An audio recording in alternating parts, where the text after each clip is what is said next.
OFF on a Comet or Hector Servadac. By Jules Verne. Introduction to Volume 9. Among so many effective and artistic tales, it is difficult to give a preference to one over all the rest. Yet, certainly, even amid Verne's remarkable works, his Off on a Comet must be given high rank. Perhaps this story will be remembered when even Round the World in 80 Days and Michael Strogoff have been obliterated by centuries of time. At least, of the many books since written upon the same theme as Verne's, no one has yet succeeded in equaling or even approaching it. In one way, Off on a Comet shows a marked contrast to Verne's earlier books. Not only does it invade a region more remote than even the Trip to the Moon, but the author here abandons his usual scrupulously scientific attitude.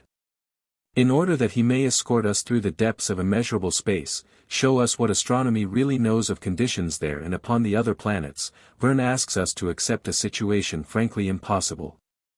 The Earth and a comet are brought twice into collision without mankind in general, or even our astronomers, becoming conscious of the fact. Moreover, several people from widely scattered places are carried off by the comet and returned uninjured. Yet further, the comet snatches for the convenience of its travelers, both air and water.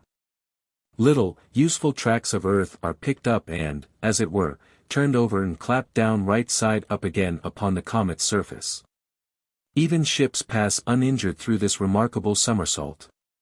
These events all belong frankly to the realm of fairyland. If the situation were reproduced in actuality, if ever a comet should come into collision with the Earth, we can conceive two scientifically possible results. If the comet were of such attenuation, such almost infinitesimal mass as some of these celestial wanderers seem to be, we can imagine our Earth self-protective and possibly unharmed.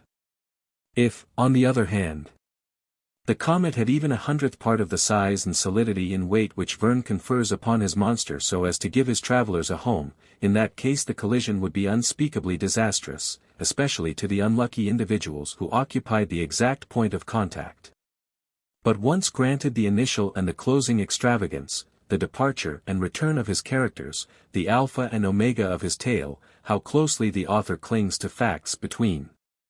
How closely he follows, and imparts to his readers, the scientific probabilities of the universe beyond our Earth, the actual knowledge so hard won by our astronomers.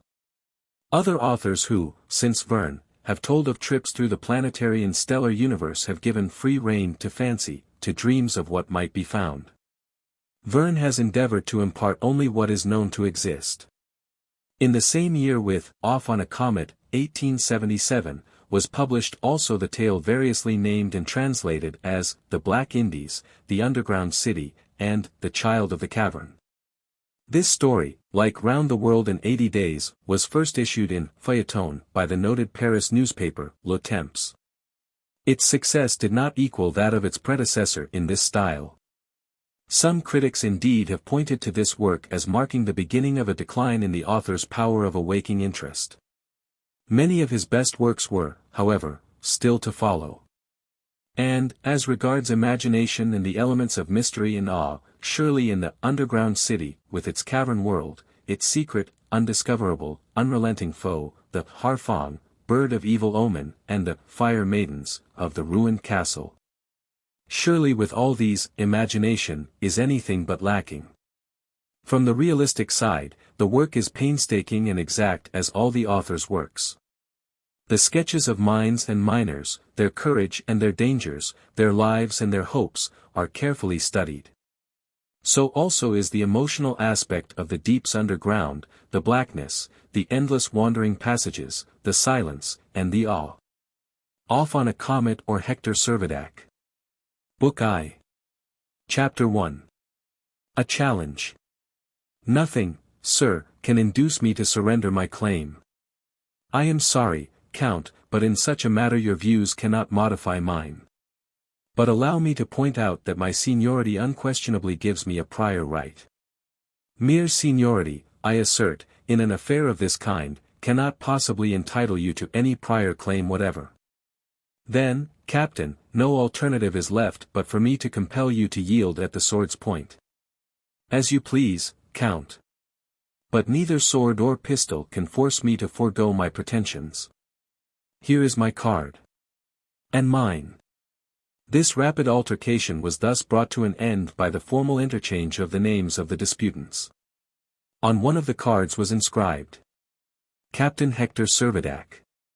Staff Officer, Mostaganem.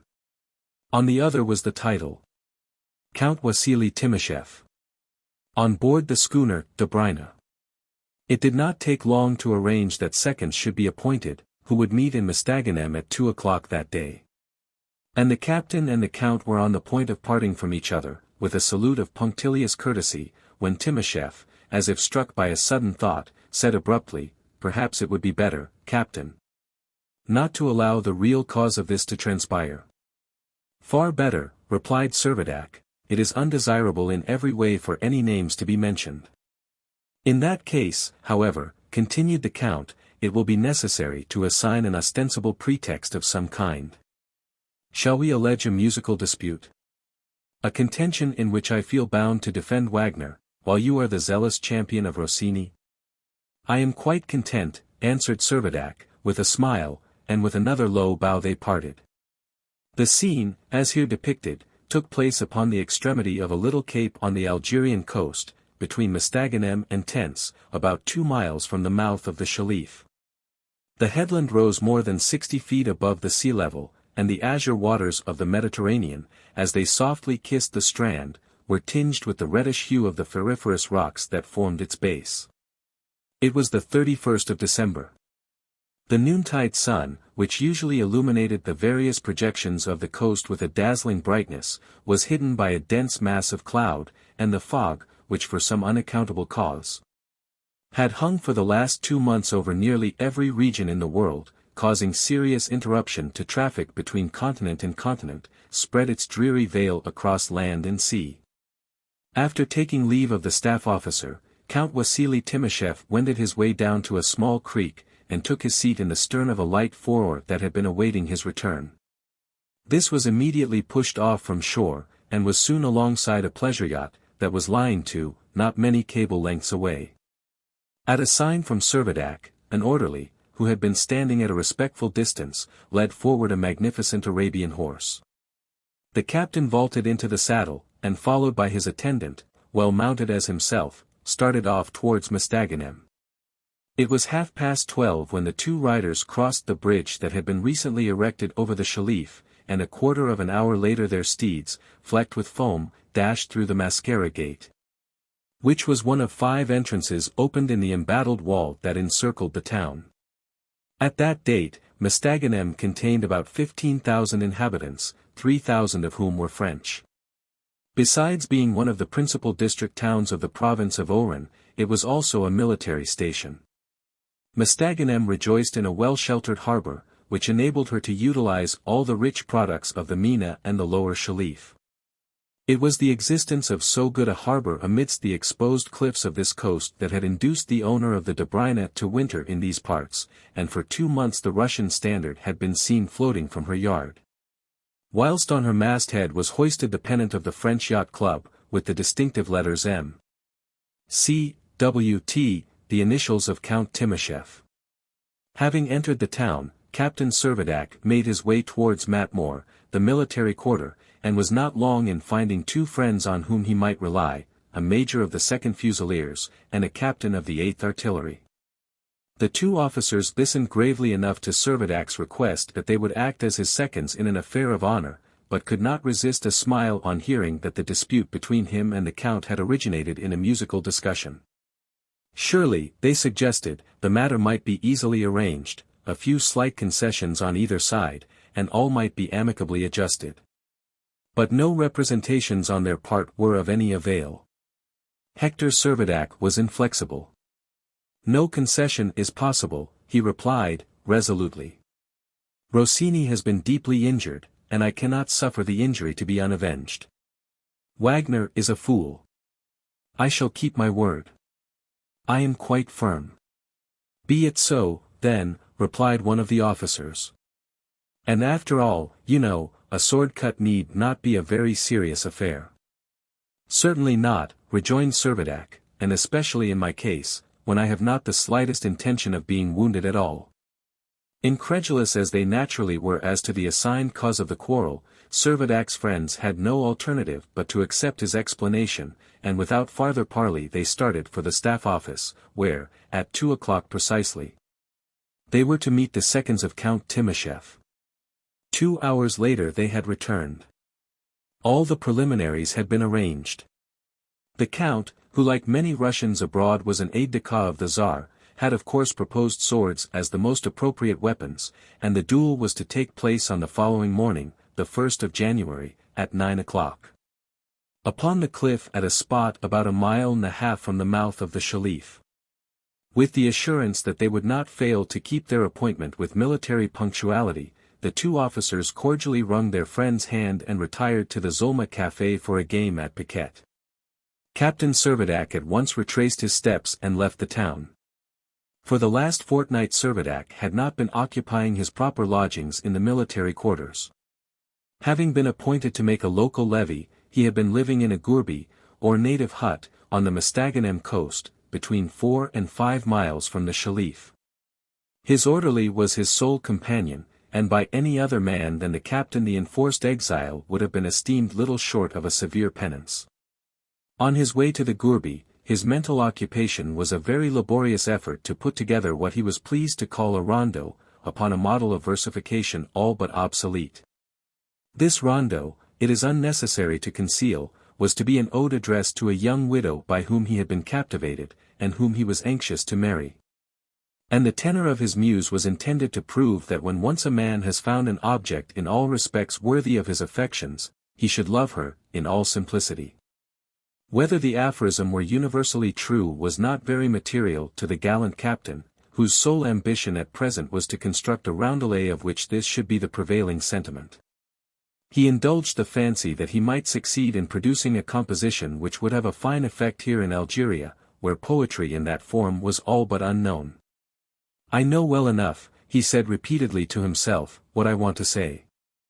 I want to tell her that I love her sincerely, and wish to marry her, but, confound it, the words won't rhyme. Plague on it. Does nothing rhyme with simplicity? Ah! I have it now.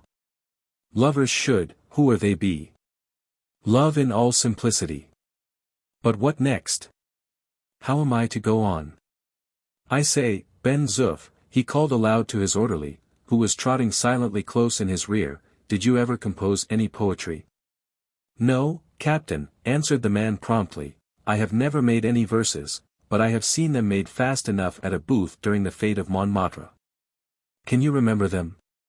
Remember them? To be sure I can. This is the way they began. Come in. Come in. You'll not repent.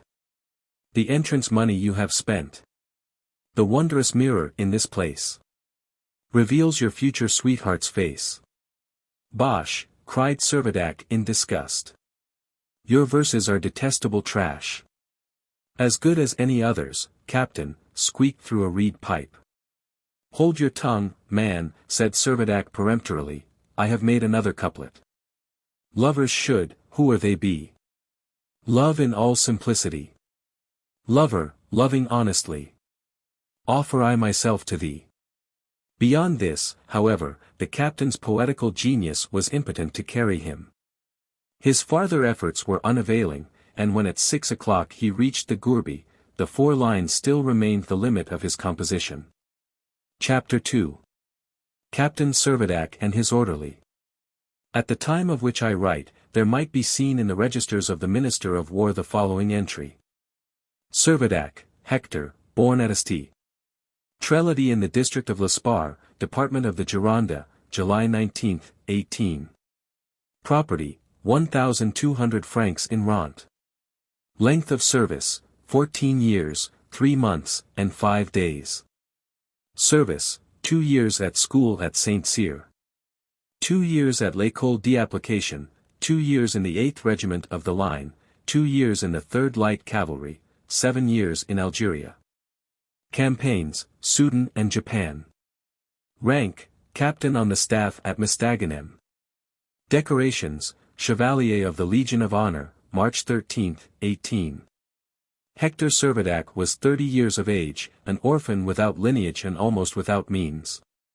Thirsting for glory rather than for gold, slightly scatterbrained, but warm-hearted, generous, and brave, he was eminently formed to be the protégé of the god of battles. For the first year and a half of his existence he had been the foster child of the sturdy wife of a vinedresser of Médoc, a lineal descendant of the heroes of ancient prowess.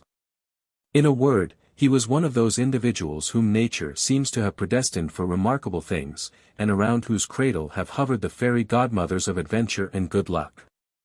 In appearance Hector Servadac was quite the type of an officer. He was rather more than 5 feet 6 inches high, slim and graceful, with dark curling hair and mustaches, well-formed hands and feet, and a clear blue eye. He seemed born to please without being conscious of the power he possessed. It must be owned, and no one was more ready to confess it than himself, that his literary attainments were by no means of a high order.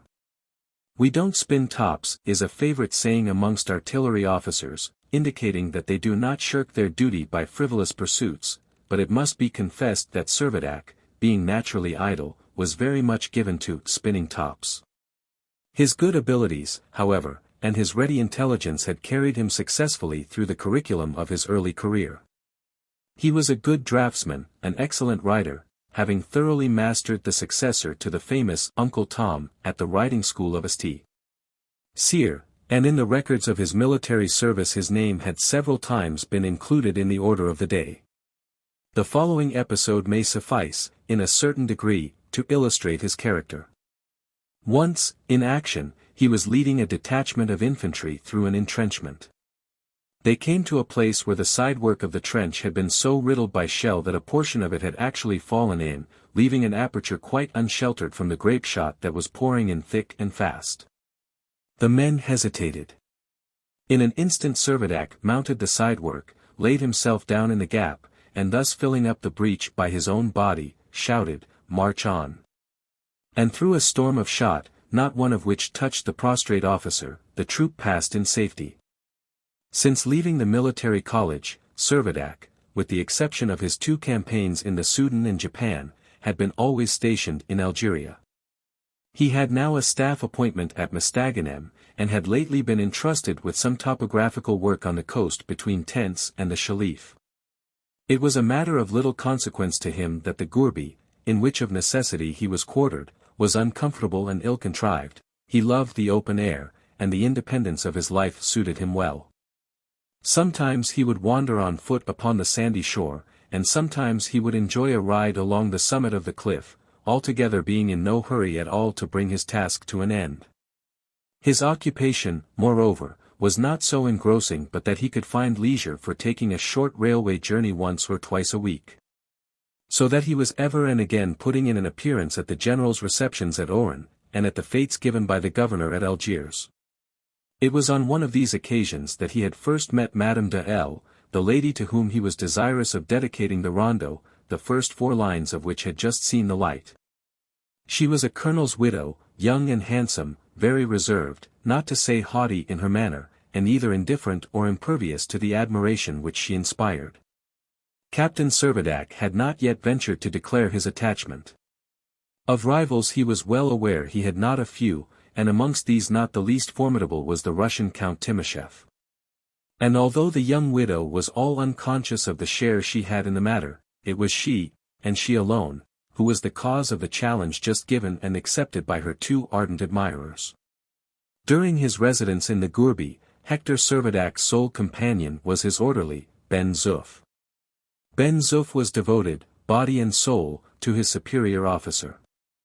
His own personal ambition was so entirely absorbed in his master's welfare, that it is certain no offer of promotion, even had it been that of aide-de-camp to the Governor-General of Algiers, would have induced him to quit that master's service.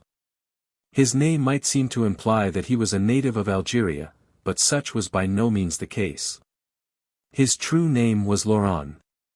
He was a native of Montmartre in Paris, and how or why he had obtained his patronymic was one of those anomalies which the most sagacious of etymologists would find it hard to explain. Born on the hill of Montmartre, between the Solferino Tower and the mill of La Galette, Ben-Zuff had ever possessed the most unreserved admiration for his birthplace. And to his eyes the heights and district of Montmartre represented an epitome of all the wonders of the world. In all his travels, and these had been not a few, he had never beheld scenery which could compete with that of his native home. No cathedral, not even Burgos itself, could vie with the church at Montmartre. Its race-course could well hold its own against that at Pentelik, its reservoir would throw the Mediterranean into the shade. Its forests had flourished long before the invasion of the Celts, and its very mill produced no ordinary flour, but provided material for cakes of worldwide renown. To crown all, Montmartre boasted a mountain, a veritable mountain. Envious tongues indeed might pronounce it little more than a hill, but Ben-Zuff would have allowed himself to be hewn in pieces rather than admit that it was anything less than 15,000 feet in height. Ben-Zuff's most ambitious desire was to induce the captain to go with him and end his days in his much-loved home. And so incessantly were Servadac's ears besieged with descriptions of the unparalleled beauties and advantages of this 18th arrondissement of Paris, that he could scarcely hear the name of Montmartre without a conscious thrill of aversion. Ben-Zuff, however, did not despair of ultimately converting the captain, and meanwhile had resolved never to leave him. When a private in the 8th Cavalry, he had been on the point of quitting the army at 28 years of age, but unexpectedly he had been appointed orderly to Captain Servadac. Side by side they fought in 2 campaigns. Servadac had saved Ben-Zuff's life in Japan, Ben-Zuff had rendered his master a like service in the Soudan. The bond of union thus effected could never be severed. And although Ben-Zuff's achievements had fairly earned him the right of retirement, he firmly declined all honors or any pension that might part him from his superior officer. 2 stout arms, an iron constitution, a powerful frame, and an indomitable courage were all loyally devoted to his master's service, and fairly entitled him to his soi-disant designation of the Rampart of Montmartre. Unlike his master, he made no pretension to any gift of poetic power, but his inexhaustible memory made him a living encyclopedia, and for his stock of anecdotes and troopers' tales he was matchless. Thoroughly appreciating his servant's good qualities, Captain Servadac endured with imperturbable good humor those idiosyncrasies, which in a less faithful follower would have been intolerable. And from time to time he would drop a word of sympathy that served to deepen his subordinate's devotion. On one occasion, when Ben-Zuff had mounted his hobby horse, and was indulging in high-flown praises about his beloved 18th arrondissement, the captain had remarked gravely, "Do you know, Ben-Zuff, that Montmartre only requires a matter of some 13,000 feet to make it as high as Mont Blanc?" Ben-Zuff's eyes glistened with delight, and from that moment Hector Servadac and Montmartre held equal places in his affection. Chapter 3. Interrupted Effusions. Composed of mud and loose stones, and covered with a thatch of turf and straw, known to the natives by the name of Driss, the Gourbi, though a grade better than the tents of the nomad Arabs, was yet far inferior to any habitation built of brick or stone. It adjoined an old stone hostelry, previously occupied by a detachment of engineers, and which now afforded shelter for Ben-Zuff and the 2 horses. It still contained a considerable number of tools, such as mattocks, shovels, and pickaxes. Uncomfortable as was their temporary abode, Servadac and his attendant made no complaints, neither of them was dainty in the matter either of board or lodging. After dinner, leaving his orderly to stow away the remains of the repast in what he was pleased to term the cupboard of his stomach, Captain Servadac turned out into the open air to smoke his pipe upon the edge of the cliff.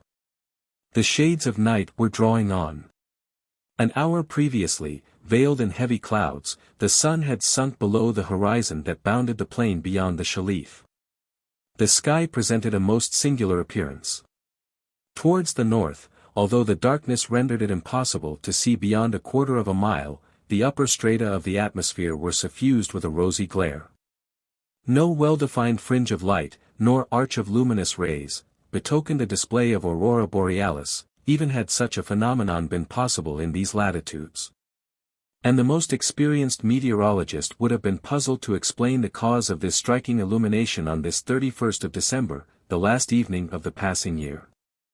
But Captain Servadac was no meteorologist, and it is to be doubted whether, since leaving school, he had ever opened his course of cosmography. Besides, he had other thoughts to occupy his mind. The prospects of the morrow offered serious matter for consideration. The captain was actuated by no personal animosity against the count, though rivals, the two men regarded each other with sincere respect. They had simply reached a crisis in which one of them was de trop, which of them, fate must decide. At 8 o'clock, Captain Servadac re-entered the gourbi, the single apartment of which contained his bed, a small writing table, and some trunks that served instead of cupboards. The orderly performed his culinary operations in the adjoining building, which he also used as a bedroom, and where, extended on what he called his good oak mattress, he would sleep soundly as a dormouse for 12 hours at a stretch. Ben-Zuff had not yet received his orders to retire, and ensconcing himself in a corner of the gourbi, he endeavored to doze, a task which the unusual agitation of his master rendered somewhat difficult. Captain Servadac was evidently in no hurry to betake himself to rest, but seating himself at his table, with a pair of compasses and a sheet of tracing paper, he began to draw, with red and blue crayons, a variety of colored lines, which could hardly be supposed to have much connection with a topographical survey. In truth, his character of staff officer was now entirely absorbed in that of Gascon poet. Whether he imagined that the compasses would bestow upon his verses the measure of a mathematical accuracy, or whether he fancied that the parti-colored lines would lend variety to his rhythm, it is impossible to determine. Be that as it may, he was devoting all his energies to the compilation of his rondo, and supremely difficult he found the task. "Hang it," he ejaculated, "whatever induced me to choose this metre? It is as hard to find rhymes as to rally fugitive in a battle. But, by all the powers, it shan't be said that a French officer cannot cope with a piece of poetry. One battalion has fought, now for the rest." Perseverance had its reward. Presently two lines, one red, the other blue, appeared upon the paper, and the captain murmured, "Words, mere words, cannot avail, telling true heart's tender tale." "What on earth ails my master?" muttered Ben-Zuff. "For the last hour he has been as fidgety as a bird returning after its winter migration." Servadac suddenly started from his seat, and as he paced the room with all the frenzy of poetic inspiration, read out, "Empty words cannot convey all a lover's heart would say." "Well, to be sure, he is at his everlasting verses again," said Ben-Zuff to himself, as he roused himself in his corner. Impossible to sleep in such a noise, and he gave vent to a loud groan. "How now, Ben-Zuff," said the captain sharply. "What ails you?" "Nothing, sir, only the nightmare." "Curse the fellow, he has quite interrupted me," ejaculated the captain. "Ben-Zuff," he called aloud. "Here, sir," was the prompt reply. And in an instant the orderly was upon his feet, standing in a military attitude, one hand to his forehead, the other closely pressed to his trouser seam. "Stay where you are. Don't move an inch," shouted Servadac. "I have just thought of the end of my rondo." And in a voice of inspiration, accompanying his words with dramatic gestures, Servadac began to declaim. "Listen, lady, to my vows. Oh, consent to be my spouse. Constant ever I will be. Constant." No closing lines were uttered. All at once, with unutterable violence, the captain and his orderly were dashed, face downwards, to the ground. Chapter 4. A convulsion of nature. Whence came it that at that very moment the horizon underwent so strange and sudden a modification, that the eye of the most practised mariner could not distinguish between sea and sky? Whence came it that the billows raged and rose to a height hitherto unregistered in the records of science? Whence came it that the elements united in one deafening crash? That the earth groaned as though the whole framework of the globe were ruptured, that the waters roared from their innermost depths, that the air shrieked with all the fury of a cyclone? Whence came it that a radiance, intenser than the effulgence of the northern lights, overspread the firmament, and momentarily dimmed the splendor of the brightest stars? Whence came it that the Mediterranean, one instant emptied of its waters, was the next flooded with a foaming surge? Whence came it that in the space of a few seconds the moon's disk reached a magnitude as though it were but a tenth part of its ordinary distance from the earth?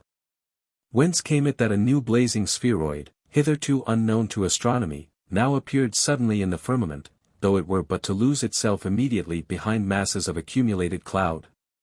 What phenomenon was this that had produced a cataclysm so tremendous in effect upon earth, sky, and sea? Was it possible that a single human being could have survived the convulsion? And if so, could he explain its mystery?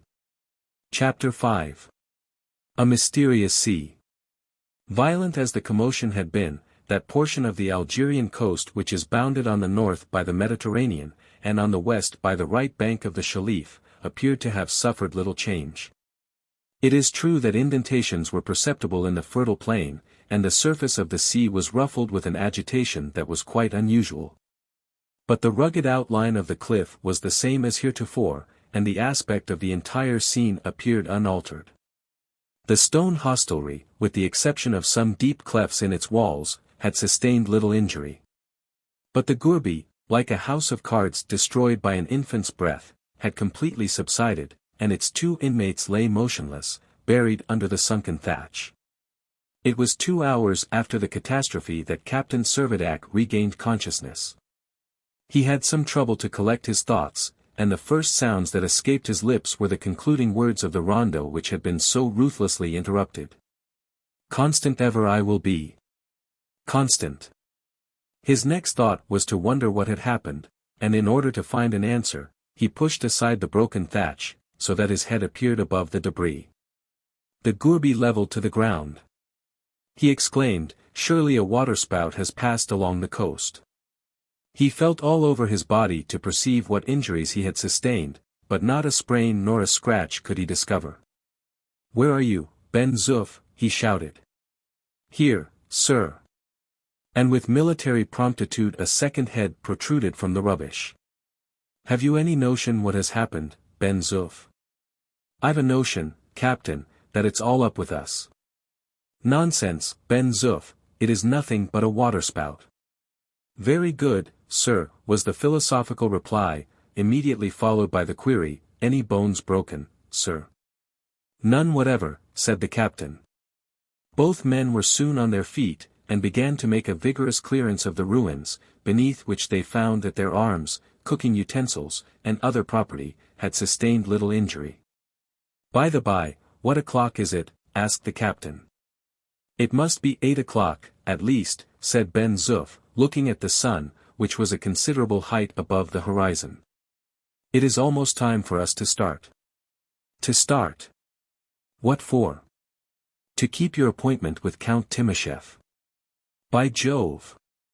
I had forgotten all about it," exclaimed Servadac. Then looking at his watch, he cried, "What are you thinking of, Ben-Zuff? It is scarcely 2 o'clock." "2 in the morning, or 2 in the afternoon?" asked Ben-Zuff, again regarding the sun. Servadac raised his watch to his ear. "It is going," said he, "but, by all the wines of Medoc, I am puzzled. Don't you see the sun is in the west? It must be near setting." "Setting, Captain." "Why, it is rising finely, like a conscript at the sound of the reveille. It is considerably higher since we have been talking." Incredible as it might appear, the fact was undeniable that the sun was rising over the Shelif from that quarter of the horizon behind which it usually sank for the latter portion of its daily round. They were utterly bewildered. Some mysterious phenomenon must not only have altered the position of the sun in the sidereal system, but must even have brought about an important modification of the Earth's rotation on her axis. Captain Servadac consoled himself with the prospect of reading an explanation of the mystery in next week's newspapers, and turned his attention to what was to him of more immediate importance. "Come, let us be off," said he to his orderly. "Though heaven and earth be topsy-turvy, I must be at my post this morning. To do Count Timascheff the honor of running him through the body," added Ben-Zuff. If Servadac and his orderly had been less preoccupied, they would have noticed that a variety of other physical changes besides the apparent alteration in the movement of the sun had been evolved during the atmospheric disturbances of that New Year's night. As they descended the steep footpath leading from the cliff towards the Shalif, they were unconscious that their respiration became forced and rapid. Like that of a mountaineer when he has reached an altitude where the air has become less charged with oxygen. They were also unconscious that their voices were thin and feeble, either they must themselves have become rather deaf, or it was evident that the air had become less capable of transmitting sound. The weather, which on the previous evening had been very foggy, had entirely changed. The sky had assumed a singular tint, and was soon covered with lowering clouds that completely hid the sun. There were, indeed, all the signs of a coming storm, but the vapor, on account of the insufficient condensation, failed to fall. The sea appeared quite deserted, a most unusual circumstance along this coast, and not a sail nor a trail of smoke broke the grey monotony of water and sky. The limits of the horizon, too, had become much circumscribed. On land, as well as on sea, the remote distance had completely disappeared, and it seemed as though the globe had assumed a more decided convexity. At the pace at which they were walking, it was very evident that the captain and his attendant would not take long to accomplish the 3 miles that lay between the gourbi and the place of rendezvous. They did not exchange a word, but each was conscious of an unusual buoyancy, which appeared to lift up their bodies and give as it were, wings to their feet. If Ben-Zuff had expressed his sensations in words, he would have said that he felt up to anything, and he had even forgotten to taste so much as a crust of bread, a lapse of memory of which the worthy soldier was rarely guilty. As these thoughts were crossing his mind, a harsh bark was heard to the left of the footpath, and a jackal was seen emerging from a large grove of lentisks. Regarding the 2 wayfarers with manifest uneasiness, the beast took up its position at the foot of a rock, more than 30 feet in height. It belonged to an African species distinguished by a black spotted skin, and a black line down the front of the legs. At night time, when they scour the country in herds, the creatures are somewhat formidable, but singly they are no more dangerous than a dog. Though by no means afraid of them, Ben-Zuff had a particular aversion to jackals, perhaps because they had no place among the fauna of his beloved Montmartre. He accordingly began to make threatening gestures, when, to the unmitigated astonishment of himself and the captain, the animal darted forward, and in one single bound gained the summit of the rock. "Good heavens!" cried Ben-Zuff, "that leap must have been 30 feet at least." "True enough," replied the captain, "I never saw such a jump." Meantime the jackal had seated itself upon its haunches, and was staring at the 2 men with an air of impudent defiance. This was too much for Ben-Zuff's forbearance, and stooping down he caught up a huge stone, when to his surprise, he found that it was no heavier than a piece of petrified sponge. "Confound the brute!" he exclaimed, "I might as well throw a piece of bread at him. What accounts for its being as light as this?" Nothing daunted, however, he hurled the stone into the air. It missed its aim. But the jackal, deeming it on the whole prudent to decamp, disappeared across the trees and hedges with a series of bounds, which could only be likened to those that might be made by an india-rubber kangaroo. Ben-Zuff was sure that his own powers of propelling must equal those of a howitzer, for his stone, after a lengthened flight through the air, fell to the ground full 500 paces the other side of the rock. The orderly was now some yards ahead of his master, and had reached a ditch full of water, and about 10 feet wide. With the intention of clearing it, he made a spring, when a loud cry burst from Servadac. "Ben-Zuff, you idiot! What are you about? You will break your back." And well might he be alarmed, for Ben-Zuff had sprung to a height of 40 feet into the air. Fearful of the consequences that would attend the descent of his servant to terra firma, Servadac bounded forwards, to be on the other side of the ditch in time to break his fall.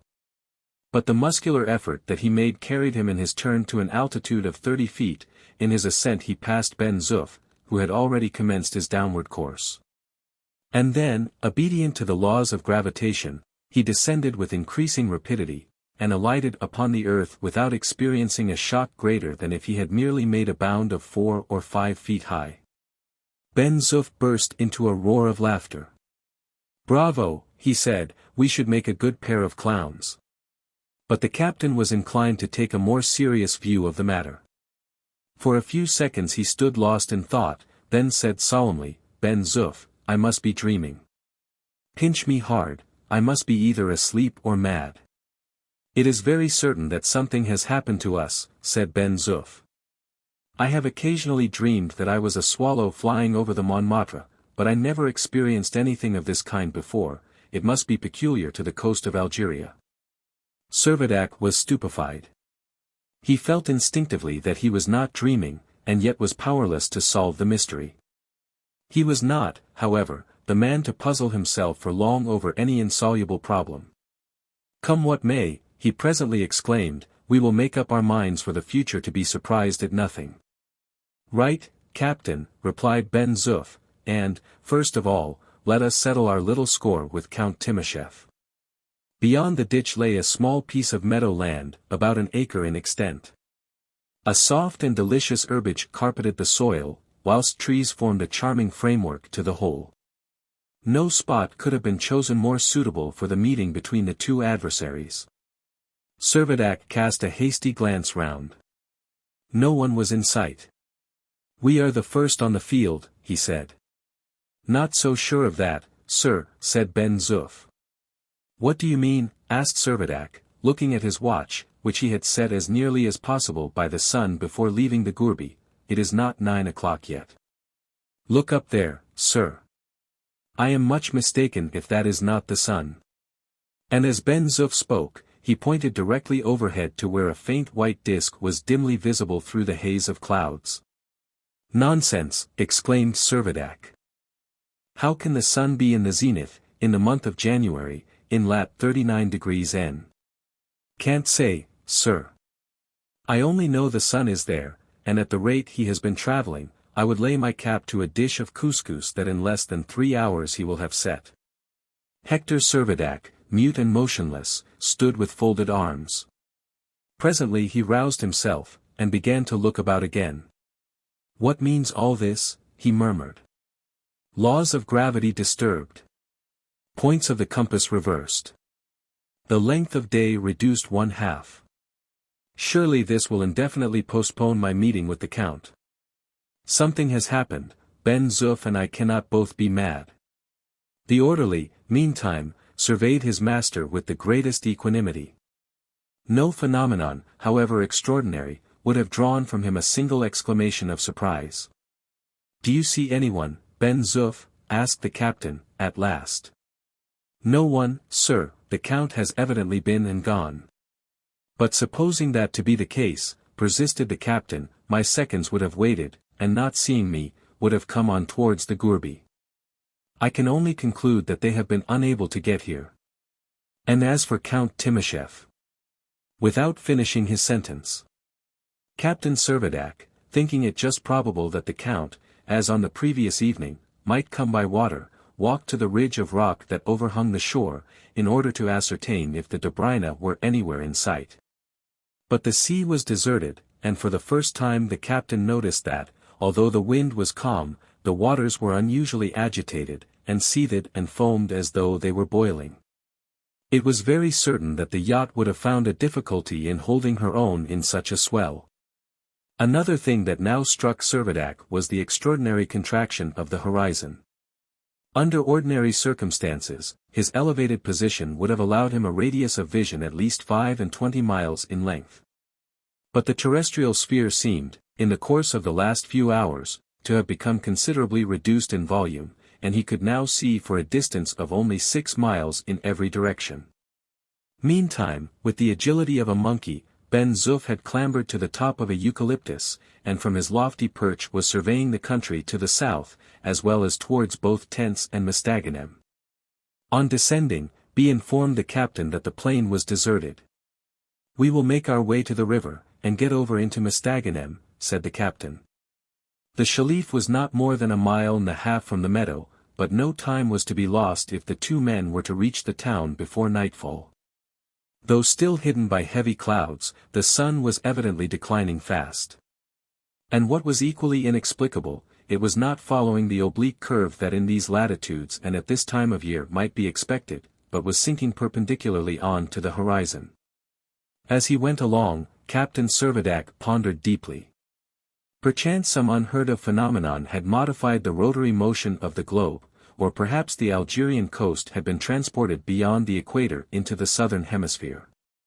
Yet the earth, with the exception of the alteration in its convexity, in this part of Africa at least, seemed to have undergone no change of any very great importance.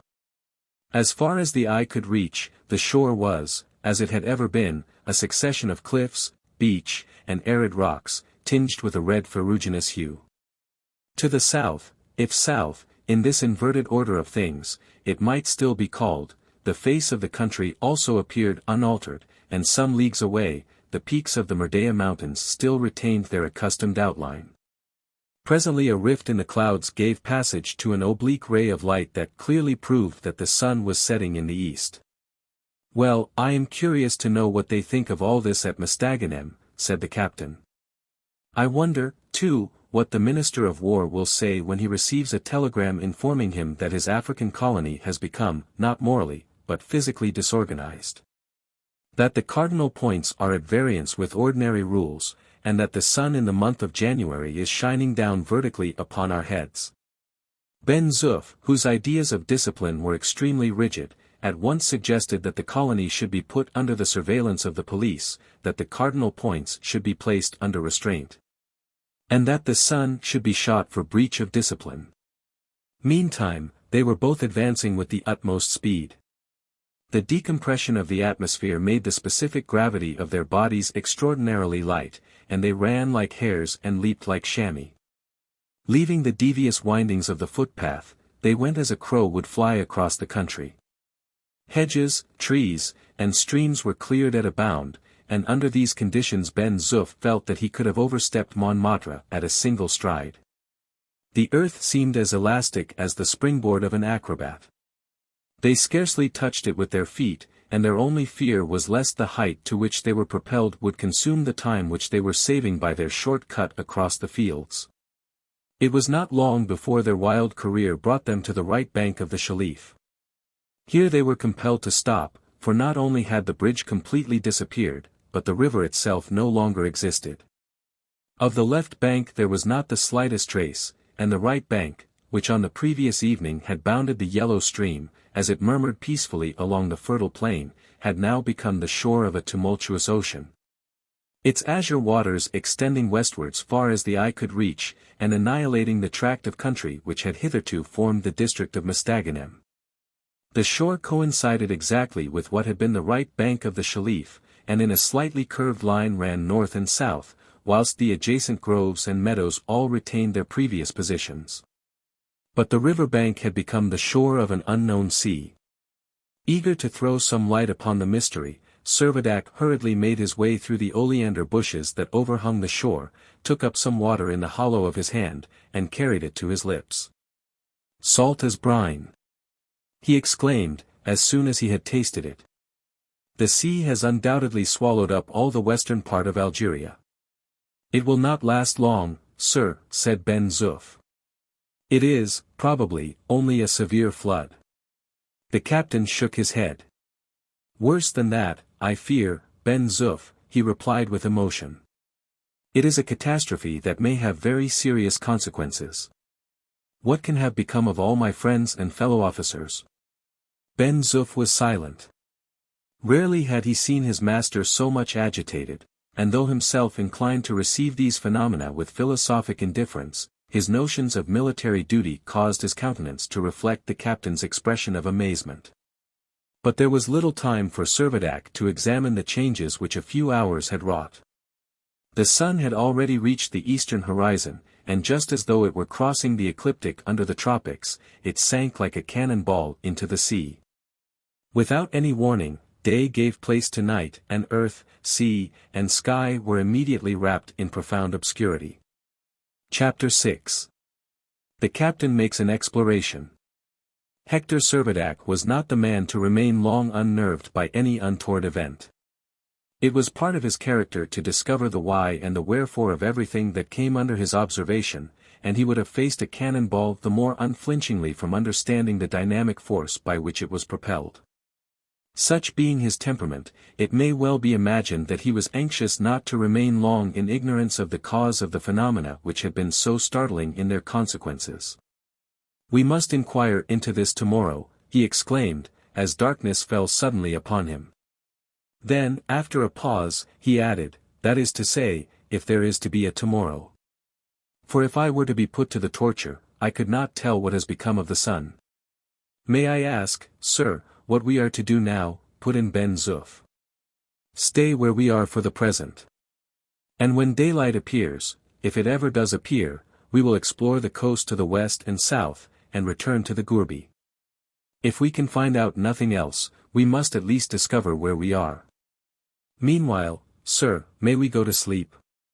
"Certainly, if you like, and if you can." Nothing loath to avail himself of his master's permission, Ben-Zuff crouched down in an angle of the shore, threw his arms over his eyes, and very soon slept the sleep of the ignorant, which is often sounder than the sleep of the just. Overwhelmed by the questions that crowded upon his brain, Captain Servadac could only wander up and down the shore. Again and again he asked himself what the catastrophe could portend. Had the towns of Algiers, Oran, and Mostaganem escaped the inundation? Could he bring himself to believe that all the inhabitants, his friends, and comrades had perished? Or was it not more probable that the Mediterranean had merely invaded the region of the mouth of the Shelif? But this supposition did not in the least explain the other physical disturbances. Another hypothesis that presented itself to his mind was that the African coast might have been suddenly transported to the equatorial zone. But although this might get over the difficulty of the altered altitude of the sun and the absence of twilight, yet it would neither account for the sun setting in the east, nor for the length of the day being reduced to 6 hours. "We must wait till tomorrow," he repeated, adding, for he had become distrustful of the future, that is to say, if tomorrow ever comes. Although not very learned in astronomy, Servadac was acquainted with the position of the principal constellations. It was therefore a considerable disappointment to him that, in consequence of the heavy clouds, not a star was visible in the firmament. To have ascertained that the pole star had become displaced would have been an undeniable proof that the earth was revolving on a new axis, but not a rift appeared in the lowering clouds, which seemed to threaten torrents of rain. It happened that the moon was new on that very day, naturally, therefore, it would have set at the same time as the sun. What, then, was the captain's bewilderment when, after he had been walking for about an hour and a half, he noticed on the western horizon a strong glare that penetrated even the masses of the clouds. "The moon in the west," he cried aloud. But suddenly bethinking himself, he added, "But no, that cannot be the moon, unless she had shifted very much nearer the earth, she could never give a light as intense as this." As he spoke the screen of vapor was illuminated to such a degree that the whole country was as it were bathed in twilight. "What can this be?" soliloquized the captain. "It cannot be the sun, for the sun set in the east only an hour and a half ago. Would that those clouds would disclose what enormous luminary lies behind them. What a fool I was not to have learnt more astronomy. Perhaps, after all, I am racking my brain over something that is quite in the ordinary course of nature." But, reason as he might, the mysteries of the heavens still remained impenetrable. For about an hour some luminous body, its disk evidently of gigantic dimensions, shed its rays upon the upper strata of the clouds. Then, marvelous to relate, instead of obeying the ordinary laws of celestial mechanism, and descending upon the opposite horizon, it seemed to retreat farther off, grew dimmer, and vanished. The darkness that returned to the face of the earth was not more profound than the gloom which fell upon the captain's soul. Everything was incomprehensible.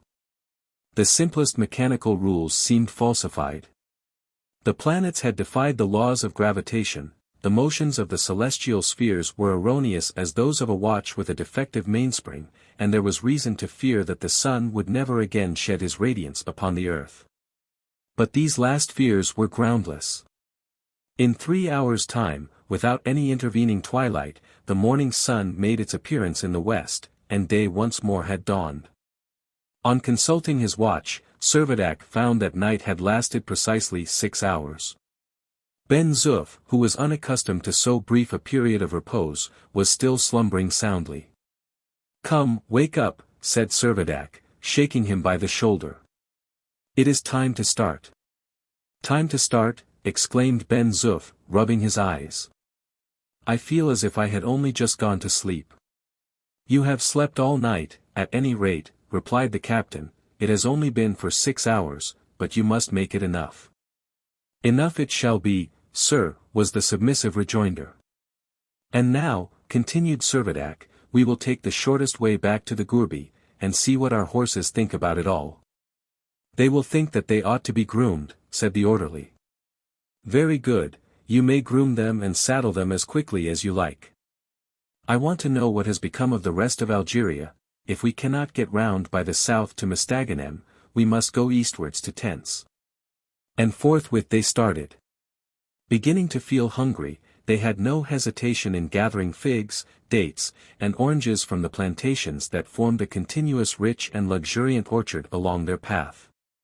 The district was quite deserted, and they had no reason to fear any legal penalty.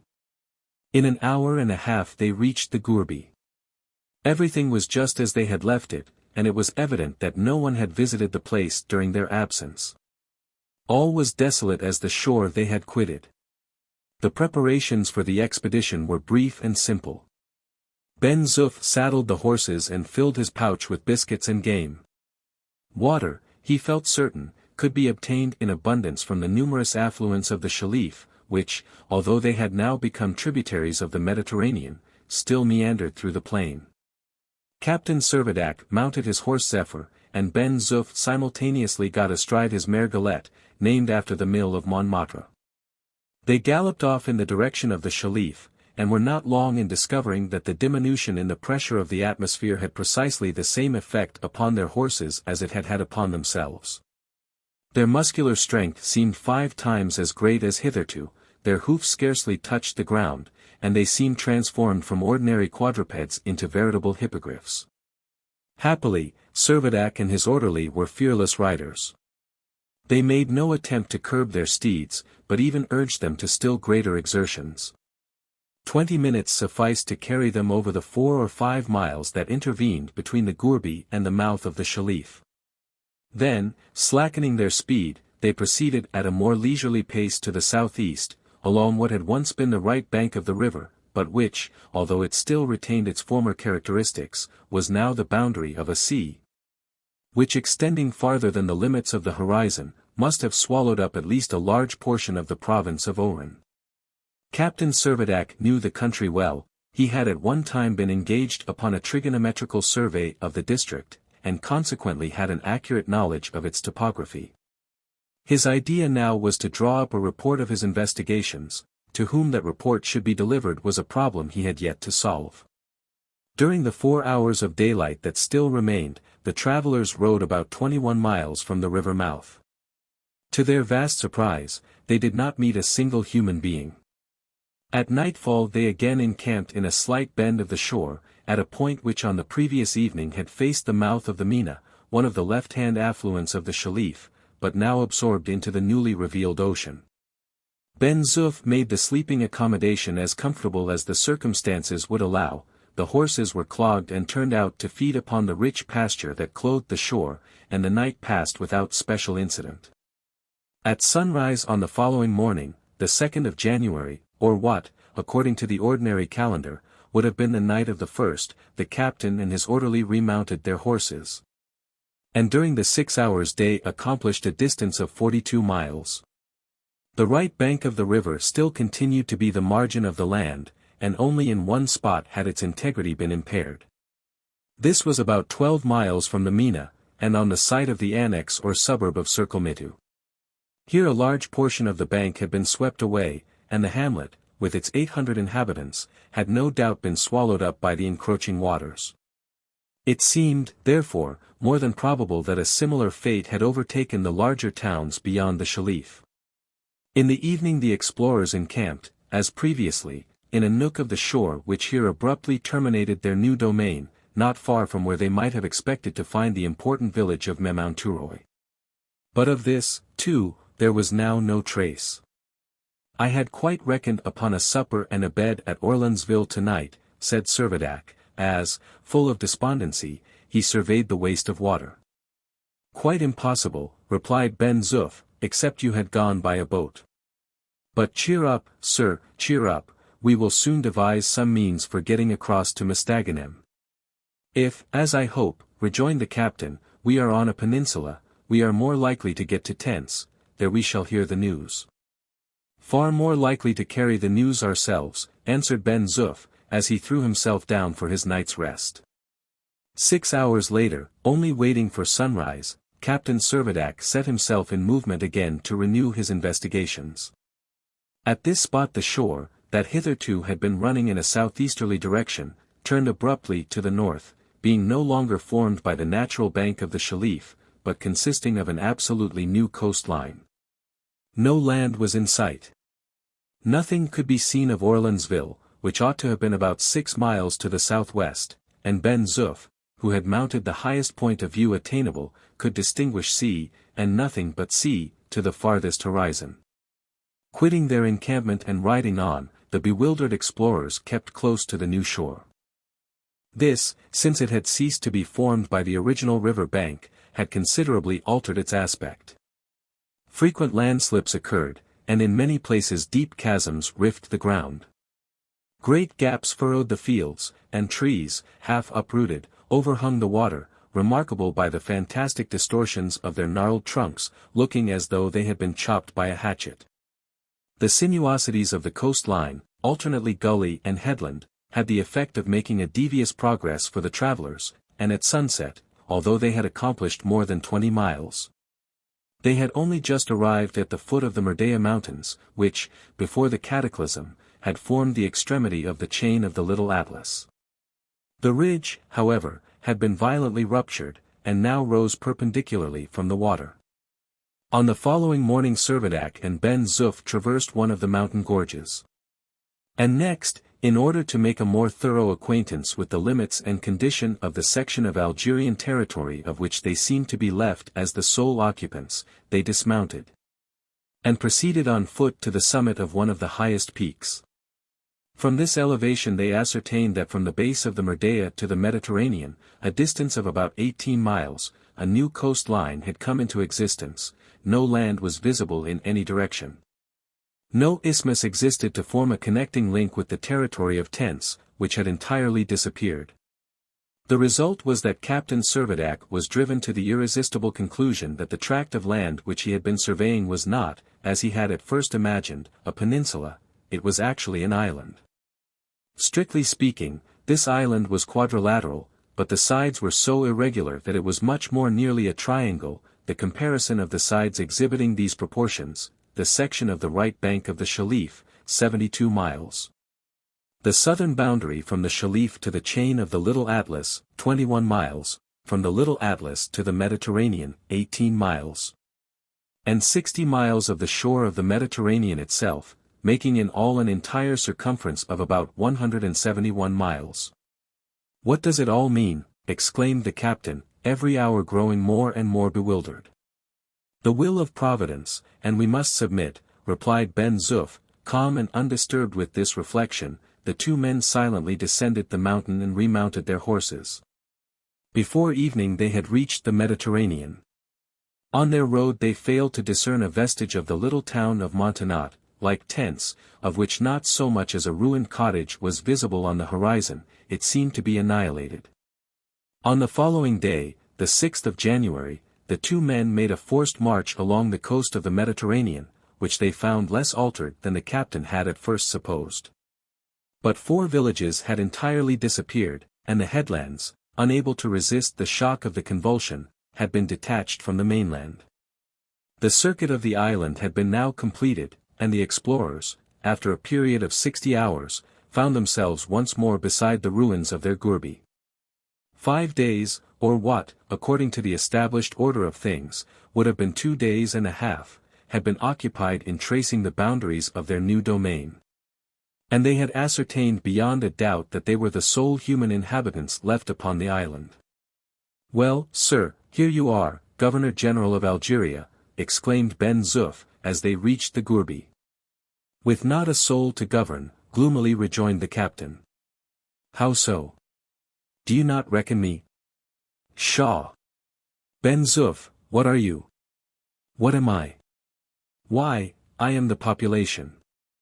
The captain deigned no reply, but, muttering some expressions of regret for the fruitless trouble he had taken about his rondo, betook himself to rest. Chapter 7. Ben-Zuff watches in vain. In a few minutes the Governor-General and his population were asleep.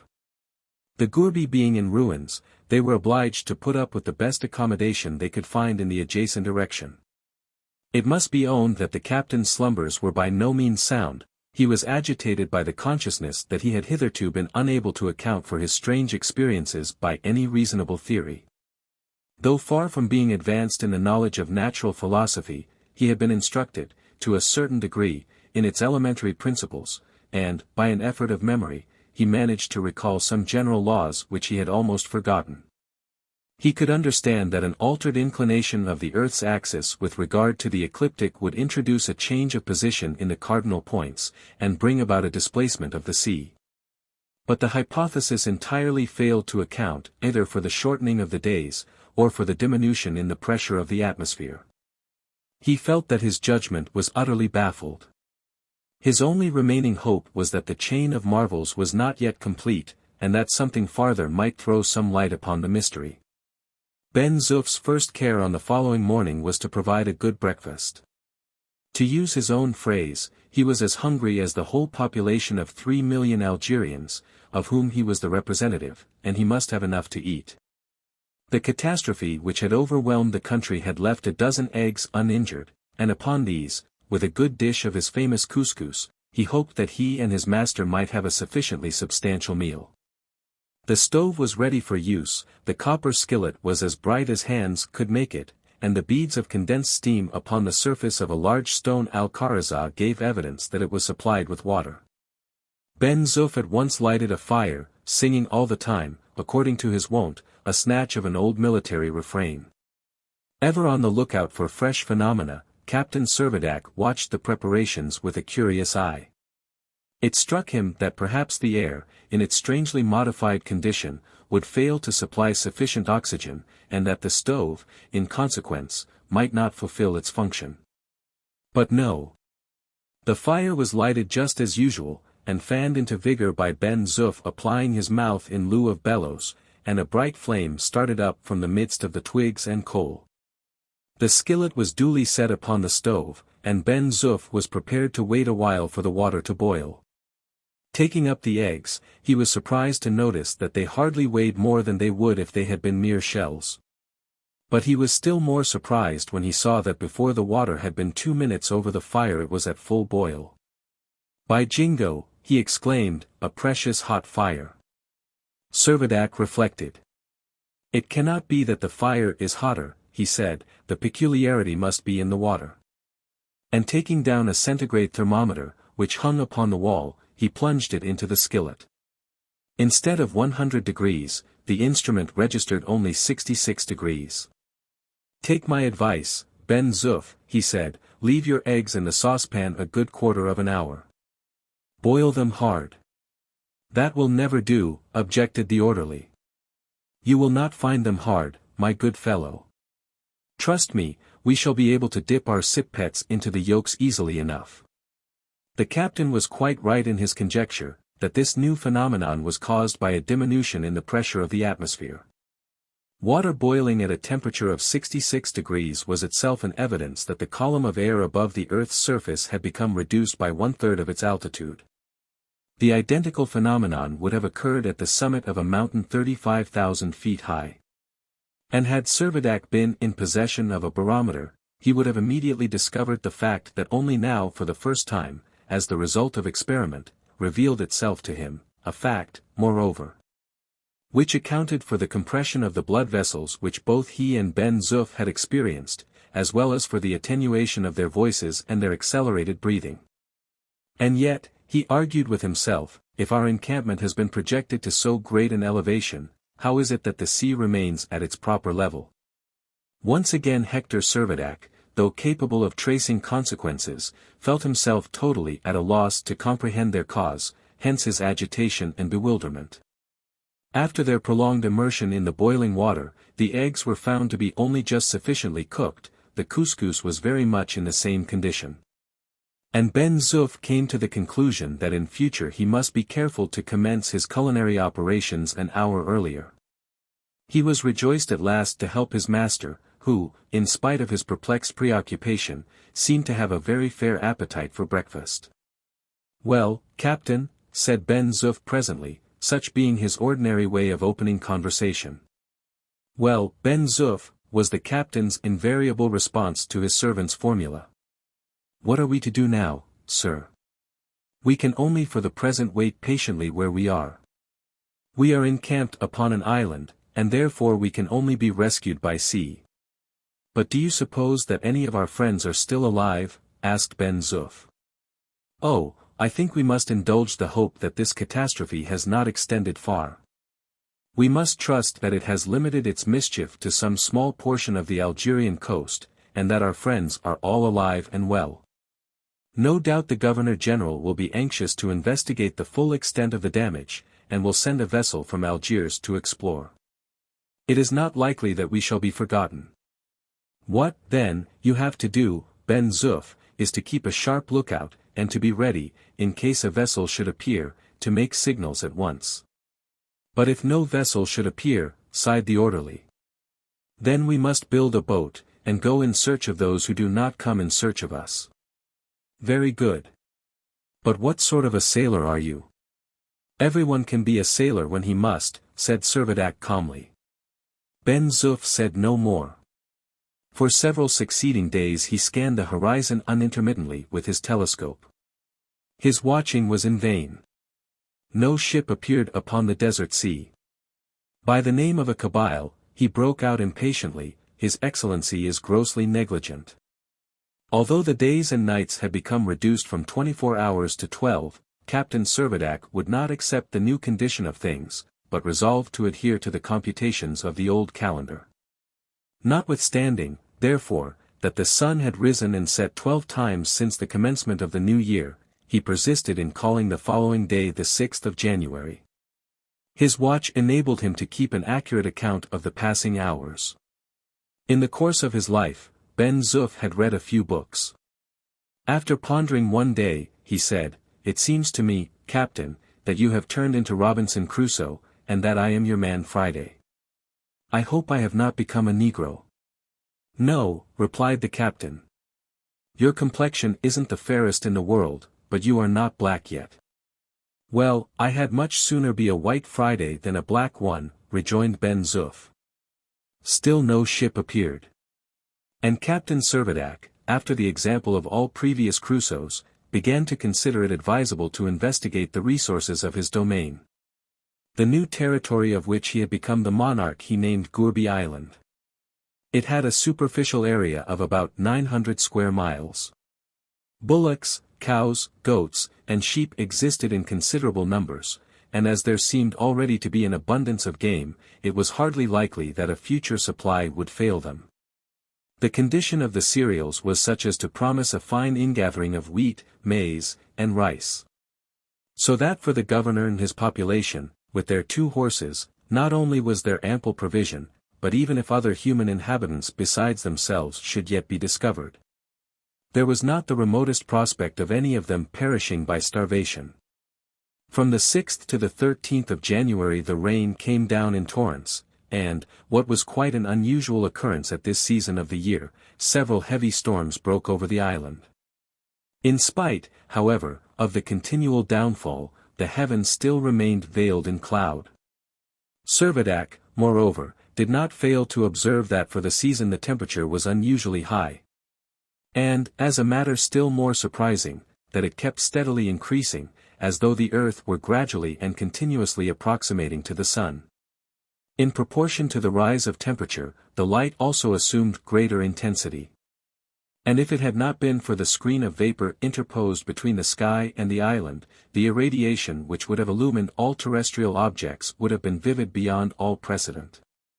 But neither sun, moon, nor star ever appeared. And Servadac's irritation and annoyance at being unable to identify any one point of the firmament may be more readily imagined than described. On one occasion Ben-Zuff endeavored to mitigate his master's impatience by exhorting him to assume the resignation, even if he did not feel the indifference, which he himself experienced.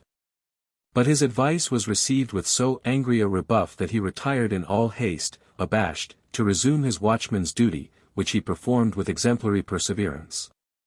Day and night, with the shortest possible intervals of rest, despite wind, rain, and storm, he mounted guard upon the cliff, but all in vain.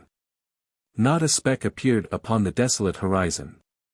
To say the truth, no vessel could have stood against the weather. The hurricane raged with tremendous fury, and the waves rose to a height that seemed to defy calculation. Never, even in the second era of creation, when, under the influence of internal heat, the waters rose in vapor to descend in deluge back upon the world, could meteorological phenomena have been developed with more impressive intensity.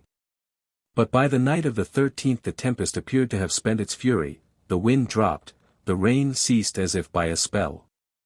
And Servadac, who for the last 6 days had confined himself to the shelter of his roof, hastened to join Ben-Zuff at his post upon the cliff. Now, he thought, there might be a chance of solving his perplexity.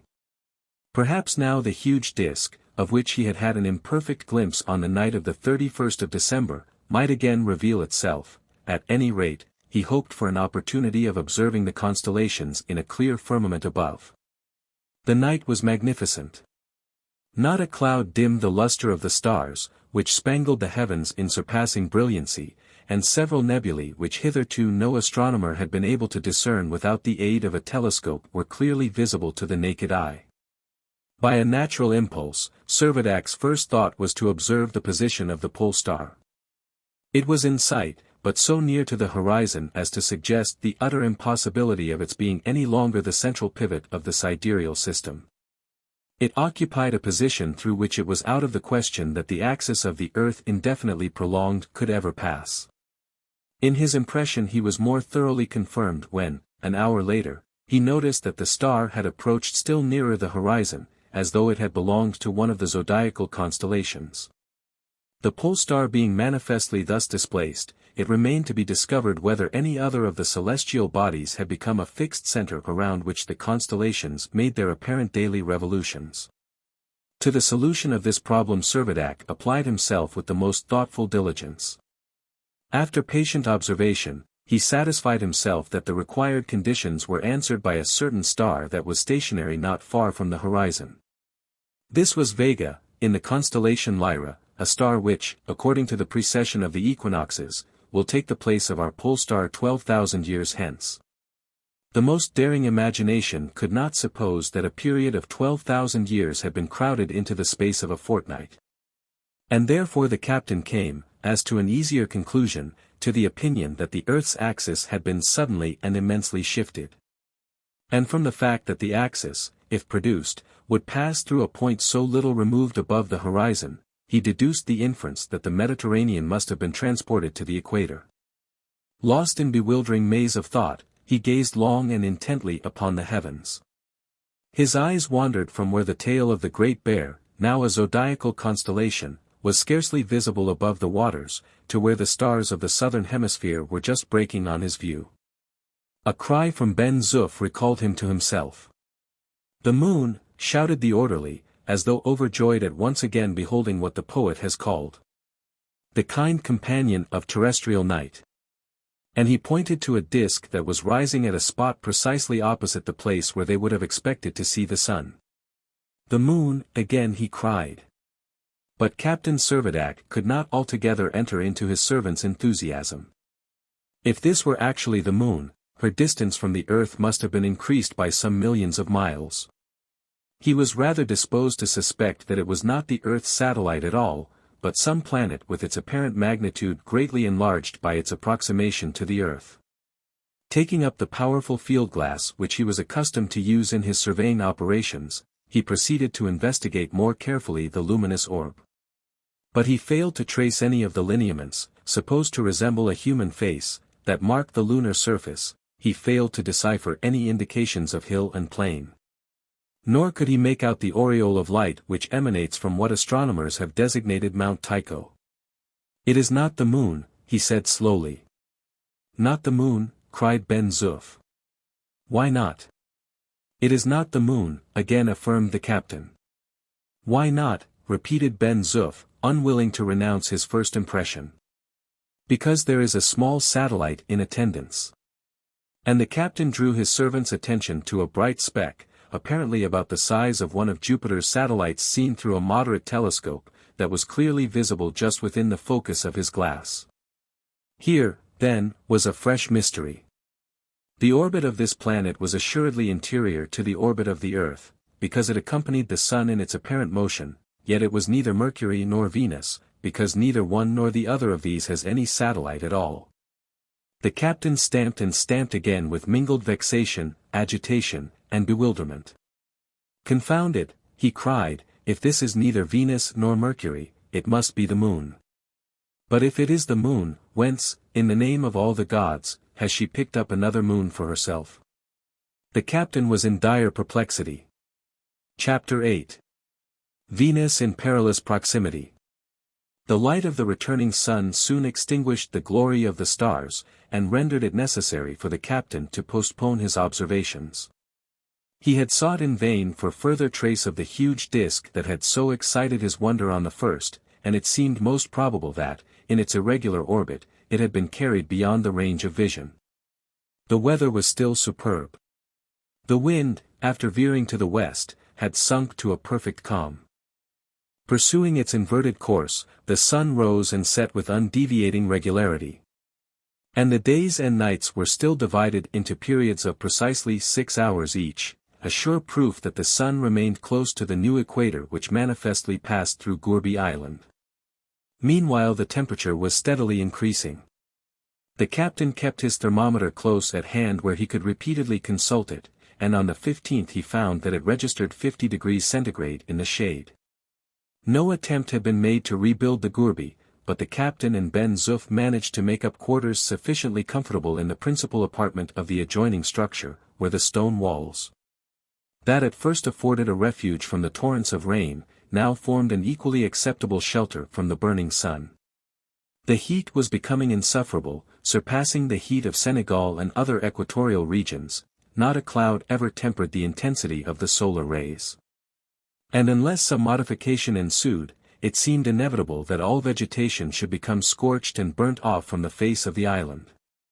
In spite, however, of the profuse perspirations from which he suffered, Ben-Zuff, constant to his principles, expressed no surprise at the unwonted heat. No remonstrances from his master could induce him to abandon his watch from the cliff. To withstand the vertical beams of that noontide sun would seem to require a skin of brass and a brain of adamant.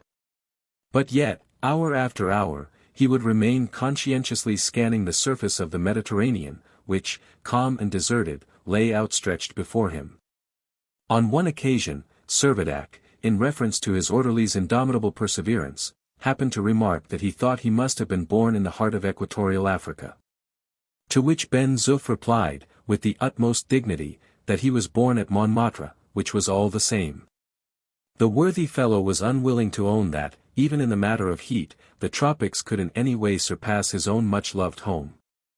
This unprecedented temperature very soon began to take effect upon the products of the soil. The sap rose rapidly in the trees, so that in the course of a few days buds, leaves, flowers, and fruit had come to full maturity.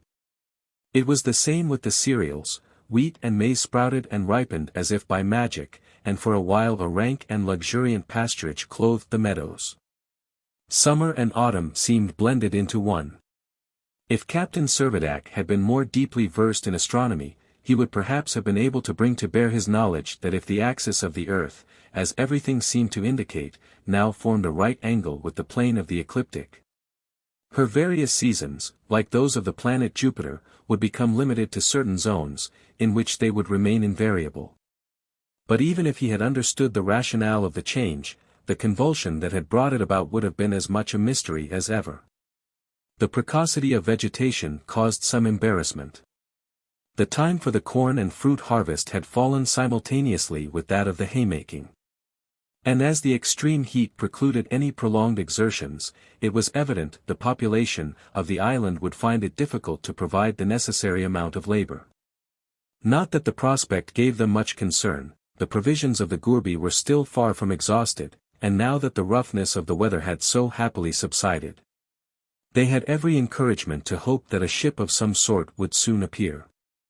Not only was that part of the Mediterranean systematically frequented by the government steamers that watched the coast, but vessels of all nations were constantly cruising off the shore. In spite, however, of all their sanguine speculations, no ship appeared. Ben-Zuff admitted the necessity of extemporizing a kind of parasol for himself, otherwise he must literally have been roasted to death upon the exposed summit of the cliff. Meanwhile, Servadac was doing his utmost, it must be acknowledged, with indifferent success, to recall the lessons of his school days. He would plunge into the wildest speculations in his endeavors to unravel the difficulties of the new situation, and struggled into a kind of conviction that if there had been a change of manner in the Earth's rotation on her axis, there would be a corresponding change in her revolution round the Sun, which would involve the consequence of the length of the year being either diminished or increased. Independently of the increased and increasing heat, there was another very conclusive demonstration that the Earth had thus suddenly approximated towards the Sun. The diameter of the solar disk was now exactly twice what it ordinarily looks to the naked eye. In fact, it was precisely such as it would appear to an observer on the surface of the planet Venus. The most obvious inference would therefore be that the Earth's distance from the Sun had been diminished from 91 million to 66 million miles. If the just equilibrium of the Earth had thus been destroyed, and should this diminution of distance still continue, would there not be reason to fear that the terrestrial world would be carried onwards to actual contact with the Sun, which must result in its total annihilation? The continuance of the splendid weather afforded Servadac every facility for observing the heavens. Night after night, constellations in their beauty lay stretched before his eyes, an alphabet which, to his mortification, not to say his rage, he was unable to decipher. In the apparent dimensions of the fixed stars, in their distance, in their relative position with regard to each other, he could observe no change. Although it is established that our Sun is approaching the constellation of Hercules at the rate of more than 126 million miles a year, and although Arcturus is traveling through space at the rate of 54 miles a second, 3 times faster than the Earth goes round the Sun, yet such is the remoteness of those stars that no appreciable change is evident to the senses. The fixed stars taught him nothing. Far otherwise was it with the planets. The orbits of Venus and Mercury are within the orbit of the Earth, Venus rotating at an average distance of 66,130,000 miles from the Sun, and Mercury at that of 35,393,000. After pondering long, and as profoundly as he could, upon these figures, Captain Servadac came to the conclusion that, as the Earth was now receiving about double the amount of light and heat that it had been receiving before the catastrophe, it was receiving about the same as the planet Venus. He was driven, therefore, to the estimate of the measure in which the Earth must have approximated to the Sun. A deduction in which he was confirmed when the opportunity came for him to observe Venus herself in the splendid proportions that she now assumed. That magnificent planet which, as Phosphorus or Lucifer, Hesperus or Vesper, the evening star, the morning star, or the shepherd star, has never failed to attract the rapturous admiration of the most indifferent observers, here revealed herself with unprecedented glory, exhibiting all the phases of a lustrous moon in miniature. Various indentations in the outline of its crescent showed that the solar beams were refracted into regions of its surface where the Sun had already set, and proved, beyond a doubt, that the planet had an atmosphere of her own. And certain luminous points projecting from the crescent as plainly marked the existence of mountains. As the result of Servadac's computations, he formed the opinion that Venus could hardly be at a greater distance than 6 million miles from the Earth. And a very safe distance, too, said Ben-Zuff, when his master told him the conclusion at which he had arrived. All very well for 2 armies, but for a couple of planets not quite so safe, perhaps, as you may imagine. It is my impression that it is more than likely we may run foul of Venus, said the captain. Plenty of air and water there, sir? Inquired the orderly. Yes, as far as I can tell, plenty, replied Servadac. Then why shouldn't we go and visit Venus? Servadac did his best to explain that as the two planets were of about equal volume, and were traveling with great velocity in opposite directions, any collision between them must be attended with the most disastrous consequences to one or both of them. But Ben-Zuff failed to see that, even at the worst, the catastrophe could be much more serious than the collision of two railway trains. The captain became exasperated. "You idiot," he angrily exclaimed. "Cannot you understand that the planets are traveling 1,000 times faster than the fastest express, and that if they meet, either one or the other must be destroyed? What would become of your darling Montmartre then?" The captain had touched a tender chord. For a moment Ben-Zuff stood with clenched teeth and contracted muscles, then, in a voice of real concern, he inquired whether anything could be done to avert the calamity. "Nothing whatever. So you may go about your own business," was the captain's brusque rejoinder. All discomfited and bewildered, Ben-Zuff retired without a word. During the ensuing days the distance between the two planets continued to decrease, and it became more and more obvious that the Earth, on her new orbit, was about to cross the orbit of Venus. Throughout this time the Earth had been making a perceptible approach towards Mercury, and that planet, which is rarely visible to the naked eye. And then only at what are termed the periods of its greatest eastern and western elongations, now appeared in all its splendor. It amply justified the epithet of sparkling, which the ancients were accustomed to confer upon it, and could scarcely fail to awaken a new interest.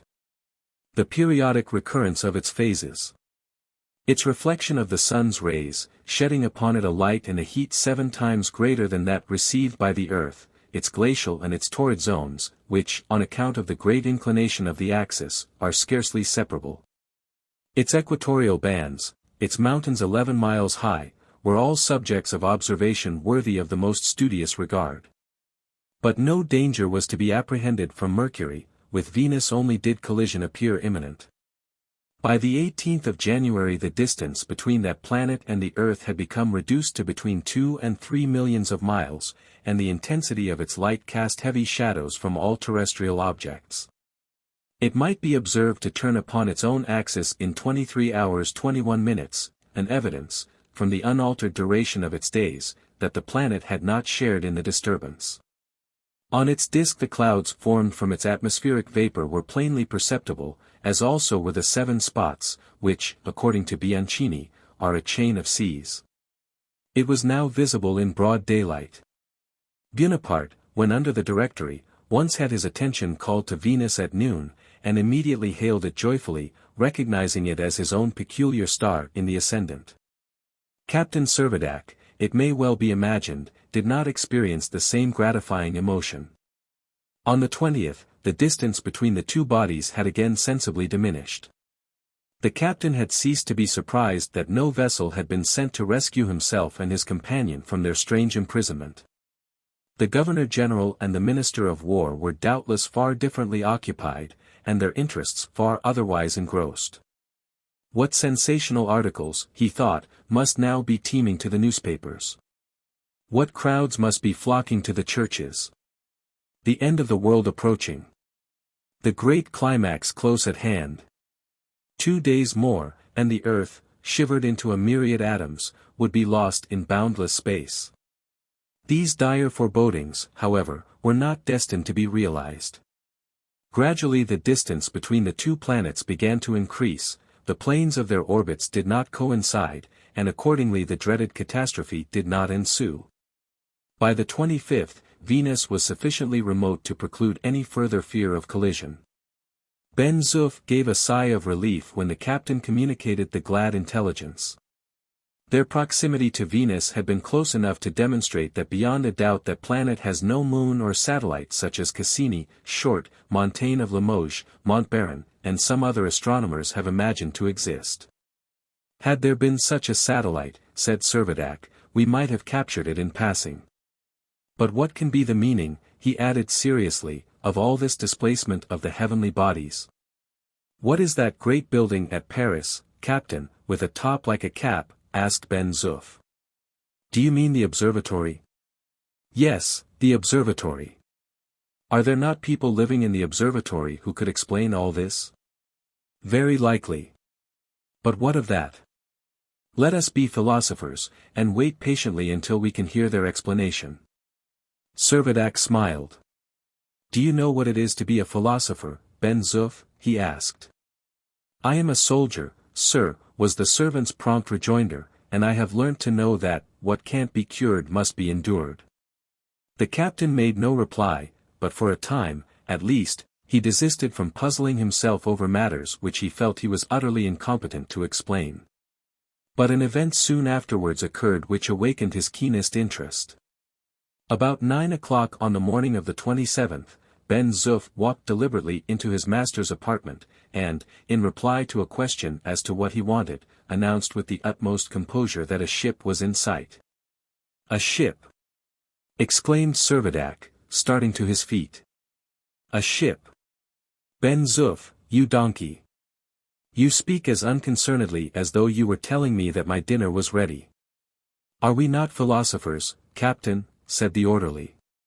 But the captain was out of hearing. Chapter 9. Inquiries unsatisfied. Fast as his legs could carry him, Servadac had made his way to the top of the cliff. It was quite true that a vessel was in sight, hardly more than 6 miles from the shore. But owing to the increase in the Earth's convexity, and the consequent limitation of the range of vision, the rigging of the topmasts alone was visible above the water. This was enough, however, to indicate that the ship was a schooner, an impression that was confirmed when, 2 hours later, she came entirely in sight. The Dobryna, exclaimed Servadac, keeping his eye unmoved at his telescope. Impossible, sir. Rejoined Ben-Zuff, there are no signs of smoke. The Dobryna, repeated the captain, positively. She is under sail, but she is Count Timasheff's yacht. He was right. If the Count were on board, a strange fatality was bringing him to the presence of his rival. But no longer now could Servadac regard him in the light of an adversary. Circumstances had changed, and all animosity was absorbed in the eagerness with which he hailed the prospect of obtaining some information about the recent startling and inexplicable events. During the 27 days that she had been absent, the Dobryna, he conjectured, would have explored the Mediterranean, would very probably have visited Spain, France, or Italy. And accordingly would convey to Gourbi Island some intelligence from one or other of those countries. He reckoned, therefore, not only upon ascertaining the extent of the late catastrophe, but upon learning its cause. Count Timascheff was, no doubt, magnanimously coming to the rescue of himself and his orderly. The wind being adverse, the Dobryna did not make very rapid progress, but as the weather, in spite of a few clouds, remained calm, and the sea was quite smooth, she was enabled to hold a steady course. It seemed unaccountable that she should not use her engine, as whoever was on board, would be naturally impatient to reconnoiter the new island, which must just have come within their view. The probability that suggested itself was that the schooner's fuel was exhausted. Servadac took it for granted that the Dobryna was endeavoring to put in. It occurred to him, however, that the Count, on discovering an island where he had expected to find the mainland of Africa, would not unlikely be at a loss for a place of anchorage. The yacht was evidently making her way in the direction of the former mouth of the Shelif, and the captain was struck with the idea that he would do well to investigate whether there was any suitable mooring towards which he might signal her. Zephyr and Galette were soon saddled, and in 20 minutes had carried their riders to the western extremity of the island, where they both dismounted and began to explore the coast. They were not long in ascertaining that on the farther side of the point there was a small well-sheltered creek of sufficient depth to accommodate a vessel of moderate tonnage. A narrow channel formed a passage through the ridge of rocks that protected it from the open sea, and which, even in the roughest weather, would ensure the calmness of its waters. Whilst examining the rocky shore, the captain observed, to his great surprise, long and well-defined rows of seaweed, which undoubtedly betokened that there had been a very considerable ebb and flow of the waters, a thing unknown in the Mediterranean, where there is scarcely any perceptible tide. What, however, seemed most remarkable, was the manifest evidence that ever since the highest flood, which was caused, in all probability, by the proximity of the body of which the huge disk had been so conspicuous on the night of the 31st of December, the phenomenon had been gradually lessening, and in fact was now reduced to the normal limits which had characterized it before the convulsion.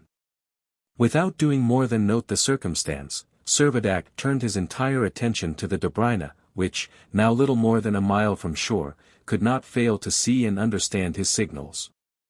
Slightly changing her course, she first struck her mainsail, and, in order to facilitate the movements of her helmsman, soon carried nothing but her two topsails, brigantine and jib. After rounding the peak, she steered direct for the channel to which Servadac by his gestures was pointing her, and was not long in entering the creek. As soon as the anchor, embedded in the sandy bottom, had made good its hold, a boat was lowered. In a few minutes more Count Timascheff had landed on the island. Captain Servadac hastened towards him. "First of all, Count," he exclaimed impetuously, "before we speak one other word, tell me what has happened." The Count, whose imperturbable composure presented a singular contrast to the French officer's enthusiastic vivacity, made a stiff bow, and in his Russian accent replied, "First of all, permit me to express my surprise at seeing you here. I left you on a continent, and here I have the honor of finding you on an island. I assure you, Count, I have never left the place. I am quite aware of it, Captain Servadac, and I now beg to offer you my sincere apologies for failing to keep my appointment with you." "Never mind, now," interposed the captain, "we will talk of that by and by. First, tell me what has happened." "The very question I was about to put to you, Captain Servadac. Do you mean to say you know nothing of the cause, and can tell me nothing of the extent, of the catastrophe which has transformed this part of Africa into an island?" "Nothing more than you know yourself." "But surely, Count Timascheff, you can inform me whether upon the northern shore of the Mediterranean. Are you certain that this is the Mediterranean?" asked the Count significantly, and added, "I have discovered no sign of land." The captain stared in silent bewilderment. For some moments he seemed perfectly stupefied. Then, recovering himself, he began to overwhelm the Count with a torrent of questions. Had he noticed, ever since the 1st of January, that the sun had risen in the west? Had he noticed that the days had been only 6 hours long, and that the weight of the atmosphere was so much diminished? Had he observed that the moon had quite disappeared, and that the earth had been in imminent hazard of running foul of the planet Venus? Was he aware, in short, that the entire motions of the terrestrial sphere had undergone a complete modification? To all these inquiries, the Count responded in the affirmative. He was acquainted with everything that had transpired, but, to Servadac's increasing astonishment, he could throw no light upon the cause of any of the phenomena. "On the night of the 31st of December, he said, I was proceeding by sea to our appointed place of meeting, when my yacht was suddenly caught on the crest of an enormous wave, and carried to a height which it is beyond my power to estimate. Some mysterious force seemed to have brought about a convulsion of the elements. Our engine was damaged, nay disabled, and we drifted entirely at the mercy of the terrible hurricane that raged during the succeeding days. That the Dobryna escaped at all is little less than a miracle, and I can only attribute her safety to the fact that she occupied the center of the vast cyclone, and consequently did not experience much change of position." He paused, and added, "Your island is the first land we have seen.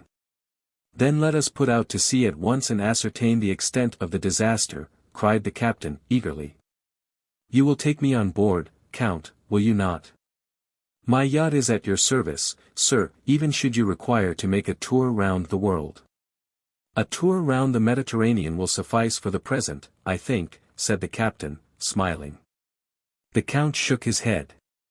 "I am not sure," said he, "but what the tour of the Mediterranean will prove to be the tour of the world." Servadac made no reply, but for a time remained silent and absorbed in thought. After the silence was broken, they consulted as to what course was best to pursue. And the plan they proposed was, in the first place, to discover how much of the African coast still remained, and to carry on the tidings of their own experiences to Algiers. Or, in the event of the southern shore having actually disappeared, they would make their way northwards and put themselves in communication with the population on the river banks of Europe.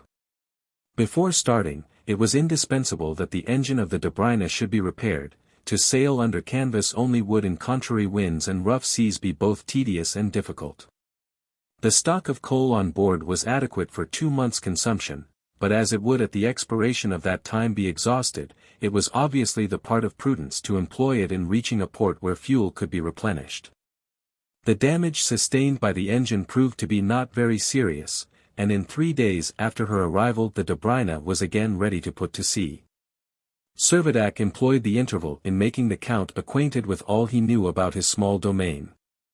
They made an entire circuit of the island, and both agreed that it must be beyond the limits of that circumscribed territory that they must seek an explanation of what had so strangely transpired.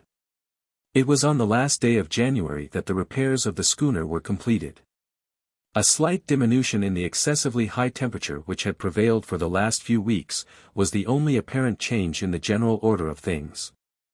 But whether this was to be attributed to any alteration in the Earth's orbit was a question which would still require several days to decide. The weather remained fine, and although a few clouds had accumulated, and might have caused a trifling fall of the barometer, they were not sufficiently threatening to delay the departure of the Dobryna. Doubts now arose, and some discussion followed, whether or not it was desirable for Ben-Zuff to accompany his master. There were various reasons why he should be left behind, not the least important being that the schooner had no accommodation for horses, and the orderly would have found it hard to part with Zephyr, and much more with his own favorite Galette. Besides, it was advisable that there should be some one left to receive any strangers that might possibly arrive, as well as to keep an eye upon the herds of cattle which, in the dubious prospect before them, might prove to be the sole resource of the survivors of the catastrophe. Altogether, taking into consideration that the brave fellow would incur no personal risk by remaining upon the island, the captain was induced with much reluctance to forego the attendance of his servant, hoping very shortly to return and to restore him to his country, when he had ascertained the reason of the mysteries in which they were enveloped. On the 31st, then, Ben-Zuff was invested with governor's powers, and took an affecting leave of his master, begging him, if chance should carry him near Montmartre, to ascertain whether the beloved mountain had been left unmoved. Farewells over, the Dobryna was carefully steered through the creek, and was soon upon the open sea. Chapter 10. A Search for Algeria. The Dobryna, a strong craft of 200 tons burden, had been built in the famous shipbuilding yards in the Isle of Wight. Her sea-going qualities were excellent, and would have amply sufficed for a circumnavigation of the globe. Count Timascheff was himself no sailor, but had the greatest confidence in leaving the command of his yacht in the hands of Lieutenant Procope, a man of about 30 years of age, and an excellent seaman. Born on the Count's estates, the son of a serf who had been emancipated long before the famous edict of the Emperor Alexander, Procope was sincerely attached, by a tie of gratitude as well as of duty and affection, to his patron's service. After an apprenticeship on a merchant ship he had entered the Imperial Navy, and had already reached the rank of lieutenant when the Count appointed him to the charge of his own private yacht, in which he was accustomed to spend by far the greater part of his time, throughout the winter generally cruising in the Mediterranean, whilst in the summer he visited more northern waters. The ship could not have been in better hands. The lieutenant was well informed in many matters outside the pale of his profession, and his attainments were alike creditable to himself and to the liberal friend who had given him his education. He had an excellent crew, consisting of Tigelu the engineer, for sailors named Nigok, Tolstoy, Etkeff, and Panofka, and Mochel the cook. These men, without exception, were all sons of the Count's tenants, and so tenaciously, even out at sea, did they cling to their old traditions, that it mattered little to them what physical disorganization ensued, so long as they felt they were sharing the experiences of their lord and master. The late astounding events, however, had rendered Procope manifestly uneasy, and not the less so from his consciousness that the Count secretly partook of his own anxiety. Steam up and canvas spread, the schooner started eastwards. With a favourable wind she would certainly have made 11 knots an hour had not the high waves somewhat impeded her progress. Although only a moderate breeze was blowing, the sea was rough, a circumstance to be accounted for only by the diminution in the force of the Earth's attraction rendering the liquid particles so buoyant, that by the mere effect of oscillation they were carried to a height that was quite unprecedented. Arago has fixed 25 or 26 feet as the maximum elevation ever attained by the highest waves, and his astonishment would have been very great to see them rising 50 or even 60 feet. Nor did these waves in the usual way partially unfurl themselves and rebound against the sides of the vessel. They might rather be described as long undulations carrying the schooner, its weight diminished from the same cause as that of the water, alternately to such heights and depths, that if Captain Servadac had been subject to seasickness he must have found himself in sorry plight. As the pitching, however, was the result of a long uniform swell, the yacht did not labor much harder than she would against the ordinary short strong waves of the Mediterranean. The main inconvenience that was experienced was the diminution in her proper rate of speed. For a few miles she followed the line hitherto presumably occupied by the coast of Algeria, but no land appeared to the south. The changed positions of the planets rendered them of no avail for purposes of nautical observation, nor could Lieutenant Procope calculate his latitude and longitude by the altitude of the sun, as his reckonings would be useless when applied to charts that had been constructed for the old order of things. But nevertheless, by means of the log, which gave him the rate of progress, and by the compass which indicated the direction in which they were sailing, he was able to form an estimate of his position that was sufficiently free from error for his immediate need. Happily the recent phenomena had no effect upon the compass. The magnetic needle, which in these regions had pointed about 22 degrees from the North Pole, had never deviated in the least, a proof that, although east and west had apparently changed places, north and south continued to retain their normal position as cardinal points. The log and the compass, therefore, were able to be called upon to do the work of the sextant, which had become utterly useless. On the first morning of the cruise Lieutenant Procope, who, like most Russians, spoke French fluently, was explaining these peculiarities to Captain Servadac. The Count was present, and the conversation perpetually recurred, as naturally it would, to the phenomena which remained so inexplicable to them all. "It is very evident," said the lieutenant, "that ever since the 1st of January the Earth has been moving in a new orbit, and from some unknown cause has drawn nearer to the sun." "No doubt about that," said Servadac. "And I suppose that, having crossed the orbit of Venus, we have a good chance of running into the orbit of Mercury." "And finish up by a collision with the sun," added the Count. "There is no fear of that, sir. The Earth has undoubtedly entered upon a new orbit, but she is not incurring any probable risk of being precipitated onto the sun." "Can you satisfy us of that?" asked the Count. "I can, sir. I can give you a proof which I think you will own is conclusive. If, as you suppose, the Earth is being drawn on so as to be precipitated against the sun, the great center of attraction of our system, it could only be because the centrifugal and centripetal forces that cause the planets to rotate in their several orbits had been entirely suspended. In that case, indeed, the Earth would rush onwards towards the sun. And in 64 days and a half the catastrophe you dread would inevitably happen." "And what demonstration do you offer," asked Servadac eagerly, "that it will not happen?" "Simply this, Captain, that since the Earth entered her new orbit half the 64 days has already elapsed, and yet it is only just recently that she has crossed the orbit of Venus. Hardly 1/3 of the distance to be traversed to reach the sun." The lieutenant paused to allow time for reflection, and added, "Moreover, I have every reason to believe that we are not so near the sun as we have been. The temperature has been gradually diminishing. The heat upon Gourbi Island is not greater now than we might ordinarily expect to find in Algeria. At the same time, we have the problem still unsolved that the Mediterranean has evidently been transported to the equatorial zone." Both the Count and the Captain expressed themselves reassured by his representations, and observed that they must now do all in their power to discover what had become of the vast continent of Africa, of which they were hitherto failing so completely to find a vestige.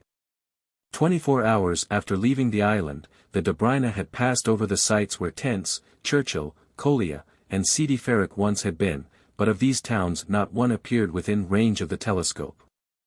Ocean reigned supreme. Lieutenant Procope was absolutely certain that he had not mistaken his direction. The compass showed that the wind had never shifted from the west, and this, with the rate of speed as estimated by the log, combined to assure him that at this date, the 2d of February, the schooner was in lat. 36 degrees 49 minute N and long. 3 degrees 25 minute E, the very spot which ought to have been occupied by the Algerian capital. But Algiers, like all the other coast towns, had apparently been absorbed into the bowels of the earth. Captain Servadac, with clenched teeth and knitted brow, stood sternly, almost fiercely, regarding the boundless waste of water. His pulse beat fast as he recalled the friends and comrades with whom he had spent the last few years in that vanished city. All the images of his past life floated upon his memory. His thoughts sped away to his native France, only to return again to wonder whether the depths of ocean would reveal any traces of the Algerian metropolis. "Is it not impossible," he murmured aloud, "that any city should disappear so completely? Would not the loftiest eminences of the city at least be visible? Surely some portion of the Kasbah must still rise above the waves." The imperial fort, too, was built upon an elevation of 750 feet. It is incredible that it should be so totally submerged. Unless some vestiges of these are found, I shall begin to suspect that the whole of Africa has been swallowed in some vast abyss. Another circumstance was most remarkable. Not a material object of any kind was to be noticed floating on the surface of the water. Not one branch of a tree had been seen drifting by, nor one spar belonging to one of the numerous vessels that a month previously had been moored in the magnificent bay which stretched 12 miles across from Cape Matafuz to Point Pexade. Perhaps the depths might disclose what the surface failed to reveal, and Count Timascheff, anxious that Servadac should have every facility afforded him for solving his doubts, called for the sounding line. Forthwith, the lead was greased and lowered. To the surprise of all, and especially of Lieutenant Procope, the line indicated a bottom at a nearly uniform depth of from 4 to 5 fathoms. And although the sounding was persevered with continuously for more than 2 hours over a considerable area, the differences of level were insignificant. Not corresponding in any degree to what would be expected over the site of a city that had been terraced like the seats of an amphitheater. Astounding as it seemed, what alternative was left but to suppose that the Algerian capital had been completely leveled by the flood? The sea bottom was composed of neither rock, mud, sand, nor shells. The sounding lead brought up nothing but a kind of metallic dust, which glittered with a strange iridescence, and the nature of which it was impossible to determine. As it was totally unlike what had ever been known to be raised from the bed of the Mediterranean. "You must see, Lieutenant, I should think, that we are not so near the coast of Algeria as you imagined." The lieutenant shook his head. After pondering a while, he said, "If we were farther away I should expect to find a depth of 200 or 300 fathoms instead of 5 fathoms. 5 fathoms. I confess I am puzzled." For the next 36 hours, until the 4th of February, the sea was examined and explored with the most unflagging perseverance. Its depth remained invariable, still 4, or at most 5, fathoms. And although its bottom was assiduously dredged, it was only to prove it barren of marine production of any type. The yacht made its way to lat. 36 degrees, and by reference to the charts it was tolerably certain that she was cruising over the site of the Sahel, the ridge that had separated the rich plain of the Matija from the sea, and of which the highest peak, Mount Bougeria, had reached an altitude of 1,200 feet. But even this peak, which might have been expected to emerge like an islet above the surface of the sea, was nowhere to be traced. Nothing was to be done but to put about, and return in disappointment towards the north. Thus the Dobryna regained the waters of the Mediterranean without discovering a trace of the missing province of Algeria. Chapter 11. An Island Tomb. No longer, then, could there be any doubt as to the annihilation of a considerable portion of the colony. Not merely had there been a submersion of the land, but the impression was more and more confirmed that the very bowels of the earth must have yawned and closed again upon a large territory. Of the rocky substratum of the province it became more evident than ever that not a trace remained, and a new soil of unknown formation had certainly taken the place of the old sandy sea bottom. As it altogether transcended the powers of those on board to elucidate the origin of this catastrophe, it was felt to be incumbent on them at least to ascertain its extent. After a long and somewhat wavering discussion, it was at length decided that the schooner should take advantage of the favorable wind and weather, and proceed at first towards the east. Thus following the outline of what had formerly represented the coast of Africa, until that coast had been lost in boundless sea. Not a vestige of it all remained, from Cape Matafuz to Tunis it had all gone, as though it had never been. The maritime town of Delis, built like Algiers, amphitheatre-wise, had totally disappeared, the highest points were quite invisible. Not a trace on the horizon was left of the Jurjra chain, the topmost point of which was known to have an altitude of more than 7,000 feet. Unsparing of her fuel, the Dobryna made her way at full steam towards Cape Blanc. Neither Cape Negro nor Cape Surat was to be seen. The town of Bizerta, once charming in its oriental beauty, had vanished utterly. Its marabouts, or temple tombs, shaded by magnificent palms that fringed the gulf, which by reason of its narrow mouth had the semblance of a lake, all had disappeared, giving place to a vast waste of sea, the transparent waves of which, as still demonstrated by the sounding line, had ever the same uniform and arid bottom.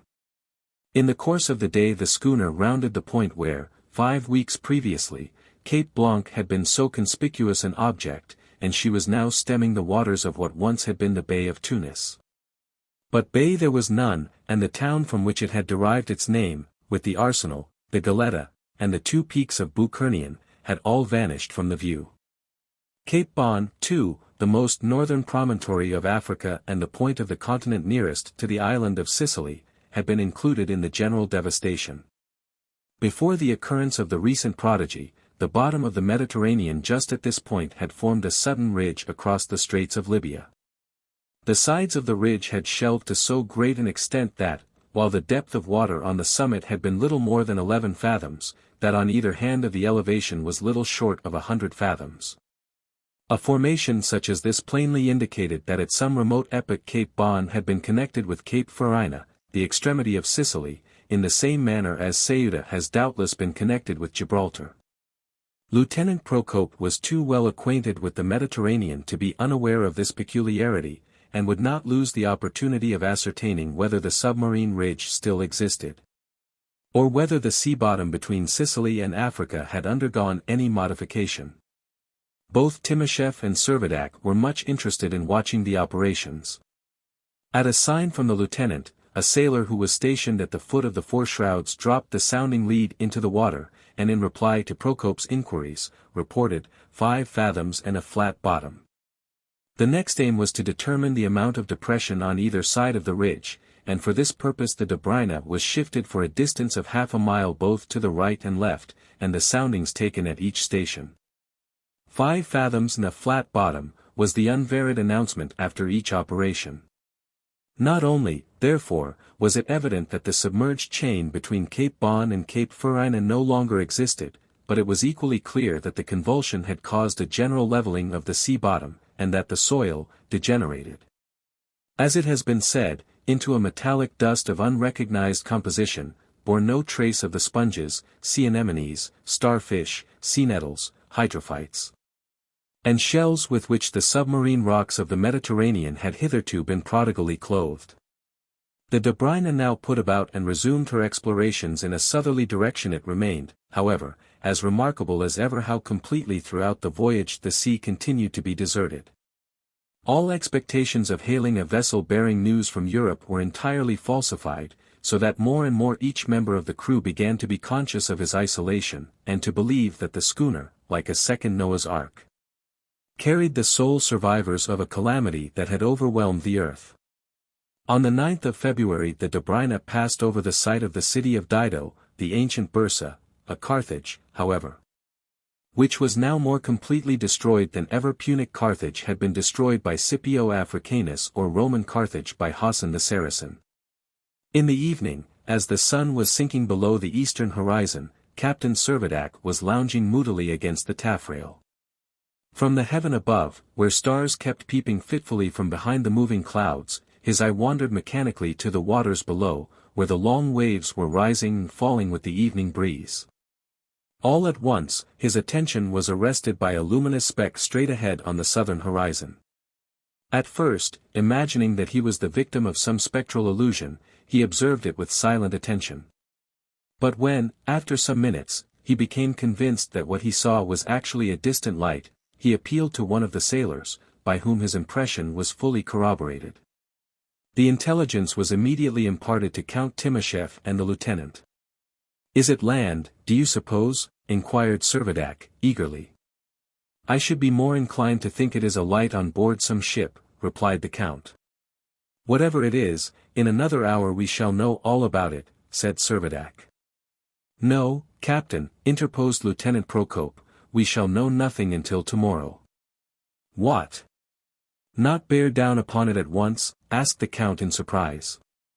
"No, sir. I should much rather lay to and wait till daylight.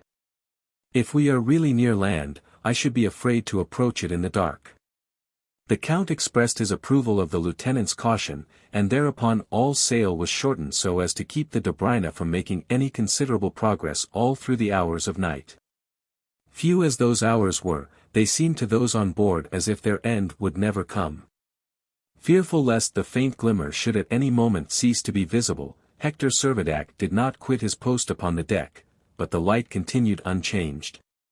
It shone with about the same degree of luster as a star of the second magnitude, and from the fact of its remaining stationary, Procope became more and more convinced that it was on land and did not belong to a passing vessel. At sunrise every telescope was pointed with keenest interest towards the center of attraction. The light, of course, had ceased to be visible, but in the direction where it had been seen, and at a distance of about 10 miles, there was the distinct outline of a solitary island of very small extent. Rather, as the count observed, it had the appearance of being the projecting summit of a mountain all but submerged.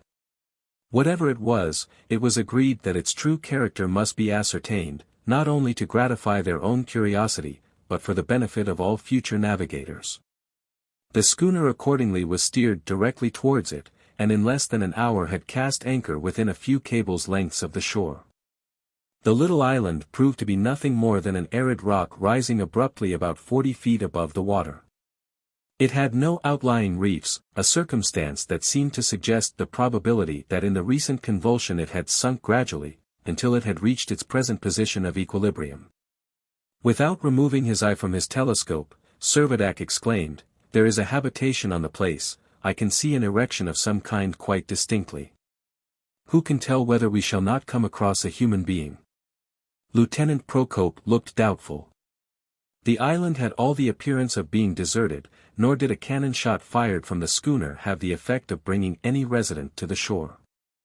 Nevertheless, it was undeniable that there was a stone building situated on the top of the rock, and that this building had much the character of an Arabian mosque.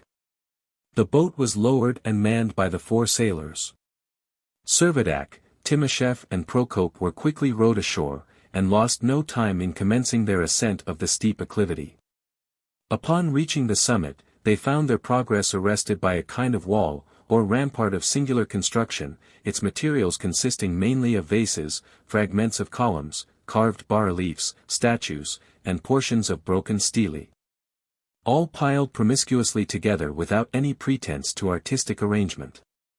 They made their way into the enclosure, and finding an open door, they passed through and soon came to a second door, also open, which admitted them to the interior of the mosque, consisting of a single chamber, the walls of which were ornamented in the Arabian style by sculptures of indifferent execution. In the center was a tomb of the very simplest kind, and above the tomb was suspended a large silver lamp with a capacious reservoir of oil, in which floated a long lighted wick, the flame of which was evidently the light that had attracted Servadac's attention on the previous night. Must there not have been a custodian of the shrine, they mutually asked, but if such there had ever been, he must, they concluded, either have fled or have perished on that eventful night. Not a soul was there in charge, and the sole living occupants were a flock of wild cormorants which, startled at the entrance of the intruders, rose on wing, and took a rapid flight towards the south. An old French prayer book was lying on the corner of the tomb, the volume was open, and the page exposed to view was that which contained the office for the celebration of the 25th of August. A sudden revelation dashed across Servadac's mind. The solemn isolation of the island tomb, the open breviary, the ritual of the ancient anniversary, all combined to apprise him of the sanctity of the spot upon which he stood. The tomb of St. Louis! He exclaimed, and his companions involuntarily followed his example, and made a reverential obeisance to the venerated monument. It was, in truth, the very spot on which tradition asserts that the canonized monarch came to die, a spot to which for 6 centuries and more his countrymen had paid the homage of a pious regard. The lamp that had been kindled at the memorial shrine of a saint was now in all probability the only beacon that threw a light across the waters of the Mediterranean, and even this ere long must itself expire. There was nothing more to explore.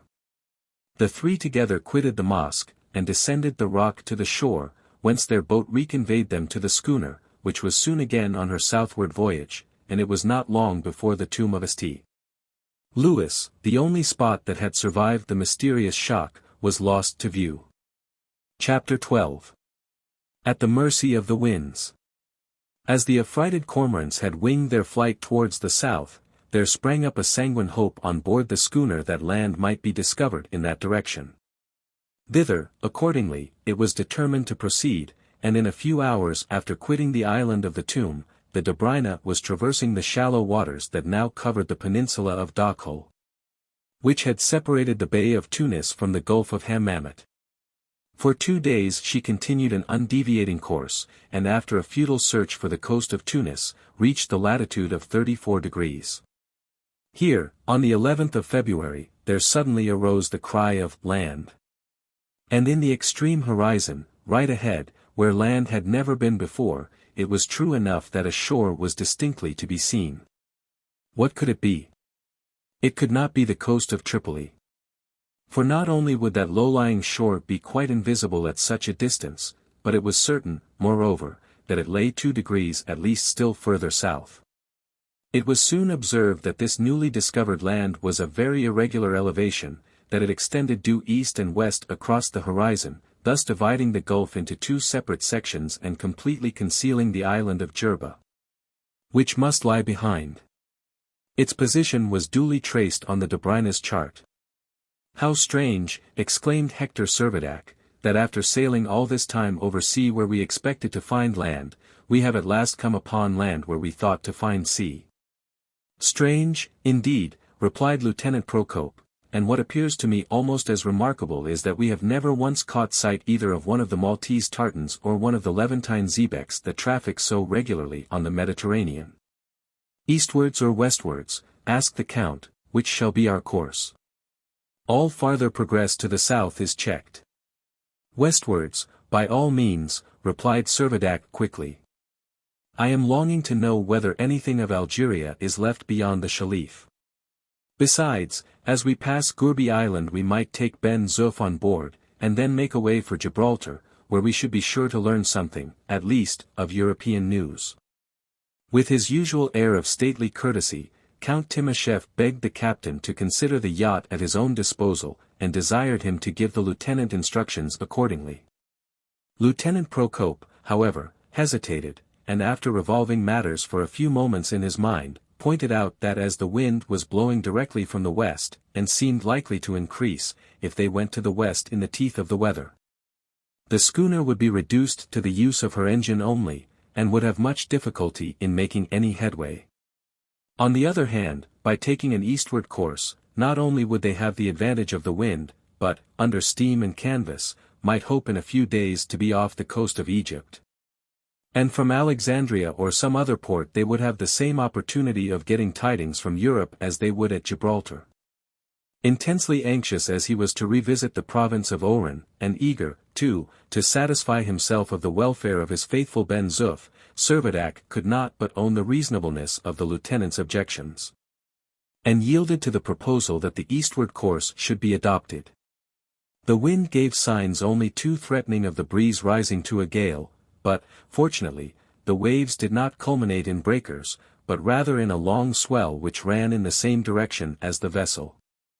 During the last fortnight the high temperature had been gradually diminishing, until it now reached an average of 20 degrees Cent, or 68 degrees FAHR, and sometimes descended as low as 15 degrees. That this diminution was to be attributed to the change in the Earth's orbit was a question that admitted of little doubt.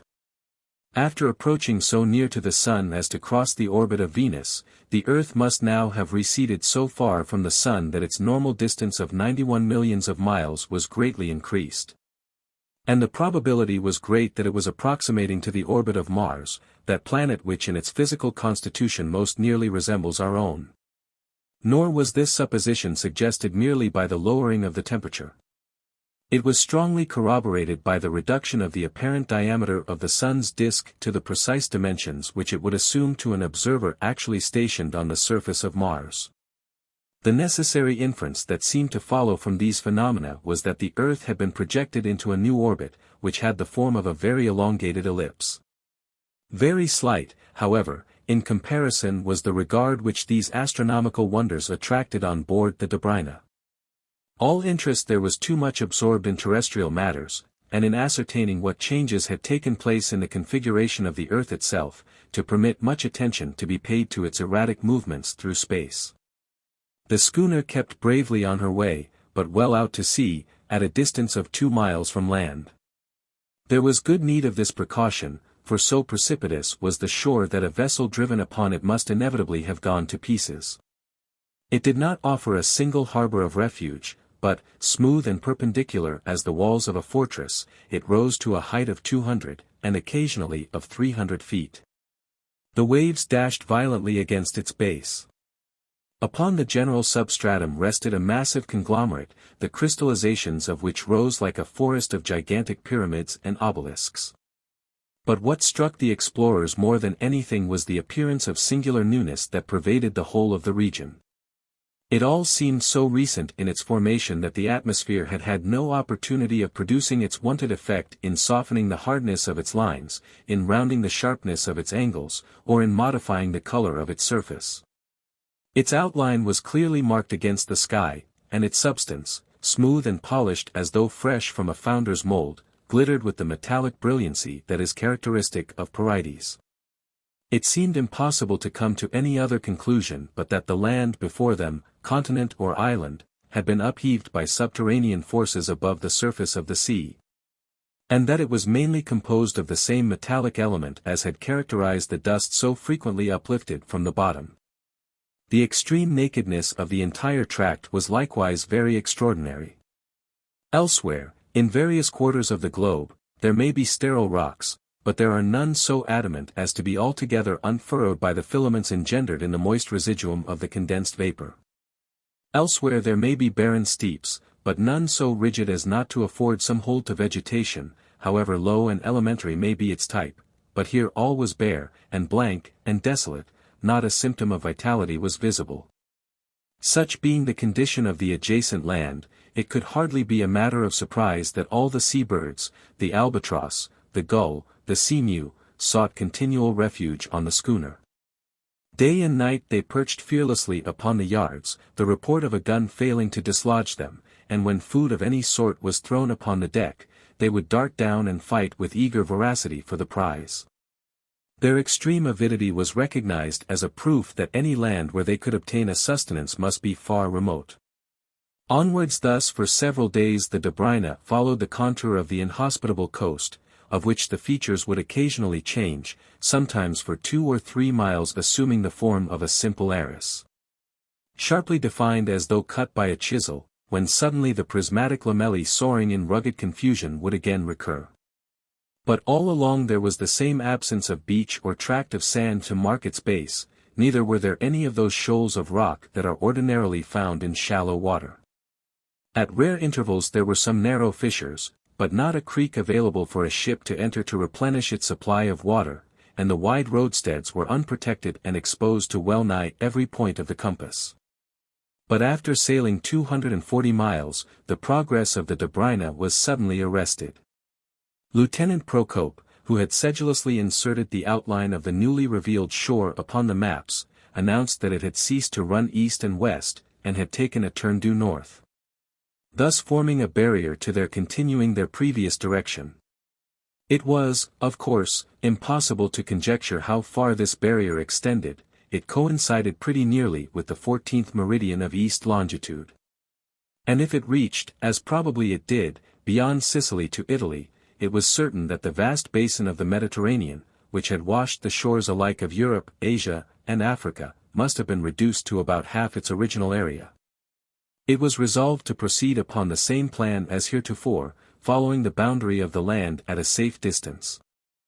Accordingly, the head of the Dobryna was pointed north, making straight, as it was presumed, for the south of Europe. 100 miles, or somewhat over, in that direction, and it was to be anticipated she would come in sight of Malta, if only that ancient island, the heritage in succession of Phoenicians, Carthaginians, Sicilians, Romans, Vandals, Greeks, Arabians, and the Knights of Rhodes, should still be undestroyed. But Malta, too, was gone, and when, upon the 14th, the sounding line was dropped upon its site, it was only with the same result so oftentimes obtained before. The devastation is not limited to Africa, observed the Count. Assuredly not, assented the lieutenant, adding, and I confess I am almost in despair whether we shall ever ascertain its limits to what quarter of Europe, if Europe still exists. Do you propose that I should now direct your course to Sicily, Italy, France, ejaculated Servadac, eagerly, anywhere where we can learn the truth of what has befallen us? How if we are the sole survivors, said the Count, gravely.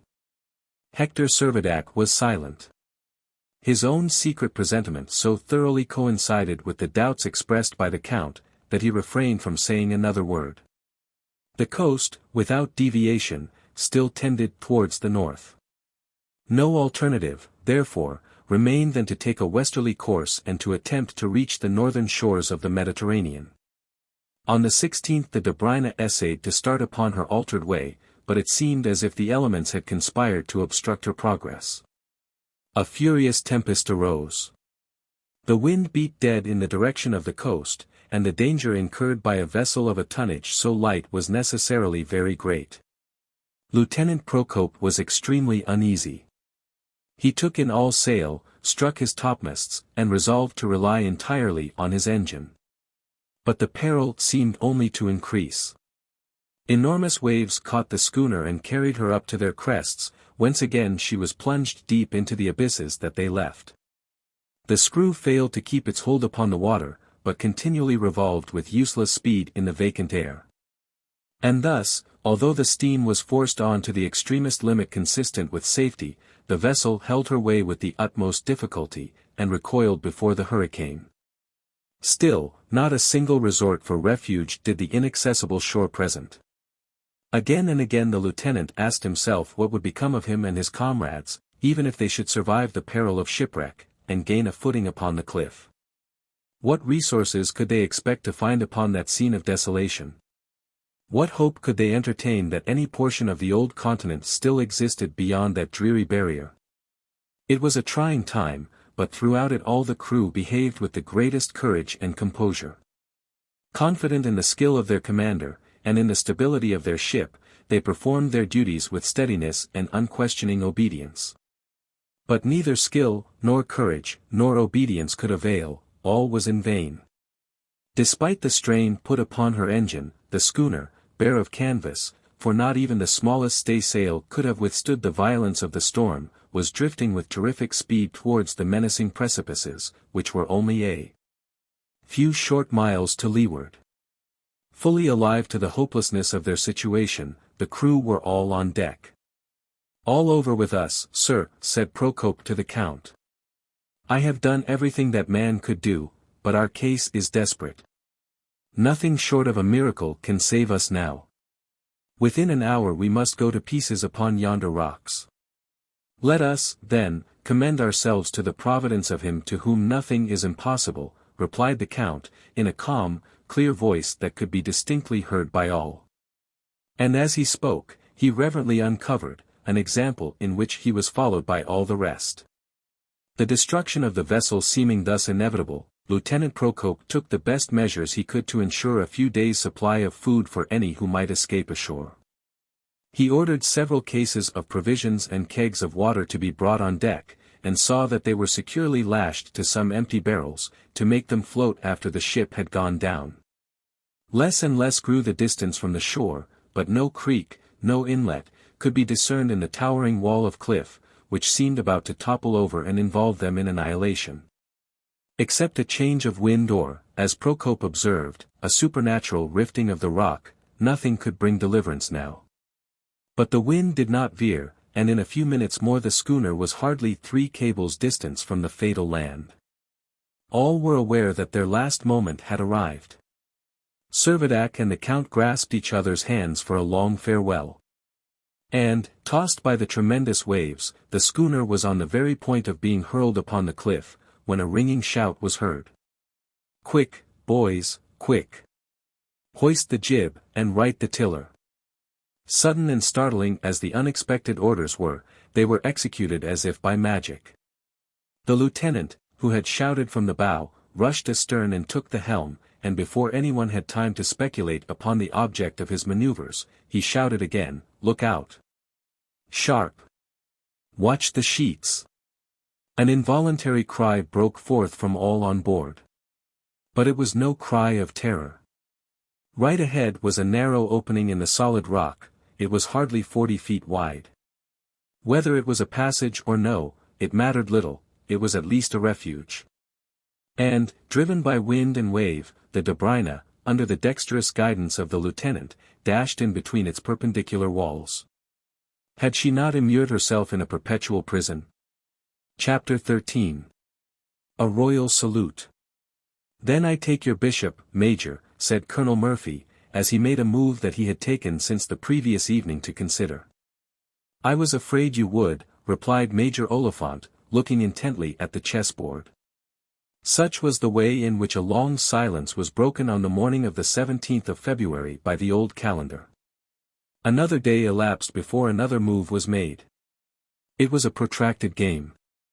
It had, in fact, already lasted some months, the players being so deliberate, and so fearful of taking a step without the most mature consideration, that even now they were only making the 20th move. Both of them, moreover, were rigid disciples of the renowned Philidor, who pronounces that to play the pawns well is the soul of chess, and, accordingly, not one pawn had been sacrificed without a most vigorous defense. The men who were thus beguiling their leisure were 2 officers in the British Army, Colonel Heneage Finch Murphy and Major Sir John Temple Oliphant. Remarkably similar in personal appearance, they were hardly less so in personal character. Both of them were about 40 years of age, both of them were tall and fair, with bushy whiskers and mustaches, both of them were phlegmatic in temperament, and both much addicted to the wearing of their uniforms. They were proud of their nationality, and exhibited a manifest dislike, verging upon contempt, of everything foreign. Probably they would have felt no surprise if they had been told that Anglo-Saxons were fashioned out of some specific clay, the properties of which surpassed the investigation of chemical analysis. Without any intentional disparagement they might, in a certain way, be compared to 2 scarecrows which, though perfectly harmless in themselves, inspire some measure of respect, and are excellently adapted to protect the territory entrusted to their guardianship. English-like, the 2 officers had made themselves thoroughly at home in the station abroad in which it had been their lot to be quartered. The faculty of colonization seems to be indigenous to the native character. Once let an Englishman plant his national standard on the surface of the moon, and it would not be long before a colony was established round it. The officers had a servant, named Kirk, and a company of 10 soldiers of the line. This party of 13 men were apparently the sole survivors of an overwhelming catastrophe, which on the 1st of January had transformed an enormous rock, garrisoned with well-nigh 2,000 troops, into an insignificant island far out to sea. But although the transformation had been so marvelous, it cannot be said that either Colonel Murphy or Major Oliphant had made much demonstration of astonishment. "This is all very peculiar, Sir John," observed the Colonel. "Yes, Colonel. Very peculiar," replied the Major. "England will be sure to send for us," said one officer. No doubt she will, answered the other. Accordingly, they came to the mutual resolution that they would stick to their post. To say the truth, it would have been a difficult matter for the gallant officers to do otherwise, they had but one small boat. Therefore, it was well that they made a virtue of necessity, and resigned themselves to patient expectation of the British ship which, in due time, would bring relief. They had no fear of starvation. Their island was mined with subterranean stores, more than ample for 13 men, nay, for 13 Englishmen, for the next 5 years at least. Preserved meat, ale, brandy, all were in abundance. Consequently, as the men expressed it, they were in this respect all right. Of course, the physical changes that had taken place had attracted the notice both of officers and men. But the reversed position of east and west, the diminution of the force of gravity, the altered rotation of the earth, and her projection upon a new orbit, were all things that gave them little concern and no uneasiness. And when the colonel and the major had replaced the pieces on the board which had been disturbed by the convulsion, any surprise they might have felt at the chessmen losing some portion of their weight was quite forgotten in the satisfaction of seeing them retain their equilibrium. One phenomenon, however, did not fail to make its due impression upon the men, this was the diminution in the length of day and night. 3 days after the catastrophe, Corporal Pym, on behalf of himself and his comrades, solicited a formal interview with the officers. The request having been granted, Pym, with the 9 soldiers, all punctiliously wearing the regimental tunic of scarlet and trousers of invisible green, presented themselves at the door of the colonel's room, where he and his brother officer were continuing their game. Raising his hand respectfully to his cap, which he wore poised jauntily over his right ear, and scarcely held on by the strap below his under lip, the corporal waited permission to speak. After a lingering survey of the chessboard, the colonel slowly lifted his eyes, and said with official dignity, "Well, men, what is it?" "First of all, sir," replied the corporal, "we want to speak to you about our pay, and then we wish to have a word with the major about our rations." "Say on, then," said Colonel Murphy. "What is it about your pay?" "Just this, sir. As the days are only half as long as they were, we should like to know whether our pay is to be diminished in proportion." The colonel was taken somewhat aback, and did not reply immediately, though by some significant nods towards the major, he indicated that he thought the question very reasonable. After a few moments' reflection, he replied, "It must, I think, be allowed that your pay was calculated from sunrise to sunrise, there was no specification of what the interval should be. Your pay will continue as before. England can afford it."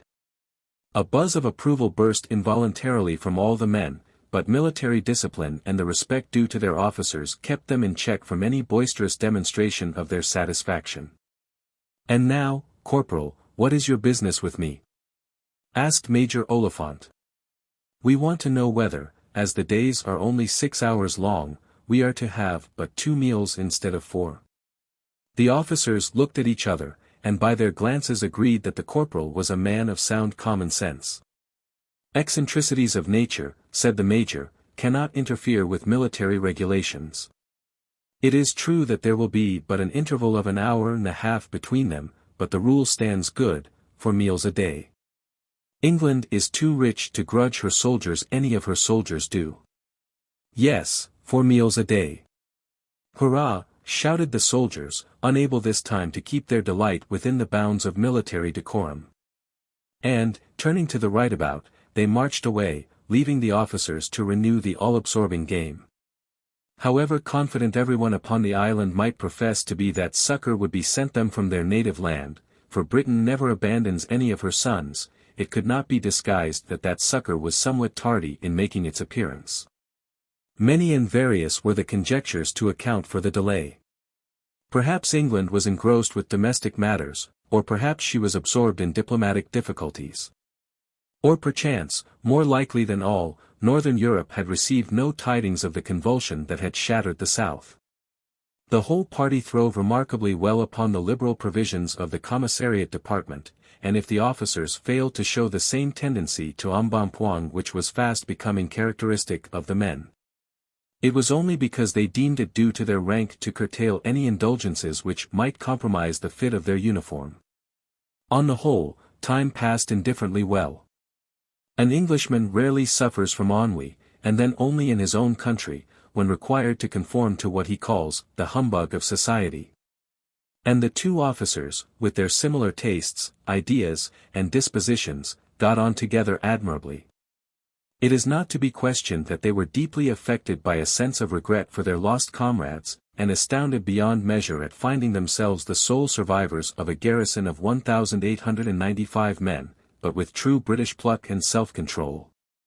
They had done nothing more than draw up a report that 1,882 names were missing from the muster roll. The island itself, the sole surviving fragment of an enormous pile of rock that had reared itself some 1,600 feet above the sea, was not, strictly speaking, the only land that was visible.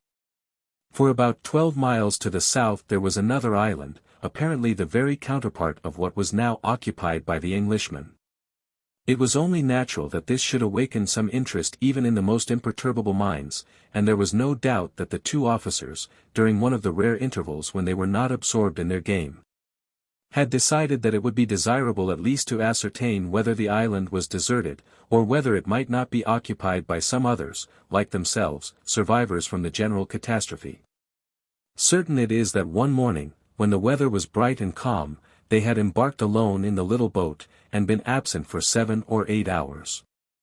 Not even to Corporal Pym did they communicate the object of their excursion, nor say one syllable as to its result, and it could only be inferred from their manner that they were quite satisfied with what they had seen. And very shortly afterwards Major Oliphant was observed to draw up a lengthy document, which was no sooner finished than it was formally signed and sealed with the seal of the 33rd Regiment. It was directed to the First Lord of the Admiralty, London, and kept in readiness for transmission by the first ship that should hail in sight. But time elapsed, and here was the 18th of February without an opportunity having been afforded for any communication with the British government.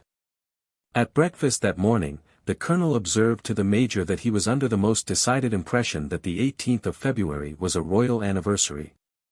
And he went on to say that, although he had received no definite instructions on the subject, he did not think that the peculiar circumstances under which they found themselves should prevent them from giving the day its due military honors.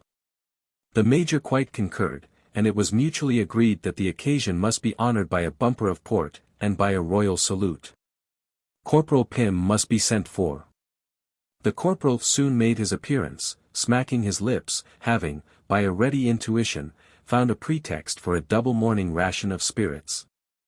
The 18th of February, you know, Pym, said the colonel, we must have a salute of 21 guns. Very good, replied Pym, a man of few words. And take care that your fellows don't get their arms and legs blown off, added the officer.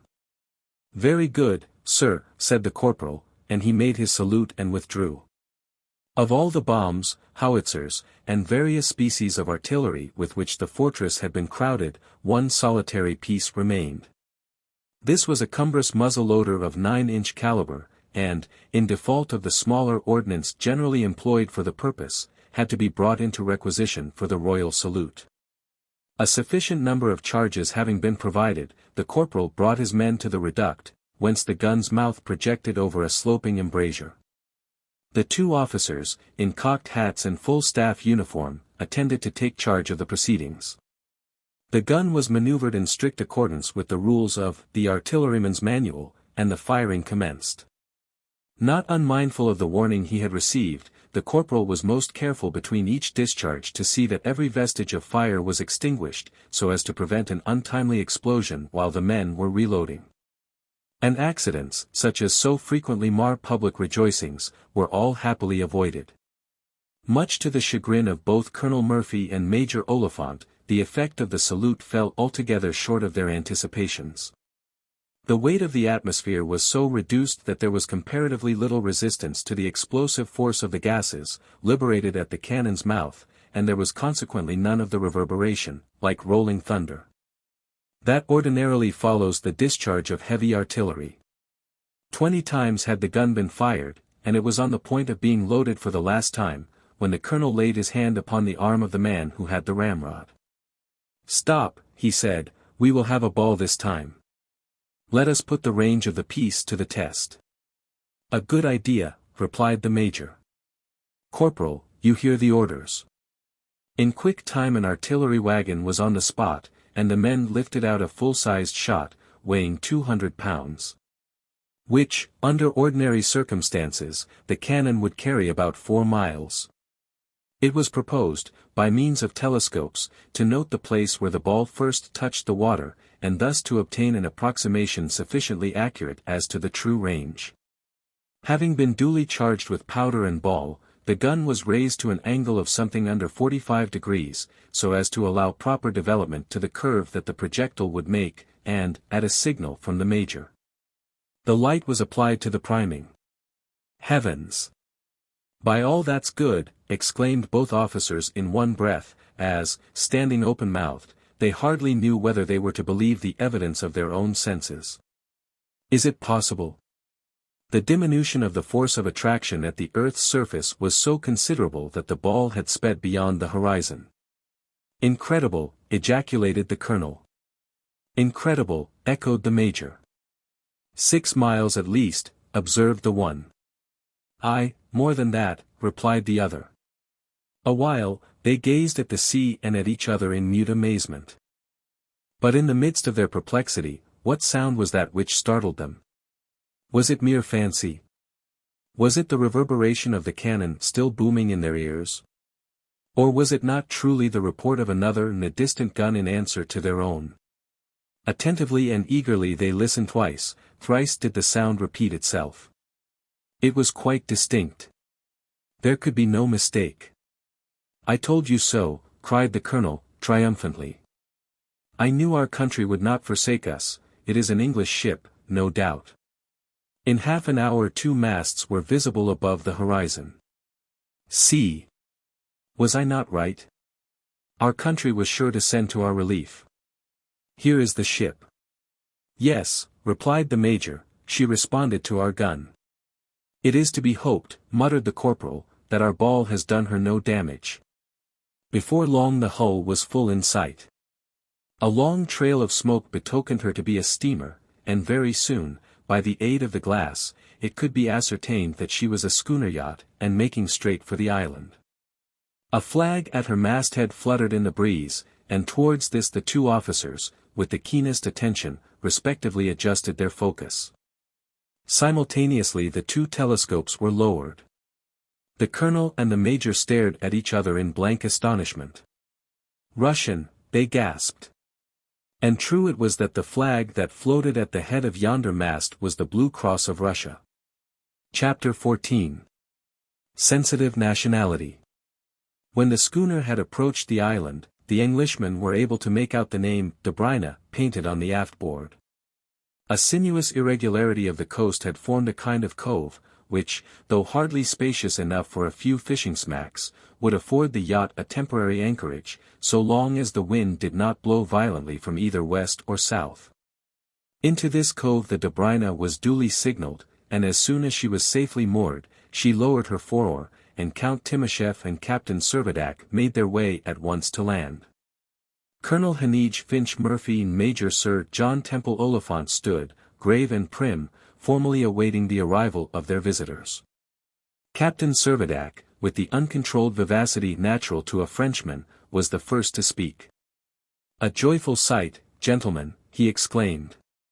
"It will give us unbounded pleasure to shake hands again with some of our fellow creatures. You, no doubt, have escaped the same disaster as ourselves." But the English officers, neither by word nor gesture, made the slightest acknowledgement of this familiar greeting. "What news can you give us of France, England, or Russia?" continued Servadac, perfectly unconscious of the stolid rigidity with which his advances were received. "We are anxious to hear anything you can tell us. Have you had communications with Europe? Have you? To whom have we the honor of speaking?" At last interposed Colonel Murphy, in the coldest and most measured tone, and drawing himself up to his full height. "Ah! How stupid!" "I forgot," said Servadac, with the slightest possible shrug of the shoulders, "we have not been introduced." Then, with a wave of his hand towards his companion, who meanwhile had exhibited a reserve hardly less than that of the British officers, he said, "Allow me to introduce you to Count Wassily Timascheff." "Major Sir John Temple Oliphant," replied the colonel. The Russian and the Englishman mutually exchanged the stiffest of bows. "I have the pleasure of introducing Captain Servadac," said the count in his turn. "And this is Colonel Heneage Finch Murphy," was the major's grave rejoinder. More bows were interchanged and the ceremony brought to its due conclusion.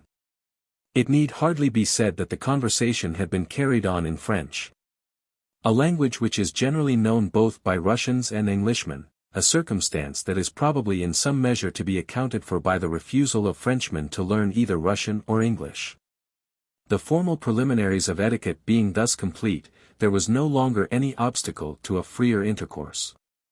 The colonel, signing to his guests to follow, led the way to the apartment occupied jointly by himself and the major, which, although only a kind of casemate hollowed in the rock, nevertheless wore a general air of comfort. Major Oliphant accompanied them, and all four having taken their seats, the conversation was commenced. Irritated and disgusted at all the cold formalities, Hector Servadac resolved to leave all the talking to the count. And he, quite aware that the Englishman would adhere to the fiction that they could be supposed to know nothing that had transpired previous to the introduction, felt himself obliged to recapitulate matters from the very beginning. "You must be aware, gentlemen," began the count, "that a most singular catastrophe occurred on the 1st of January last. Its cause, its limits we have utterly failed to discover, but from the appearance of the island on which we find you here, you have evidently experienced its devastating consequences." The Englishman, in silence, bowed assent. "Captain Servadac, who accompanies me," continued the count, "has been most severely tried by the disaster. Engaged as he was in an important mission as a staff officer in Algeria, a French colony, I believe," interposed Major Oliphant, half shutting his eyes with an expression of supreme indifference. Servadac was on the point of making some cutting retort, but Count Timascheff, without allowing the interruption to be noticed, calmly continued his narrative. "It was near the mouth of the Shelif that a portion of Africa, on that eventful night, was transformed into an island which alone survived. The rest of the vast continent disappeared as completely as if it had never been." The announcement seemed by no means startling to the phlegmatic colonel. "Indeed," was all he said. "And where were you?" asked Major Oliphant. "I was out at sea, cruising in my yacht, hard by, and I look upon it as a miracle, and nothing less, that I and my crew escaped with our lives." "I congratulate you on your luck," replied the major. The count resumed, "It was about a month after the great disruption that I was sailing, my engine having sustained some damage in the shock, along the Algerian coast, and had the pleasure of meeting with my previous acquaintance, Captain Servadac, who was resident upon the island with his orderly, Ben-Zuff." "Ben who?" inquired the major. "Zuff." "Ben-Zuff," ejaculated Servadac, who could scarcely shout loud enough to relieve his pent-up feelings. Ignoring this ebullition of the captain's spleen, the count went on to say, Captain Servadac was naturally most anxious to get what news he could. Accordingly, he left his servant on the island in charge of his horses, and came on board the Dobryna with me. We were quite at a loss to know where we should steer, but decided to direct our course to what previously had been the east, in order that we might, if possible, discover the colony of Algeria, but of Algeria not a trace remained. The colonel curled his lip, insinuating only too plainly that to him it was by no means surprising that a French colony should be wanting in the element of stability.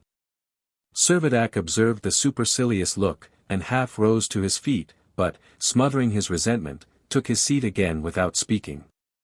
"The devastation, gentlemen," said the count, who persistently refused to recognize the Frenchman's irritation, "everywhere was terrible and complete. Not only was Algeria lost, but there was no trace of Tunis, except one solitary rock, which was crowned by an ancient tomb of one of the kings of France." "Louis IX, I presume," observed the colonel. "St. Louis," blurted out Servadac, savagely. Colonel Murphy slightly smiled. Proof against all interruption, Count Timascheff, as if he had not heard it, went on without pausing. He related how the schooner had pushed her way onwards to the south, and had reached the Gulf of Cabes, and how she had ascertained for certain that the Sahara Sea had no longer an existence. The smile of disdain again crossed the colonel's face. He could not conceal his opinion that such a destiny for the work of a Frenchman could be no matter of surprise. Our next discovery, continued the Count, was that a new coast had been upheaved right along in front of the coast of Tripoli, the geological formation of which was altogether strange, and which extended to the north as far as the proper place of Malta. And Malta, cried Servadac, unable to control himself any longer, Malta, town, forts, soldiers, governor, and all, has vanished just like Algeria. For a moment a cloud rested upon the colonel's brow, only to give place to an expression of decided incredulity. The statement seems highly incredible, he said. Incredible, repeated Servadac. Why is it that you doubt my word? The captain's rising wrath did not prevent the colonel from replying coolly, because Malta belongs to England. I can't help that, answered Servadac, sharply, it has gone just as utterly as if it had belonged to China. Colonel Murphy turned deliberately away from Servadac, and appealed to the Count. Do you not think you may have made some error, Count, in reckoning the bearings of your yacht? No, Colonel, I am quite certain of my reckonings.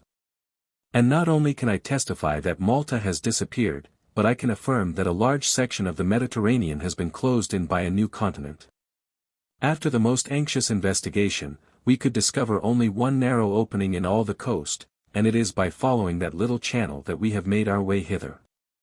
England, I fear, has suffered grievously by the late catastrophe.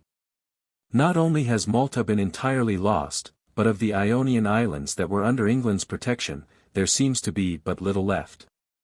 Aye, you may depend upon it, said Servadac, breaking in upon the conversation petulantly, your Grand Resident Lord High Commissioner has not much to congratulate himself about in the condition of Corfu. The Englishmen were mystified. Corfu, did you say? Asked Major Oliphant. Yes, Corfu, I said Corfu, replied Servadac, with a sort of malicious triumph. The officers were speechless with astonishment. The silence of bewilderment was broken at length by Count Timascheff making inquiry whether nothing had been heard from England, either by telegraph or by any passing ship. No, said the colonel, not a ship has passed, and the cable is broken. But do not the Italian telegraphs assist you, continued the Count. Italian. I do not comprehend you. You must mean the Spanish, surely. How? Demanded Timascheff. Confound it, cried the impatient Servadac. What matters whether it be Spanish or Italian? Tell us, have you had no communication at all from Europe, no news of any sort from London? Hitherto, none whatever, replied the colonel. Adding with a stately emphasis, but we shall be sure to have tidings from England before long. Whether England is still in existence or not, I suppose, said Servadac, in a tone of irony. The Englishmen started simultaneously to their feet. England in existence, the colonel cried. England. 10 times more probable that France. France, shouted Servadac in a passion. France is not an island that can be submerged, France is an integral portion of a solid continent. France, at least, is safe. A scene appeared inevitable, and Count Timasheff's efforts to conciliate the excited parties were of small avail. You are at home here, said Servadac, with as much calmness as he could command. It will be advisable, I think, for this discussion to be carried on in the open air. And hurriedly he left the room. Followed immediately by the others, he led the way to a level piece of ground, which he considered he might fairly claim as neutral territory. Now, gentlemen, he began haughtily, permit me to represent that, in spite of any loss France may have sustained in the fate of Algeria, France is ready to answer any provocation that affects her honor. Here I am the representative of my country, and here, on neutral ground. Neutral ground, objected Colonel Murphy, I beg your pardon. This, Captain Servadac, is English territory. Do you not see the English flag? And, as he spoke, he pointed with national pride to the British standard floating over the top of the island. "Pshaw!" cried Servadac, with a contemptuous sneer, "that flag, you know, has been hoisted but a few short weeks." "That flag has floated where it is for ages," asserted the colonel. "An imposture," shouted Servadac, as he stamped with rage. Recovering his composure in a degree, he continued, "Can you suppose that I am not aware that this island on which we find you is what remains of the Ionian Representative Republic, over which you English exercised the right of protection, but have no claim of government?" The colonel and the major looked at each other in amazement. Although Count Timascheff secretly sympathized with Servadac, he had carefully refrained from taking part in the dispute.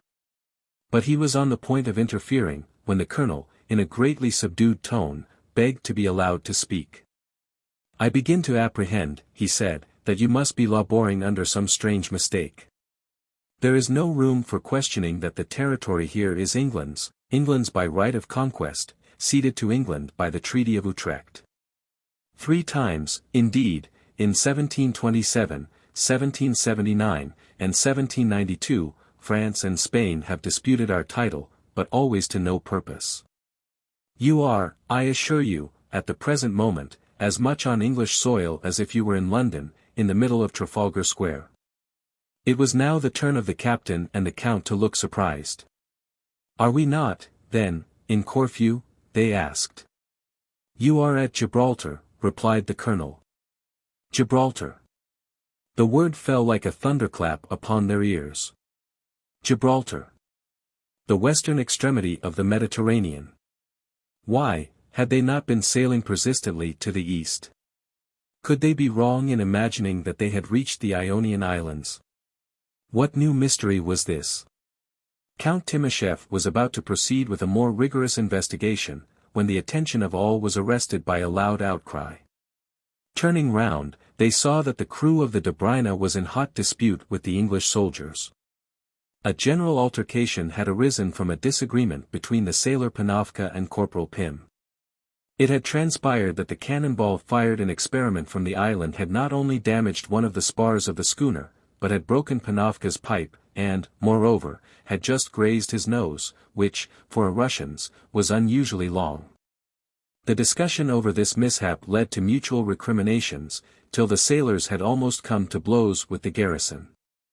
Servadac was just in the mood to take Panofka's part, which drew from Major Oliphant the remark that England could not be held responsible for any accidental injury done by her cannon, and if the Russian's long nose came in the way of the ball, the Russian must submit to the mischance.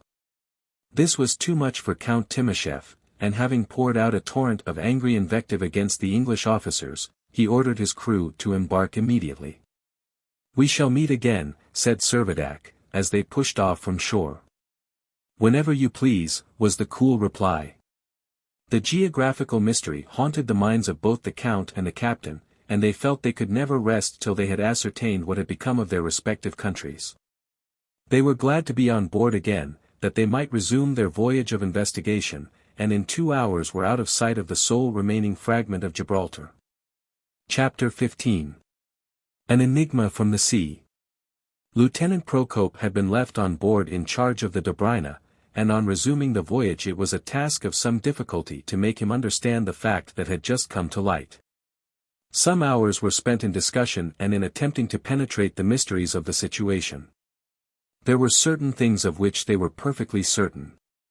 They could be under no misapprehension as to the distance they had positively sailed from Gourbi Island towards the east before their further progress was arrested by the unknown shore, as nearly as possible that was 15 degrees. The length of the narrow strait by which they had made their way across that land to regain the open sea was about 3 miles and a half. Thence onward to the island, which they had been assured, on evidence that they could not disbelieve, to be upon the site of Gibraltar, was 4 degrees, while from Gibraltar to Gourbi Island was 7 degrees or but little more. What was it altogether? Was it not less than 30 degrees? In that latitude, the degree of longitude represents 48 miles. What, then, did it all amount to? Indubitably, to less than 1,400 miles. So brief a voyage would bring the Dobryna once again to her starting point, or, in other words, would enable her to complete the circumnavigation of the globe. How changed the condition of things! Previously, to sail from Malta to Gibraltar by an eastward course would have involved the passage of the Suez Canal, the Red Sea, the Indian Ocean, the Pacific, the Atlantic, but what had happened now? Why, Gibraltar had been reached as if it had been just at Corfu, and some 330 degrees of the Earth's circuit had vanished utterly. After allowing for a certain margin of miscalculation, the main fact remained undeniable. And the necessary inference that Lieutenant Procope drew from the round of the Earth being completed in 1,400 miles, was that the Earth's diameter had been reduced by about 15/16 of its length. If that be so, observed the Count, it accounts for some of the strange phenomena we witness. If our world has become so insignificant a spheroid, not only has its gravity diminished, but its rotary speed has been accelerated. And this affords an adequate explanation of our days and nights being thus curtailed. But how about the new orbit in which we are moving? He paused and pondered, and then looked at Procope as though awaiting from him some further elucidation of the difficulty. The lieutenant hesitated. When, in a few moments, he began to speak, Servadac smiled intelligently, anticipating the answer he was about to hear. "My conjecture is," said Procope, "that a fragment of considerable magnitude has been detached from the Earth. That it has carried with it an envelope of the Earth's atmosphere, and that it is now traveling through the solar system in an orbit that does not correspond at all with the proper orbit of the Earth." The hypothesis was plausible. But what a multitude of bewildering speculations it entailed. If, in truth, a certain mass had been broken off from the terrestrial sphere, whither would it wend its way? What would be the measure of the eccentricity of its path? What would be its period round the sun? Might it not, like a comet, be carried away into the vast infinity of space? Or, on the other hand, might it not be attracted to the great central source of light and heat, and be absorbed in it? Did its orbit correspond with the orbit of the ecliptic? And was there no chance of its ever uniting again with the globe, from which it had been torn off by so sudden and violent a disruption? A thoughtful silence fell upon them all, which Servadac was the first to break. "Lieutenant," he said, "your explanation is ingenious, and accounts for many appearances, but it seems to me that in one point it fails." "How so?" replied Procope.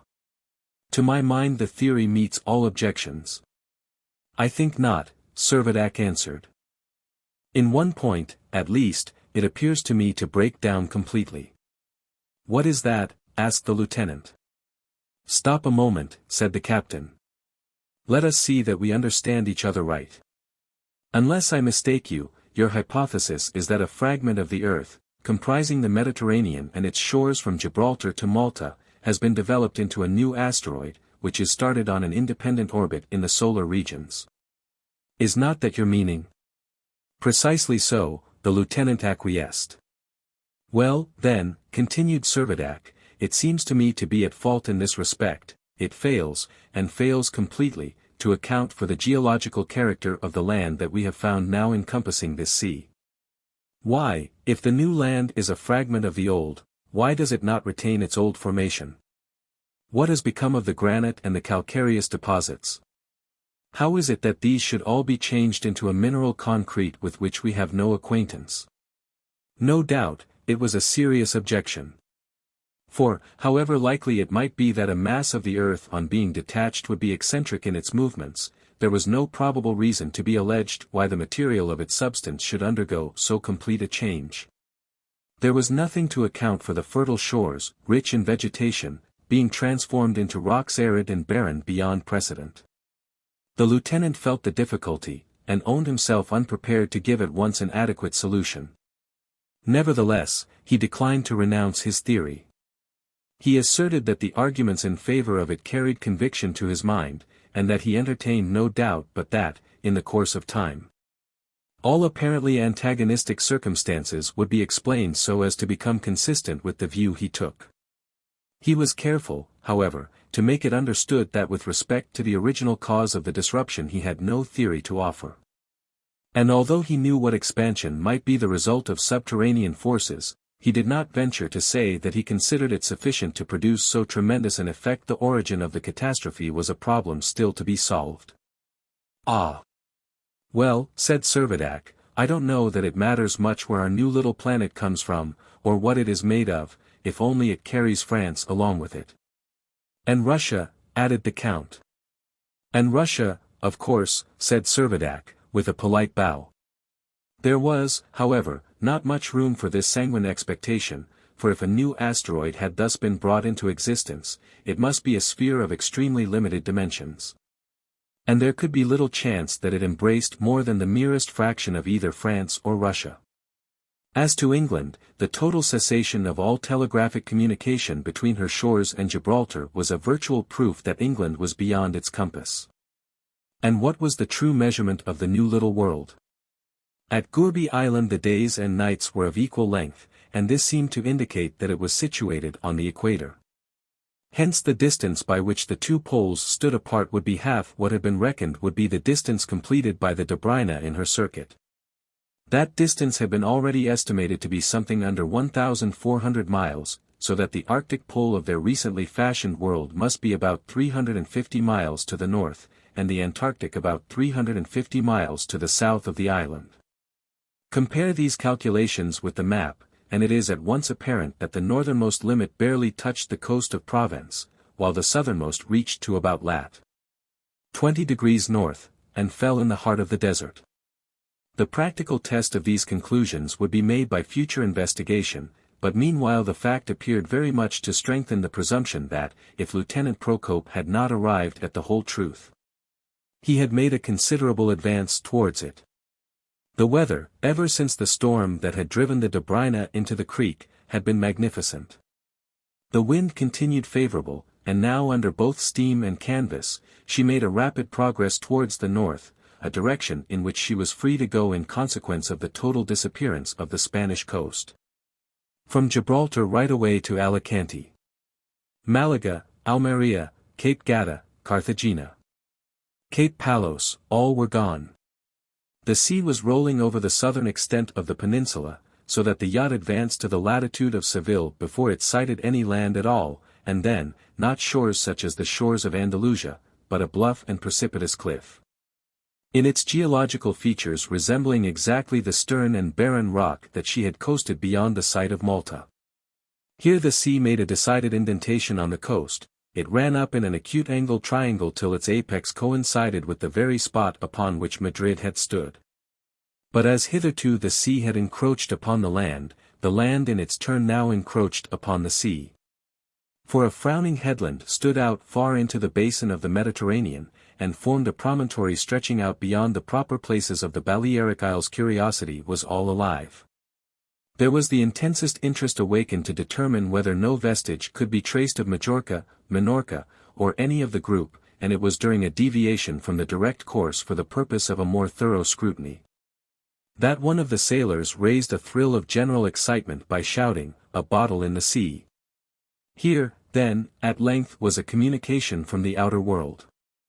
Surely now they would find a document which would throw some light upon all the mysteries that had happened. Had not the day now dawned that should set their speculations all at rest? It was the morning of the 21st of February. The Count, the captain, the lieutenant, everybody hurried to the forecastle, the schooner was dexterously put about, and all was eager impatience until the supposed bottle was hauled on deck. It was not, however, a bottle, it proved to be a round leather telescope case, about a foot long, and the first thing to do before investigating its contents was to make a careful examination of its exterior. The lid was fastened on by wax, and so securely that it would take a long immersion before any water could penetrate. There was no maker's name to be deciphered, but impressed very plainly with a seal on the wax were the two initials, P.R. When the scrutiny of the outside was finished, the wax was removed and the cover opened, and the lieutenant drew out a slip of ruled paper, evidently torn from a common notebook. The paper had an inscription written in 4 lines, which were remarkable for the profusion of notes of admiration and interrogation with which they were interspersed. Gallia. Up Sol, O 15 Fev. 59 million L. Chemin parcouru de Janvier. A Fev. 82 million L. Va ben a. All right. Parfait. There was a general sigh of disappointment. They turned the paper over and over, and handed it from one to another. What does it all mean? Exclaimed the Count. Something mysterious here, said Servadac. But yet, he continued, after a pause, one thing is tolerably certain, on the 15th, 6 days ago, someone was alive to write it. Yes. I presume there is no reason to doubt the accuracy of the date, assented the Count. To this strange conglomeration of French, English, Italian, and Latin, there was no signature attached. Nor was there anything to give a clue as to the locality in which it had been committed to the waves. A telescope case would probably be the property of someone on board a ship. And the figures obviously referred to the astronomical wonders that had been experienced. To these general observations Captain Servadac objected that he thought it unlikely that anyone on board a ship would use a telescope case for this purpose, but would be sure to use a bottle as being more secure. And, accordingly, he should rather be inclined to believe that the message had been set afloat by some savant left alone, perchance, upon some isolated coast. But, however interesting it might be, observed the Count, to know the author of the lines, to us it is of far greater moment to ascertain their meaning. And taking up the paper again, he said, perhaps we might analyze it word by word, and from its detached parts gather some clue to its sense as a whole. What can be the meaning of all that cluster of interrogations after Gallia? Asked Servadac. Lieutenant Procope, who had hitherto not spoken, now broke his silence by saying, I beg, gentlemen, to submit my opinion that this document goes very far to confirm my hypothesis that a fragment of the earth has been precipitated into space. Captain Servadac hesitated, and then replied, even if it does, I do not see how it accounts in the least for the geological character of the new asteroid. But will you allow me for 1 minute to take my supposition for granted, said Procope. If a new little planet has been formed, as I imagine, by disintegration from the old, I should conjecture that Gallia is the name assigned to it by the writer of this paper. The very notes of interrogation are significant that he was in doubt what he should write. You would presume that he was a Frenchman? Asked the Count. I should think so, replied the lieutenant. Not much doubt about that, said Servadac. It is all in French, except a few scattered words of English, Latin, and Italian, inserted to attract attention. He could not tell into whose hands the message would fall first. Well, then, said Count Timascheff, we seem to have found a name for the new world we occupy. But what I was going especially to observe, continued the lieutenant, is that the distance, 59 million leagues, represents precisely the distance we ourselves were from the sun on the 15th. It was on that day we crossed the orbit of Mars. Yes, true, assented the others. And the next line, said the lieutenant, after reading it aloud, apparently registers the distance traversed by Gallia, the new little planet, in her own orbit. Her speed, of course, we know by Kepler's laws, would vary according to her distance from the sun, and if she were, as I conjecture from the temperature at that date, on the 15th of January at her perihelion, she would be traveling twice as fast as the Earth, which moves at the rate of between 50,000 and 60,000 miles an hour. You think, then, said Servadac, with a smile, you have determined the perihelion of our orbit, but how about the aphelion? Can you form a judgment as to what distance we are likely to be carried? You are asking too much, remonstrated the Count. I confess, said the lieutenant, that just at present I am not able to clear away the uncertainty of the future.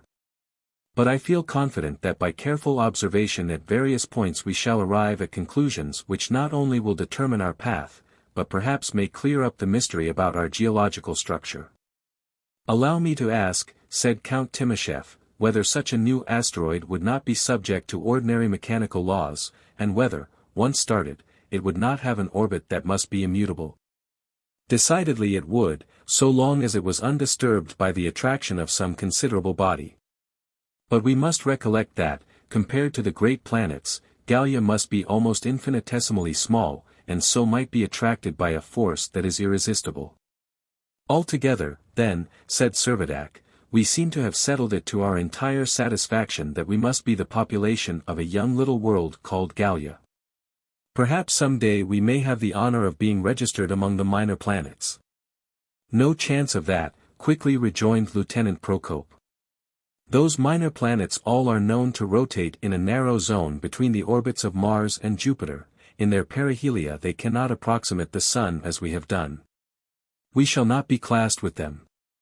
Our lack of instruments, said the Count, is much to be deplored, it baffles our investigations in every way. Ah, never mind. Keep up your courage, Count, said Servadac, cheerily. And Lieutenant Procope renewed his assurances that he entertained good hopes that every perplexity would soon be solved. I suppose, remarked the Count, that we cannot attribute much importance to the last line, va bene. All right. Parfait.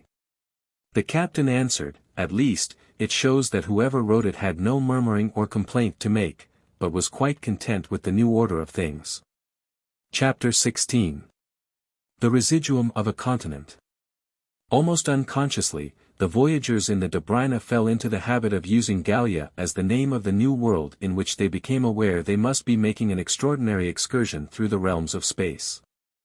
Nothing, however, was allowed to divert them from their ostensible object of making a survey of the coast of the Mediterranean. And accordingly they persevered in following that singular boundary which had revealed itself to their extreme astonishment. Having rounded the great promontory that had barred her farther progress to the north, the schooner skirted its upper edge. A few more leagues and they ought to be abreast of the shores of France. Yes, of France. But who shall describe the feelings of Hector Servadac when, instead of the charming outline of his native land, he beheld nothing but a solid boundary of savage rock? Who shall paint the look of consternation with which he gazed upon the stony rampart, rising perpendicularly for 1,000 feet, that had replaced the shores of the smiling south? Who shall reveal the burning anxiety with which he throbbed to see beyond that cruel wall? But there seemed no hope. Onwards and onwards the yacht made her way, and still no sign of France. It might have been supposed that Servadac's previous experiences would have prepared him for the discovery that the catastrophe which had overwhelmed other sites had brought destruction to his own country as well. But he had failed to realize how it might extend to France, and when now he was obliged with his own eyes to witness the waves of ocean rolling over what once had been the lovely shores of Provence, he was well-nigh frantic with desperation. Am I to believe that Gourbi Island, that little shred of Algeria, constitutes all that is left of our glorious France? No, no, it cannot be. Not yet have we reached the pole of our new world. There must be, something more behind that frowning rock. Oh, that for a moment we could scale its towering height and look beyond. By heaven, I adjure you, let us disembark, and mount the summit and explore. France lies beyond. Disembarkation, however, was an utter impossibility. There was no semblance of a creek in which the Dobryna could find an anchorage. There was no outlying ridge on which a footing could be gained. The precipice was perpendicular as a wall, its topmost height crowned with the same conglomerate of crystallized lamellae that had all along been so pronounced a feature. With her steam at high pressure, the yacht made rapid progress towards the east. The weather remained perfectly fine, the temperature became gradually cooler, so that there was little prospect of vapors accumulating in the atmosphere. And nothing more than a few cirri, almost transparent, veiled here and there the clear azure of the sky. Throughout the day the pale rays of the sun, apparently lessened in its magnitude, cast only faint and somewhat uncertain shadows. But at night the stars shone with surpassing brilliancy.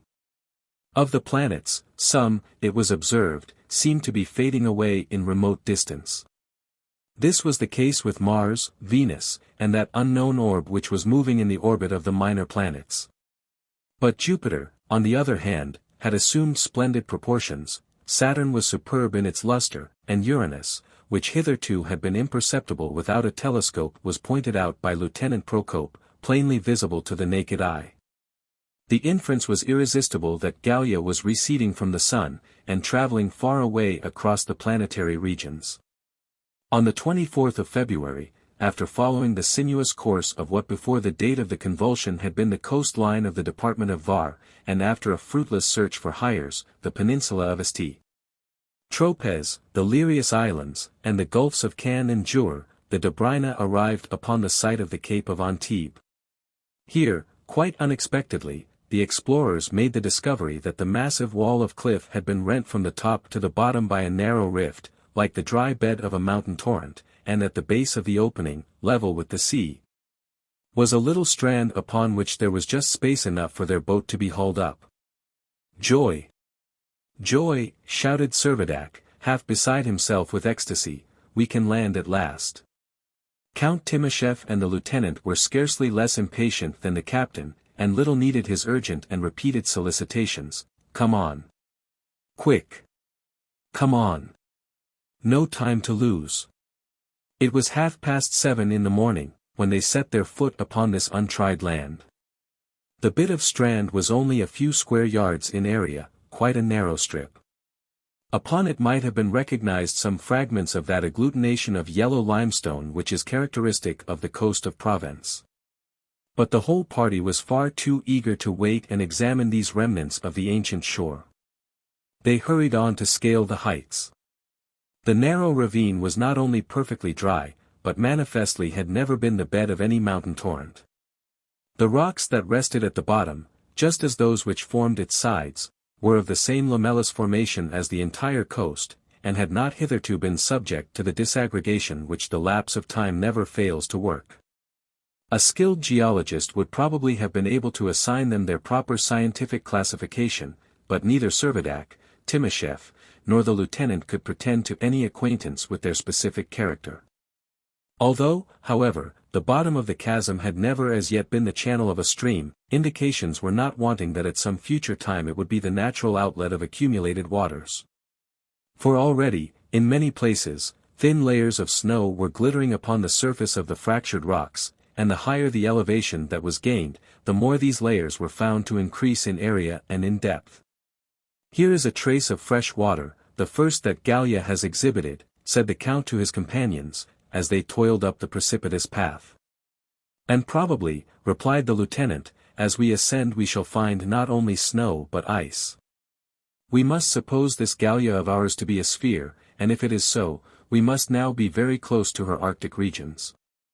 It is true that her axis is not so much inclined as to prolong day and night as at the poles of the earth, but the rays of the sun must reach us here only very obliquely, and the cold, in all likelihood, will be intense." "So cold, do you think," asked Servadac, "that animal life must be extinct?" "I do not say that, Captain," answered the lieutenant. "For, however far our little world may be removed from the sun, I do not see why its temperature should fall below what prevails in those outlying regions beyond our system where sky and air are not." "And what temperature may that be?" inquired the captain with a shudder. "Fourier estimates that even in those vast unfathomable tracts, the temperature never descends lower than 60 degrees, said Procope. 60 degrees below zero, cried the Count. "Why, there's not a Russian could endure it." "I beg your pardon, Count. It is placed on record that the English have survived it, or something quite approximate, upon their Arctic expeditions. When Captain Perry was on Melville Island, he knew the thermometer to fall to 56 degrees, said Procope. As the explorers advanced, they seemed glad to pause from time to time, that they might recover their breath. For the air, becoming more and more rarefied, made respiration somewhat difficult and the ascent fatiguing. Before they had reached an altitude of 600 feet they noticed a sensible diminution of the temperature. But neither cold nor fatigue deterred them, and they were resolved to persevere.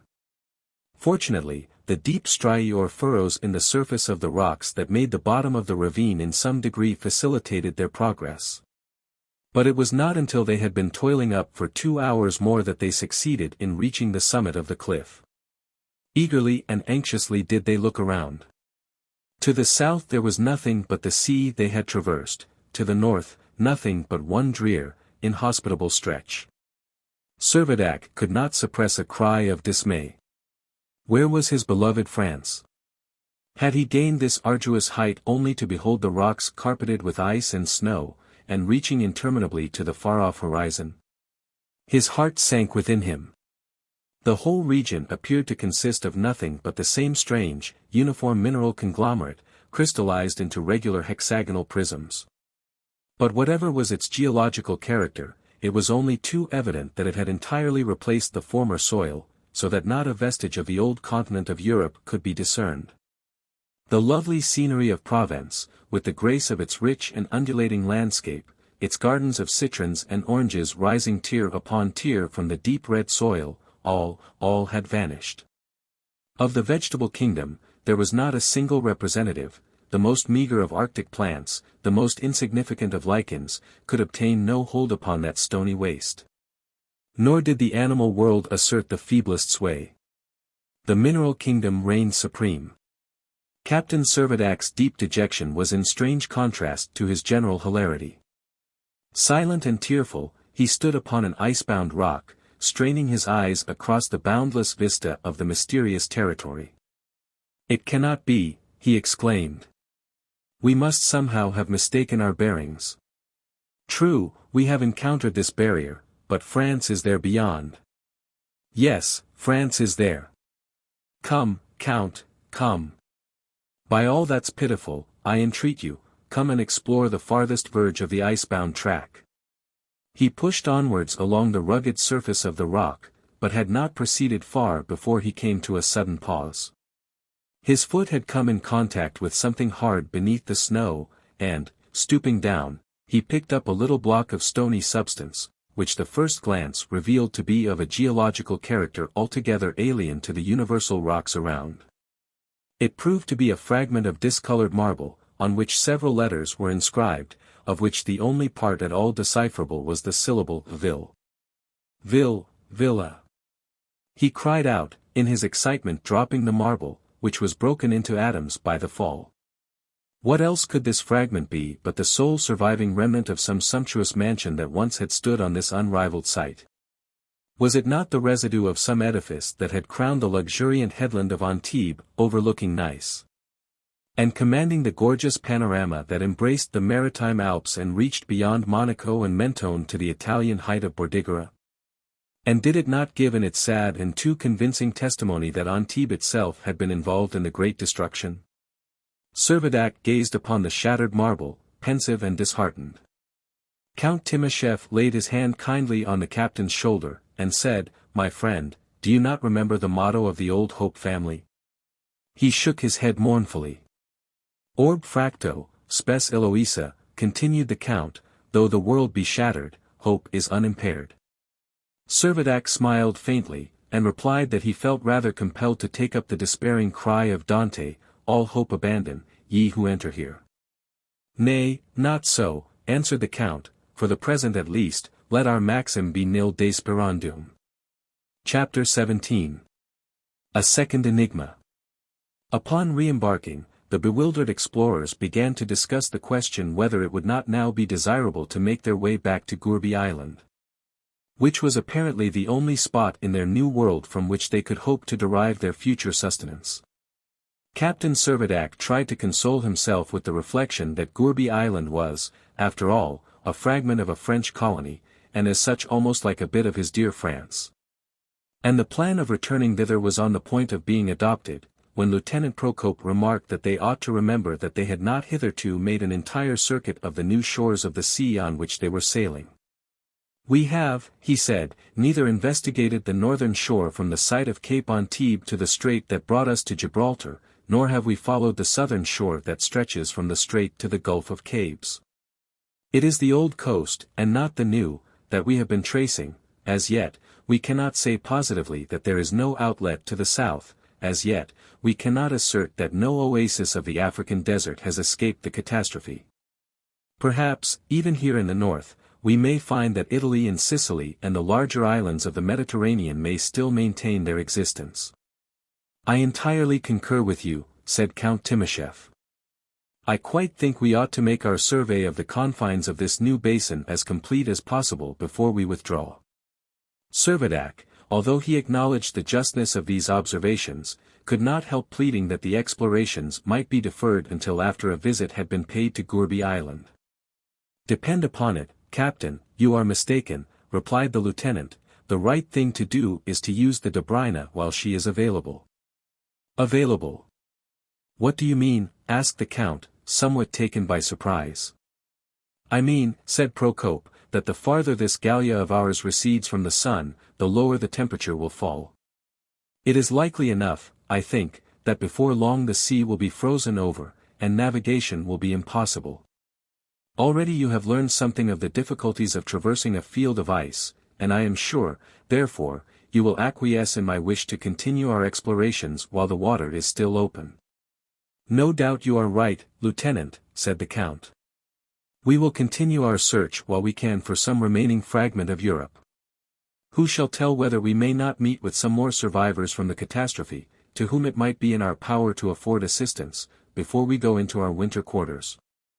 Generous and altogether unselfish as this sentiment really was, it was obviously to the general interest that they should become acquainted, and if possible establish friendly relations with any human inhabitant who might be sharing their own strange destiny in being rolled away upon a new planet into the infinitude of space. All difference of race, all distinction of nationality, must be merged into the one thought that, few as they were the sole surviving representatives of a world which it seemed exceedingly improbable that they would ever see again. And common sense dictated that they were bound to direct all their energies to ensure that their asteroid should at least have a united and sympathizing population. It was on the 25th of February that the yacht left the little creek in which she had taken refuge, and setting off at full steam eastwards, she continued her way along the northern shore. A brisk breeze tended to increase the keenness of the temperature, the thermometer being, on an average, about 2 degrees below zero. Salt water freezes only at a lower temperature than fresh. The course of the Dobryna was therefore unimpeded by ice, but it could not be concealed that there was the greatest necessity to maintain the utmost possible speed. The nights continued lovely. The chilled condition of the atmosphere prevented the formation of clouds, the constellations gleamed forth with unsullied luster. And, much as Lieutenant Procope, from nautical considerations, might regret the absence of the moon, he could not do otherwise than own that the magnificent nights of Gallia were such as must awaken the enthusiasm of an astronomer. And, as if to compensate for the loss of the moonlight, the heavens were illuminated by a superb shower of falling stars, far exceeding, both in number and in brilliancy, the phenomena which are commonly distinguished as the August and November meteors. In fact, Gallia was passing through that meteoric ring which is known to lie exterior to the Earth's orbit, but almost concentric with it. The rocky coast, its metallic surface reflecting the glow of the dazzling luminaries, appeared literally stippled with light, whilst the sea, as though spattered with burning hailstones, shone with a phosphorescence that was perfectly splendid. So great, however, was the speed at which Gallia was receding from the sun, that this meteoric storm lasted scarcely more than 24 hours. Next day the direct progress of the Dobryna was arrested by a long projection of land, which obliged her to turn southwards, until she reached what formerly would have been the southern extremity of Corsica. Of this, however, there was now no trace. The Strait of Bonifacio had been replaced by a vast expanse of water, which had at first all the appearance of being utterly desert. But on the following morning the explorers unexpectedly sighted a little island, which, unless it should prove, as was only too likely, to be of recent origin they concluded, from its situation, must be a portion of the northernmost territory of Sardinia. The Dobryna approached the land as nearly as was prudent, the boat was lowered, and in a few minutes the Count and Servadac had landed upon the islet, which was a mere plot of meadow land, not much more than 2 acres in extent, dotted here and there with a few myrtle bushes and lentisks, interspersed with some ancient olives. Having ascertained, as they imagined, that the spot was devoid of living creature, they were on the point of returning to their boat, when their attention was arrested by a faint bleating. And immediately afterwards a solitary she-goat came bounding towards the shore. The creature had dark, almost black hair, and small curved horns, and was a specimen of that domestic breed which, with considerable justice, has gained for itself the title of the poor man's cow. So far from being alarmed at the presence of strangers, the goat ran nimbly towards them, and then, by its movements and plaintive cries, seemed to be enticing them to follow it. "Come," said Servadac, "let us see where it will lead us. It is more than probable it is not alone." The count agreed. And the animal, as if comprehending what was said, trotted on gently for about 100 paces, and stopped in front of a kind of cave or burrow that was half concealed by a grove of lentisks. Here a little girl, 7 or 8 years of age, with rich brown hair and lustrous dark eyes, beautiful as one of Murillo's angels, was peeping shyly through the branches. Apparently discovering nothing in the aspect of the strangers to excite her apprehensions, the child suddenly gained confidence, darted forwards with outstretched hands, and in a voice, soft and melodious as the language which she spoke, said in Italian, "I like you. You will not hurt me, will you?" "Hurt you, my child?" answered Servadac. "No, indeed, we will be your friends, we will take care of you." And after a few moments' scrutiny of the pretty maiden, he added, "Tell us your name, little one." "Nina," was the child's reply. "Well, then, Nina, can you tell us where we are?" "At Maddalena, I think," said the little girl, "at least, I know I was there when that dreadful shock came and altered everything." The count knew that Maddalena was close to Caprera, to the north of Sardinia, which had entirely disappeared in the disaster. By dint of a series of questions, he gained from the child a very intelligent account of her experiences. She told him that she had no parents, and had been employed in taking care of a flock of goats belonging to one of the landowners, when one day, all of a sudden, everything around her, except this little piece of land, had been swallowed up. And that she and Marzi, her pet goat, had been left quite alone. She went on to say that at first she had been very frightened, but when she found that the earth did not shake any more, she had thanked the great God, and had soon made herself very happy living with Marzi. She had enough food, she said, and had been waiting for a boat to fetch her, and now a boat had come and she was quite ready to go away, only they must let her goat go with her, they would both like so much to get back to the old farm. "Here, at least, is one nice little inhabitant of Gallia," said Captain Servadac, as he caressed the child and conducted her to the boat. Half an hour later, both Nina and Marzi were safely quartered on board the yacht. It is needless to say that they received the heartiest of welcomes. The Russian sailors, ever superstitious, seemed almost to regard the coming of the child as the appearance of an angel. And, incredible as it may seem, more than one of them wondered whether she had wings, and amongst themselves they commonly referred to her as the Little Madonna. Soon out of sight of Maddalena, the Dobryna for some hours held a southeasterly course along the shore, which here was 50 leagues in advance of the former coastline of Italy, demonstrating that a new continent must have been formed. Substituted as it were for the old peninsula, of which not a vestige could be identified. At a latitude corresponding with the latitude of Rome, the sea took the form of a deep gulf, extending back far beyond the site of the Eternal City. The coast making a wide sweep round to the former position of Calabria, and jutting far beyond the outline of the boot, which Italy resembles. But the beacon of Messina was not to be discerned, no trace, indeed, survived of any portion of Sicily. The very peak of Etna, 11,000 feet as it had reared itself above the level of the sea, had vanished utterly. Another 60 leagues to the south, and the Dobryna sighted the entrance of the strait which had afforded her so providential a refuge from the tempest, and had conducted her to the fragmentary relic of Gibraltar. Hence to the Gulf of Cabes had been already explored, and as it was universally allowed that it was unnecessary to renew the search in that direction, the lieutenant started off in a transverse course, towards a point hitherto uninvestigated.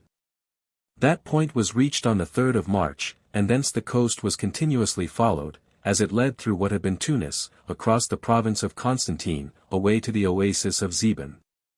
Where, taking a sharp turn, it first reached a latitude of 32 degrees, and then returned again, thus forming a sort of irregular gulf, enclosed by the same unvarying border of mineral concrete. This colossal boundary then stretched away for nearly 150 leagues over the Sahara Desert, and, extending to the south of Gourbi Island, occupied what, if Morocco had still existed, would have been its natural frontier.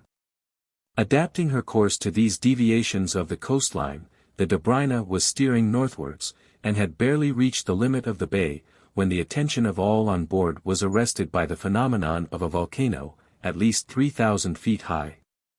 Its crater crowned with smoke, which occasionally was streaked by tongues of flame. "A burning mountain," they exclaimed. "Gallia, then, has some internal heat," said Servadac. "And why not, Captain?" rejoined the lieutenant. "If our asteroid has carried with it a portion of the old Earth's atmosphere, why should it not likewise retain something of its central fire?" "Ah, well," said the captain, shrugging his shoulders, "I dare say there is caloric enough in our little world to supply the wants of its population." Count Timascheff interrupted the silence that followed this conversation by saying, "And now, gentlemen, as our course has brought us on our way once more towards Gibraltar, what do you say to our renewing our acquaintance with the Englishmen? They will be interested in the result of our voyage."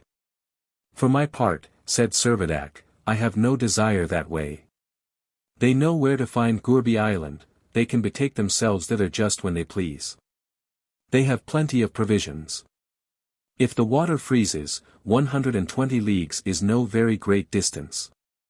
The reception they gave us was not so cordial that we need put ourselves out of the way to repeat our visit." "What you say is too true," replied the count. "I hope we shall show them better manners when they condescend to visit us." "Aye," said Servadac, "we must remember that we are all one people now, no longer Russian, French, or English. Nationality is extinct. I am sadly afraid, however," continued the count, "that an Englishman will be an Englishman ever." "Yes," said the captain, "that is always their failing." And thus all further thought of making their way again to the little garrison of Gibraltar was abandoned. But even if their spirit of courtesy had disposed them to renew their acquaintance with the British officers, there were two circumstances that just then would have rendered such a proposal very unadvisable. In the first place, Lieutenant Procope was convinced that it could not be much longer now before the sea would be entirely frozen. And, besides this, the consumption of their coal, through the speed they had maintained, had been so great that there was only too much reason to fear that fuel would fail them. Anyhow, the strictest economy was necessary, and it was accordingly resolved that the voyage should not be much prolonged. Beyond the volcanic peak, moreover, the waters seemed to expand into a boundless ocean, and it might be a thing full of risk to be frozen up while the yacht was so inadequately provisioned. Taking all these things into account, it was agreed that further investigations should be deferred to a more favorable season, and that, without delay, the Dobryna should return to Gourbi Island. This decision was especially welcome to Hector Servadac, who, throughout the whole of the last 5 weeks, had been agitated by much anxious thought on account of the faithful servant he had left behind. The transit from the volcano to the island was not long, and was marked by only one noticeable incident. This was the finding of a second mysterious document, in character precisely similar to what they had found before. The writer of it was evidently engaged upon a calculation, probably continued from day to day, as to the motions of the planet Gallia upon its orbit and committing the results of his reckonings to the waves as the channel of communication. Instead of being enclosed in a telescope case, it was this time secured in a preserved meat tin, hermetically sealed, and stamped with the same initials on the wax that fastened it. The greatest care was used in opening it, and it was found to contain the following message. Gallia ab Sol, O1 Mars, dis T 78 million L. Chemin parcouru de fève. A Mars, 59 million 1. Va ben a. All right. Nil desperandum. Enchante. Another enigma, exclaimed Servadac, and still no intelligible signature, and no address, no clearing up of the mystery. "I have no doubt, in my own mind," said the Count, "that it is one of a series. It seems to me probable that they are being sent broadcast upon the sea. I wonder where the hair-brained savant that writes them can be living," observed Servadac. Very likely he may have met with the fate of Aesop's abstracted astronomer, who found himself at the bottom of a well. "Aye, but where is that well?" demanded the captain. This was a question which the count was incapable of settling. And they could only speculate afresh as to whether the author of the riddles was dwelling upon some solitary island, or, like themselves, was navigating the waters of the new Mediterranean. But they could detect nothing to guide them to a definite decision. After thoughtfully regarding the document for some time, Lieutenant Procope proceeded to observe that he believed the paper might be considered as genuine, and accordingly, taking its statements as reliable, he deduced two important conclusions. First, that whereas, in the month of January, the distance traveled by the planet, hypothetically called Gallia, had been recorded as 82 million leagues, the distance traveled in February was only 59 million leagues, a difference of 23 million leagues in 1 month. Secondly, that the distance of the planet from the Sun, which on the 15th of February had been 59 million leagues, was on the 1st of March 78 million leagues, an increase of 19 million leagues in a fortnight. Thus, in proportion as Gallia receded from the Sun, so did the rate of speed diminish by which she traveled along her orbit, facts to be observed in perfect conformity with the known laws of celestial mechanism. "And your inference?" asked the count. "My inference," replied the lieutenant, "is a confirmation of my surmise that we are following an orbit decidedly elliptical, although we have not yet the material to determine its eccentricity. As the writer adheres to the appellation of Gallia, do you not think," asked the count, "that we might call these new waters the Gallian Sea?" "There can be no reason to the contrary, Count," replied the lieutenant.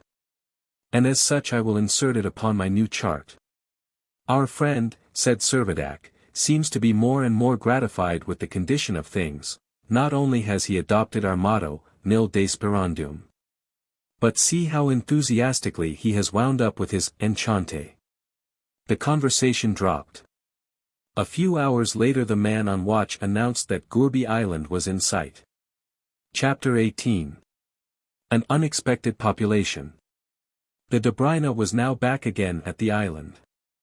Her cruise had lasted from the 31st of January to the 5th of March, a period of 35 days, for it was leap year, corresponding to 70 days as accomplished by the new little world. Many a time during his absence Hector Servadac had wondered how his present vicissitudes would end, and he had felt some misgivings as to whether he should ever again set foot upon the island, and see his faithful orderly. So that it was not without emotion that he had approached the coast of the sole remaining fragment of Algerian soil. But his apprehensions were groundless. Gourbi Island was just as he had left it, with nothing unusual in its aspect, except that a very peculiar cloud was hovering over it, at an altitude of little more than 100 feet. As the yacht approached the shore, this cloud appeared to rise and fall as if acted upon by some invisible agency, and the captain, after watching it carefully, perceived that it was not an accumulation of vapors at all, but a dense mass of birds packed as closely together as a swarm of herrings, and uttering deafening and discordant cries, amidst which from time to time the noise of the report of a gun could be plainly distinguished. The Dobryna signalized her arrival by firing her cannon, and dropped anchor in the little port of the Shalif. Almost within a minute Ben-Zuff was seen running, gun in hand, towards the shore. He cleared the last ridge of rocks at a single bound, and then suddenly halted. For a few seconds he stood motionless, his eyes fixed, as if obeying the instructions of a drill sergeant, on a point some 15 yards distant, his whole attitude indicating submission and respect. But the sight of the captain, who was landing, was too much for his equanimity, and darting forward, he seized his master's hand and covered it with kisses. Instead, however, of uttering any expressions of welcome or rejoicing at the captain's return, Ben-Zuff broke out into the most vehement ejaculations. "Thieves, captain! Beastly thieves! Bedouins! Pirates! Devils!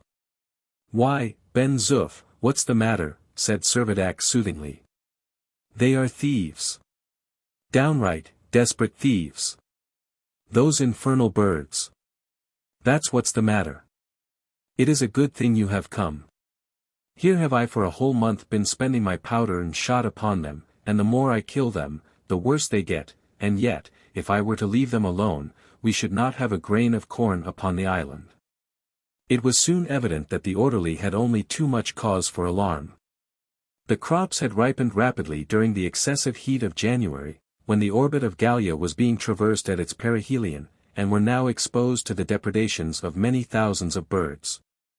And although a goodly number of stacks attested the industry of Ben-Zuff during the time of the de Bruyne's voyage, it was only too apparent that the portion of the harvest that remained ungathered was liable to the most imminent risk of being utterly devoured.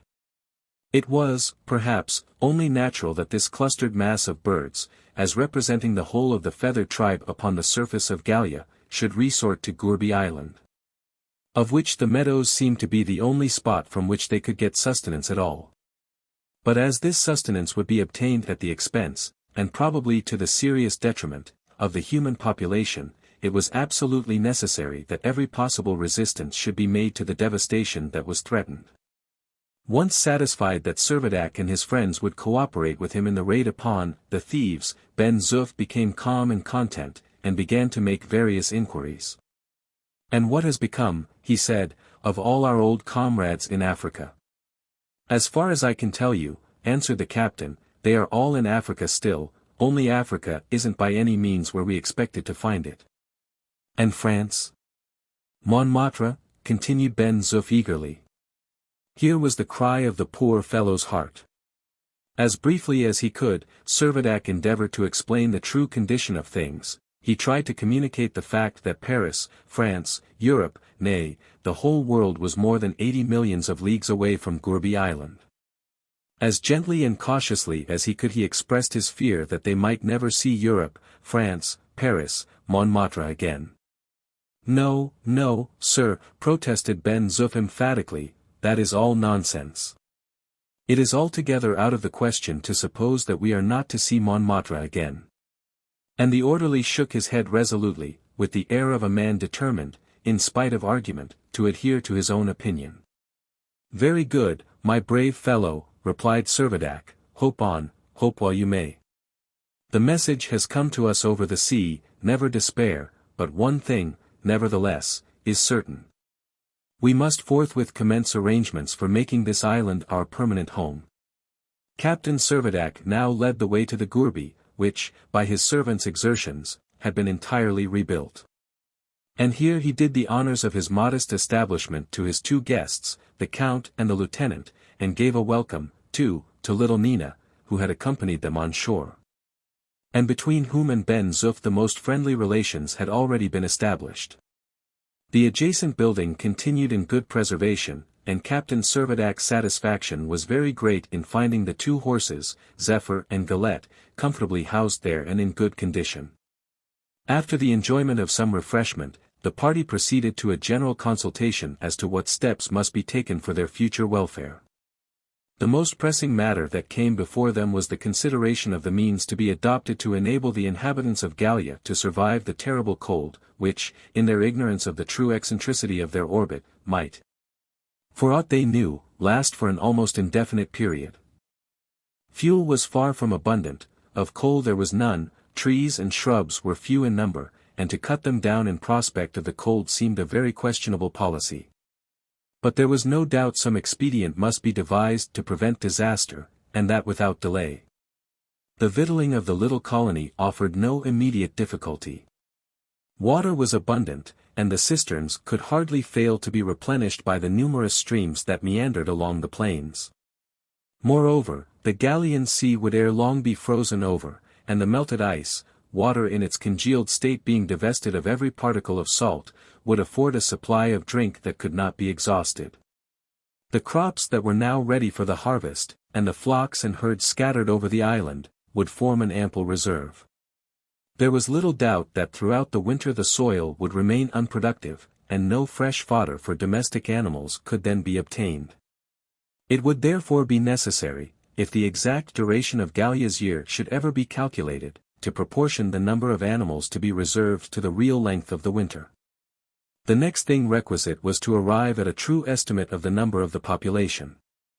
Without including the 13 Englishmen at Gibraltar, about whom he was not particularly disposed to give himself much concern at present, Servadac put down the names of the 8 Russians, the 2 Frenchmen, and the little Italian girl. 11 in all, as the entire list of the inhabitants of Gourbi Island. "Oh, pardon me," interposed Ben-Zuff, "you are mistaking the state of the case altogether. You will be surprised to learn that the total of people on the island is double that. It is 22. 22, exclaimed the captain. 22 people on this island? What do you mean? The opportunity has not occurred, answered Ben-Zuff, for me to tell you before, but I have had company. Explain yourself, Ben-Zuff, said Servadac. What company have you had? You could not suppose, replied the orderly, that my own unassisted hands could have accomplished all that harvest work that you see has been done. I confess, said Lieutenant Procope, we do not seem to have noticed that. Well, then, said Ben-Zuff, if you will be good enough to come with me for about a mile, I shall be able to show you my companions. But we must take our guns. Why take our guns? Asked Servadac. I hope we are not going to fight. No, not with men, said Ben-Zuff, but it does not answer to throw a chance away for giving battle to those thieves of birds. Leaving little Nina and her goat in the Gourbi, Servadac, Count Timascheff, and the lieutenant, greatly mystified, took up their guns and followed the orderly. All along their way they made unsparing slaughter of the birds that hovered over and around them. Nearly every species of the feathered tribe seemed to have its representative in that living cloud. There were wild ducks in thousands. Snipe, larks, rooks, and swallows, a countless variety of seabirds, widgeons, gulls, and seamews, beside a quantity of game, quails, partridges, and woodcocks. The sportsmen did their best, every shot told. And the depredators fell by dozens on either hand. Instead of following the northern shore of the island, Ben-Zuff cut obliquely across the plain. Making their progress with the unwonted rapidity which was attributable to their specific lightness. Servadac and his companions soon found themselves near a grove of sycamores and eucalyptus massed in picturesque confusion at the base of a little hill. Here they halted. Ah! The vagabonds! The rascals! The thieves! Suddenly exclaimed Ben-Zuff, stamping his foot with rage. How now? Are your friends the birds at their pranks again? Asked the captain. No, I don't mean the birds, I mean those lazy beggars that are shirking their work. Look here, look there. And as Ben-Zuff spoke, he pointed to some scythes, and sickles, and other implements of husbandry that had been left upon the ground. What is it you mean? Asked Servadac, getting somewhat impatient. Hush, hush. Listen, was all Ben-Zuff's reply, and he raised his finger as if in warning. Listening attentively, Servadac and his associates could distinctly recognize a human voice, accompanied by the notes of a guitar and by the measured click of castanets. Spaniards, said Servadac. No mistake about that, sir, replied Ben-Zuff. A Spaniard would rattle his castanets at the cannon's mouth. But what is the meaning of it all? Asked the captain, more puzzled than before. Hark, said Ben-Zuff, it is the old man's turn. And then a voice, at once gruff and harsh, was heard vociferating, my money. My money. When will you pay me my money? Pay me what you owe me, you miserable majos. Meanwhile the song continued. Tu sandunga y cigarro. Y una cana de Jerez. Mi gemelgo y un trabuco. Que mas gloria pueda haver. Servadac's knowledge of Gascon enabled him partially to comprehend the rollicking tenor of the Spanish patriotic air, but his attention was again arrested by the voice of the old man growling savagely, pay me you shall. Yes, by the God of Abraham, you shall pay me. A Jew, exclaimed Servadac. I, sir, a German Jew, said Ben-Zuff. The party was on the point of entering the thicket, when a singular spectacle made them pause. A group of Spaniards had just begun dancing their national fandango, and the extraordinary lightness which had become the physical property of every object in the new planet made the dancers bound to a height of 30 feet or more into the air. Considerably above the tops of the trees. What followed was irresistibly comic. For sturdy majos had dragged along with them an old man incapable of resistance, and compelled him, nolens volens, to join in the dance. And as they all kept appearing and disappearing above the bank of foliage, their grotesque attitudes, combined with the pitiable countenance of their helpless victim, could not do otherwise than recall most forcibly the story of Sancho Panza tossed in a blanket by the merry drapers of Segovia. Servadac, the Count, Procope, and Ben-Zuff now proceeded to make their way through the thicket until they came to a little glade, where two men were stretched idly on the grass, one of them playing the guitar, and the other a pair of castanets. Both were exploding with laughter, as they urged the performers to greater and yet greater exertions in the dance. At the sight of strangers they paused in their music, and simultaneously the dancers, with their victim, alighted gently on the sward. Breathless and half exhausted as was the Jew, he rushed with an effort toward Servadac, and exclaimed in French, marked by a strong Teutonic accent, "Oh, my Lord Governor, help me, help! These rascals defraud me of my rights, they rob me. But, in the name of the God of Israel, I ask you to see justice done." The captain glanced inquiringly towards Ben-Zuff, and the orderly, by a significant nod, made his master understand that he was to play the part that was implied by the title. He took the cue, and promptly ordered the Jew to hold his tongue at once. The man bowed his head in servile submission, and folded his hands upon his breast. Servadac surveyed him leisurely. He was a man of about 50, but from his appearance might well have been taken for at least 10 years older. Small and skinny, with eyes bright and cunning, a hooked nose, a short yellow beard, unkempt hair, huge feet, and long bony hands, he presented all the typical characteristics of the German Jew, the heartless, wily usurer, the hardened miser and skinflint. As iron is attracted by the magnet, so was this Shylock attracted by the sight of gold, nor would he have hesitated to draw the life-blood of his creditors, if by such means he could secure his claims. His name was Isaac Hakkabut, and he was a native of Cologne. Nearly the whole of his time, however, he informed Captain Servadac, had been spent upon the sea, his real business being that of a merchant trading at all the ports of the Mediterranean. A tartan, a small vessel of 200 tons burden, conveyed his entire stock of merchandise, and, to say the truth, was a sort of floating emporium, conveying nearly every possible article of commerce. From a lucifer match to the radiant fabrics of Frankfurt and Epinal.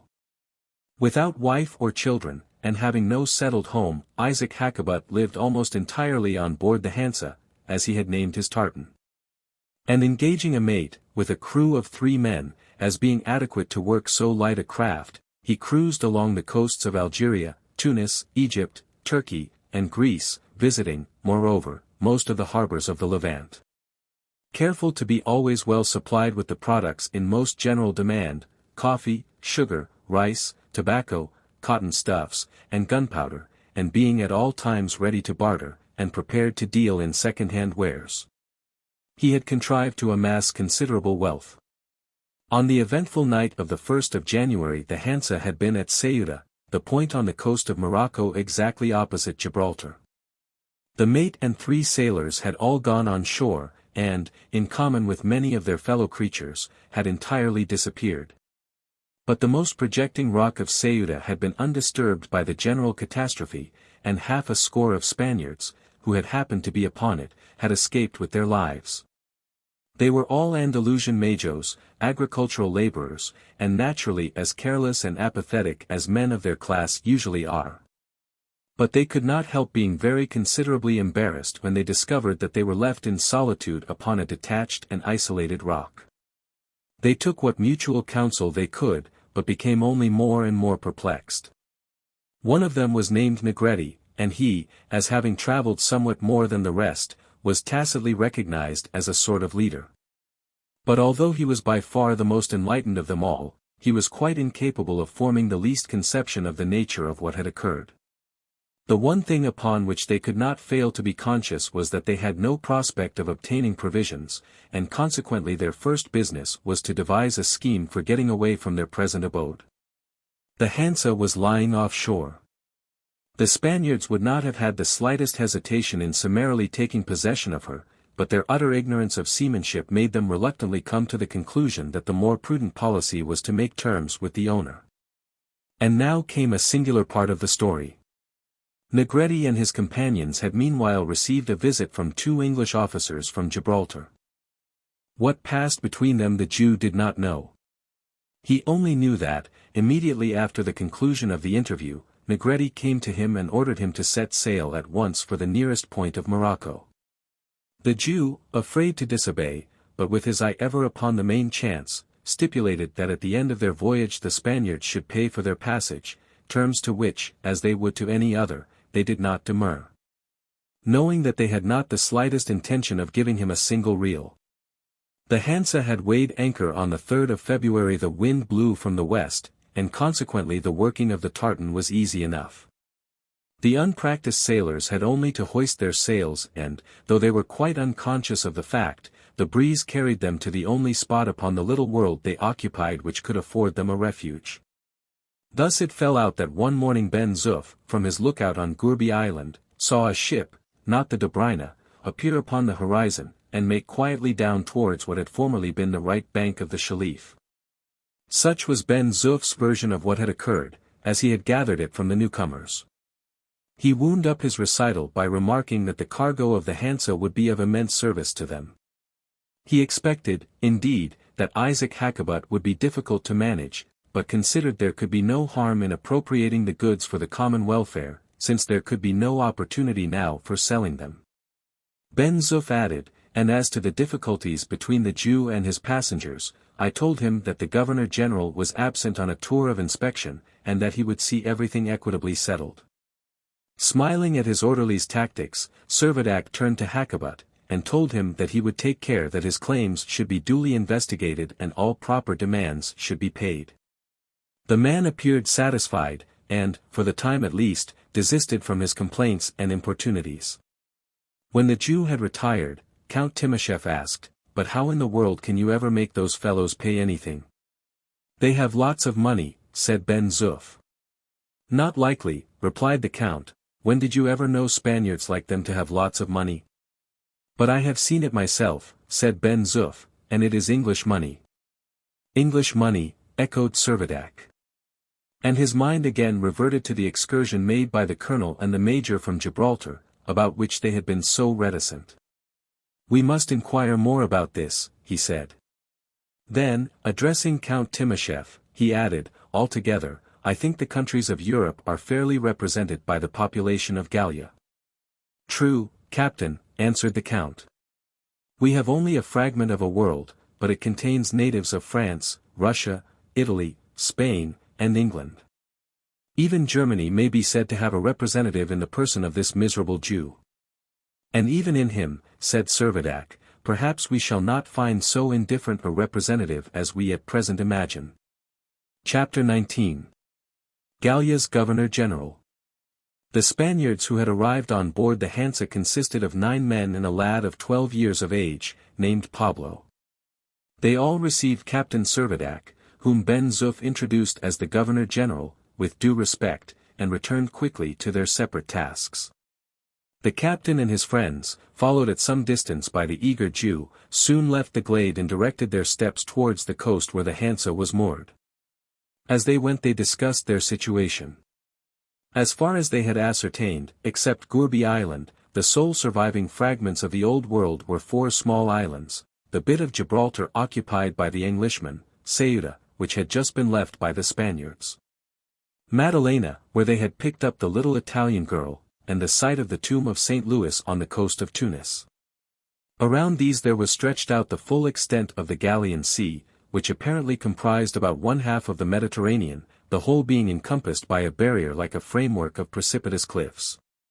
Of an origin and a substance alike unknown. Of all these spots only 2 were known to be inhabited, Gibraltar, where the 13 Englishmen were amply provisioned for some years to come, and their own Gourbi Island. Here there was a population of 22, who would all have to subsist upon the natural products of the soil. It was indeed not to be forgotten that, perchance, upon some remote and undiscovered isle there might be the solitary writer of the mysterious papers which they had found, and if so, That would raise the census of their new asteroid to an aggregate of 36. Even upon the supposition that at some future date the whole population should be compelled to unite and find a residence upon Gourbi Island, there did not appear any reason to question but that 800 acres of rich soil, under good management, would yield them all an ample sustenance. The only critical matter was how long the cold season would last. Every hope depended upon the land again becoming productive. At present, it seemed impossible to determine, even if Gallia's orbit were really elliptic, when she would reach her aphelion. And it was consequently necessary that the Gallians for the time being should reckon on nothing beyond their actual and present resources. These resources were, first, the provisions of the Dobryna, consisting of preserved meat, sugar, wine, brandy, and other stores sufficient for about 2 months. Secondly, the valuable cargo of the Hansa, which, sooner or later, the owner, whether he would or not, must be compelled to surrender for the common benefit. And lastly, the produce of the island, animal and vegetable, which with proper economy might be made to last for a considerable period. In the course of the conversation, Count Timascheff took an opportunity of saying that, as Captain Servadac had already been presented to the Spaniards as governor of the island, he thought it advisable that he should really assume that position. Every body of men, he observed, must have a head, and you, as a Frenchman, should, I think, take the command of this fragment of a French colony. My men, I can answer for it, are quite prepared to recognize you as their superior officer. Most unhesitatingly, replied Servadac, I accept the post with all its responsibilities. We understand each other so well that I feel sure we shall try and work together for the common good. And even if it be our fate never again to behold our fellow creatures, I have no misgivings but that we shall be able to cope with whatever difficulties may be before us. As he spoke, he held out his hand. The Count took it, at the same time making a slight bow. It was the first time since their meeting that the two men had shaken hands. On the other hand, not a single word about their former rivalry had ever escaped their lips.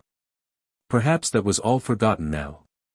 The silence of a few moments was broken by Servadac saying, Do you not think we ought to explain our situation to the Spaniards?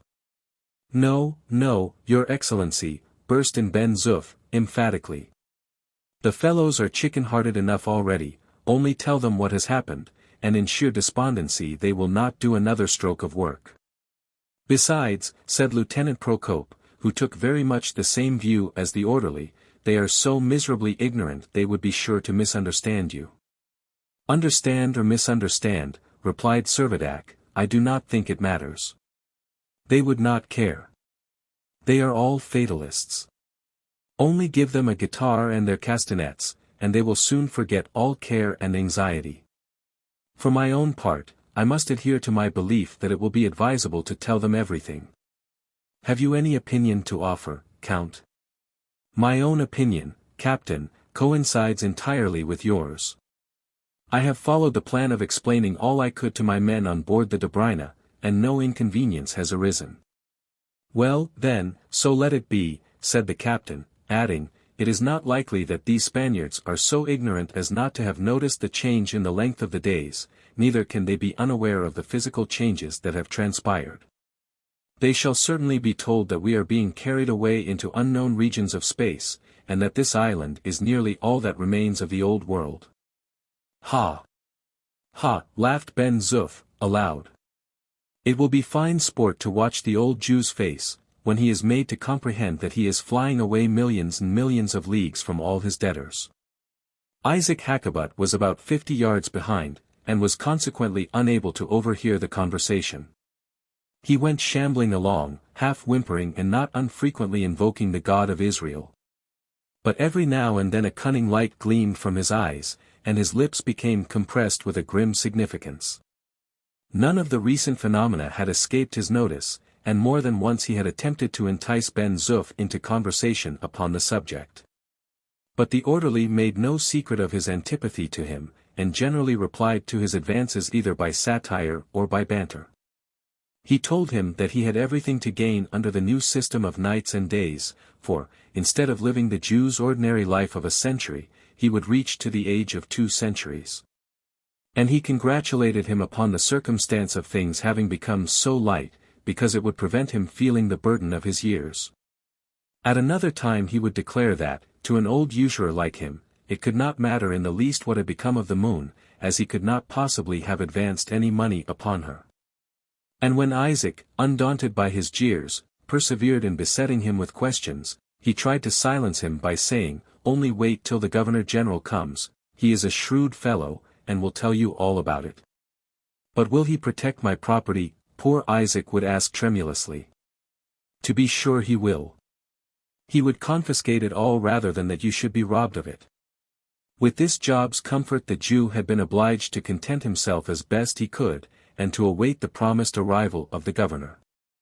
When Servadac and his companions reached the shore, they found that the Hansa had anchored in an exposed bay, protected but barely by a few projecting rocks. And in such a position that a gale rising from the west would inevitably drive her on to the land, where she must be dashed in pieces.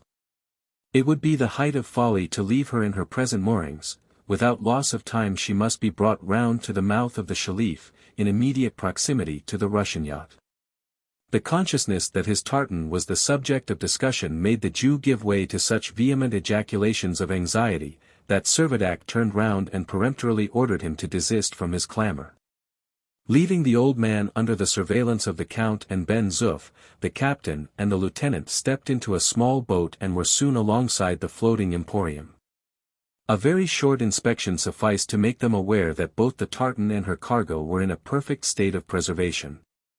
In the hold were sugar loaves by hundreds, chests of tea, bags of coffee, hogsheads of tobacco, pipes of wine, casks of brandy, barrels of dried herrings, bales of cotton, clothing of every kind, shoes of all sizes, caps of various shape, tools, household utensils, china and earthenware, reams of paper, bottles of ink, boxes of lucifer matches, blocks of salt, bags of pepper and spices, a stock of huge Dutch cheeses, and a collection of almanacs and miscellaneous literature. At a rough guess the value could not be much under £5,000 sterling. A new cargo had been taken in only a few days before the catastrophe, and it had been Isaac Hakkabut's intention to cruise from Ceuta to Tripoli, calling wherever he had reason to believe there was likely to be a market for any of his commodities. "A fine haul, Lieutenant," said the captain. "Yes, indeed," said the lieutenant, "but what if the owner refuses to part with it?" No fear," replied the captain. "As soon as ever the old rascal finds that there are no more Arabs or Algerians for him to fleece, he will be ready enough to transact a little business with us. We will pay him by bills of acceptance on some of his old friends in the old world." "But why should he want any payment?" inquired the lieutenant. "Under the circumstances, he must know that you have a right to make a requisition of his goods." No, quickly rejoined Servadac, "we will not do that. Just because the fellow is a German we shall not be justified in treating him in German fashion. We will transact our business in a business way. Only let him once realize that he is on a new globe, with no prospect of getting back to the old one, and he will be ready enough to come to terms with us." "Perhaps you are right," replied the lieutenant, "I hope you are. But anyhow, it will not do to leave the tartan here. Not only would she be in danger in the event of a storm, but it is very questionable whether she could resist the pressure of the ice, if the water were to freeze." "Quite true, Procope. And accordingly I give you the commission to see that your crew bring her round to the Shelif as soon as may be." "Tomorrow morning it shall be done," answered the lieutenant, promptly. Upon returning to the shore, it was arranged that the whole of the little colony should forthwith assemble at the Gourbi. The Spaniards were summoned and Isaac, although he could only with reluctance take his wistful gaze from his tartan, obeyed the governor's orders to follow. An hour later and the entire population of 22 had met in the chamber adjoining the Gourbi. Young Pablo made his first acquaintance with little Nina, and the child seemed highly delighted to find a companion so nearly of her own age. Leaving the children to entertain each other, Captain Servadac began his address. Before entering upon further explanation, he said that he counted upon the cordial cooperation of them all for the common welfare. Negretti interrupted him by declaring that no promises or pledges could be given until he and his countrymen knew how soon they could be sent back to Spain. "To Spain, do you say?" asked Servadac. "To Spain," echoed Isaac Hakkabut, with a hideous yell. "Do they expect to go back to Spain till they have paid their debts?"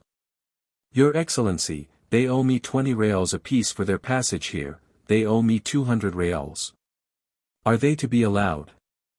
"Silence, Mordecai, you fool," shouted Ben-Zuff, who was accustomed to call the Jew by any Hebrew name that came uppermost to his memory. "Silence." Servadac was disposed to appease the old man's anxiety by promising to see that justice was ultimately done, but, in a fever of frantic excitement, he went on to implore that he might have the loan of a few sailors to carry his ship to Algiers.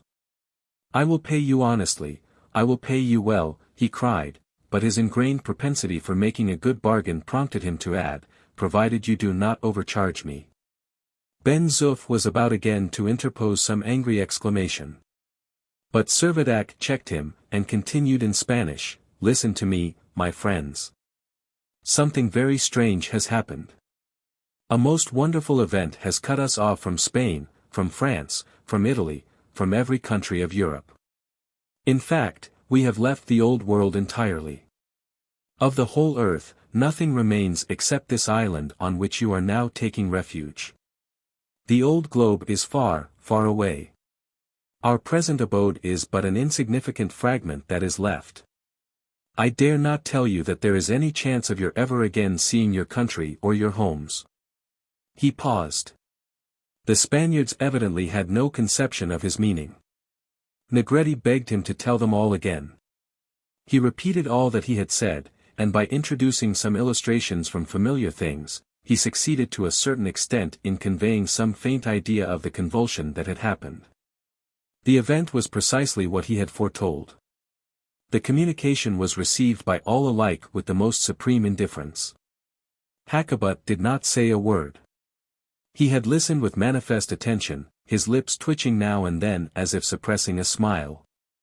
Servadac turned to him, and asked whether he was still disposed to put out to sea and make for Algiers. The Jew gave a broad grin, which, however, he was careful to conceal from the Spaniards. "Your Excellency jests," he said in French. And turning to Count Timascheff, he added in Russian, "The governor has made up a wonderful tale." The Count turned his back in disgust, while the Jew sidled up to little Nina and muttered in Italian. "A lot of lies, pretty one, a lot of lies." "Confound the knave," exclaimed Ben-Zuff, "he gabbles every tongue under the sun." "Yes," said Servadac, "but whether he speaks French, Russian, Spanish, German, or Italian, he is neither more nor less than a Jew." Chapter 20. A Light on the Horizon. On the following day, without giving himself any further concern about the Jew's incredulity, the captain gave orders for the Hansa to be shifted round to the harbor of the Shalif. Hakkabut raised no objection, not only because he was aware that the move ensured the immediate safety of his tartan, but because he was secretly entertaining the hope that he might entice away 2 or 3 of the Dobryna's crew and make his escape to Algiers or some other port. Operations now commenced for preparing proper winter quarters. Spaniards and Russians alike joined heartily in the work, the diminution of atmospheric pressure and of the force of attraction contributing such an increase to their muscular force as materially facilitated all their labors. The first business was to accommodate the building adjacent to the gourbi to the wants of the little colony. Here for the present the Spaniards were lodged, the Russians retaining their berths upon the yacht, while the Jew was permitted to pass his nights upon the Hansa. This arrangement, however, could be only temporary. The time could not be far distant when ship's sides and ordinary walls would fail to give an adequate protection from the severity of the cold that must be expected. The stock of fuel was too limited to keep up a permanent supply of heat in their present quarters, and consequently they must be driven to seek some other refuge, the internal temperature of which would at least be bearable. The plan that seemed to commend itself most to their consideration was, that they should dig out for themselves some subterraneous pit similar to silos, such as are used as receptacles for grain. They presumed that when the surface of Gallia should be covered by a thick layer of ice, which is a bad conductor of heat, a sufficient amount of warmth for animal vitality might still be retained in excavations of this kind. After a long consultation they failed to devise any better expedient, and were forced to resign themselves to this species of troglodyte existence. In one respect they congratulated themselves that they should be better off than many of the whalers in the polar seas, for as it is impossible to get below the surface of a frozen ocean, these adventurers have to seek refuge in huts of wood and snow erected on their ships, which at best can give but slight protection from extreme cold. But here, with a solid subsoil, the Gallians might hope to dig down 100 feet or so and secure for themselves a shelter that would enable them to brave the hardest severity of climate. The order, then, was at once given. The work was commenced. A stock of shovels, mattocks, and pickaxes was brought from the gourbi, and with Ben-Zuff as overseer, both Spanish majos and Russian sailors set to work with a will. It was not long, however, before a discovery, more unexpected than agreeable, suddenly arrested their labors. The spot chosen for the excavation was a little to the right of the gourbi, on a slight elevation of the soil. For the first day everything went on prosperously enough, but at a depth of 8 feet below the surface, the navvies came in contact with a hard surface, upon which all their tools failed to make the slightest impression. Servadac and the Count were at once apprised of the fact, and had little difficulty in recognizing the substance that had revealed itself as the very same which composed the shores as well as the subsoil of the Gallian Sea. It evidently formed the universal substructure of the new asteroid. Means for hollowing it failed them utterly. Harder and more resisting than granite, it could not be blasted by ordinary powder, dynamite alone could suffice to rend it. The disappointment was very great. Unless some means of protection were speedily devised, death seemed to be staring them in the face. Were the figures in the mysterious documents correct? If so, Gallia must now be 100 millions of leagues from the Sun, nearly 3 times the distance of the Earth at the remotest section of her orbit. The intensity of the solar light and heat, too, was very seriously diminishing. Although Gourbi Island, being on the equator of an orb which had its axis always perpendicular to the plane in which it revolved, enjoyed a position that gave it a permanent summer. But no advantage of this kind could compensate for the remoteness of the Sun. The temperature fell steadily. Already, to the discomfiture of the little Italian girl, nurtured in sunshine, ice was beginning to form in the crevices of the rocks, and manifestly the time was impending when the sea itself would freeze. Some shelter must be found before the temperature should fall to 60 degrees below zero. Otherwise death was inevitable. Hitherto, for the last few days, the thermometer had been registering an average of about 6 degrees below zero, and it had become matter of experience that the stove, although replenished with all the wood that was available, was altogether inadequate to effect any sensible mitigation of the severity of the cold. Nor could any amount of fuel be enough. It was certain that ere long the very mercury and spirit in the thermometers would be congealed. Some other resort must assuredly be soon found, or they must perish. That was clear. The idea of betaking themselves to the Dobryna and Hansa could not for a moment be seriously entertained. Not only did the structure of the vessels make them utterly insufficient to give substantial shelter, but they were totally unfitted to be trusted as to their stability when exposed to the enormous pressure of the accumulated ice. Neither Servadac, nor the Count, nor Lieutenant Procope were men to be easily disheartened, but it could not be concealed that they felt themselves in circumstances by which they were equally harassed and perplexed. The sole expedient that their united counsel could suggest was to obtain a refuge below ground, and that was denied them by the strange and impenetrable substratum of the soil. Yet hour by hour the sun's disk was lessening in its dimensions, and although at midday some faint radiance and glow were to be distinguished, during the night the painfulness of the cold was becoming almost intolerable. Mounted upon Zephyr and Galette, the captain and the Count scoured the island in search of some available retreat. Scarcely a yard of ground was left unexplored, the horses clearing every obstacle as if they were, like Pegasus, furnished with wings. But all in vain. Soundings were made again and again, but invariably with the same result: the rock, hard as adamant, never failed to reveal itself within a few feet of the surface of the ground. The excavation of any silo being thus manifestly hopeless, there seemed nothing to be done except to try and render the buildings alongside the gourbi impervious to frost. To contribute to the supply of fuel, orders were given to collect every scrap of wood, dry or green, that the island produced, and this involved the necessity of felling the numerous trees that were scattered over the plain. But toil as they might at the accumulation of firewood, Captain Servadac and his companions could not resist the conviction that the consumption of a very short period would exhaust the total stock. And what would happen then? Studious if possible to conceal his real misgivings, and anxious that the rest of the party should be affected as little as might be by his own uneasiness, Servadac would wander alone about the island, racking his brain for an idea that would point the way out of the serious difficulty. But still all in vain. One day he suddenly came upon Ben-Zuff, and asked him whether he had no plan to propose. The orderly shook his head, but after a few moments pondering, said, "Ah, master, if only we were at Montmartre, we would get shelter in the charming stone quarries." "Idiot," replied the captain, angrily, "if we were at Montmartre, you don't suppose that we should need to live in stone quarries?"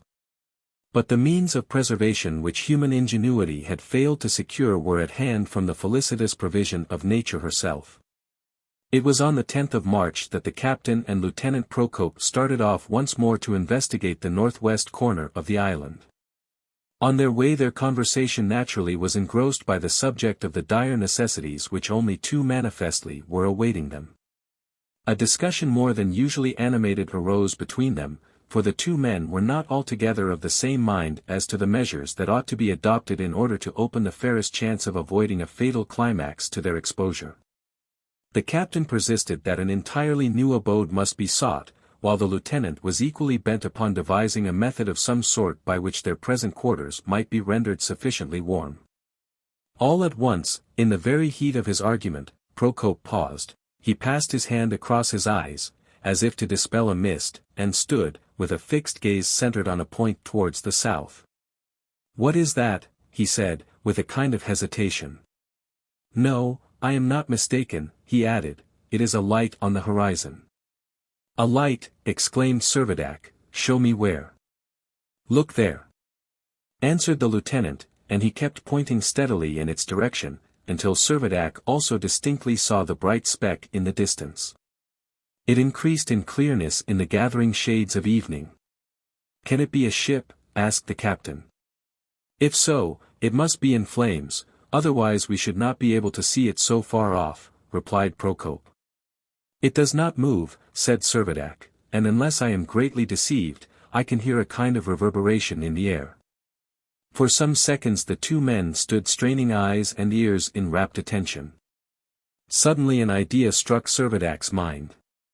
"The volcano," he cried, "may it not be the volcano that we saw, whilst we were on board the Dobryna?" The lieutenant agreed that it was very probable. "Heaven be praised," ejaculated the captain, and he went on in the tones of a keen excitement, "nature has provided us with our winter quarters. The stream of burning lava that is flowing there is the gift of a bounteous providence, it will provide us all the warmth we need. No time to lose. Tomorrow, my dear Procope, tomorrow we will explore it all. No doubt the life, the heat we want is reserved for us in the heart and bowels of our own Gallia." Whilst the captain was indulging in his expressions of enthusiasm, Procope was endeavoring to collect his thoughts. Distinctly he remembered the long promontory which had barred the Dobryna's progress while coasting the southern confines of the sea, and which had obliged her to ascend northwards as far as the former latitude of Oran.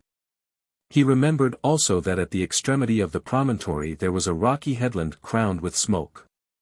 And now he was convinced that he was right in identifying the position, and in believing that the smoke had given place to an eruption of flame. When Servadac gave him a chance of speaking, he said, "The more I consider it, Captain, the more I am satisfied that your conjecture is correct. Beyond a doubt, what we see is the volcano, and tomorrow we will not fail to visit it." On returning to the gourbi, they communicated their discovery to Count Timascheff only, deeming any further publication of it to be premature. The Count at once placed his yacht at their disposal, and expressed his intention of accompanying them. "The yacht, I think," said Procope, "had better remain where she is. The weather is beautifully calm, and the steam launch will answer our purpose better. At any rate, it will convey us much closer to shore than the schooner." The Count replied that the lieutenant was by all means to use his own discretion, and they all retired for the night. Like many other modern pleasure yachts, the Dobryna, in addition to her four-oar, was fitted with a fast-going little steam launch, its screw being propelled, on the Oriole system, by means of a boiler, small but very effective. Early next morning, this handy little craft was sufficiently freighted with coal, of which there was still about 10 tons on board the Dobryna, and manned by nobody except the captain, the Count, and the lieutenant, left the harbor of the Shelif. Much to the bewilderment of Ben-Zuff, who had not yet been admitted into the secret.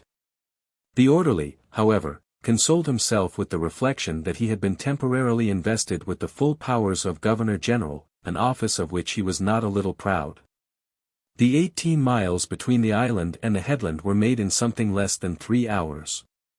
The volcanic eruption was manifestly very considerable, the entire summit of the promontory being enveloped in flames.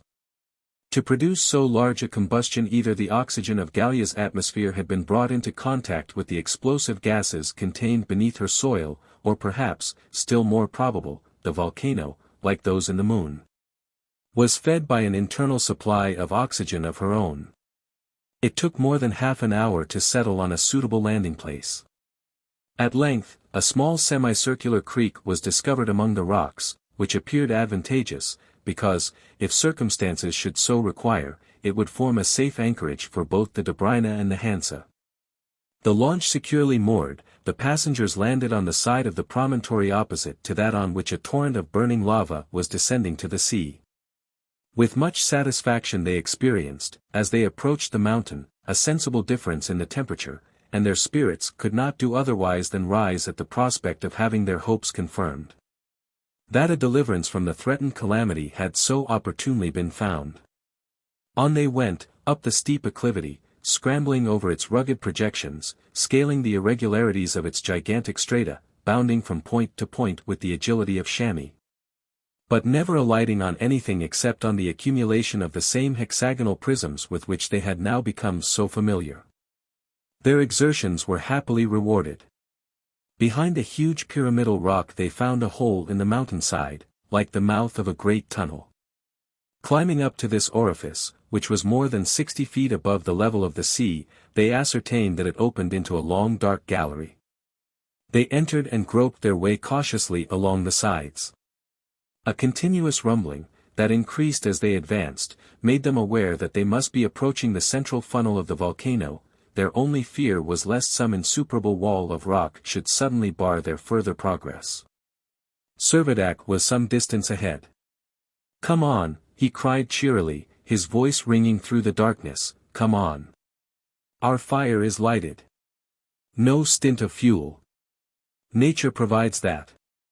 Let us make haste and warm ourselves."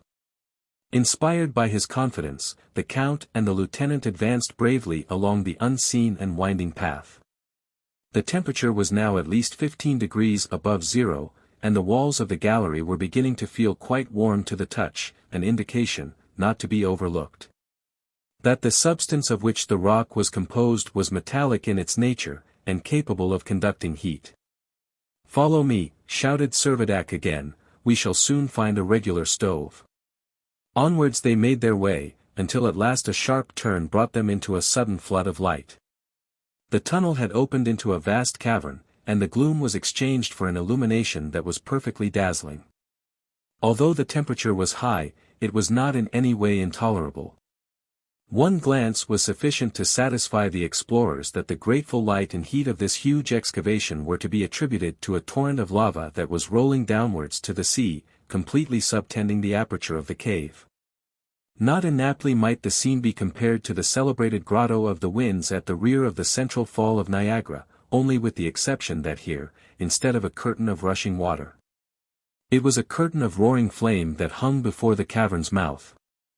"Heaven be praised," cried Servadac, with glad emotion, "here is all that we hoped for, and more besides. Chapter 21. Winter Quarters.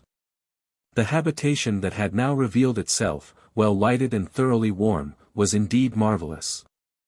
Not only would it afford ample accommodation for Hector Servadac and his subjects, as Ben-Zuff delighted to call them, but it would provide shelter for the 2 horses, and for a considerable number of domestic animals.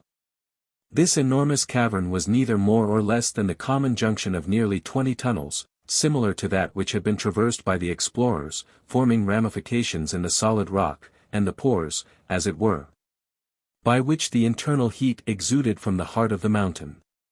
Here, as long as the volcano retained its activity, every living creature on the new asteroid might brave the most rigorous of climates.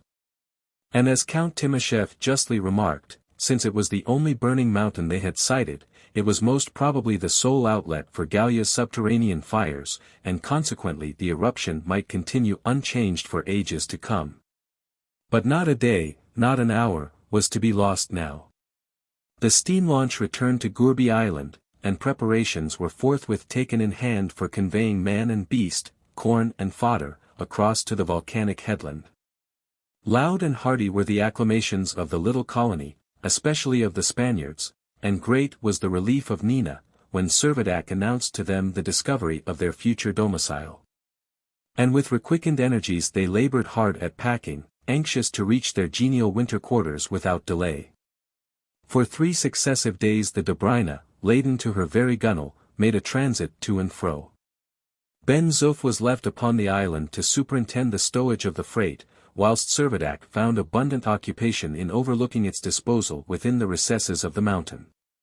First of all, the large store of corn and fodder, the produce of the recent harvest, was landed and deposited in one of the vaults. Then, on the 15th, about 50 head of live cattle, bullocks, cows, sheep, and pigs, were conveyed to their rocky stalls.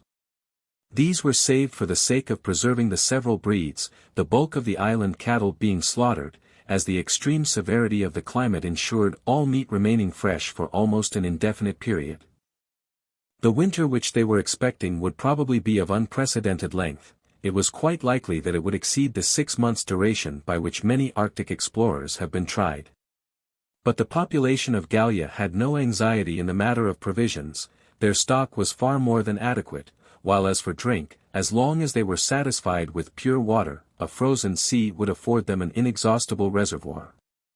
The need for haste in forwarding their preparations became more and more manifest. The sea threatened to be unnavigable very soon, as ice was already forming which the noonday sun was unable to melt.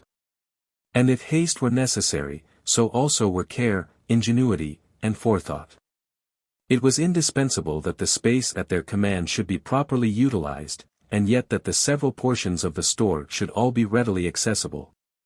On further investigation an unexpected number of galleries was discovered, so that, in fact, the interior of the mountain was like a vast beehive perforated with innumerable cells.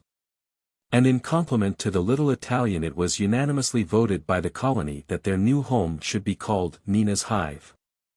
The first care of Captain Servadac was to ascertain how he could make the best possible use of the heat which nature had provided for them so opportunely and with so lavish a hand. By opening fresh vents in the solid rock, which by the action of the heat was here capable of fissure, the stream of burning lava was diverted into several new channels, where it could be available for daily use. And thus Mochel, the Dobryna's cook, was furnished with an admirable kitchen, provided with a permanent stove, where he was duly installed with all his culinary apparatus. What a saving of expense it would be, exclaimed Ben-Zuff, if every household could be furnished with its own private volcano. The large cavern at the general junction of the galleries was fitted up as a drawing room, and arranged with all the best furniture both of the Gourbi and of the cabin of the Dobryna. Hither was also brought the schooner's library, containing a good variety of French and Russian books. Lamps were suspended over the different tables. And the walls of the apartment were tapestried with the sails and adorned with the flags belonging to the yacht. The curtain of fire extending over the opening of the cavern provided it, as already stated, with light and heat. The torrent of lava fell into a small rock-bound basin that had no apparent communication with the sea, and was evidently the aperture of a deep abyss, of which the waters, heated by the descent of the eruptive matter, would no doubt retain their liquid condition long after the Gallian Sea had become a sheet of ice. A small excavation to the left of the common hall was allotted for the special use of Servadac and the Count, another on the right was appropriated to the lieutenant and Ben-Zuff. Whilst a third recess, immediately at the back, made a convenient little chamber for Nina. The Spaniards and the Russian sailors took up their sleeping quarters in the adjacent galleries, and found the temperature quite comfortable. Such were the internal arrangements of Nina's hive. The refuge where the little colony were full of hope that they would be able to brave the rigors of the stern winter-time that lay before them, a winter-time during which Gallia might possibly be projected even to the orbit of Jupiter. Where the temperature would not exceed 1/25 of the normal winter temperature of the Earth. The only discontented spirit was Isaac Hakkabut. Throughout all the preparations which roused even the Spaniards to activity, the Jew, still incredulous and deaf to every representation of the true state of things, insisted upon remaining in the creek at Gourbi Island. Nothing could induce him to leave his tartan, where, like a miser, he would keep guard over his precious cargo, ever grumbling and growling, but with his weather eye open in the hope of catching sight of some passing sail. It must be owned that the whole party were far from sorry to be relieved of his presence. His uncomely figure and repulsive countenance was a perpetual bugbear. He had given out in plain terms that he did not intend to part with any of his property, except for current money, and Servadac, equally resolute, had strictly forbidden any purchases to be made, hoping to wear out the rascal's obstinacy. Hakkabut persistently refused to credit the real situation. He could not absolutely deny that some portions of the terrestrial globe had undergone a certain degree of modification, but nothing could bring him to believe that he was not, sooner or later, to resume his old line of business in the Mediterranean. With his wonted distrust of all with whom he came in contact, he regarded every argument that was urged upon him only as evidence of a plot that had been devised to deprive him of his goods. Repudiating, as he did utterly, the hypothesis that a fragment had become detached from the earth, he scanned the horizon for hours together with an old telescope, the case of which had been patched up till it looked like a rusty stovepipe. Hoping to descry the passing trader with which he might effect some bartering upon advantageous terms. At first he professed to regard the proposed removal into winter quarters as an attempt to impose upon his credulity. But the frequent voyages made by the Dobryna to the south, and the repeated consignments of corn and cattle, soon served to make him aware that Captain Servadac and his companions were really contemplating a departure from Gourbi Island. The movement set him thinking he began to ask himself, what if all that was told him was true? What if this sea was no longer the Mediterranean? What if he should never again behold his German fatherland? What if his marts for business were gone forever? A vague idea of ruin began to take possession of his mind. He must yield to necessity. He must do the best he could.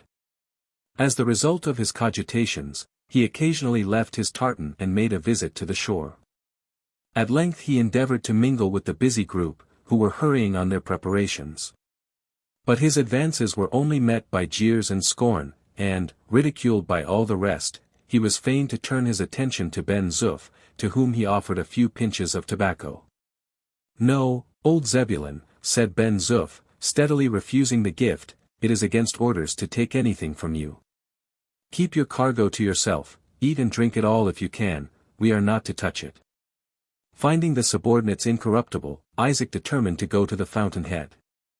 He addressed himself to Servadac, and begged him to tell him the whole truth, piteously adding that surely it was unworthy of a French officer to deceive a poor old man like himself. "Tell you the truth, man," cried Servadac. "Confound it, I have told you the truth 20 times. Once for all, I tell you now, you have left yourself barely time enough to make your escape to yonder mountain." "God and Mahomet have mercy on me," muttered the Jew, whose creed frequently assumed a very ambiguous character. "I will tell you what," continued the captain, "you shall have a few men to work the Hansa across, if you like." "But I want to go to Algiers," whimpered Hakkabut. "How often am I to tell you that Algiers is no longer in existence? Only say yes or no, are you coming with us into winter quarters? God of Israel! What is to become of all my property? But, mind you, continued the captain, not heeding the interruption, if you do not choose voluntarily to come with us, I shall have the Hansa, by my orders, removed to a place of safety. I am not going to let your cursed obstinacy incur the risk of losing your cargo altogether. Merciful heaven! I shall be ruined, moaned Isaac, in despair. You are going the right way to ruin yourself, and it would serve you right to leave you to your own devices. But be off. I have no more to say. And, turning contemptuously on his heel, Servadac left the old man vociferating bitterly, and with uplifted hands protesting vehemently against the rapacity of the Gentiles. By the 20th all preliminary arrangements were complete, and everything ready for a final departure from the island. The thermometer stood on an average at 8 degrees below zero, and the water in the cistern was completely frozen. It was determined, therefore, for the colony to embark on the following day, and take up their residence in Nina's hive. A final consultation was held about the Hansa. Lieutenant Procope pronounced his decided conviction that it would be impossible for the tartan to resist the pressure of the ice in the harbor of the Shelif, and that there would be far more safety in the proximity of the volcano. It was agreed on all hands that the vessel must be shifted. And accordingly orders were given, for Russian sailors were sent on board, and only a few minutes elapsed after the Dobryna had weighed anchor, before the great lateen sail of the tartan was unfurled, and the shop ship, as Ben-Zuff delighted to call it, was also on her way to the southward. Long and loud were the lamentations of the Jew. He kept exclaiming that he had given no orders, that he was being moved against his will, that he had asked for no assistance, and needed none. But it required no very keen discrimination to observe that all along there was a lurking gleam of satisfaction in his little grey eyes, and when, a few hours later, he found himself securely anchored, and his property in a place of safety, he quite chuckled with glee. God of Israel, he said in an undertone, they have made no charge, the idiots have piloted me here for nothing. For nothing. His whole nature exulted in the consciousness that he was enjoying a service that had been rendered gratuitously. Destitute of human inhabitants, Gourbi Island was now left to the tenancy of such birds and beasts as had escaped the recent promiscuous slaughter. Birds, indeed, that had migrated in search of warmer shores, had returned, proving that this fragment of the French colony was the only shred of land that could yield them any sustenance, but their life must necessarily be short. It was utterly impossible that they could survive the cold that would soon ensue. The colony took possession of their new abode with but few formalities. Everyone, however, approved of all the internal arrangements of Nina's hive, and were profuse in their expressions of satisfaction at finding themselves located in such comfortable quarters. The only malcontent was Hakkabut. He had no share in the general enthusiasm, refused even to enter or inspect any of the galleries, and insisted on remaining on board his tartan. He is afraid, said Ben-Zuff, that he will have to pay for his lodgings. But wait a bit. We shall see how he stands the cold out there. The frost, no doubt, will drive the old fox out of his hole. Towards evening the pots were set boiling, and a bountiful supper, to which all were invited, was spread in the central hall. The stores of the Dobryna contained some excellent wine, some of which was broached to do honor to the occasion.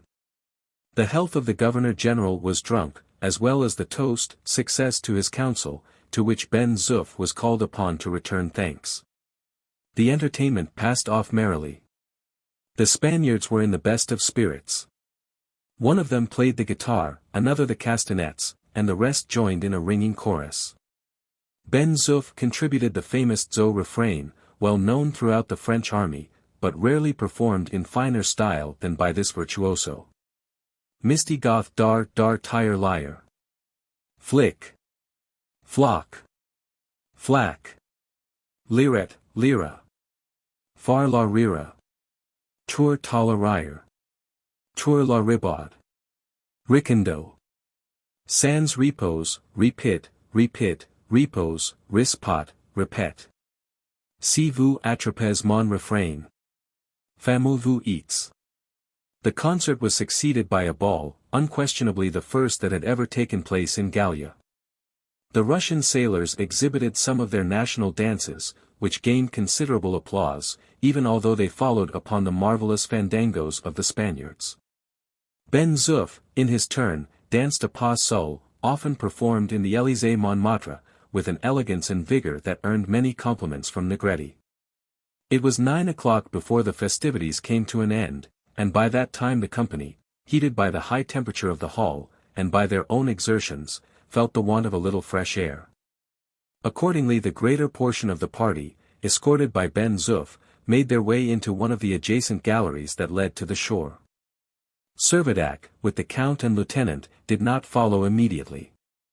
But shortly afterwards they proceeded to join them, when on their way they were startled by loud cries from those in advance. Their first impression was that they were cries of distress, and they were greatly relieved to find that they were shouts of delight, which the dryness and purity of the atmosphere caused to re-echo like a volley of musketry.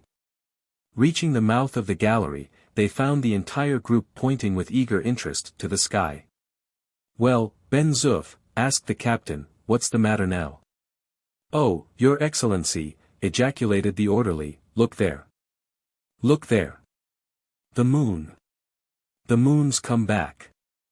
And, sure enough, what was apparently the moon was rising above the mists of evening. Chapter 22. A Frozen Ocean. The moon. She had disappeared for weeks, was she now returning? Had she been faithless to the earth? And had she now approached to be a satellite of the newborn world? "Impossible," said Lieutenant Procope, "the earth is millions and millions of leagues away, and it is not probable that the moon has ceased to revolve about her." "Why not?" remonstrated Servadac. "It would not be more strange than the other phenomena which we have lately witnessed. Why should not the moon have fallen within the limits of Gallia's attraction, and become her satellite? Upon that supposition, put in the count, I should think that it would be altogether unlikely that 3 months would elapse without our seeing her." "Quite incredible," continued Procope.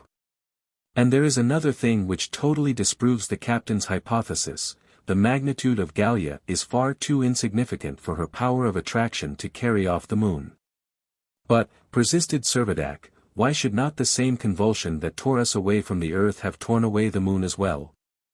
After wandering about as she would for a while in the solar regions, I do not see why she should not have attached herself to us."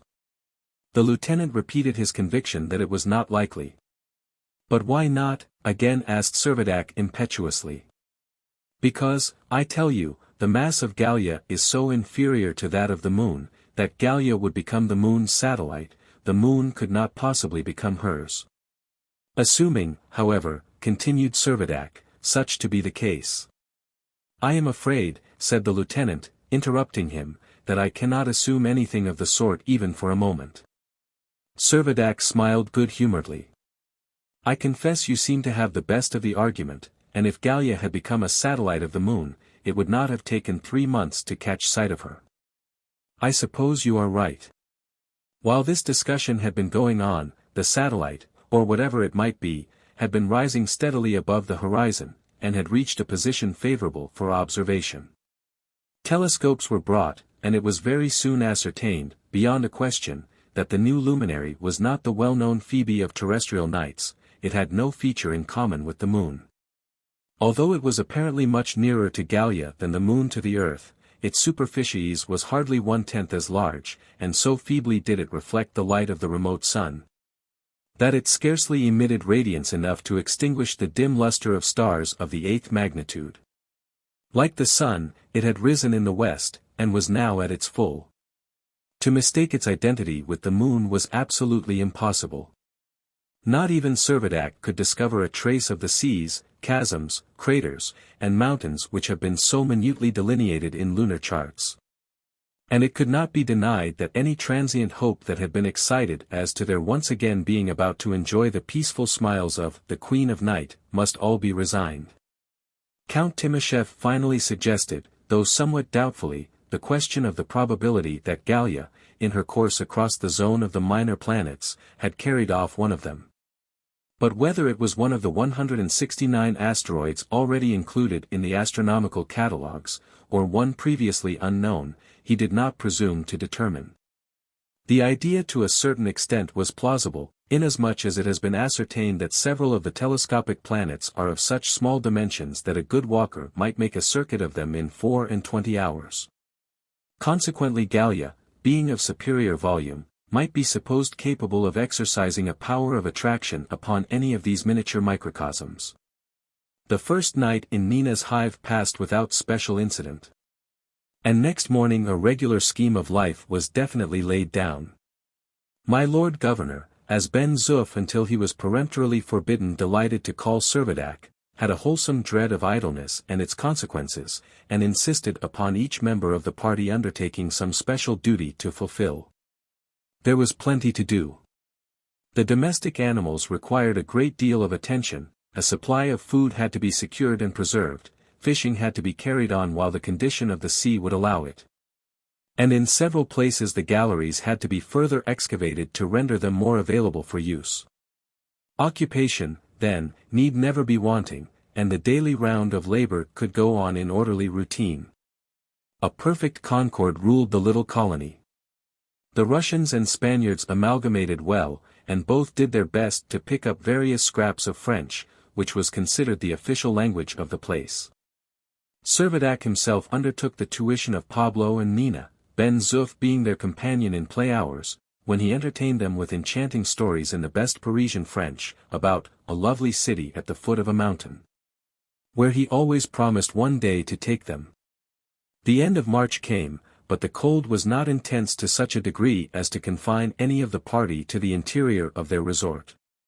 Several excursions were made along the shore, and for a radius of 3 or 4 miles the adjacent district was carefully explored. Investigation, however, always ended in the same result.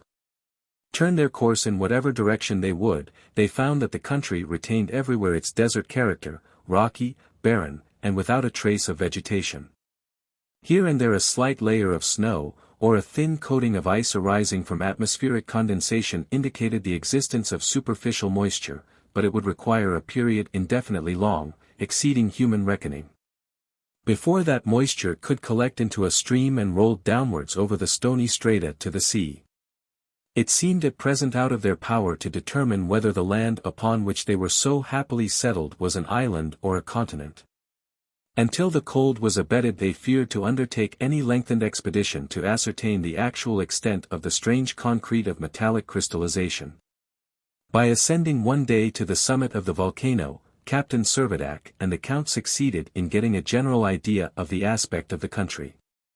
The mountain itself was an enormous block rising symmetrically to a height of nearly 3,000 feet above the level of the sea, in the form of a truncated cone, of which the topmost section was crowned by a wreath of smoke issuing continuously from the mouth of a narrow crater. Under the old condition of terrestrial things, the ascent of this steep acclivity would have been attended with much fatigue, but as the effect of the altered condition of the law of gravity. The travelers performed perpetual prodigies in the way of agility, and in little over an hour reached the edge of the crater, without more sense of exertion than if they had traversed a couple of miles on level ground. Gallia had its drawbacks, but it had some compensating advantages. Telescopes in hand, the explorers from the summit scanned the surrounding view. Their anticipations had already realized what they saw. Just as they expected, on the north, east, and west lay the Gallian Sea, smooth and motionless as a sheet of glass, the cold having, as it were, congealed the atmosphere so that there was not a breath of wind. Towards the south there seemed no limit to the land, and the volcano formed the apex of a triangle, of which the base was beyond the reach of vision. Viewed even from this height, whence distance would do much to soften the general asperity, the surface nevertheless seemed to be bristling with its myriads of hexagonal lamellae, and to present difficulties which, to an ordinary pedestrian, would be insurmountable. "Oh, for some wings, or else a balloon," cried Servadac, as he gazed around him. And then, looking down to the rock upon which they were standing, he added, "We seem to have been transplanted to a soil strange enough in its chemical character to bewilder the savants at a museum." "And do you observe, Captain," asked the Count, how the convexity of our little world curtails our view. See, how circumscribed is the horizon. Servadac replied that he had noticed the same circumstance from the top of the cliffs of Gourbi Island. Yes, said the Count, it becomes more and more obvious that ours is a very tiny world, and that Gourbi Island is the sole productive spot upon its surface. We have had a short summer, and who knows whether we are not entering upon a winter that may last for years, perhaps for centuries. But we must not mind, Count, said Servadac, smiling. We have agreed, you know, that, come what may, we are to be philosophers. Aye, true, my friend, rejoined the Count, we must be philosophers and something more. We must be grateful to the good protector who has hitherto befriended us, and we must trust his mercy to the end. For a few moments they both stood in silence, and contemplated land and sea. Then, having given a last glance over the dreary panorama, they prepared to wend their way down the mountain. Before, however, they commenced their descent, they resolved to make a closer examination of the crater. They were particularly struck by what seemed to them almost the mysterious calmness with which the eruption was effected. There was none of the wild disorder and deafening tumult that usually accompany the discharge of volcanic matter, but the heated lava, rising with a uniform gentleness, quietly overran the limits of the crater. Like the flow of water from the bosom of a peaceful lake. Instead of a boiler exposed to the action of an angry fire, the crater rather resembled a brimming basin, of which the contents were noiselessly escaping. Nor were there any igneous stones or red-hot cinders mingled with the smoke that crowned the summit. A circumstance that quite accorded with the absence of the pumice stones, obsidians, and other minerals of volcanic origin with which the base of a burning mountain is generally strewn. Captain Servadac was of opinion that this peculiarity augured favorably for the continuance of the eruption. Extreme violence in physical, as well as in moral nature, is never of long duration. The most terrible storms, like the most violent fits of passion, are not lasting. But here the calm flow of the liquid fire appeared to be supplied from a source that was inexhaustible, in the same way as the waters of Niagara, gliding unsteadily to their final plunge, would defy all effort to arrest their course. Before the evening of this day closed in, a most important change was effected in the condition of the Gallian Sea by the intervention of human agency. Notwithstanding the increasing cold, the sea, unruffled as it was by a breath of wind, still retained its liquid state. It is an established fact that water, under this condition of absolute stillness, will remain uncongealed at a temperature several degrees below zero, whilst experiment, at the same time, shows that a very slight shock will often be sufficient to convert it into solid ice. It had occurred to Servadac that if some communication could be opened with Gourbi Island, there would be a fine scope for hunting expeditions. Having this ultimate object in view, he assembled his little colony upon a projecting rock at the extremity of the promontory, and having called Nina and Pablo out to him in front, he said, "Now, Nina. Do you think you could throw something into the sea?" "I think I could," replied the child, "but I am sure that Pablo would throw it a great deal further than I can." "Never mind, you shall try first." Putting a fragment of ice into Nina's hand, he addressed himself to Pablo. "Look out, Pablo. You shall see what a nice little fairy Nina is. Throw, Nina, throw, as hard as you can." Nina balanced the piece of ice 2 or 3 times in her hand, and threw it forward with all her strength. A sudden thrill seemed to vibrate across the motionless waters to the distant horizon, and the Gallian Sea had become a solid sheet of ice. Chapter 23. A Carrier Pigeon. When, 3 hours after sunset, on the 23rd of March, the Gallian moon rose upon the western horizon, it was observed that she had entered upon her last quarter. She had taken only 4 days to pass from syzygy to quadrature, and it was consequently evident that she would be visible for little more than a week at a time, and that her lunation would be accomplished within 16 days. The lunar months, like the solar days, had been diminished by 1/2. 3 days later the moon was in conjunction with the sun, and was consequently lost to view. Ben-Zuff, as the first observer of the satellite, was extremely interested in its movements, and wondered whether it would ever reappear. On the 26th, under an atmosphere perfectly clear and dry, the thermometer fell to 12 degrees Fahrenheit, below zero. Of the present distance of Gallia from the sun, and the number of leagues she had traversed since the receipt of the last mysterious document, there were no means of judging. The extent of diminution in the apparent disk of the sun did not afford sufficient basis even for an approximate calculation. And Captain Servadac was perpetually regretting that they could receive no further tidings from the anonymous correspondent, whom he persisted in regarding as a fellow countryman. The solidity of the ice was perfect. The utter stillness of the air at the time when the final congelation of the waters had taken place had resulted in the formation of a surface that for smoothness would rival a skating rink. Without a crack or flaw it extended far beyond the range of vision. The contrast to the ordinary aspect of polar seas was very remarkable.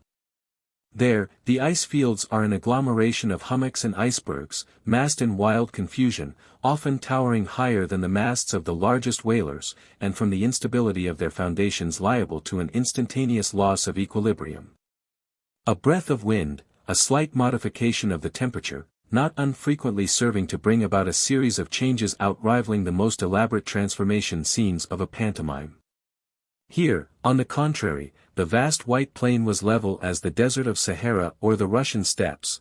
The waters of the Gallian Sea were imprisoned beneath the solid sheet, which became continually stouter in the increasing cold. Accustomed to the uneven crystallizations of their own frozen seas, the Russians could not be otherwise than delighted with the polished surface that afforded them such excellent opportunity for enjoying their favorite pastime of skating.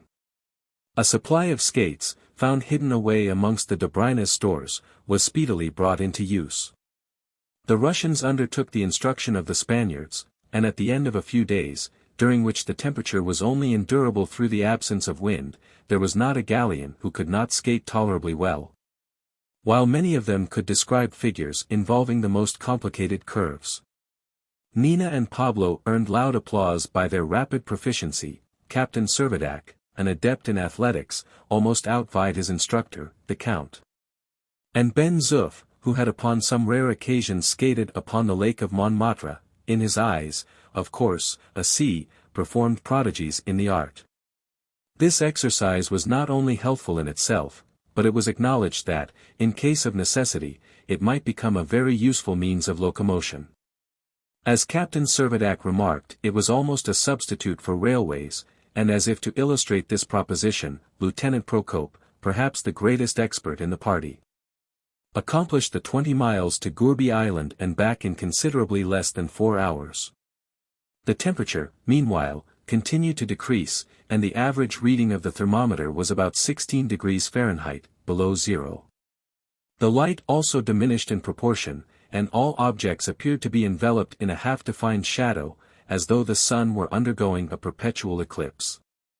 It was not surprising that the effect of this continuously overhanging gloom should be to induce a frequent depression of spirits amongst the majority of the little population, exiles as they were from their mother earth, and not unlikely, as it seemed, to be swept far away into the regions of another planetary sphere. Probably Count Timascheff, Captain Servadac, and Lieutenant Procope were the only members of the community who could bring any scientific judgment to bear upon the uncertainty that was before them. But a general sense of the strangeness of their situation could not fail at times to weigh heavily upon the minds of all. Under these circumstances it was very necessary to counteract the tendency to despond by continual diversion. And the recreation of skating thus opportunely provided, seemed just the thing to arouse the flagging spirits, and to restore a wholesome excitement. With dogged obstinacy, Isaac Hakkabut refused to take any share either in the labors or the amusements of the colony. In spite of the cold, he had not been seen since the day of his arrival from Gourbi Island.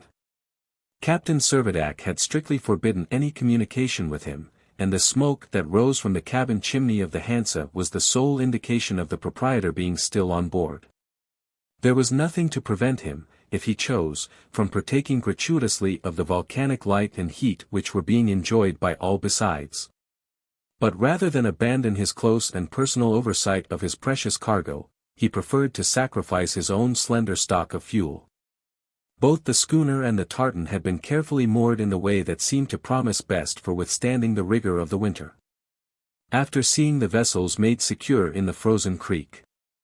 Lieutenant Procope, following the example of many Arctic explorers, had the precaution to have the ice beveled away from the keels so that there should be no risk of the ship's sides being crushed by the increasing pressure.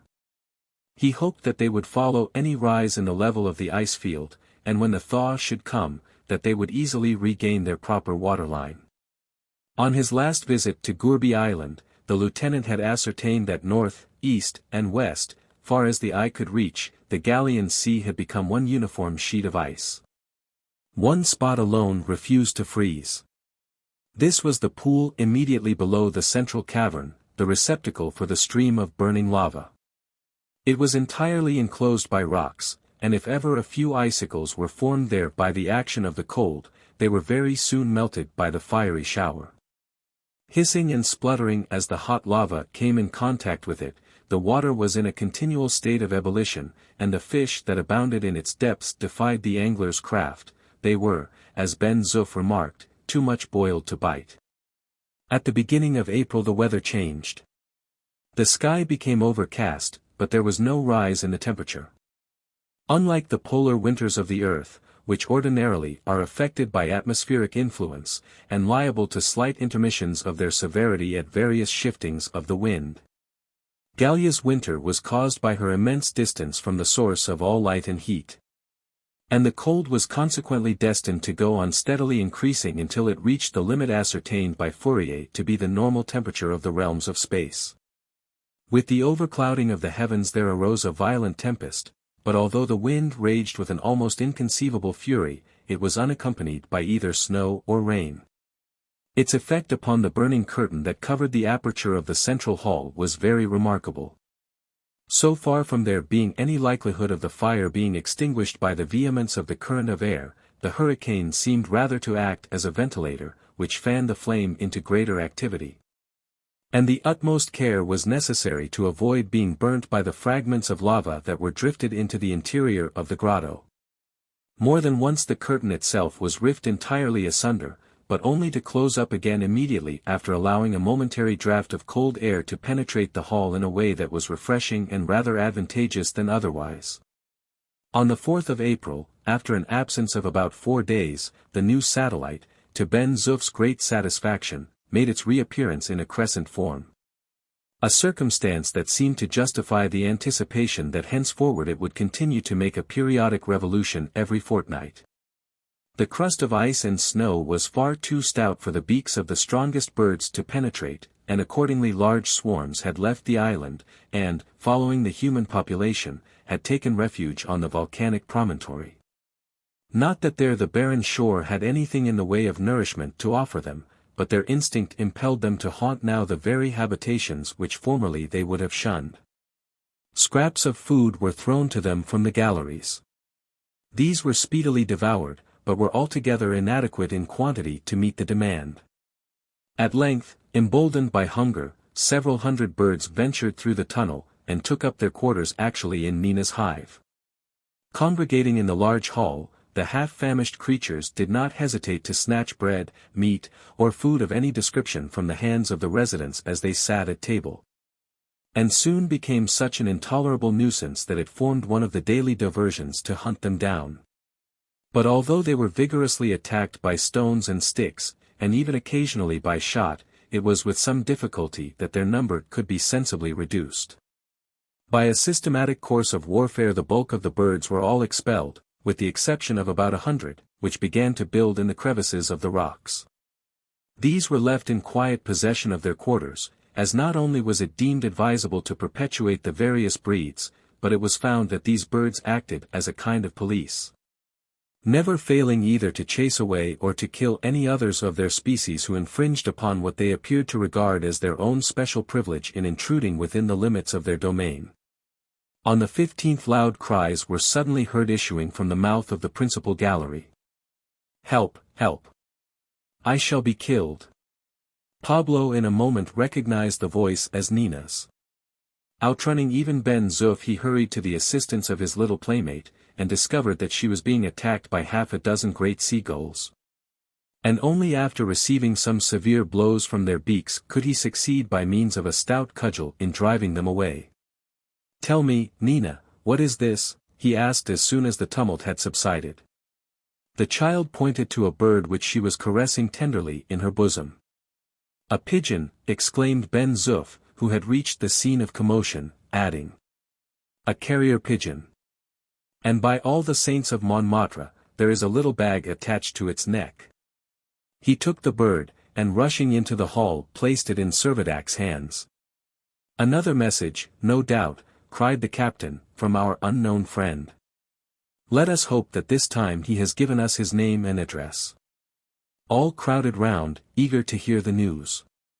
In the struggle with the gulls the bag had been partially torn open, but still contained the following dispatch. Gallia. Chemin parcouru du 1 mars au 1 avril, 39 million L. Distance du Soleil, 110 million L.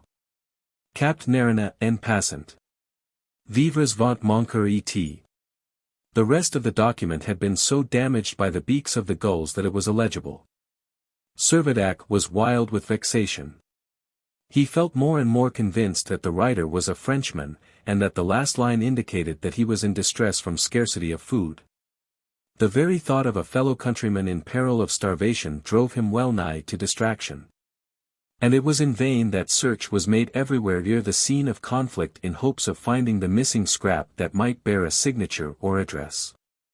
Suddenly little Nina, who had again taken possession of the pigeon, and was hugging it to her breast, said, "Look here, Ben-Zuff."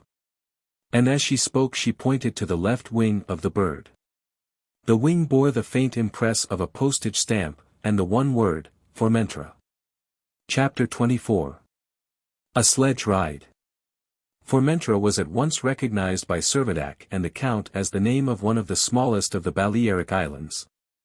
It was more than probable that the unknown writer had then sent out the mysterious documents, and from the message just come to hand by the carrier pigeon, it appeared all but certain that at the beginning of April, a fortnight back, he had still been there. In one important particular the present communication differed from those that had preceded it. It was written entirely in French, and exhibited none of the ecstatic exclamations in other languages that had been remarkable in the two former papers. The concluding line, with its intimation of failing provisions, amounted almost to an appeal for help. Captain Servadac briefly drew attention to these points, and concluded by saying, "My friends, we must, without delay, hasten to the assistance of this unfortunate man." "For my part," said the Count, "I am quite ready to accompany you. It is not unlikely that he is not alone in his distress." Lieutenant Procope expressed much surprise. "We must have passed close to Formentra," he said, "when we explored the site of the Balearic Isles. This fragment must be very small. It must be smaller than the remaining splinter of Gibraltar or Ceuta, otherwise, surely it would never have escaped our observation." "However small it may be," replied Servadac, "we must find it." "How far off do you suppose it is?" "It must be 120 leagues away," said the lieutenant, thoughtfully, "and I do not quite understand how you would propose to get there." "Why, on skates of course." "No difficulty in that, I should imagine," answered Servadac, and he appealed to the Count for confirmation of his opinion. The Count assented, but Procope looked doubtful. "Your enterprise is generous," he said, "and I should be most unwilling to throw any unnecessary obstacle in the way of its execution, but, pardon me, if I submit to you a few considerations which to my mind are very important. First of all, the thermometer is already down to 22 degrees below zero, and the keen wind from the south is making the temperature absolutely unendurable. In the second place, supposing you travel at the rate of 20 leagues a day, you would be exposed for at least 6 consecutive days. And thirdly, your expedition will be of small avail unless you convey provisions not only for yourselves, but for those whom you hope to relieve."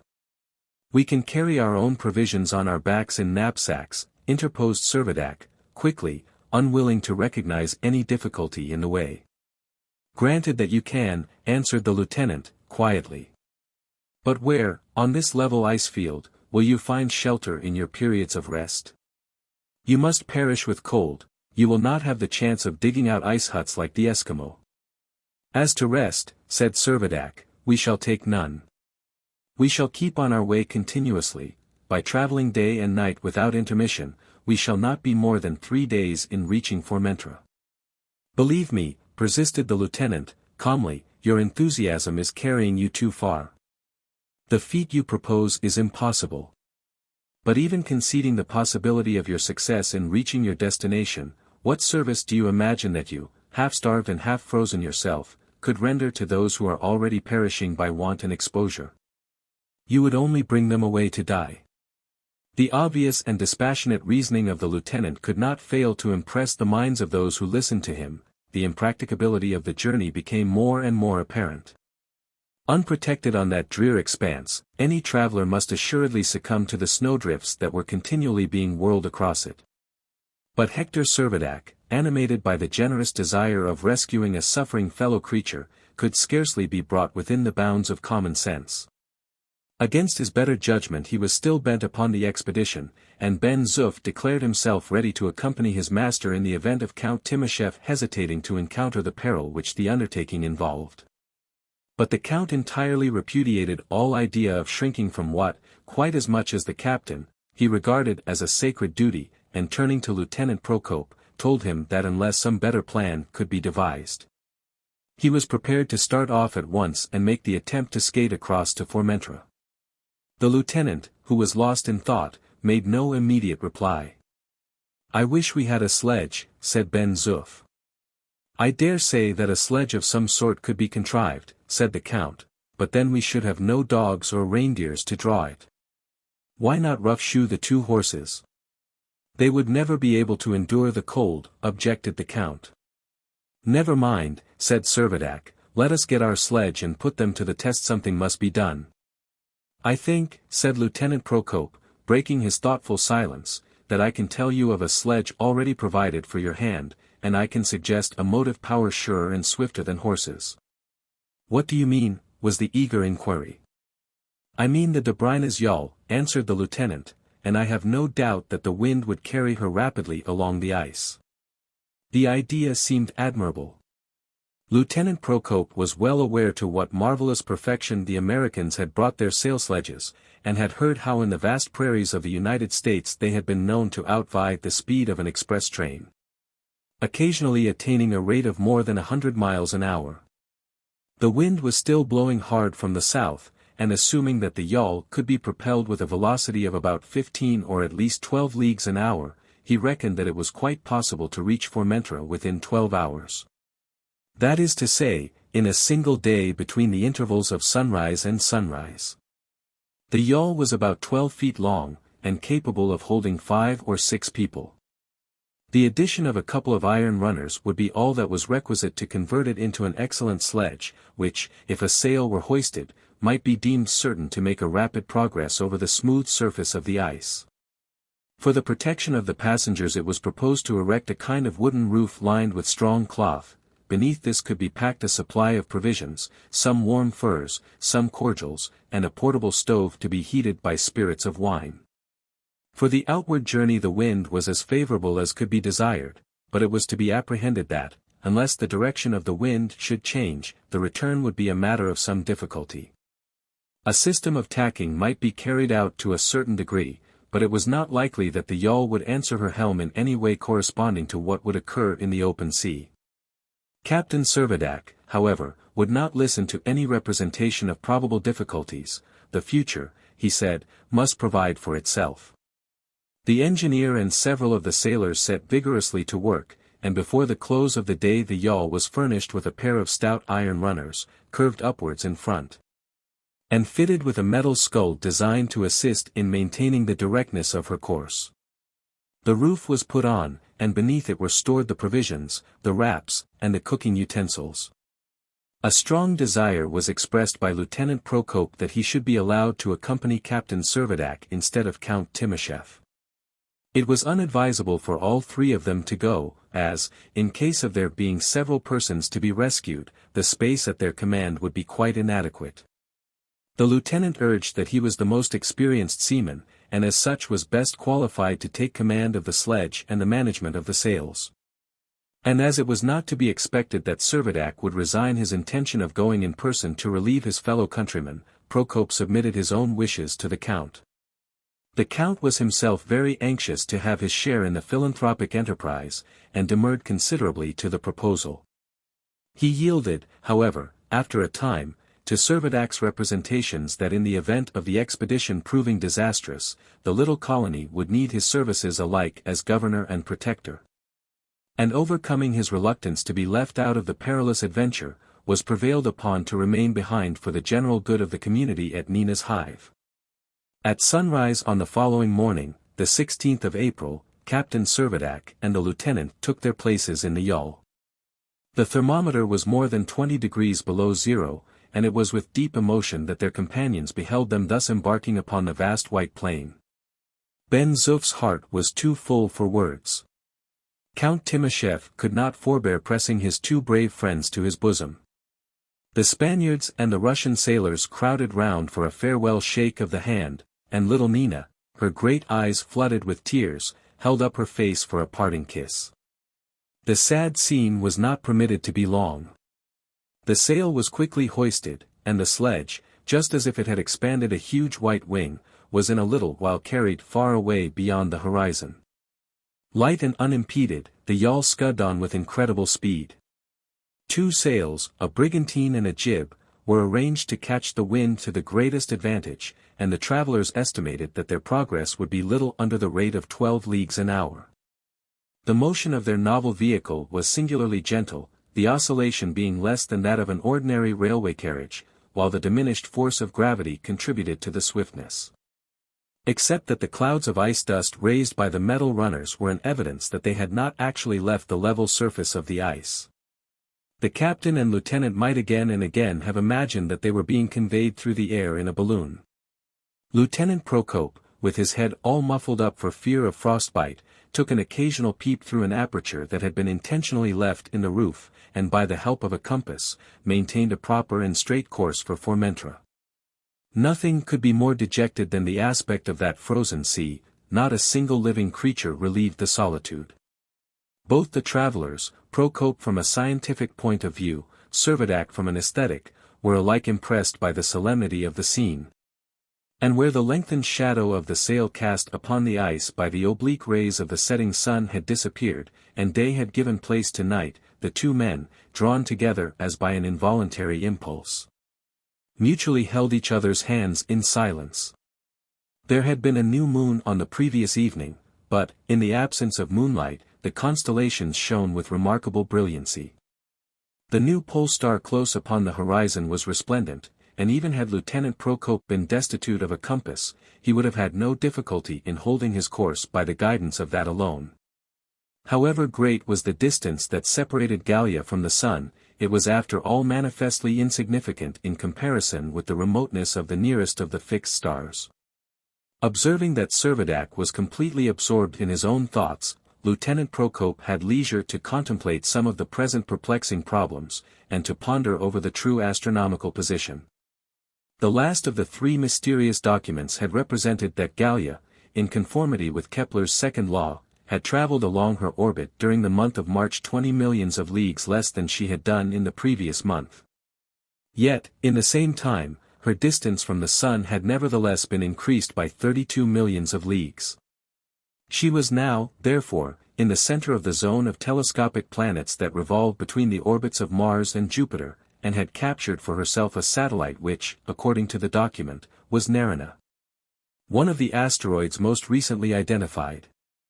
If thus, then, it was within the power of the unknown writer to estimate with such apparent certainty Gallia's exact position. Was it not likely that his mathematical calculations would enable him to arrive at some definite conclusion as to the date at which she would begin again to approach the sun? Nay, was it not to be expected that he had already estimated, with sufficient approximation to truth, what was to be the true length of the Gallian year? So intently had they each separately been following their own train of thought, that daylight reappeared almost before the travelers were aware of it. On consulting their instruments, they found that they must have traveled close upon 100 leagues since they started, and they resolved to slacken their speed. The sails were accordingly taken in a little, and in spite of the intensity of the cold, the explorers ventured out of their shelter, in order that they might reconnoiter the plain, which was apparently as boundless as ever. It was completely desert, not so much as a single point of rock relieved the bare uniformity of its surface. "Are we not considerably to the west of Formentera?" asked Servadac, after examining the chart. "Most likely," replied Procope. "I have taken the same course as I should have done at sea, and I have kept some distance to windward of the island. We can bear straight down upon it whenever we like." "Bear down then, now, and as quickly as you can." The yawl was at once put with her head to the northeast, and Captain Servadac, in defiance of the icy blast, remained standing at the bow, his gaze fixed on the horizon. All at once his eye brightened. "Look! Look!" he exclaimed, pointing to a faint outline that broke the monotony of the circle that divided the plain from the sky.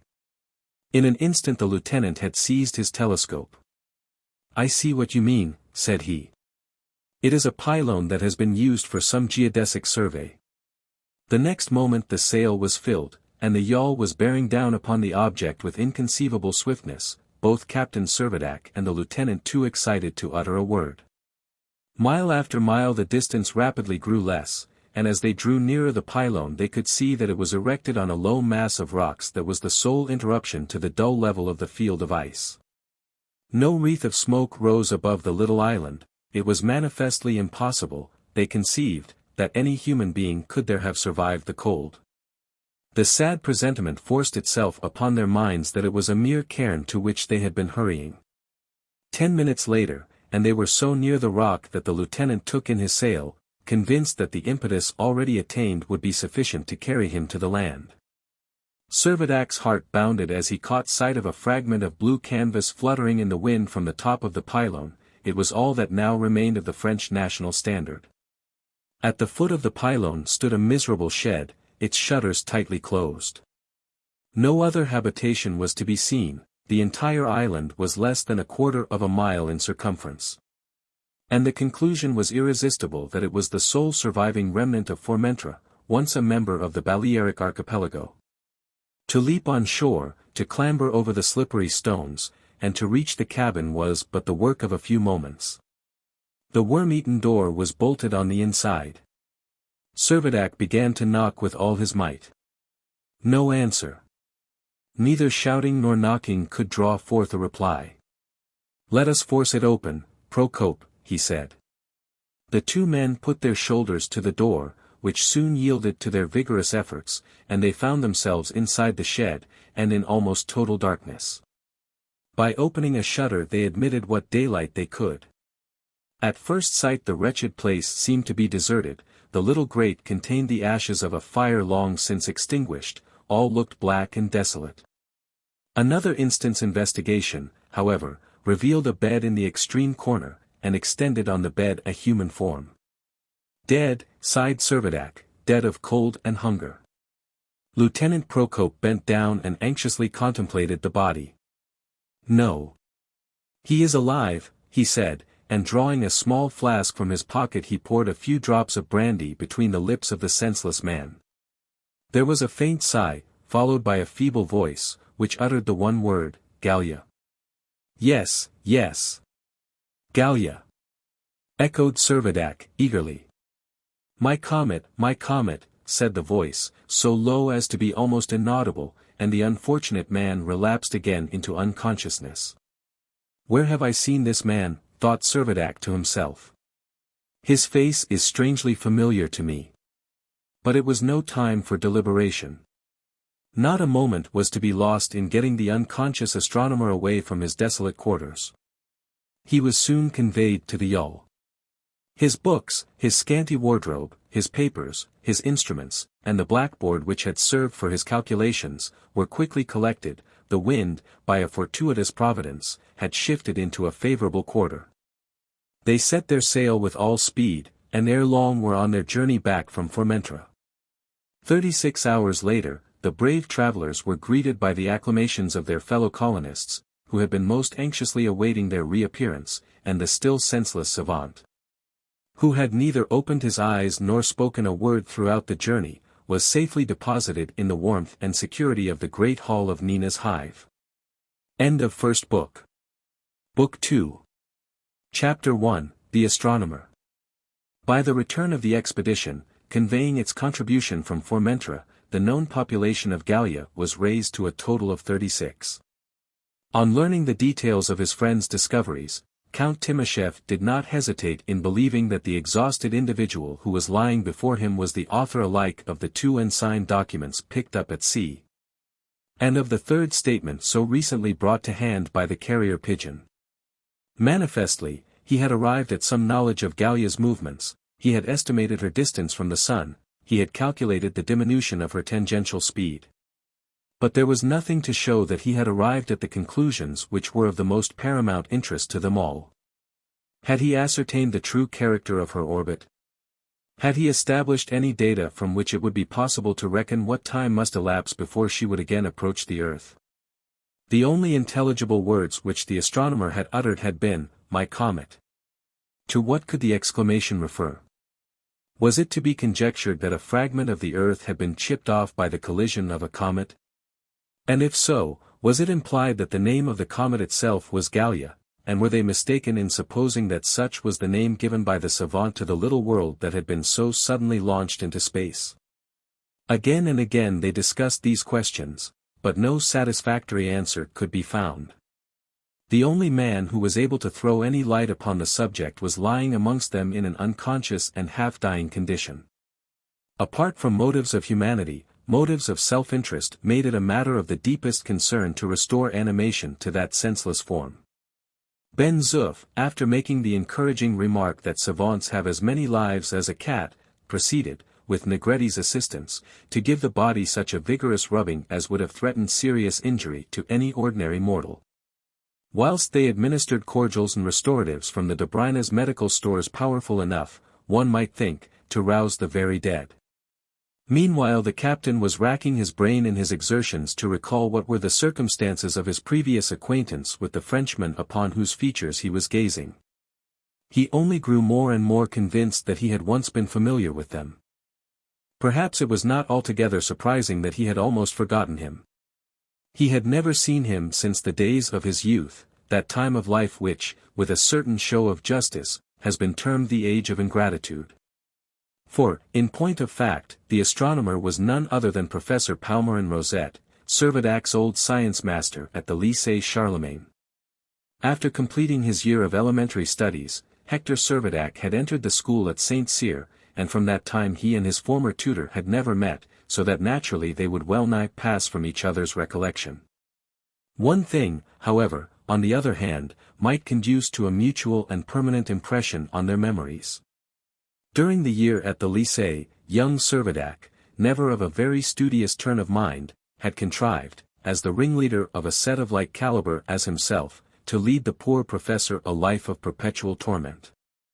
On the discovery of each delinquency he would fume and rage in a manner that was a source of unbounded delight to his audience.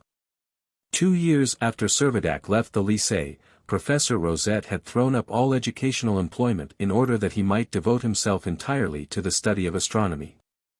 He endeavored to obtain a post at the observatory, but his ungenial character was so well known in scientific circles that he failed in his application. However, having some small private means, he determined on his own account to carry on his researches without any official salary. He had really considerable genius for the science that he had adopted. Besides discovering 3 of the latest of the telescopic planets, he had worked out the elements of the 325th comet in the catalogue. But his chief delight was to criticize the publications of other astronomers, and he was never better pleased than when he detected a flaw in their reckonings. When Ben-Zuff and Negretti had extricated their patient from the envelope of furs in which he had been wrapped by Servadac and the lieutenant, they found themselves face to face with a shriveled little man, about 5 feet 2 inches high. With a round bald head, smooth and shiny as an ostrich's egg, no beard unless the unshorn growth of a week could be so described. And a long hooked nose that supported a huge pair of spectacles such as with many nearsighted people seems to have become a part of their individuality. His nervous system was remarkably developed, and his body might not inaptly be compared to one of the Ruhmkorff's bobbins of which the thread, several hundred yards in length, is permeated throughout by electric fluid.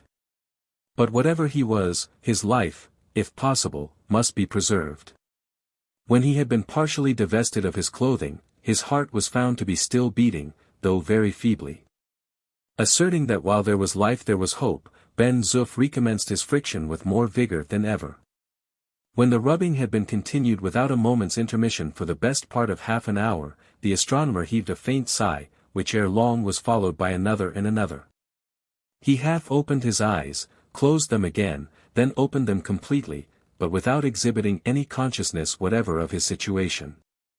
A few words seemed to escape his lips, but they were quite unintelligible. Presently he raised his right hand to his forehead as though instinctively feeling for something that was missing. Then, all of a sudden, his features became contracted, his face flushed with apparent irritation, and he exclaimed fretfully, "My spectacles, where are my spectacles?" In order to facilitate his operations, Ben-Zuff had removed the spectacles in spite of the tenacity with which they seemed to adhere to the temples of his patient. But he now rapidly brought them back and readjusted them as best he could to what seemed to be their natural position on the aquiline nose. The professor heaved a long sigh of relief, and once more closed his eyes. Before long the astronomer roused himself a little more, and glanced inquiringly about him, but soon relapsed into his comatose condition. When next he opened his eyes, Captain Servadac happened to be bending down closely over him, examining his features with curious scrutiny.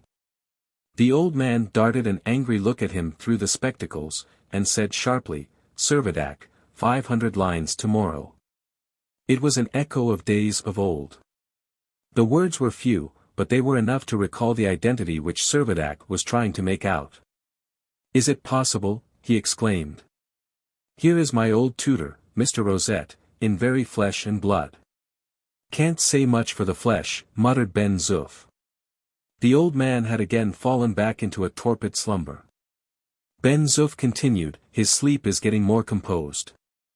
Let him alone, he will come round yet. Haven't I heard of men more dried up than he is, being brought all the way from Egypt in cases covered with pictures? You idiot, those were mummies, they had been dead for ages." Ben-Zuff did not answer a word. He went on preparing a warm bed, into which he managed to remove his patient, who soon fell into a calm and natural sleep. Too impatient to await the awakening of the astronomer and to hear what representations he had to make, Servadac, the Count, and the Lieutenant, constituting themselves what might be designated the Academy of Sciences, of the colony, spent the whole of the remainder of the day in starting and discussing the wildest conjectures about their situation.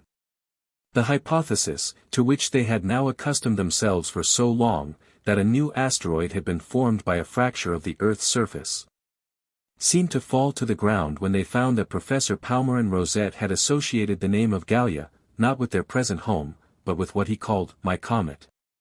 And that theory being abandoned, they were driven to make the most improbable speculations to replace it. Alluding to Rosette, Servadac took care to inform his companions that, although the professor was always eccentric, and at times very irascible, yet he was really exceedingly good-hearted, his bark was worse than his bite. And if suffered to take their course without observation, his outbreaks of ill temper seldom lasted long. "We will certainly do our best to get on with him," said the Count. "He is no doubt the author of the papers, and we must hope that he will be able to give us some valuable information." "Beyond a question the documents have originated with him," assented the lieutenant. "Gallia was the word written at the top of every one of them, and Gallia was the first word uttered by him in our hearing." The astronomer slept on. Meanwhile, the three together had no hesitation in examining his papers, and scrutinizing the figures on his extemporized blackboard. The handwriting corresponded with that of the papers already received. The blackboard was covered with algebraical symbols traced in chalk, which they were careful not to obliterate. And the papers, which consisted for the most part of detached scraps, presented a perfect wilderness of geometrical figures, conic sections of every variety being repeated in countless profusion. Lieutenant Procope pointed out that these curves evidently had reference to the orbits of comets, which are variously parabolic, hyperbolic, or elliptic.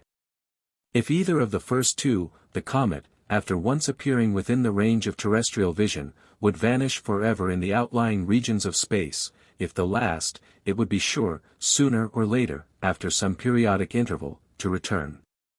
From the prima facie appearance of his papers, then, it seemed probable that the astronomer, during his sojourn at Formentera, had been devoting himself to the study of cometary orbits. And as calculations of this kind are ordinarily based upon the assumption that the orbit is a parabola, it was not unlikely that he had been endeavoring to trace the path of some particular comet. I wonder whether these calculations were made before or after the 1st of January. It makes all the difference, said Lieutenant Procope. We must bide our time and hear, replied the Count. Servadac paced restlessly up and down. I would give a month of my life, he cried, impetuously, for every hour that the old fellow goes sleeping on. You might be making a bad bargain, said Procope, smiling. Perhaps after all the comet has had nothing to do with the convulsion that we have experienced. Nonsense, exclaimed the captain, I know better than that, and so do you. Is it not as clear as daylight that the Earth and this comet have been in collision, and the result has been that our little world has been split off and sent flying far into space? Count Timascheff and the lieutenant looked at each other in silence. I do not deny your theory, said Procope after a while.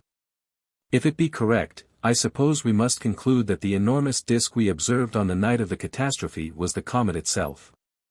And the velocity with which it was traveling must have been so great that it was hardly arrested at all by the attraction of the Earth. Plausible enough, answered Count Timascheff. And it is to this comet that our scientific friend here has given the name of Gallia. It still remained a puzzle to them all why the astronomer should apparently be interested in the comet so much more than in the new little world in which their strange lot was cast.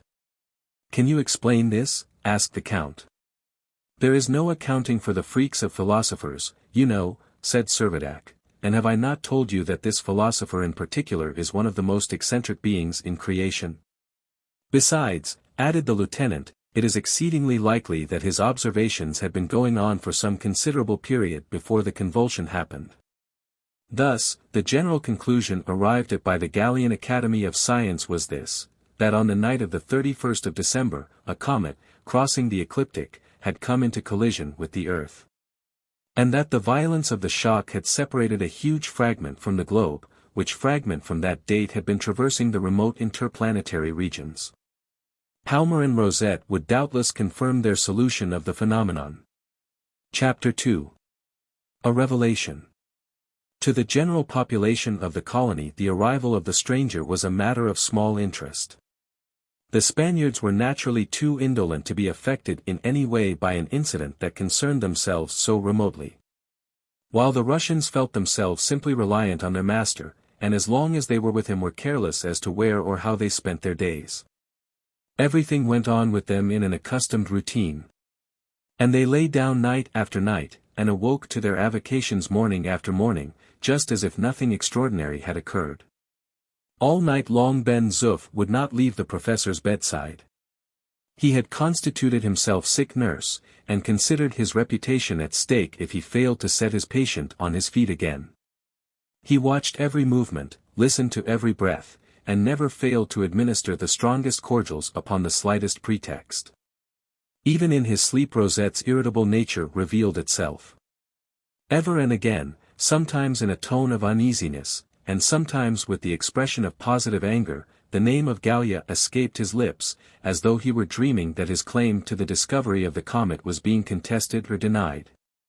But although his attendant was on the alert to gather all he could, he was able to catch nothing in the incoherent sentences that served to throw any real light upon the problem that they were all eager to solve. When the sun reappeared on the western horizon the professor was still sound asleep. And Ben-Zuff, who was especially anxious that the repose which promised to be so beneficial should not be disturbed, felt considerable annoyance at hearing a loud knocking. Evidently of some blunt heavy instrument against a door that had been placed at the entrance of the gallery, more for the purpose of retaining internal warmth than for guarding against intrusion from without. "Confound it," said Ben-Zuff. "I must put a stop to this," and he made his way towards the door. "Who's there?" he cried, in no very amiable tone. "I," replied the quavering voice. "Who are you?" "Isaac Hakkabut." "Let me in, do, please, let me in." "Oh, it is you, old Ashtaroth, is it? What do you want? Can't you get anybody to buy your stuffs?" "Nobody will pay me a proper price." "Well, old Shimmy, you won't find a customer here. You had better be off." "No. But do, please, let me in," supplicated the Jew. "I want to speak to His Excellency, the Governor. The Governor is in bed, and asleep. I can wait until he awakes." "Then wait where you are." And with this inhospitable rejoinder the orderly was about to return to his place at the side of his patient, when Servadac, who had been roused by the sound of voices, called out, "What's the matter, Ben-Zuff?" "Oh, nothing, sir. Only that hound of a Hakkabut says he wants to speak to you." "Let him in, then." Ben-Zuff hesitated. "Let him in, I say," repeated the captain, peremptorily. However reluctantly, Ben-Zuff obeyed. The door was unfastened, and Isaac Hakkabut, enveloped in an old overcoat, shuffled into the gallery. In a few moments Servadac approached, and the Jew began to overwhelm him with the most obsequious epithets. Without vouchsafing any reply, the captain beckoned to the old man to follow him, and leading the way to the central hall, stopped, and turning so as to look him steadily in the face, said, "Now is your opportunity. Tell me what you want." "Oh, my lord," whined Isaac, "you must have some news to tell me." "News? What do you mean?" "From my little tartan yonder, I saw the yawl go out from the rock here on a journey, and I saw it come back, and it brought a stranger. And I thought. Well, you thought, what did you think?" "Why, that perhaps the stranger had come from the northern shores of the Mediterranean, and that I might ask him." He paused again, and gave a glance at the captain. "Ask him what? Speak out, man." "Ask him if he brings any tidings of Europe," Hakkabut blurted out at last. Servadac shrugged his shoulders in contempt and turned away. Here was a man who had been resident 3 months in Gallia, a living witness of all the abnormal phenomena that had occurred, and yet refusing to believe that his hope of making good bargains with European traders was at an end. Surely nothing, thought the captain, will convince the old rascal now, and he moved off in disgust. The orderly, however, who had listened with much amusement, was by no means disinclined for the conversation to be continued. "Are you satisfied, old Ezekiel?" he asked. "Isn't it so? Am I not right? Didn't a stranger arrive here last night?" inquired the Jew. "Yes, quite true." "Where from?" "From the Balearic Isles." "The Balearic Isles," echoed Isaac. "Yes. Fine quarters for trade. Hardly 20 leagues from Spain. He must have brought news from Europe." "Well, old Manasseh, what if he has? I should like to see him." "Can't be." The Jew sidled close up to Ben-Zuff, and laying his hand on his arm, said in a low and insinuating tone, "I am poor, you know, but I would give you a few reals if you would let me talk to this stranger." But as if he thought he was making too liberal an offer, he added, "Only it must be at once." "He is too tired, he is worn out, he is fast asleep," answered Ben-Zuff. "But I would pay you to wake him." The captain had overheard the tenor of the conversation, and interposed sternly, "Hakkabut, if you make the least attempt to disturb our visitor, I shall have you turned outside that door immediately." "No offense, my lord, I hope," stammered out the Jew. "I only meant—" "Silence," shouted Servadac. The old man hung his head, abashed. "I will tell you what," said Servadac after a brief interval. "I will give you leave to hear what this stranger has to tell as soon as he is able to tell us anything. At present we have not heard a word from his lips." The Jew looked perplexed. "Yes," said Servadac. "When we hear his story, you shall hear it too. And I hope it will be to your liking, old Ezekiel, added Ben-Zuff in a voice of irony. They had none of them long to wait, for within a few minutes Rosette's peevish voice was heard calling, "Joseph! Joseph!" The professor did not open his eyes, and appeared to be slumbering on, but very shortly afterwards called out again, "Joseph! Confound the fellow! Where is he?" It was evident that he was half dreaming about a former servant now far away on the ancient globe. "Where's my blackboard, Joseph?" "Quite safe, sir," answered Ben-Zuff, quickly. Rosette unclosed his eyes and fixed them full upon the orderly's face. "Are you Joseph?" he asked.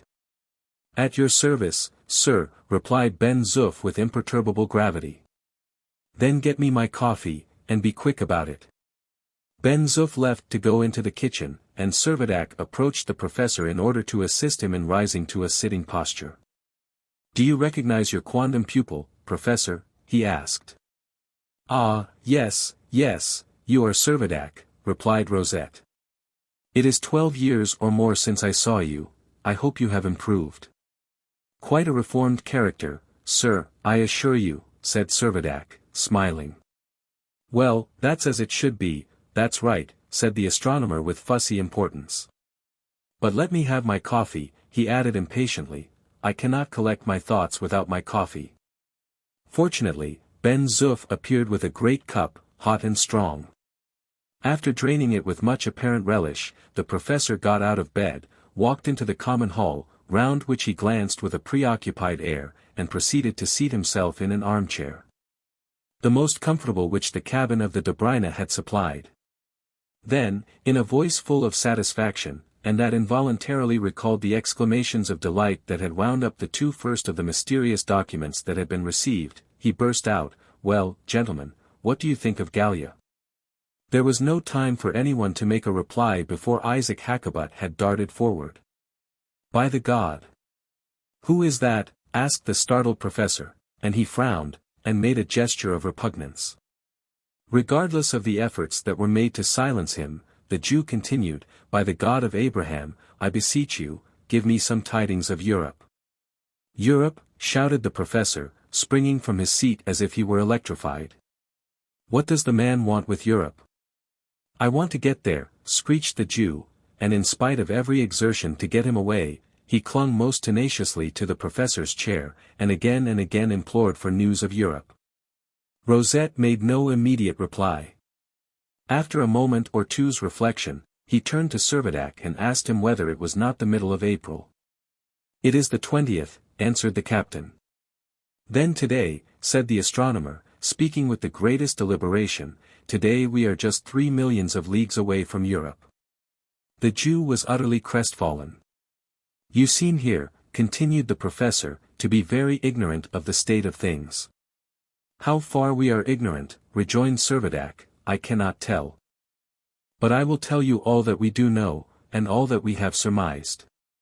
And as briefly as he could, he related all that had happened since the memorable night of the 31st of December, how they had experienced the shock, how the Dobryna had made her voyage, how they had discovered nothing except the fragments of the old continent at Tunis, Sardinia, Gibraltar, and now at Formentera, how at intervals the 3 anonymous documents had been received. And, finally, how the settlement at Gourbi Island had been abandoned for their present quarters at Nina's Hive. The astronomer had hardly patience to hear him to the end. "And what do you say is your surmise as to your present position?" he asked. "Our supposition," the captain replied, "is this.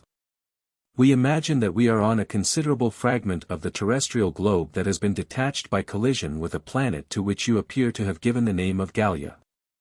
"Better than that!" cried Rosette, starting to his feet with excitement.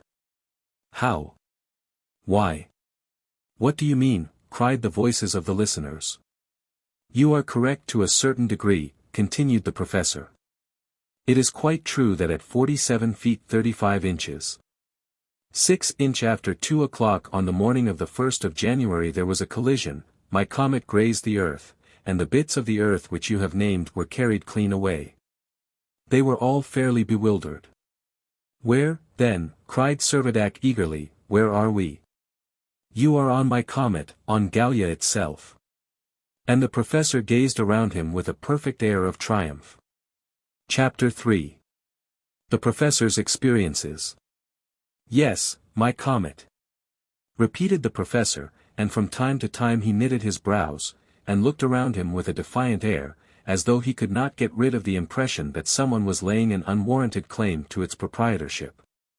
Or that the individuals before him were intruders upon his own proper domain. But for a considerable while, Servadac, the Count, and the lieutenant remained silent and sunk in thought. Here then, at last, was the unriddling of the enigma they had been so long endeavoring to solve. Both the hypotheses they had formed in succession had now to give way before the announcement of the real truth.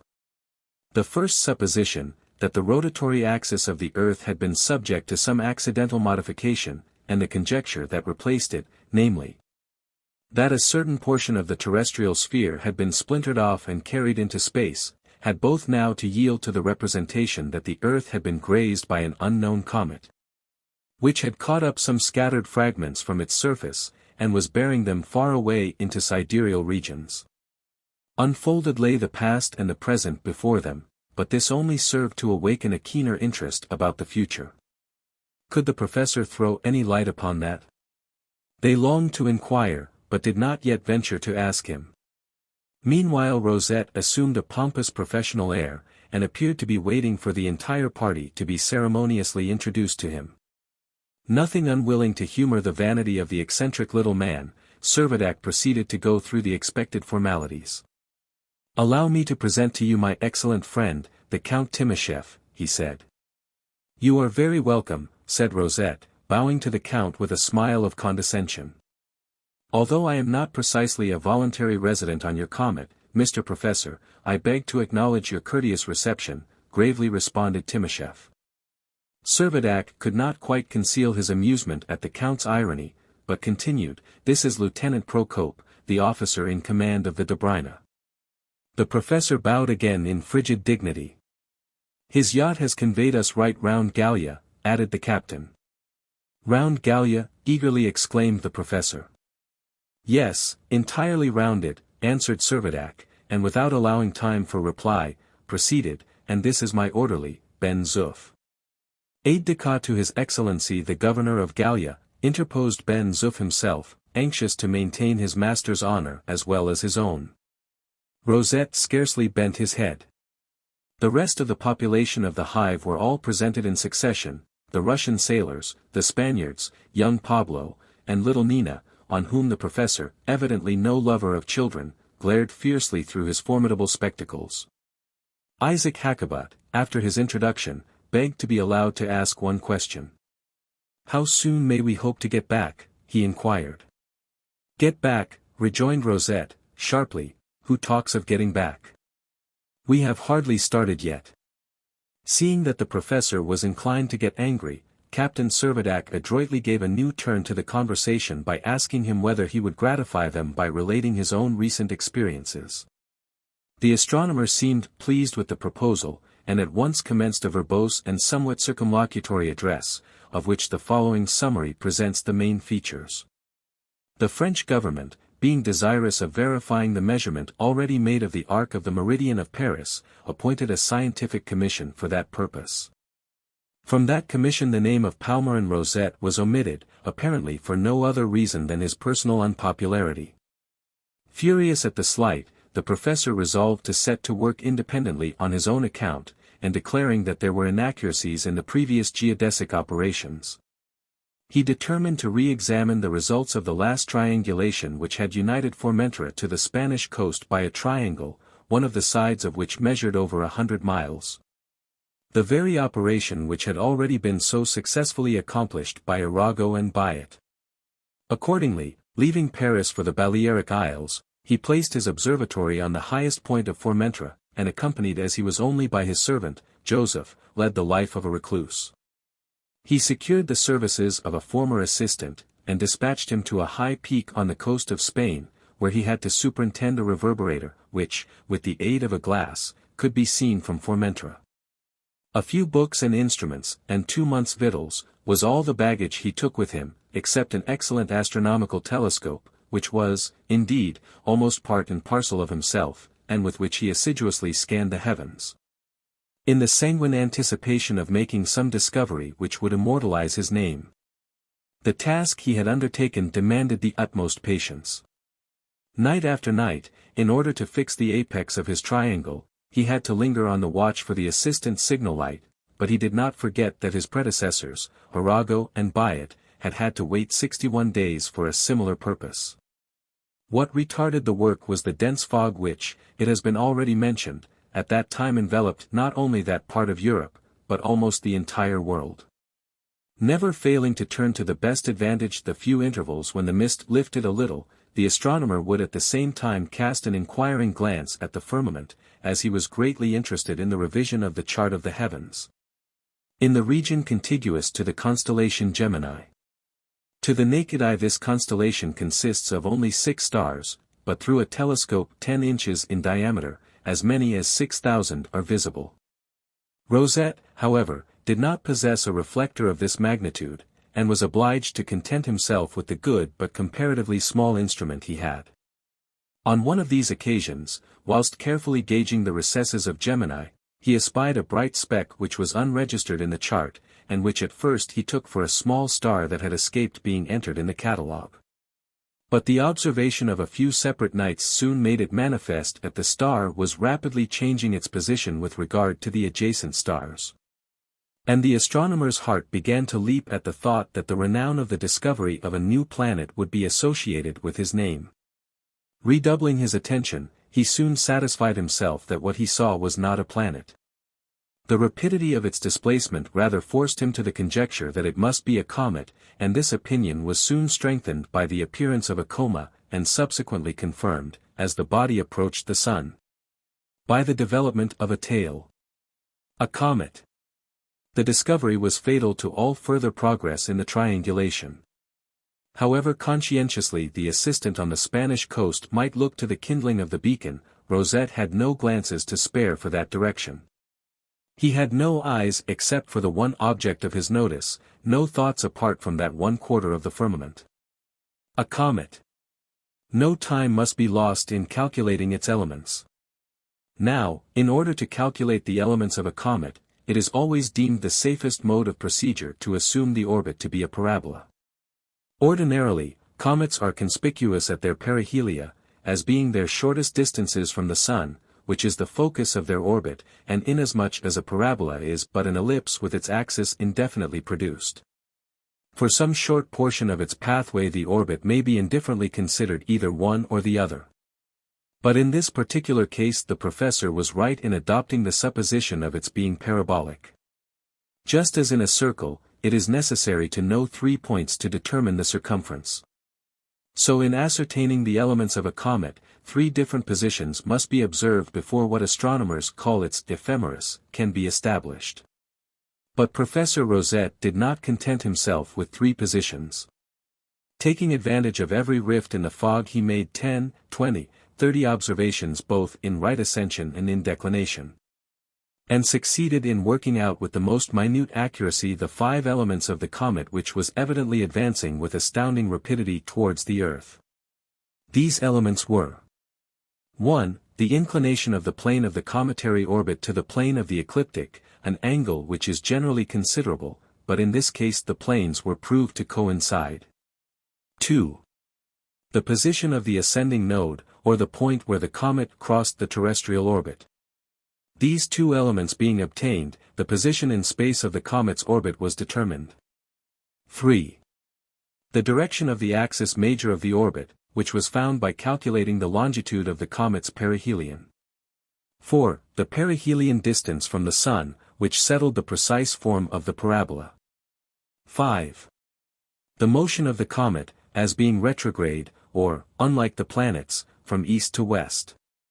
Rosette thus found himself able to calculate the date at which the comet would reach its perihelion, and, overjoyed at his discovery, without thinking of calling it Palmyra or Rosette, after his own name, he resolved that it should be known as Gallia. His next business was to draw up a formal report.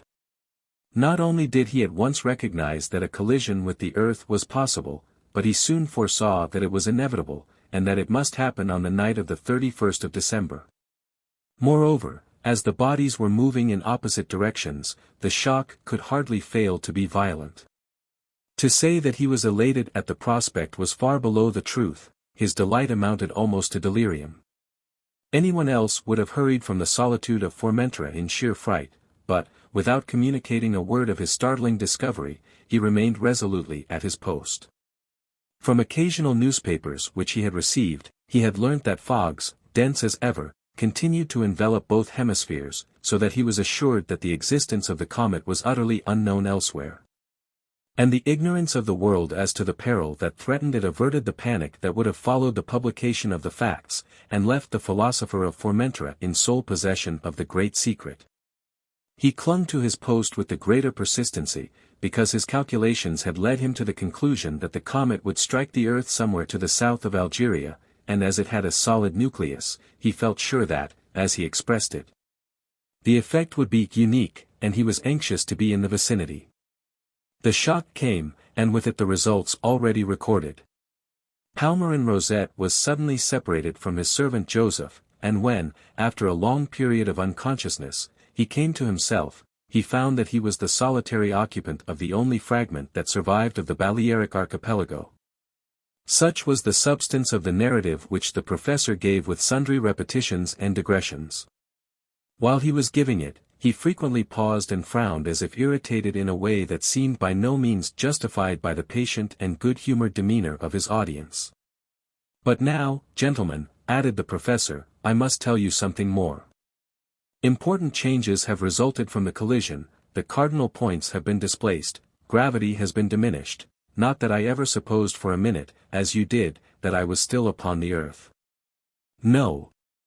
The earth, attended by her moon, continued to rotate along her proper orbit.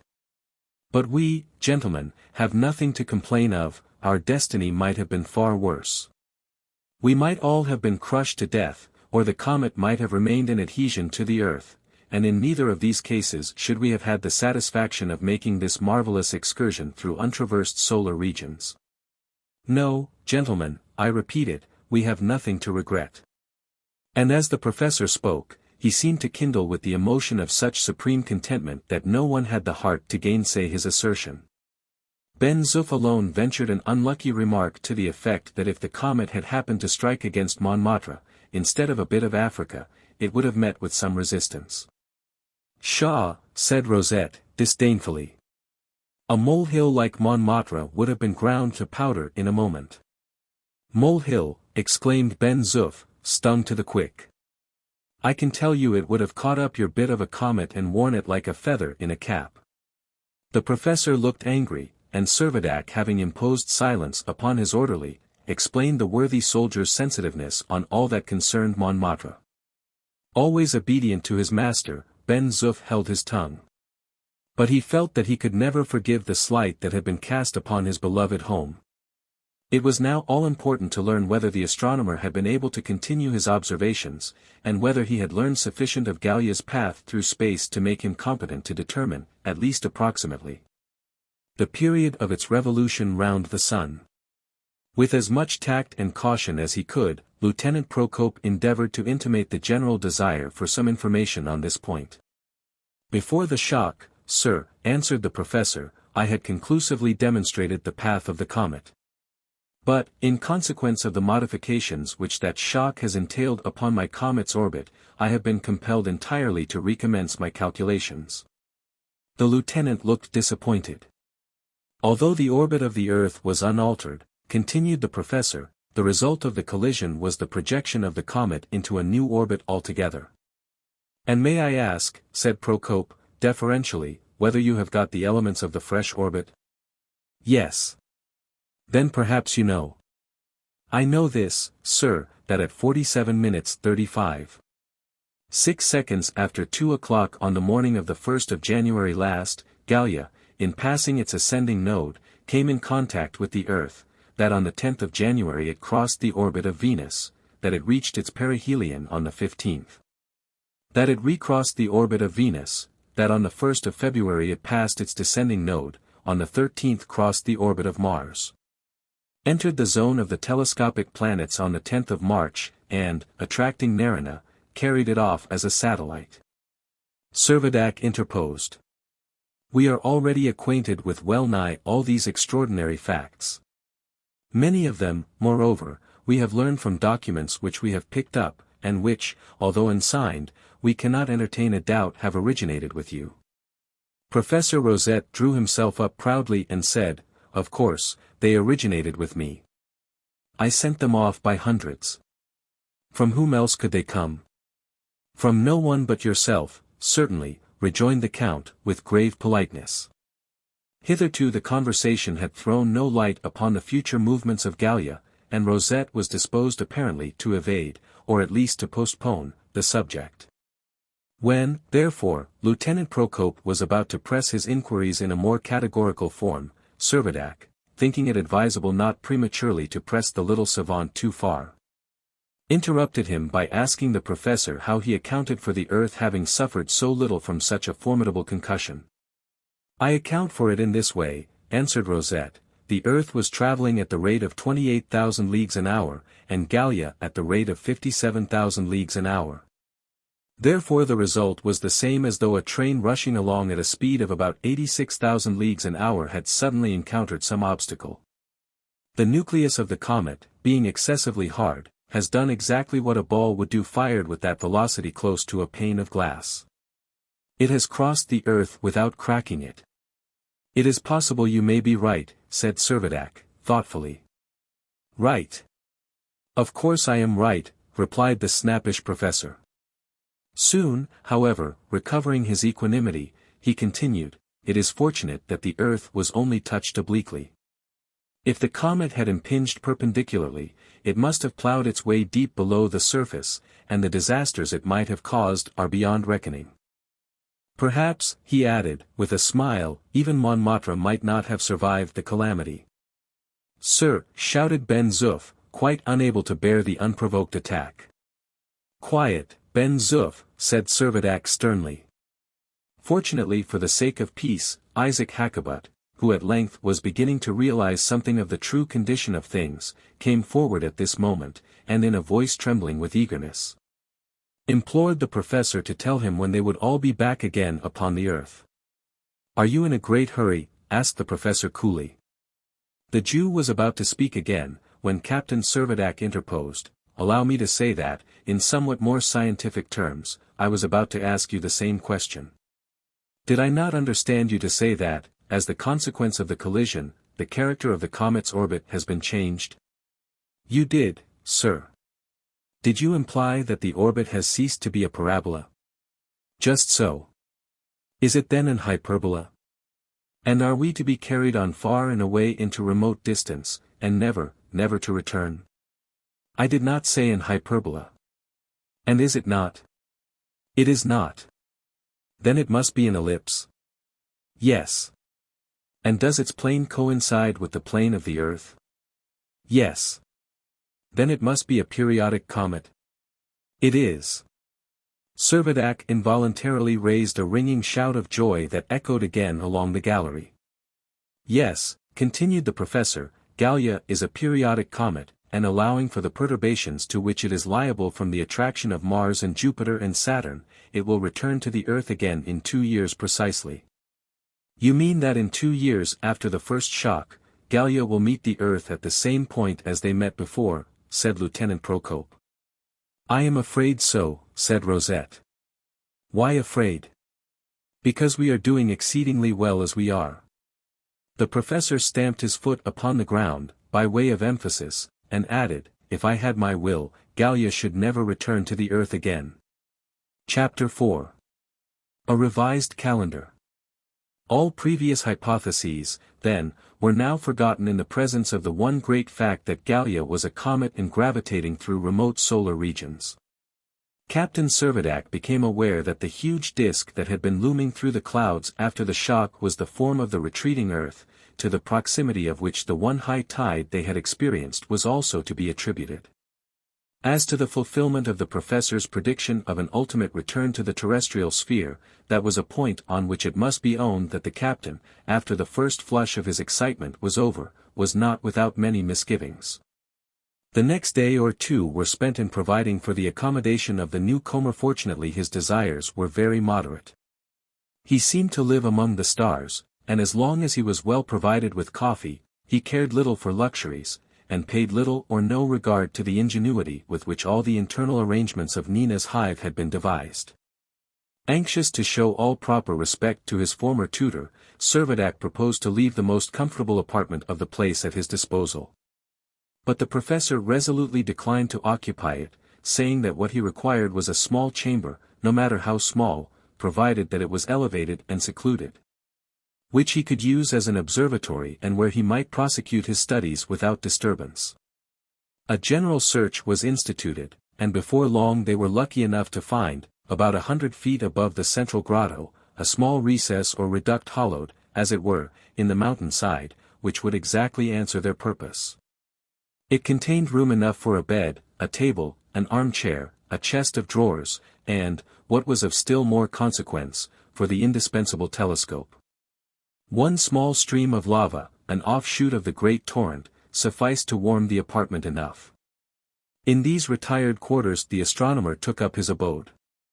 It was on all hands acknowledged to be advisable to let him go on entirely in his own way. His meals were taken to him at stated intervals, he slept but little. Carried on his calculations by day, his observations by night, and very rarely made his appearance amongst the rest of the little community. The cold now became very intense, the thermometer registering 30 degrees Fahrenheit, below zero. The mercury, however, never exhibited any of those fluctuations that are ever and again to be observed in variable climates, but continued slowly and steadily to fall, and in all probability would continue to do so until it reached the normal temperature of the regions of outlying space. This steady sinking of the mercury was accompanied by a complete stillness of the atmosphere. The very air seemed to be congealed, no particle of it stirred, from zenith to horizon there was never a cloud. Neither were there any of the damp mists or dry fogs which so often extend over the polar regions of the earth. The sky was always clear, the sun shone by day and the stars by night without causing any perceptible difference in the temperature. These peculiar conditions rendered the cold endurable even in the open air. The cause of so many of the diseases that prove fatal to Arctic explorers resides in the cutting winds, unwholesome fogs, or terrible snow drifts, which, by drying up, relaxing, or otherwise affecting the lungs, make them incapable of fulfilling their proper functions. But during periods of calm weather, when the air has been absolutely still, many polar navigators, well-clothed and properly fed, have been known to withstand a temperature when the thermometer has fallen to 60 degrees below zero. It was the experience of Parry upon Melville Island, of Kane beyond latitude 81 degrees north, and of Hall and the crew of the Polaris, that, however intense the cold, in the absence of the wind they could always brave its rigor. Notwithstanding, then, the extreme lowness of the temperature, the little population found that they were able to move about in the open air with perfect immunity. The Governor-General made it his special care to see that his people were all well fed and warmly clad. Food was both wholesome and abundant, and besides the furs brought from the Dobryna stores, fresh skins could very easily be procured and made up into wearing apparel. A daily course of outdoor exercise was enforced upon everyone. Not even Pablo and Nina were exempted from the general rule. The two children, muffled up in furs, looking like little Eskimos, skated along together, Pablo ever at his companion's side, ready to give her a helping hand whenever she was weary with her exertions. After his interview with the newly arrived astronomer, Isaac Hakkabut slunk back again to his tartan. A change had come over his ideas. He could no longer resist the conviction that he was indeed millions and millions of miles away from the earth, where he had carried on so varied and remunerative a traffic. It might be imagined that this realization of his true position would have led him to a better mind, and that, in some degree at least, he would have been induced to regard the few fellow creatures with whom his lot had been so strangely cast, otherwise than as mere instruments to be turned to his own personal and pecuniary advantage. But no, The desire of gain was too thoroughly ingrained into his hard nature ever to be eradicated, and secure in his knowledge that he was under the protection of a French officer, who, except under the most urgent necessity, would not permit him to be molested in retaining his property, he determined to wait for some emergency to arise which should enable him to use his present situation for his own profit. On the one hand, the Jew took it into account that although the chances of returning to the earth might be remote, yet from what he had heard from the professor he could not believe that they were improbable.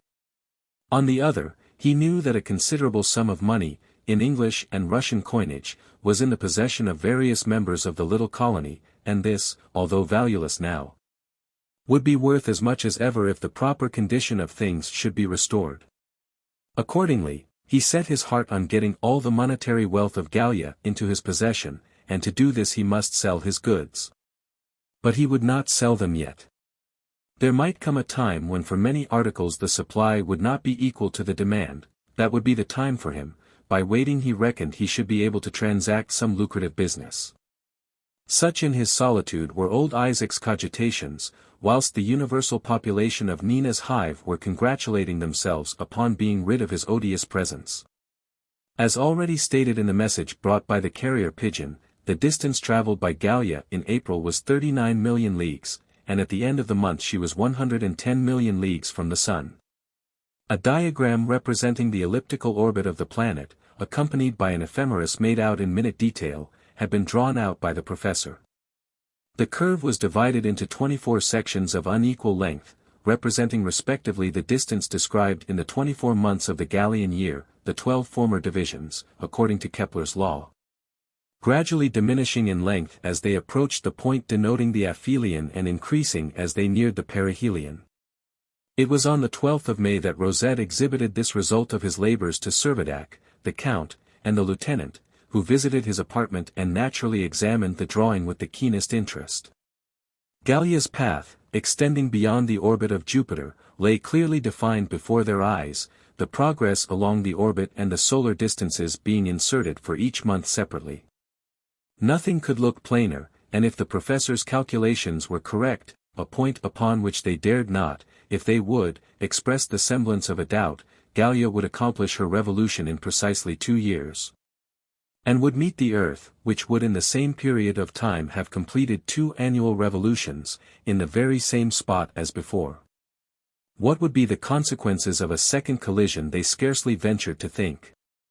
Without lifting his eye from the diagram, which he was still carefully scrutinizing, Servadac said, "I see that during the month of May, Gallia will only travel 30,400,000 leagues, and that this will leave her about 140,000. 000 leagues distant from the sun." "Just so," replied the professor. "Then we have already passed the zone of the telescopic planets, have we not?" asked the Count. "Can you not use your eyes?" said the professor, testily. "If you will look you will see the zone marked clearly enough upon the map." Without noticing the interruption, Servadac continued his own remarks. "The comet then, I see, is to reach its aphelion on the 15th of January, exactly a 12-month after passing its perihelion." "A 12-month? Not a Gallian 12-month?" exclaimed Rosette. Servadac looked bewildered. Lieutenant Procope could not suppress a smile. "What are you laughing at?" demanded the professor, turning round upon him angrily. "Nothing, sir. Only it amuses me to see how you want to revise the terrestrial calendar. I want to be logical, that's all. By all manner of means, my dear professor, let us be logical." "Well, then, listen to me," resumed the professor, stiffly. "I presume you are taking it for granted that the Gallian year, by which I mean the time in which Gallia makes 1 revolution round the sun, is equal in length to 2 terrestrial years." They signified their assent. "And that year, like every other year, ought to be divided into 12 months." "Yes, certainly, if you wish it," said the captain, acquiescing. "If I wish it," exclaimed Rosette. "Nothing of the sort. Of course a year must have 12 months." "Of course," said the captain. "And how many days will make a month?" asked the professor. "I suppose 60 or 62, as the case may be." The days now are only half as long as they used to be, answered the captain. Servadac, don't be thoughtless, cried Rosette, with all the petulant impatience of the old pedagogue. If the days are only half as long as they were, 60 of them cannot make up a 12th part of Gallia's year, cannot be a month. I suppose not, replied the confused captain. Do you not see, then, continued the astronomer, that if a Gallian month is twice as long as a terrestrial month, and a Gallian day is only half as long as a terrestrial day, there must be 120 days in every month? No doubt you are right, Professor, said Count Timascheff, but do you not think that the use of a new calendar such as this would practically be very troublesome? Not at all. Not at all. I do not intend to use any other, was the professor's bluff reply. After pondering for a few moments, the captain spoke again. According, then, to this new calendar, it isn't the middle of May at all, it must now be some time in March. Yes, said the professor, today is the 26th of March. It is the 266th day of the Gallian year. It corresponds with the 133d day of the terrestrial year. You are quite correct, it is the 26th of March. Strange, muttered Servadac. And a month, a terrestrial month, 30 old days, 60 new days hence, it will be the 86th of March. Ha, ha, roared the captain, this is logic with a vengeance. The old professor had an undefined consciousness that his former pupil was laughing at him, and as it was growing late, he made an excuse that he had no more leisure. The visitors accordingly quitted the observatory. It must be owned that the revised calendar was left to the professor's sole use, and the colony was fairly puzzled whenever he referred to such unheard-of dates as the 47th of April or the 118th of May. According to the old calendar, June had now arrived. Illustration omitted, page intentionally blank, and by the professor's tables Gallia during the month would have advanced 27,500,000 leagues farther along its orbit, and would have attained a distance of 155 million leagues from the sun. The thermometer continued to fall, the atmosphere remained clear as heretofore. The population performed their daily avocations with systematic routine. And almost the only thing that broke the monotony of existence was an occasional visit from the blustering, nervous, little professor, when some sudden fancy induced him to throw aside his astronomical studies for a time, and pay a visit to the common hall. His arrival there was generally hailed as the precursor of a little season of excitement. Somehow or other the conversation would eventually work its way round to the topic of a future collision between the comet and the Earth. And in the same degree as this was a matter of sanguine anticipation to Captain Servadac and his friends, it was a matter of aversion to the astronomical enthusiast, who had no desire to quit his present quarters in a sphere which, being of his own discovery, he could hardly have cared for more if it had been of his own creation. The interview would often terminate in a scene of considerable animation. On the 27th of June, old calendar, the professor burst like a cannonball into the central hall, where they were all assembled, and without a word of salutation or of preface, accosted the lieutenant in the way in which in earlier days he had been accustomed to speak to an idle schoolboy. Now, Lieutenant. No evasions. No shufflings. Tell me, have you or have you not circumnavigated Gallia? The lieutenant drew himself up stiffly. Evasions. Shufflings. I am not accustomed, sir, he began in a tone evidencing no little resentment. But catching a hint from the count he subdued his voice, and simply said, we have. And may I ask, continued the professor, quite unaware of his previous discourtesy, whether, when you made your voyage, you took any account of distances? As approximately as I could, replied the lieutenant, I did what I could by log and compass. I was unable to take the altitude of sun or star. At what result did you arrive? What is the measurement of our equator? I estimate the total circumference of the equator to be about 1,400 miles. Ah, said the professor, more than half speaking to himself, a circumference of 1,400 miles would give a diameter of about 450 miles. That would be approximately about 1/16 of the diameter of the Earth. Raising his voice, he continued, gentlemen, in order to complete my account of my comet Gallia, I require to know its area, its mass, its volume, its density, its specific gravity. Since we know the diameter, remarked the lieutenant, there can be no difficulty in finding its surface and its volume. And did I say there was any difficulty? Asked the professor, fiercely. I have been able to reckon that ever since I was born. Cock-a-doodle-doo, cried Ben-Zuff, delighted at any opportunity of paying off his old grudge. The professor looked at him, but did not vouchsafe a word. Addressing the captain, he said, Now, Servadac, take your paper and a pen, and find me the surface of Gallia. With more submission than when he was a schoolboy, the captain sat down and endeavored to recall the proper formula. The surface of a sphere. Multiply circumference by diameter. Right, cried Rosette, but it ought to be done by this time. Circumference, 1,400, diameter, 450, area of surface, 630,000, read the captain. True, replied Rosette, 630,000 square miles, just 292 times less than that of the Earth. Pretty little comet. Nice little comet, muttered Ben-Zuff. The astronomer bit his lip, snorted, and cast at him a withering look, but did not take any further notice. Now, Captain Servadac, said the professor, take your pen again, and find me the volume of Gallia. The captain hesitated. Quick, quick! Cried the professor, impatiently, surely you have not forgotten how to find the volume of a sphere. A moment's breathing time, please. Breathing time, indeed.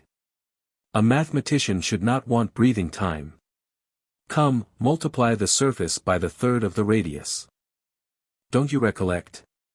Captain Servadac applied himself to his task while the bystanders waited, with some difficulty suppressing their inclination to laugh. There was a short silence, at the end of which Servadac announced that the volume of the comet was 47,880,000 cubic miles. Just about 5,000 times less than the Earth, observed the lieutenant. Nice little comet. Pretty little comet. Said Ben-Zuff. The professor scowled at him, and was manifestly annoyed at having the insignificant dimensions of his comet pointed out in so disparaging a manner. Lieutenant Procope further remarked that from the Earth he supposed it to be about as conspicuous as a star of the 7th magnitude, and would require a good telescope to see it. Ha, ha, laughed the orderly, aloud, charming little comet. So pretty, and so modest. You rascal, roared the professor, and clenched his hand in passion, as if about to strike him. Ben-Zuff laughed the more, and was on the point of repeating his satirical comments, when a stern order from the captain made him hold his tongue. The truth was that the professor was just as sensitive about his comet as the orderly was about Montmartre, and if the contention between the two had been allowed to go on unchecked, it is impossible to say what serious quarrel might not have arisen. When Professor Rosette's equanimity had been restored, he said, Thus, then, gentlemen, the diameter, the surface, the volume of my comet are settled, but there is more to be done. I shall not be satisfied until, by actual measurement, I have determined its mass, its density, and the force of gravity at its surface. A laborious problem, remarked Count Timascheff. Laborious or not, it has to be accomplished. I am resolved to find out what my comet weighs. Would it not be of some assistance, if we knew of what substance it is composed? Asked the lieutenant. That is of no moment at all, replied the professor, the problem is independent of it. Then we await your orders, was the captain's reply. You must understand, however, said Rosette, that there are various preliminary calculations to be made, you will have to wait till they are finished. As long as you please, said the count. No hurry at all, observed the captain, who was not in the least impatient to continue his mathematical exercises. Then, gentlemen, said the astronomer, with your leave we will for this purpose make an appointment a few weeks hence. What do you say to the 62d of April? Without noticing the general smile which the novel date provoked, the astronomer left the hall, and retired to his observatory. Chapter 5. Wanted, a steelyard. Under the still diminishing influence of the sun's attraction, but without let or hindrance, Gallia continued its interplanetary course, accompanied by Nerina, its captured satellite, which performed its fortnightly revolutions with unvarying regularity. Meanwhile, the question beyond all others important was ever recurring to the minds of Servadac and his two companions: were the astronomer's calculations correct? And was there a sound foundation for his prediction that the comet would again touch the Earth? But whatever might be their doubts or anxieties, they were fain to keep all their misgivings to themselves. The professor was of a temper far too cross-grained for them to venture to ask him to revise or re-examine the results of his observations. The rest of the community by no means shared in their uneasiness. Negretti and his fellow countrymen yielded to their destiny with philosophical indifference. Happier and better provided for than they had ever been in their lives, it did not give them a passing thought, far less cause any serious concern, whether they were still circling round the sun, or whether they were being carried right away within the limits of another system. Utterly careless of the future, the Majos, light-hearted as ever, caroled out their favorite songs, just as if they had never quitted the shores of their native land. Happiest of all were Pablo and Nina. Racing through the galleries of the hive, clambering over the rocks upon the shore, one day skating far away across the frozen ocean, the next fishing in the lake that was kept liquid by the heat of the lava torrent. The two children led a life of perpetual enjoyment. Nor was their recreation allowed to interfere with their studies. Captain Servadac, who in common with the Count really liked them both, conceived that the responsibilities of a parent in some degree had devolved upon him, and took great care in superintending their daily lessons, which he succeeded in making hardly less pleasant than their sports. Indulged and loved by all, it was little wonder that young Pablo had no longing for the scorching plains of Andalusia, or that little Nina had lost all wish to return with her pet goat to the barren rocks of Sardinia. They had now a home in which they had nothing to desire. "Have you no father nor mother?" asked Pablo, one day. "No," she answered. "No more have I," said the boy. "I used to run along by the side of the diligences when I was in Spain." "I used to look after goats at Madalena," said Nina, "but it is much nicer here. I am so happy here. I have you for a brother, and everybody is so kind. I am afraid they will spoil us, Pablo," she added, smiling. "Oh, no, Nina. You are too good to be spoiled, and when I am with you, you make me good too," said Pablo, gravely. July had now arrived. During the month Gallia's advance along its orbit would be reduced to 22 million leagues, the distance from the Sun at the end being 172 million leagues, about 4.5 times as great as the average distance of the Earth from the Sun. It was traveling now at about the same speed as the Earth, which traverses the ecliptic at a rate of 21 million leagues a month, or 28,800 leagues an hour. In due time the 62d April, according to the revised Gallian calendar, dawned. And in punctual fulfillment of the professor's appointment, a note was delivered to Servadac to say that he was ready, and hoped that day to commence operations for calculating the mass and density of his comet, as well as the force of gravity at its surface. A point of far greater interest to Captain Servadac and his friends would have been to ascertain the nature of the substance of which the comet was composed. But they felt pledged to render the professor any aid they could in the researches upon which he had set his heart. Without delay, therefore, they assembled in the central hall, where they were soon joined by Rosette, who seemed to be in fairly good temper. "Gentlemen," he began, "I propose today to endeavor to complete our observations of the elements of my comet. 3 matters of investigation are before us.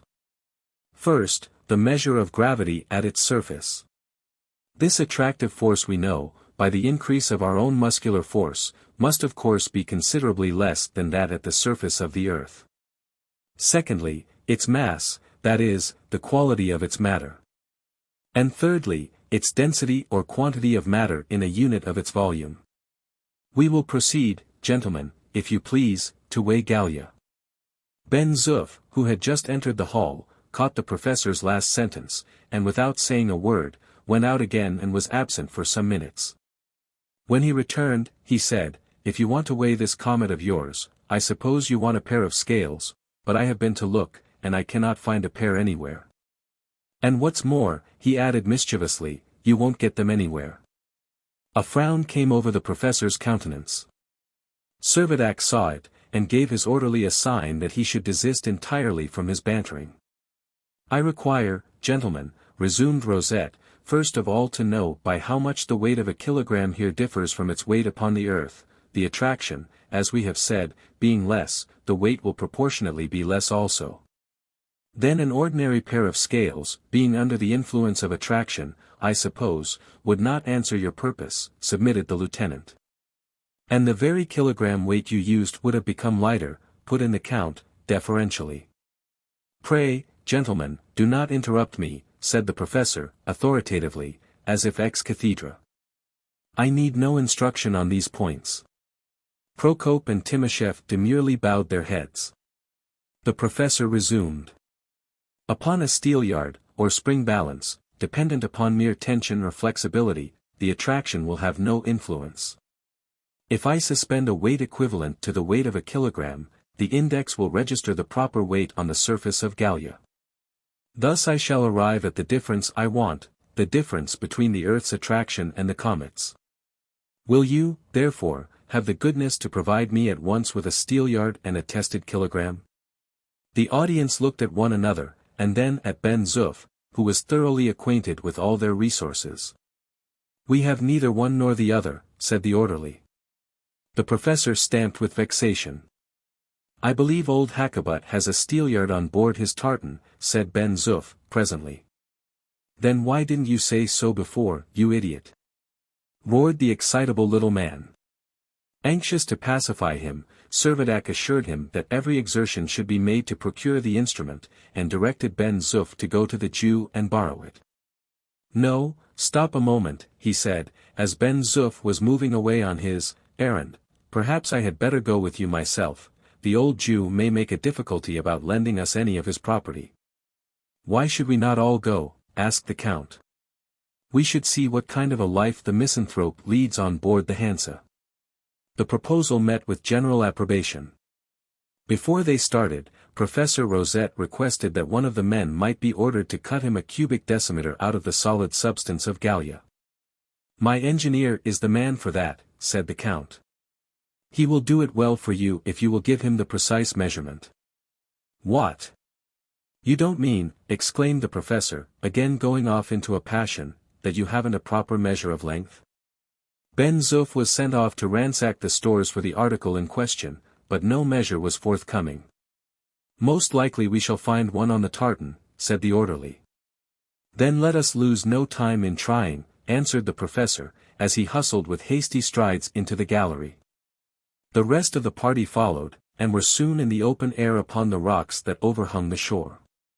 They descended to the level of the frozen water and made their way towards the little creek where the Dobryna and the Hansa lay firmly imprisoned in their icy bonds. The temperature was low beyond previous experience. But well muffled up in fur, they all endured it without much actual suffering. Their breath issued in vapor, which was at once congealed into little crystals upon their whiskers, beards, eyebrows, and eyelashes, until their faces, covered with countless snow-white prickles, were truly ludicrous. The little professor, most comical of all, resembled nothing so much as the cub of an Arctic bear. It was 8 o'clock in the morning. The sun was rapidly approaching the zenith. But its disk, from the extreme remoteness, was proportionately dwarfed, its beams being all but destitute of their proper warmth and radiance. The volcano to its very summit and the surrounding rocks were still covered with the unsullied mantle of snow that had fallen while the atmosphere was still to some extent charged with vapor. But on the north side the snow had given place to the cascade of fiery lava, which, making its way down the sloping rocks as far as the vaulted opening of the central cavern, fell thence perpendicularly into the sea. Above the cavern, 130 feet up the mountain, was a dark hole, above which the stream of lava made a bifurcation in its course. From this hole projected the case of an astronomer's telescope. It was the opening of Palmerin Rosette's observatory. Sea and land seemed blended into one dreary whiteness, to which the pale blue sky offered scarcely any contrast. The shore was indented with the marks of many footsteps left by the colonists either on their way to collect ice for drinking purposes, or as the result of their skating expeditions.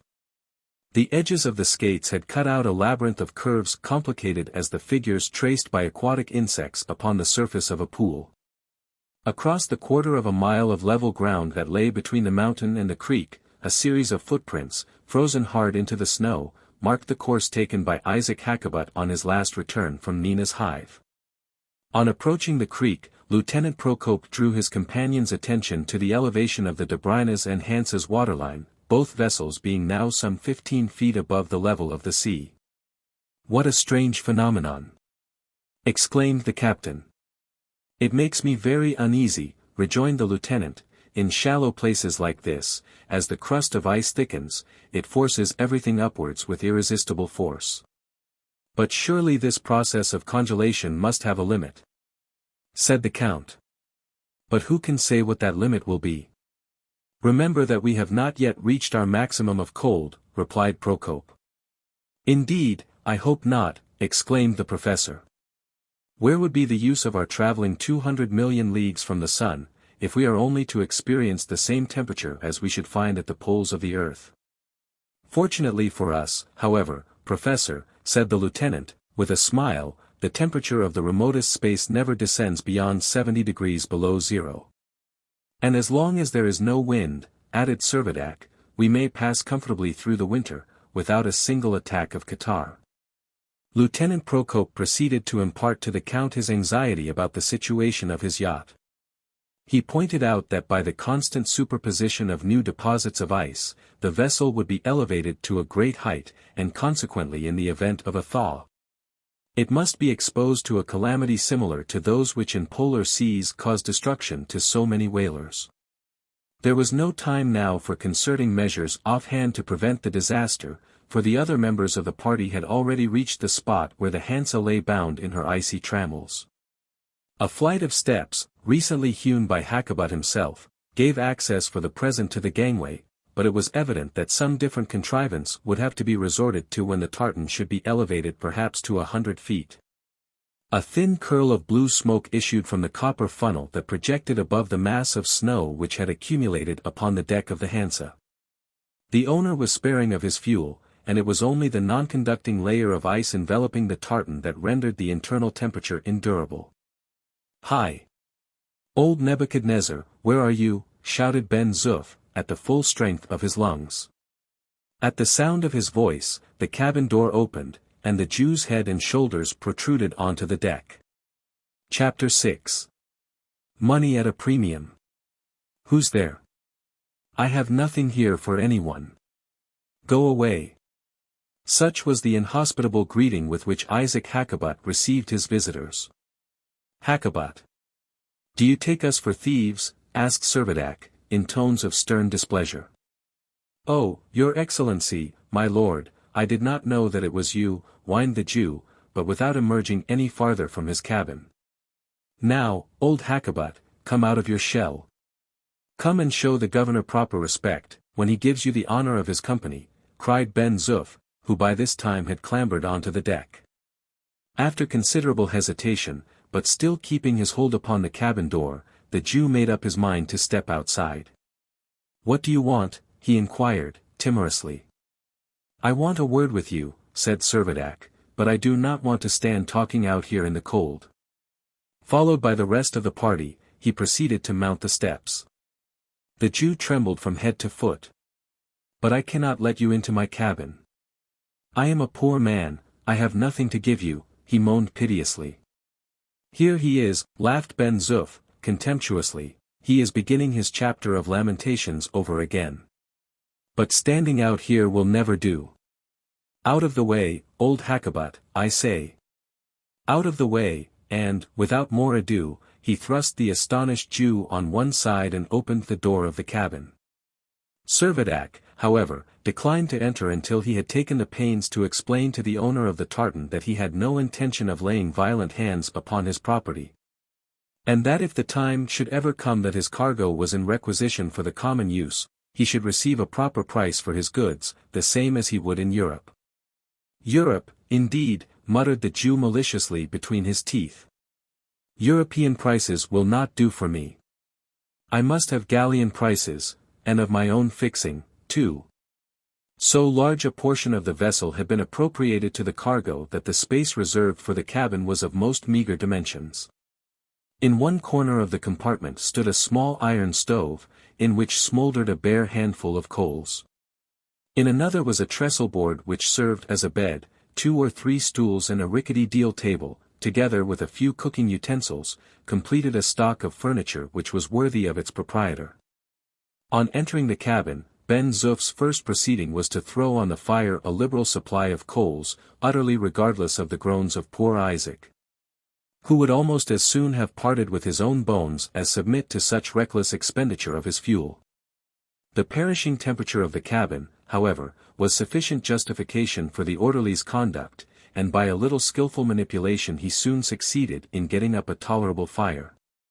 The visitors having taken what seats they could, Hakkabut closed the door, and, like a prisoner awaiting his sentence, stood with folded hands, expecting the captain to speak. "Listen," said Servadac, "we have come to ask a favor." Imagining that at least half his property was to be confiscated, the Jew began to break out into his usual formula about being a poor man and having nothing to spare. But Servadac, without heeding his complainings, went on, "We are not going to ruin you, you know." Hakkabut looked keenly into the captain's face. "We have only come to know whether you can lend us a steelyard." So far from showing any symptom of relief, the old miser exclaimed, with a stare of astonishment, as if he had been asked for some 1,000 francs, "A steelyard?" "Yes," echoed the professor, impatiently, "a steelyard." "Have you not one?" asked Servadac. "To be sure he has," said Ben-Zuff. Old Isaac stammered and stuttered, but at last confessed that perhaps there might be one amongst the stores. "Then, surely, you will not object to lend it to us," said the captain. "Only for one day," added the professor. The Jew stammered again, and began to object. "It is a very delicate instrument, your Excellency. The cold, you know, the cold may do injury to the spring. And perhaps you are going to use it to weigh something very heavy." "Why, old Ephraim, do you suppose we are going to weigh a mountain with it?" said Ben-Zuff. "Better than that," cried out the professor, triumphantly. "We are going to weigh Gallia with it, my comet." "Merciful heaven," shrieked Isaac, feigning consternation at the bare suggestion. Servadac knew well enough that the Jew was holding out only for a good bargain, and assured him that the steelyard was required for no other purpose than to weigh a kilogram.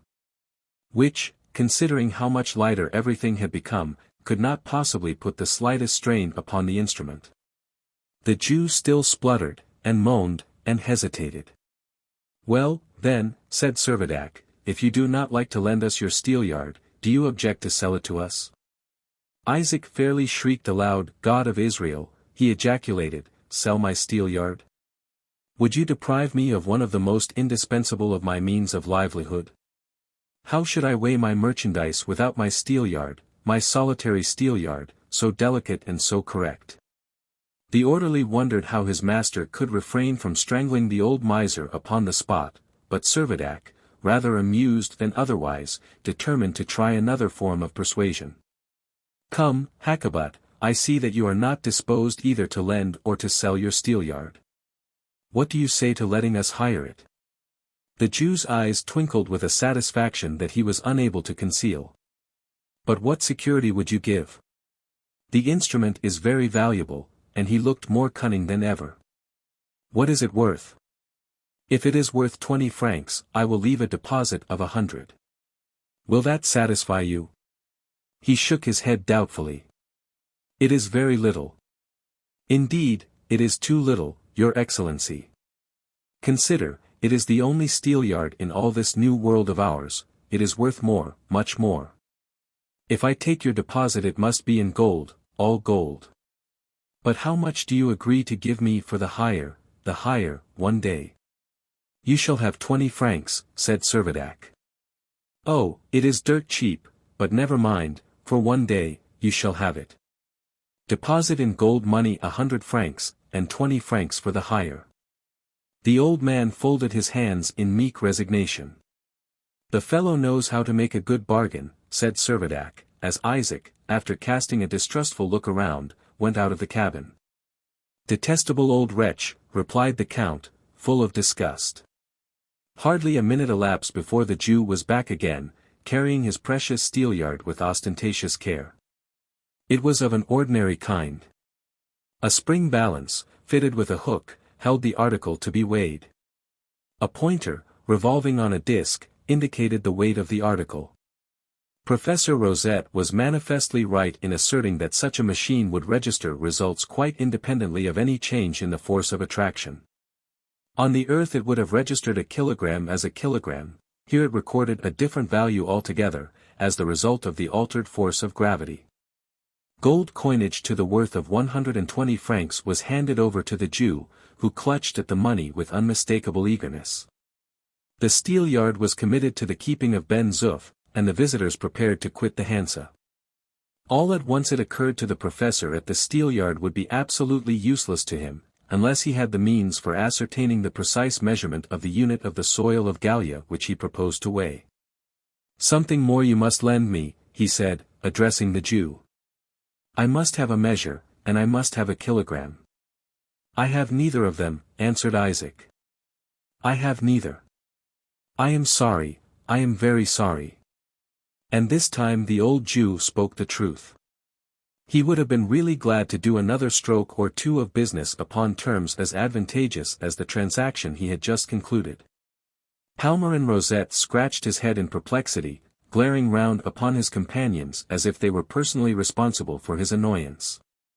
He muttered something about finding a way out of his difficulty, and hastily mounted the cabin ladder. The rest followed, but they had hardly reached the deck when the chink of money was heard in the room below.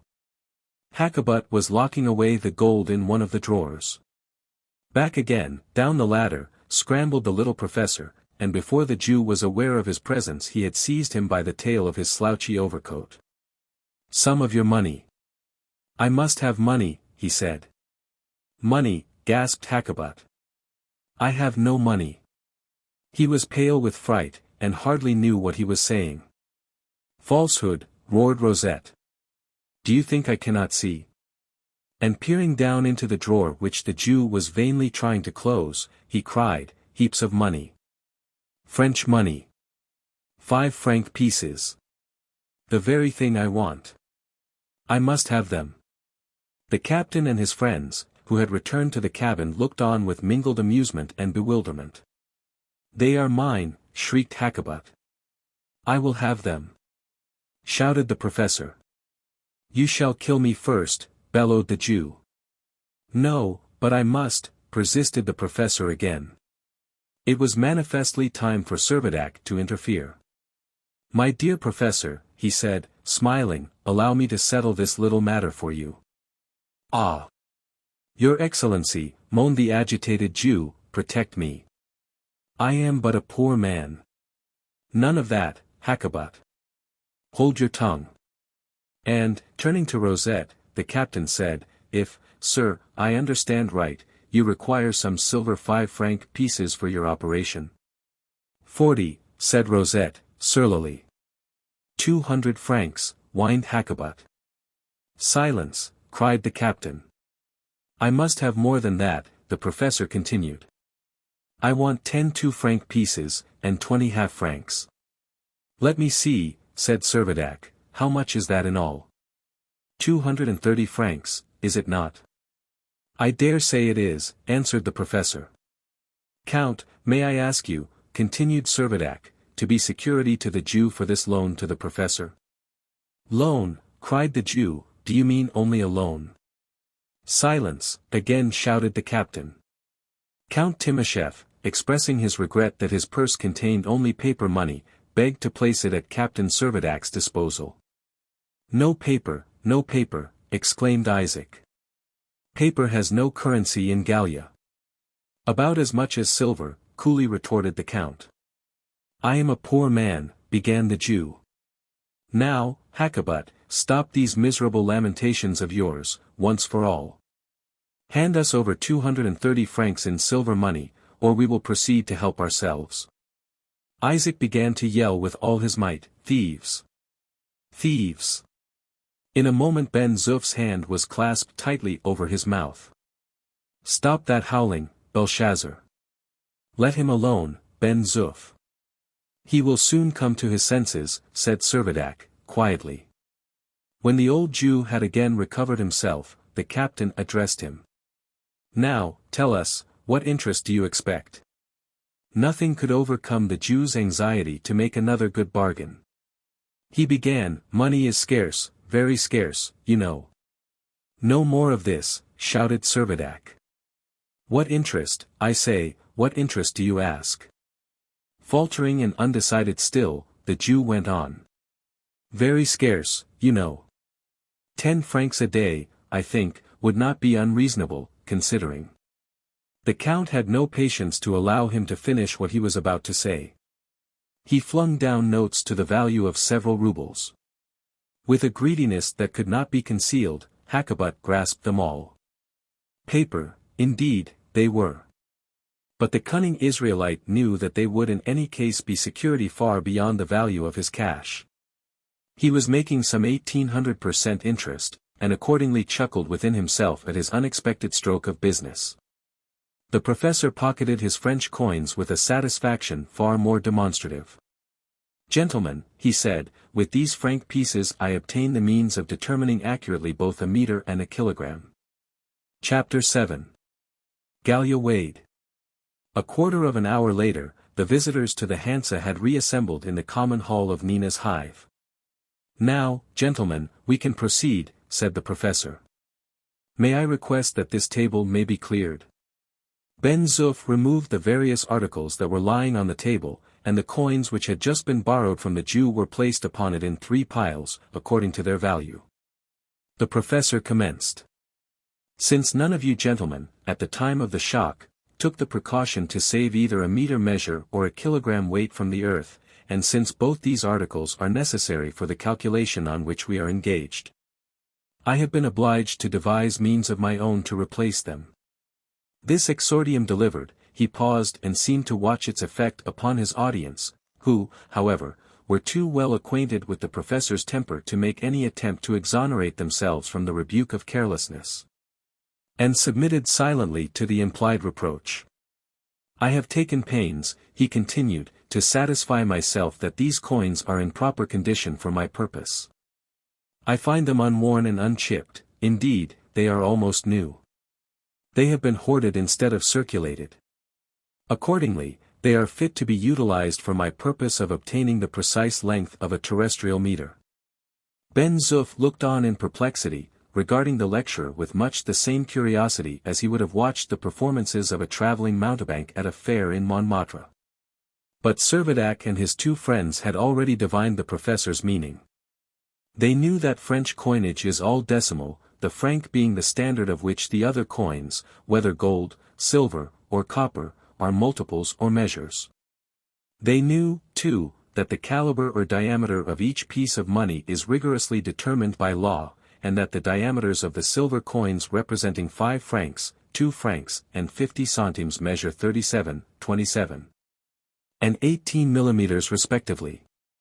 And they accordingly guessed that Professor Rosette had conceived the plan of placing such a number of these coins in juxtaposition that the length of their united diameters should measure exactly the 1,000 millimeters that make up the terrestrial meter. The measurement thus obtained was by means of a pair of compasses divided accurately into 10 equal portions, or decimeters, each of course 3.93 inches long. A lath was then cut of this exact length and given to the engineer of the Dobryna, who was directed to cut out of the solid rock the cubic decimeter required by the professor. The next business was to obtain the precise weight of a kilogram. This was by no means a difficult matter. Not only the diameters, but also the weights, of the French coins are rigidly determined by law, and as the silver 5-franc pieces always weigh exactly 25 grams. The united weight of 40 of these coins is known to amount to 1 kilogram. "Oh," cried Ben-Zuff, "to be able to do all this I see you must be rich as well as learned." With a good-natured laugh at the orderly's remark, the meeting adjourned for a few hours. By the appointed time the engineer had finished his task, and with all due care had prepared a cubic decimeter of the material of the comet. "Now, gentlemen," said Professor Rosette, "we are in a position to complete our calculation. We can now arrive at Gallia's attraction, density, and mass." Everyone gave him his complete attention. "Before I proceed," he resumed, "I must recall to your minds Newton's general law, that the attraction of two bodies is directly proportional to the product of their masses, and inversely proportional to the square of their distances." "Yes," said Servadac, "we remember that." "Well, then," continued the professor, "keep it in mind for a few minutes now. Look here. In this bag are 45 franc pieces, altogether they weigh exactly a kilogram. By which I mean that if we were on the earth, and I were to hang the bag on the hook of the steelyard, the indicator on the dial would register 1 kilogram. This is clear enough, I suppose." As he spoke the professor designedly kept his eyes fixed upon Ben-Zuff. He was avowedly following the example of Arago, who was accustomed always in lecturing to watch the countenance of the least intelligent of his audience, and when he felt that he had made his meaning clear to him, he concluded that he must have succeeded with all the rest. In this case, however, it was technical ignorance, rather than any lack of intelligence, that justified the selection of the orderly for this special attention. Satisfied with his scrutiny of Ben-Zuff's face, the professor went on. "And now, gentlemen, we have to see what these coins weigh here upon Gallia." He suspended the money bag to the hook, the needle oscillated, and stopped. "Read it off," he said. The weight registered was 133 grams. "There, gentlemen, 133 grams. Less than 1/7 of a kilogram. You see, consequently, that the force of gravity here on Gallia is not 1/7 of what it is upon the earth." "Interesting!" cried Servadac, "most interesting. But let us go on and compute the mass." "No, Captain, the density first," said Rosette. "Certainly," said the lieutenant. "For, as we already know the volume, we can determine the mass as soon as we have ascertained the density." The professor took up the cube of rock. "You know what this is," he went on to say. "You know, gentlemen, that this block is a cube hewn from the substance of which everywhere, all throughout your voyage of circumnavigation, you found Gallia to be composed, a substance to which your geological attainments did not suffice to assign a name. Our curiosity will be gratified," said Servadac, "if you will enlighten our ignorance." But Rosette did not take the slightest notice of the interruption. "A substance it is which no doubt constitutes the sole material of the comet, extending from its surface to its innermost depths. The probability is that it would be so. Your experience confirms that probability. You have found no trace of any other substance. Of this rock here is a solid decimeter, let us get at its weight, and we shall have the key which will unlock the problem of the whole weight of Gallia. We have demonstrated that the force of attraction here is only 1/7 of what it is upon the earth, and shall consequently have to multiply the apparent weight of our cube by 7, in order to ascertain its proper weight. Do you understand me, Goggle Eyes?" This was addressed to Ben-Zuff, who was staring hard at him. "No," said Ben-Zuff. "I thought not. It is of no use waiting for your puzzle brains to make it out. I must talk to those who can understand." The professor took the cube, and, on attaching it to the hook of the steelyard, found that its apparent weight was 1 kilogram and 430 grams. "Here it is, gentlemen, 1 kilogram, 430 grams. Multiply that by 7, the product is, as nearly as possible, 10 kilograms. What, therefore, is our conclusion? Why, that the density of Gallia is just about double the density of the Earth, which we know is only 5 kilograms to a cubic decimeter. Had it not been for this greater density, the attraction of Gallia would only have been 1/15 instead of 1/7 of the terrestrial attraction." The professor could not refrain from exhibiting his gratification that, however inferior in volume, in density, at least, his comet had the advantage over the Earth. Nothing further now remained than to apply the investigations thus finished to the determining of the mass or weight. This was a matter of little labor. "Let me see," said the captain, "what is the force of gravity upon the various planets? You can't mean, Servadac, that you have forgotten that? But you always were a disappointing pupil." The captain could not help himself, he was forced to confess that his memory had failed him. "Well, then," said the professor, "I must remind you. Taking the attraction on the Earth as 1, that on Mercury is 1.15, on Venus it is 0.92, on Mars 0.5, and on Jupiter 2.45, on the Moon the attraction is 0.16, whilst on the surface of the Sun a terrestrial kilogram would weigh 28 kilograms. Therefore, if a man upon the surface of the Sun were to fall down, he would have considerable difficulty in getting up again. A cannon ball, too, would only fly a few yards," said Lieutenant Procope. "A jolly battlefield for cowards!" exclaimed Ben-Zuff. "Not so jolly, Ben-Zuff, as you fancy," said his master, "the cowards would be too heavy to run away." Ben-Zuff ventured the remark that, as the smallness of Gallia secured to its inhabitants such an increase of strength and agility, he was almost sorry that it had not been a little smaller still.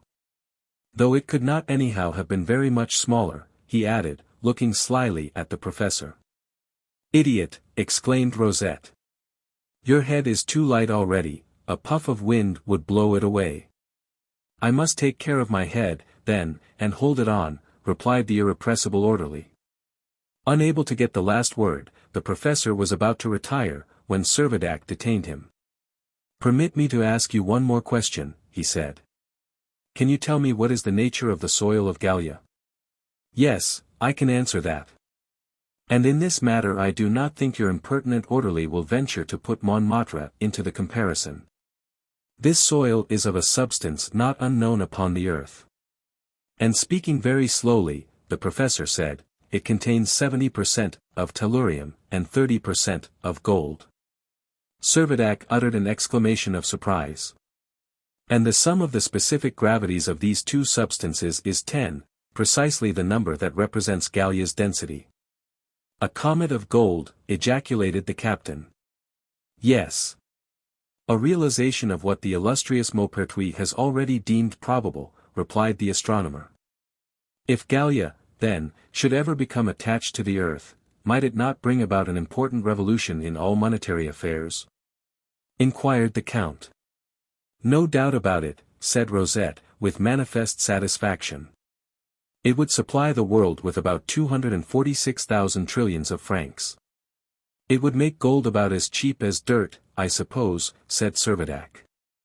The last observation, however, was entirely lost upon the professor, who had left the hall with an air almost majestic, and was already on his way to the observatory. "And what, I wonder, is the use of all these big figures?" said Ben-Zuff to his master, when next day they were alone together. "That's just the charm of them, my good fellow," was the captain's cool reply, "that they are of no use whatever." Chapter 8. Jupiter somewhat close. Except as to the time the comet would take to revolve round the Sun, it must be confessed that all the professor's calculations had comparatively little interest for anyone but himself. And he was consequently left very much to pursue his studies in solitude. The following day was the 1st of August, or, according to Rosette, the 63rd of April. In the course of this month Gallia would travel 16,500,000 leagues, attaining at the end a distance of 197 million leagues from the Sun. This would leave 81 million leagues more to be traversed before reaching the aphelion of the 15th of January, after which it would begin once more to approach the Sun. But meanwhile, a marvelous world, never before so close within the range of human vision, was revealing itself. No wonder that Palmer and Rosette cared so little to quit his observatory. For throughout those calm, clear Gallian nights, when the book of the firmament lay open before him, he could revel in a spectacle which no previous astronomer had ever been permitted to enjoy.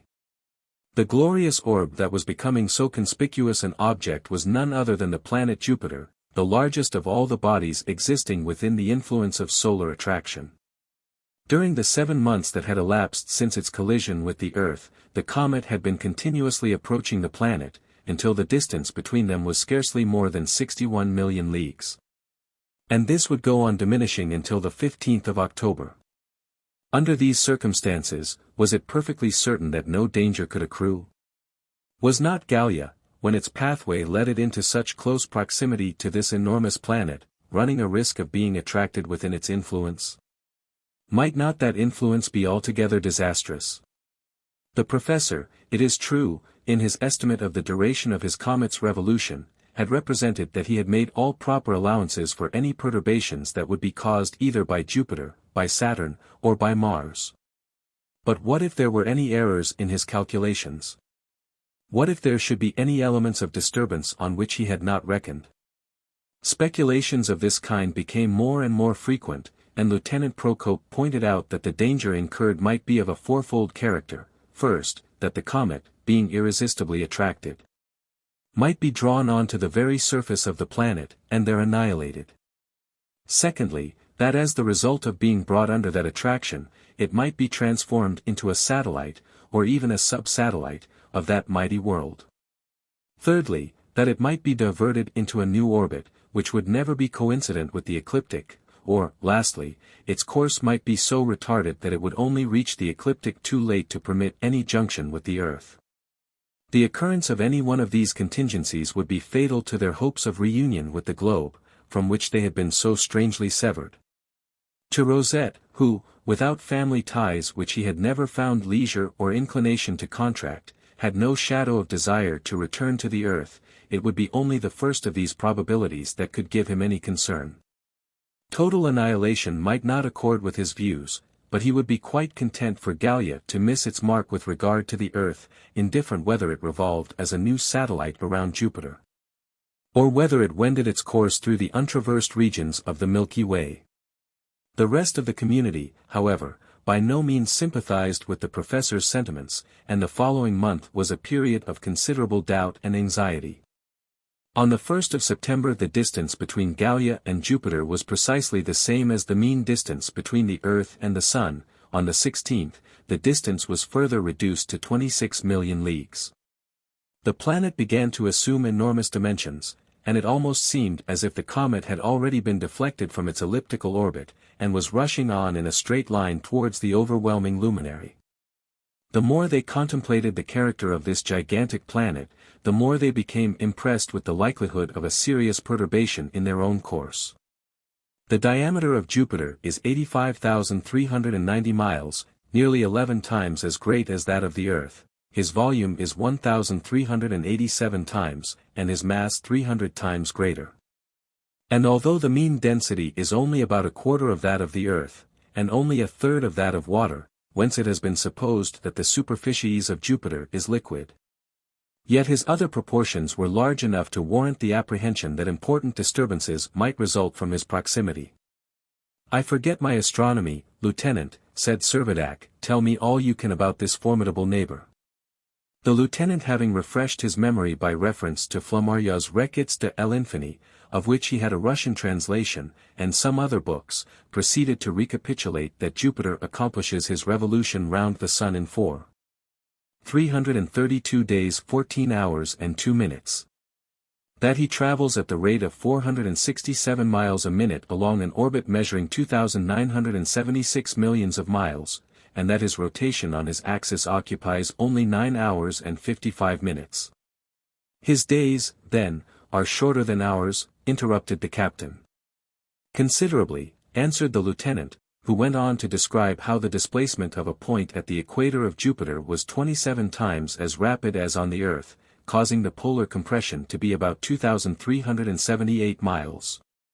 How the axis, being nearly perpendicular, caused the days and nights to be nearly of the same length, and the seasons to be invariable. And how the amount of light and heat received by the planet is only a 25th part of that received by the Earth, the average distance from the Sun being 475,693,000 miles. And how about these satellites? "Sometimes, I suppose, Jupiter has the benefit of 4 moons all shining at once?" asked Servadac. Of the satellites, Lieutenant Procope went on to say that one is rather smaller than our own moon. That another moves round its primary at an interval about equal to the moon's distance from ourselves, but that they all revolve in considerably less time. The first takes only L day 18 hours 27 minutes, the second takes 3 days 13 hours 14 minutes. The third, 7 days 3 hours 42 minutes, whilst the largest of all takes but 16 days 16 hours 32 minutes. The most remote revolves round the planet at a distance of 1,192,820 miles. They have been enlisted into the service of science, said Procope. It is by their movements that the velocity of light has been calculated, and they have been made available for the determination of terrestrial longitudes. It must be a wonderful sight, said the captain. Yes, answered Procope. I often think Jupiter is like a prodigious clock with 4 hands. I only hope that we are not destined to make a 5th hand, answered Servadac. Such was the style of the conversation that was day by day reiterated during the whole month of suspense.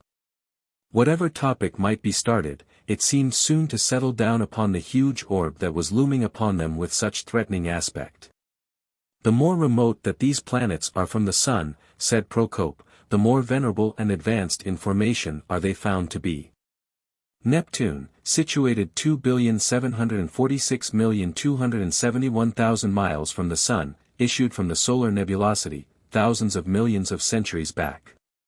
Uranus, revolving 1,753,851,000 miles from the center of the planetary system, is of an age amounting to many hundred millions of centuries.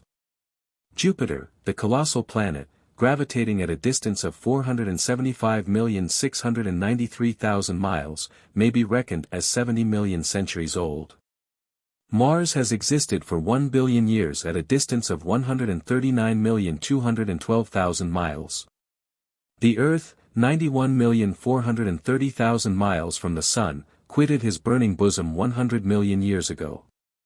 Venus, revolving now 66,131,000 miles away, may be assigned the age of 50 million years at least. And Mercury, nearest of all, and youngest of all, has been revolving at a distance of 35,393,000 miles for the space of 10 million years, the same time as the Moon has been evolved from the Earth. Servadac listened attentively. He was at a loss what to say. And the only reply he made to the recital of this novel theory was to the effect that, if it were true, he would prefer being captured by Mercury than by Jupiter, for Mercury, being so much the younger, would probably prove the less imperative and self-willed master. It was on the 1st of September that the comet had crossed the orbit of Jupiter, and on the 1st of October the two bodies were calculated to be at their minimum separation. No direct shock, however, could be apprehended. The demonstration was sufficiently complete that the orbit of Gallia did not coincide with that of the planet, the orbit of Jupiter being inclined at an angle of 1 degree 19 minutes to the orbit of the Earth, with which that of Gallia was, no doubt, coincident. As the month of September verged towards its close, Jupiter began to wear an aspect that must have excited the admiration of the most ignorant or the most indifferent observer. Its salient points were illumined with novel and radiant tints, and the solar rays, reflected from its disk, glowed with a mingled softness and intensity upon Gallia, so that Nerina had to pale her beauty. Who could wonder that Rosette, enthusiast as he was, should be irremovable from his observatory? Who could expect otherwise than that, with the prospect before him of viewing the giant among planets, 10 times nearer than any mortal eye had ever done, he should have begrudged every moment that distracted his attention? Meanwhile, as Jupiter grew large, the Sun grew small. From its increased remoteness the diameter of the Sun's disk was diminished to 5 degrees 46 minutes. And what an increased interest began to be associated with the satellites! They were visible to the naked eye. Was it not a new record in the annals of science? Although it is acknowledged that they are not ordinarily visible on Earth without the aid of a somewhat powerful telescope, it has been asserted that a favored few, endued with extraordinary powers of vision, have been able to identify them with an unassisted eye. But here, at least, in Nina's hive were many rivals, for everyone could so far distinguish them one from the other as to describe them by their colors. The first was of a dull white shade, the second was blue, the third was white and brilliant. The fourth was orange, at times approaching to a red. It was further observed that Jupiter itself was almost void of scintillation. Rosette, in his absorbing interest for the glowing glories of the planet, seemed to be beguiled into comparative forgetfulness of the charms of his comet. But no astronomical enthusiasm of the professor could quite allay the general apprehension that some serious collision might be impending. Time passed on. There was nothing to justify apprehension. The question was continually being asked, what does the professor really think? Our friend the professor, said Servadac, is not likely to tell us very much. But we may feel pretty certain of one thing, he wouldn't keep us long in the dark, if he thought we were not going back to the earth again. The greatest satisfaction he could have would be to inform us that we had parted from the earth forever. I trust from my very soul, said the Count, that his prognostications are correct. The more I see of him, and the more I listen to him, replied Servadac, the more I become convinced that his calculations are based on a solid foundation, and will prove correct to the minutest particular. Ben-Zuff here interrupted the conversation. I have something on my mind, he said. Something on your mind? Out with it, said the captain. That telescope, said the orderly. It strikes me that telescope which the old professor keeps pointed up at yonder big sun is bringing it down straight upon us. The captain laughed heartily. Laugh, captain, if you like. But I feel disposed to break the old telescope into atoms. Ben-Zuff, said Servadac, his laughter exchanged for a look of stern displeasure, touch that telescope, and you shall swing for it. The orderly looked astonished. I am governor here, said Servadac. Ben-Zuff knew what his master meant, and to him his master's wish was law. The interval between the comet and Jupiter was, by the 1st of October, reduced to 43 million miles. The belts all parallel to Jupiter's equator were very distinct in their markings.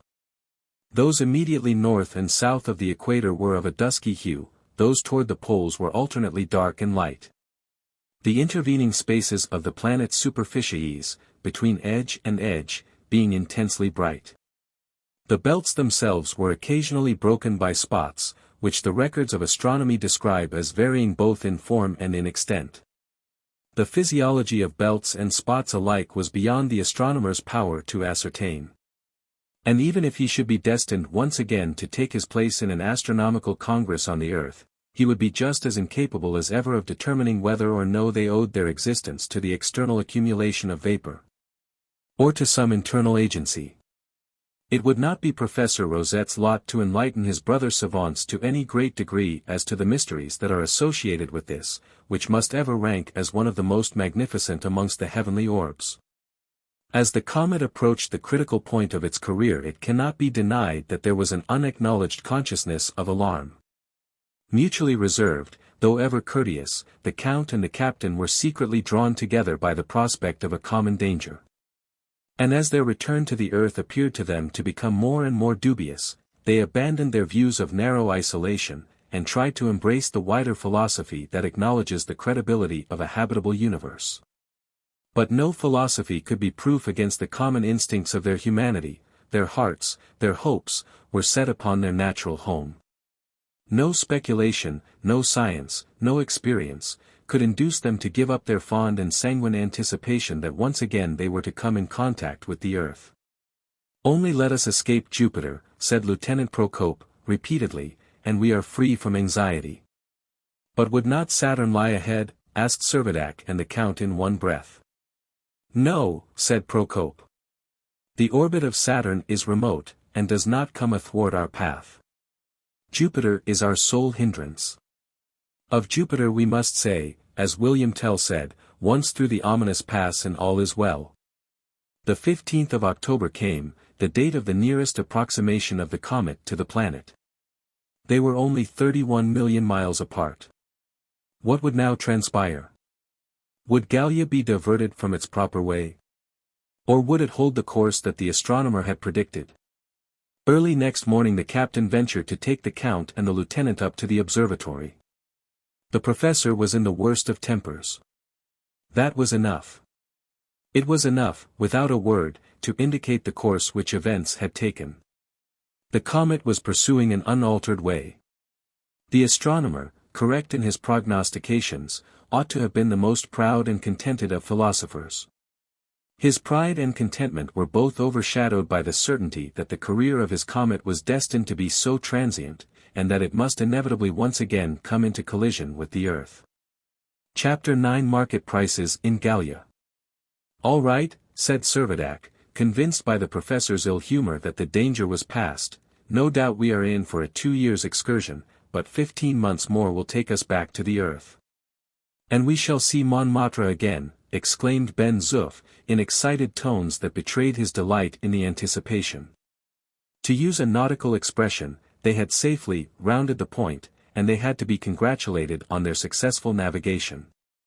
For if, under the influence of Jupiter's attraction, the comet had been retarded for a single hour, in that hour the Earth would have already traveled 2,300,000 miles from the point where contact would ensue. And many centuries would elapse before such a coincidence would possibly again occur. On the 1st of November Gallia and Jupiter were 40 million miles apart.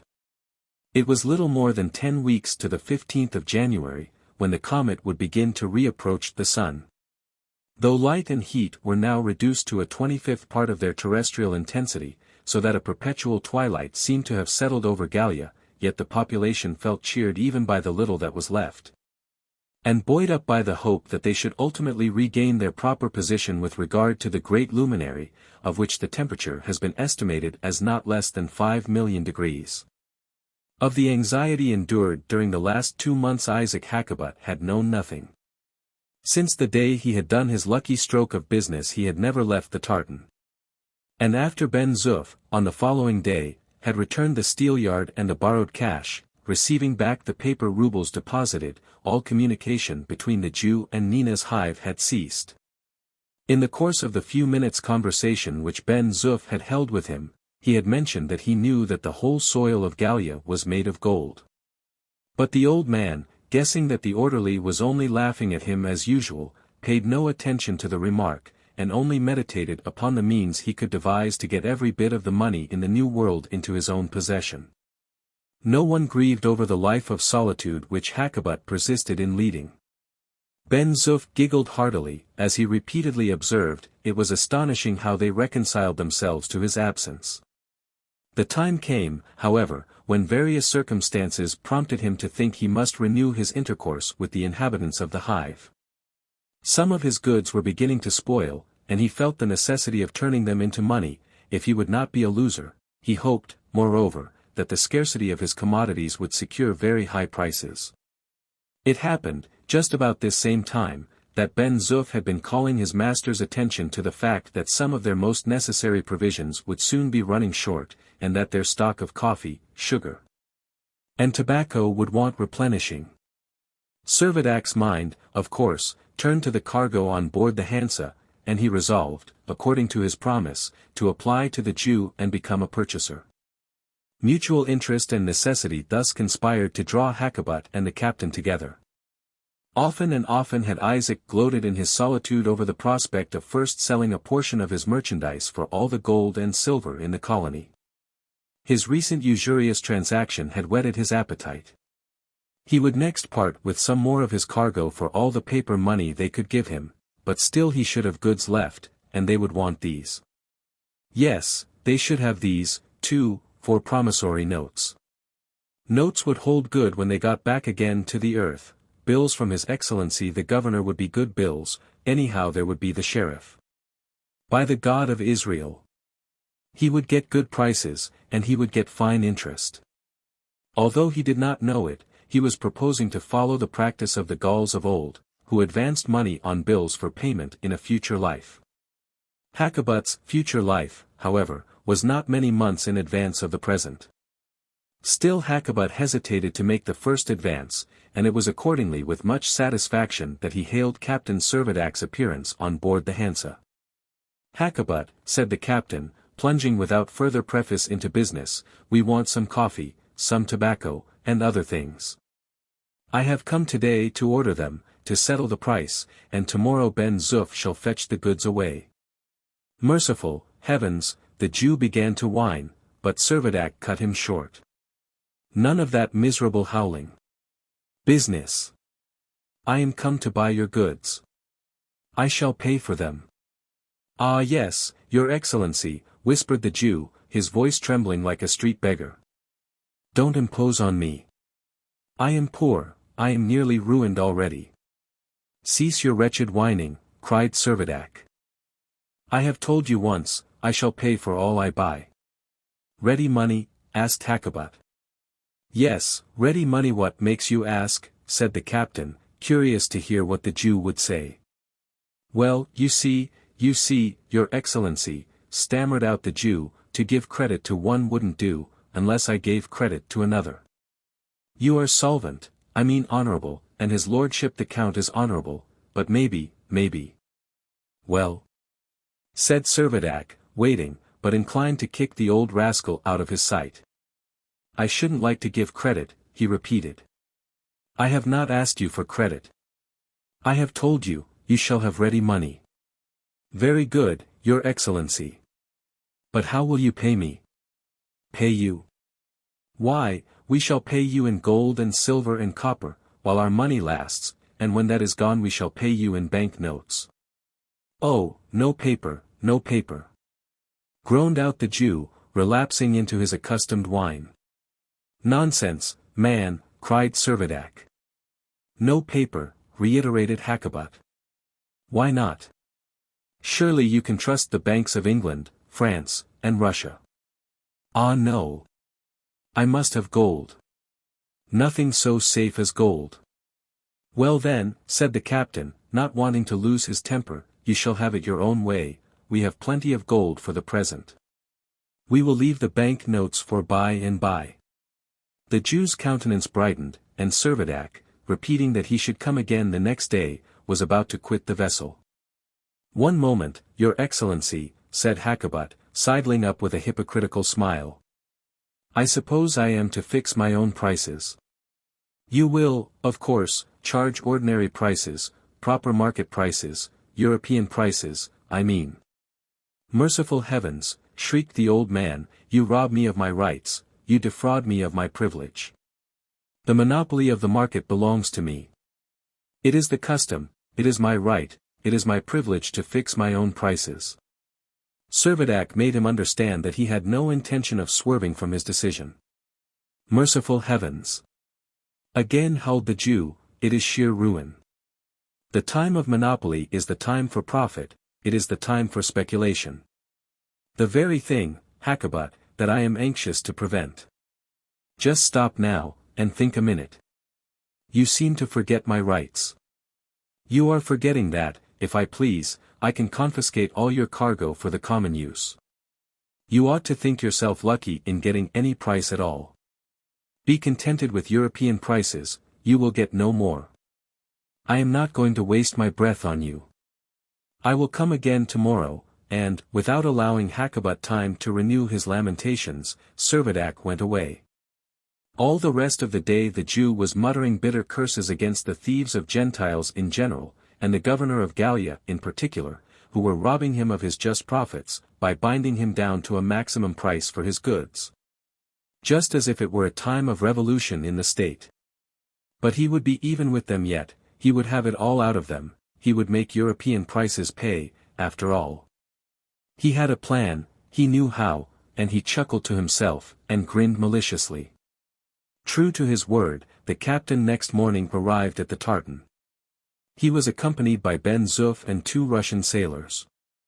Good morning, old Eleazar. We have come to do our little bit of friendly business with you, you know, was Ben-Zuff's greeting. What do you want today? Asked the Jew. Today we want coffee, and we want sugar, and we want tobacco. We must have 10 kilograms of each. Take care they are all good, all first rate. I am commissariat officer, and I am responsible.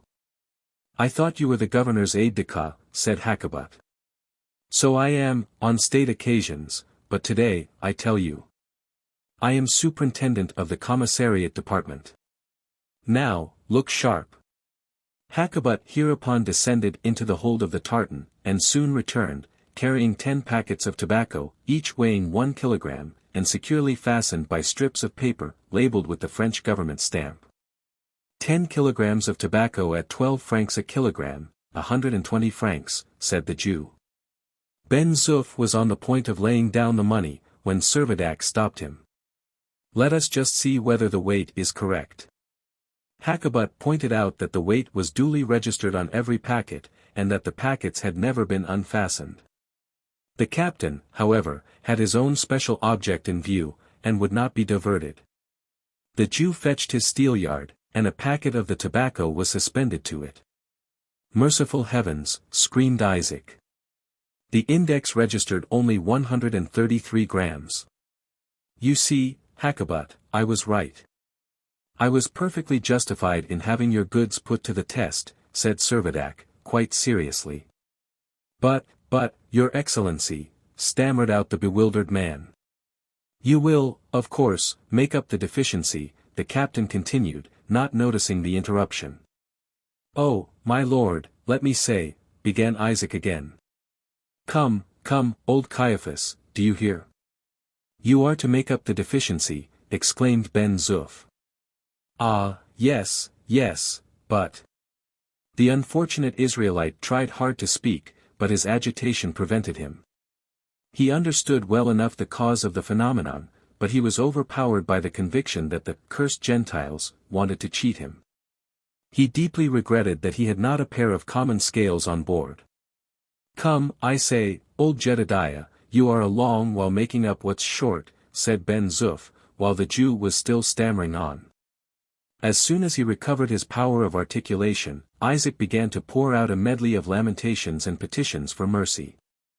The captain was inexorable. Very sorry, you know, Hakkabut. It is not my fault that the packet is short weight. But I cannot pay for a kilogram except I have a kilogram. Hakkabut pleaded for some consideration. A bargain is a bargain, said Servadac. You must complete your contract. And, moaning and groaning, the miserable man was driven to make up the full weight as registered by his own steelyard. He had to repeat the process with the sugar and coffee, for every kilogram he had to weigh 7. Ben-Zuff and the Russians jeered him most unmercifully. I say, old Mordecai, wouldn't you rather give your goods away, than sell them at this rate? I would. I say, old Pilate, a monopoly isn't always a good thing, is it? I say, old Sepharvaim, what a flourishing trade you're driving.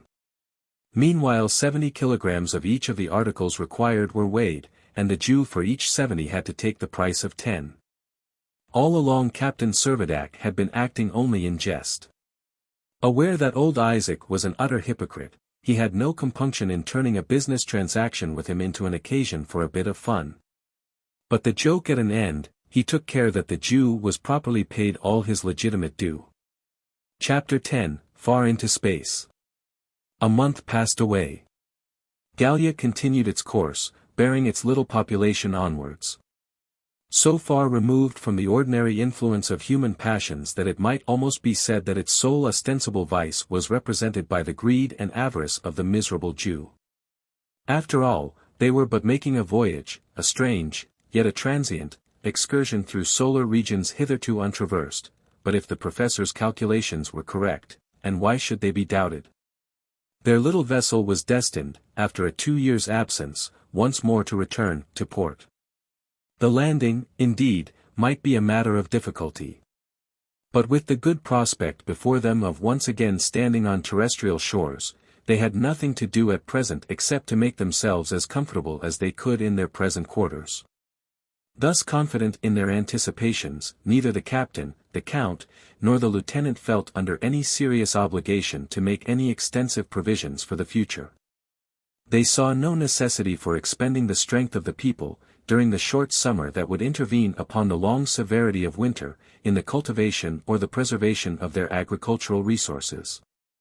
Nevertheless, they often found themselves talking over the measures they would have been driven to adopt, if they had found themselves permanently attached to their present home. Even after the turning point in their career, they knew that at least 9 months would have to elapse before the sea would be open to navigation. But at the very first arrival of summer they would be bound to arrange for the Dobryna and the Hansa to retransport themselves and all their animals to the shores of Gourbi Island, where they would have to commence their agricultural labors to secure the crops that must form their winter store. During 4 months or thereabouts, they would lead the lives of farmers and of sportsmen. But no sooner would their haymaking and their corn harvest have been accomplished, than they would be compelled again, like a swarm of bees, to retire to their semi-troglodyte existence in the cells of Nina's hive. Now and then the captain and his friends found themselves speculating whether, in the event of their having to spend another winter upon Gallia, some means could not be devised by which the dreariness of a second residence in the recesses of the volcano might be escaped.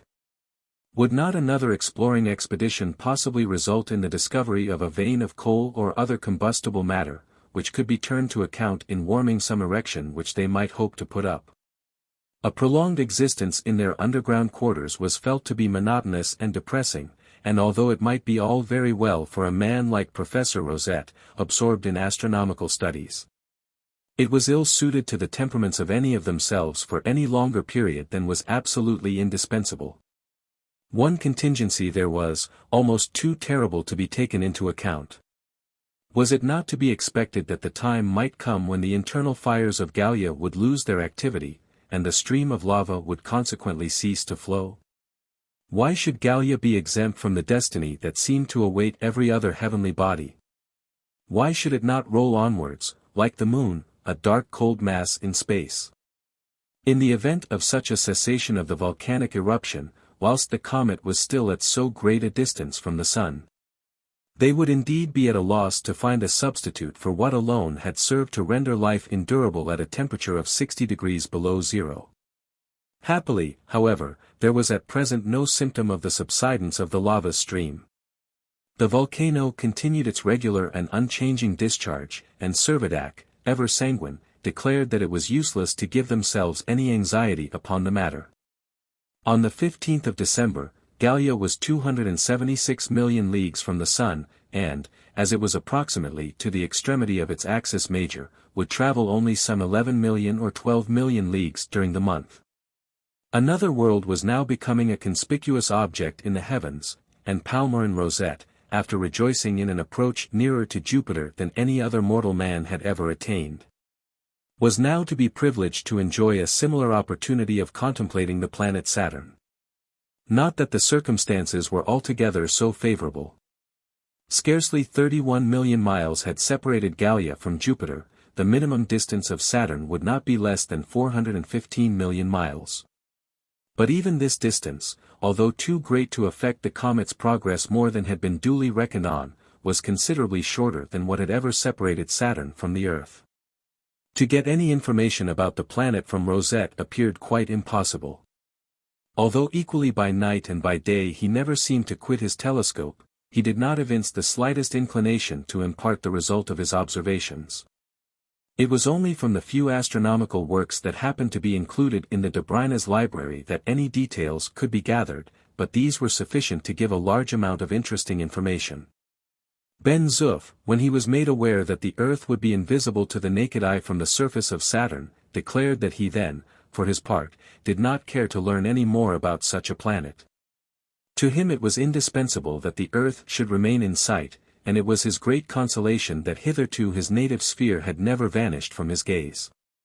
At this date Saturn was revolving at a distance of 420 million miles from Gallia, and consequently 874,440,000 miles from the Sun, receiving only 1/100th part of the light and heat which that luminary bestows upon the Earth. On consulting their books of reference, the colonists found that Saturn completes his revolution round the Sun in a period of 29 years and 167 days, traveling at the rate of more than 21,000 miles an hour along an orbit measuring 490 millions of miles in length. His circumference is about 220,000 miles, his superficie is 144,000 millions of square miles, his volume 143,846 millions of cubic miles. Saturn is 735 times larger than the Earth, consequently he is smaller than Jupiter. In mass he is only 90 times greater than the Earth, which gives him a density less than that of water. He revolves on his axis in 10 hours 29 minutes, causing his own year to consist of 86,630 days. And his seasons, on account of the great inclination of his axis to the plane of his orbit, are each of the length of 7 terrestrial years. Although the light received from the sun is comparatively feeble, the nights upon Saturn must be splendid. 8 satellites, Mimas, Enceladus, Tethys, Dione, Rhea, Titan, Hyperion, and Japetus, accompany the planet. Mimas, the nearest to its primary, rotating on its axis in 22.5 hours, and revolving at a distance of only 120,800 miles, whilst Japetus, the most remote, occupies 79 days in its rotation, and revolves at a distance of 2,314,000 miles. Another most important contribution to the magnificence of the nights upon Saturn is the triple ring with which, as a brilliant setting, the planet is encompassed. To an observer at the equator, this ring, which has been estimated by Sir William Herschel as scarcely 100 miles in thickness, must have the appearance of a narrow band of light passing through the zenith 12,000 miles above his head. As the observer, however, increases his latitude either north or south, the band will gradually widen out into 3 detached and concentric rings, of which the innermost, dark though transparent, is 9,625 miles in breadth. The intermediate one, which is brighter than the planet itself, being 17,605 miles broad, and the outer, of a dusky hue, being 8,660 miles broad. Such, they read, is the general outline of this strange appendage, which revolves in its own plane in 10 hours 32 minutes. Of what matter it is composed, and how it resists disintegration, is still an unsettled question. But it might almost seem that the designer of the universe, in permitting its existence, had been willing to impart to his intelligent creatures the manner in which celestial bodies are evolved. And that this remarkable ring system is a remnant of the nebula from which Saturn was himself developed, and which, from some unknown cause, has become solidified. If at any time it should disperse, it would either fall into fragments upon the surface of Saturn, or the fragments, mutually coalescing, would form additional satellites to circle round the planet in its path. To any observer stationed on the planet, between the extremes of lat. 45 degrees on either side of the equator, these wonderful rings would present various strange phenomena. Sometimes they would appear as an illuminated arch, with the shadow of Saturn passing over it like the hour hand over a dial, at other times they would be like a semi-aureole of light.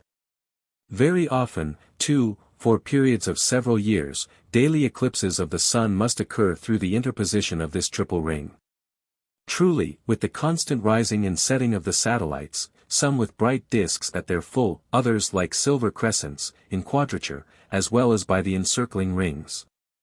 The aspect of the heavens from the surface of Saturn must be as impressive as it is gorgeous. Unable, indeed, the Gallians were to realize all the marvels of this strange world. After all, they were practically 1,000 times further off than the great astronomers have been able to approach by means of their giant telescopes. But they did not complain. Their little comet, they knew, was far safer where it was, far better out of the reach of an attraction which, by affecting their path, might have annihilated their best hopes. The distances of several of the brightest of the fixed stars have been estimated. Amongst others, Vega in the constellation Lyra is 100 millions of miles away, Sirius in Canis Major, 123 millions of millions.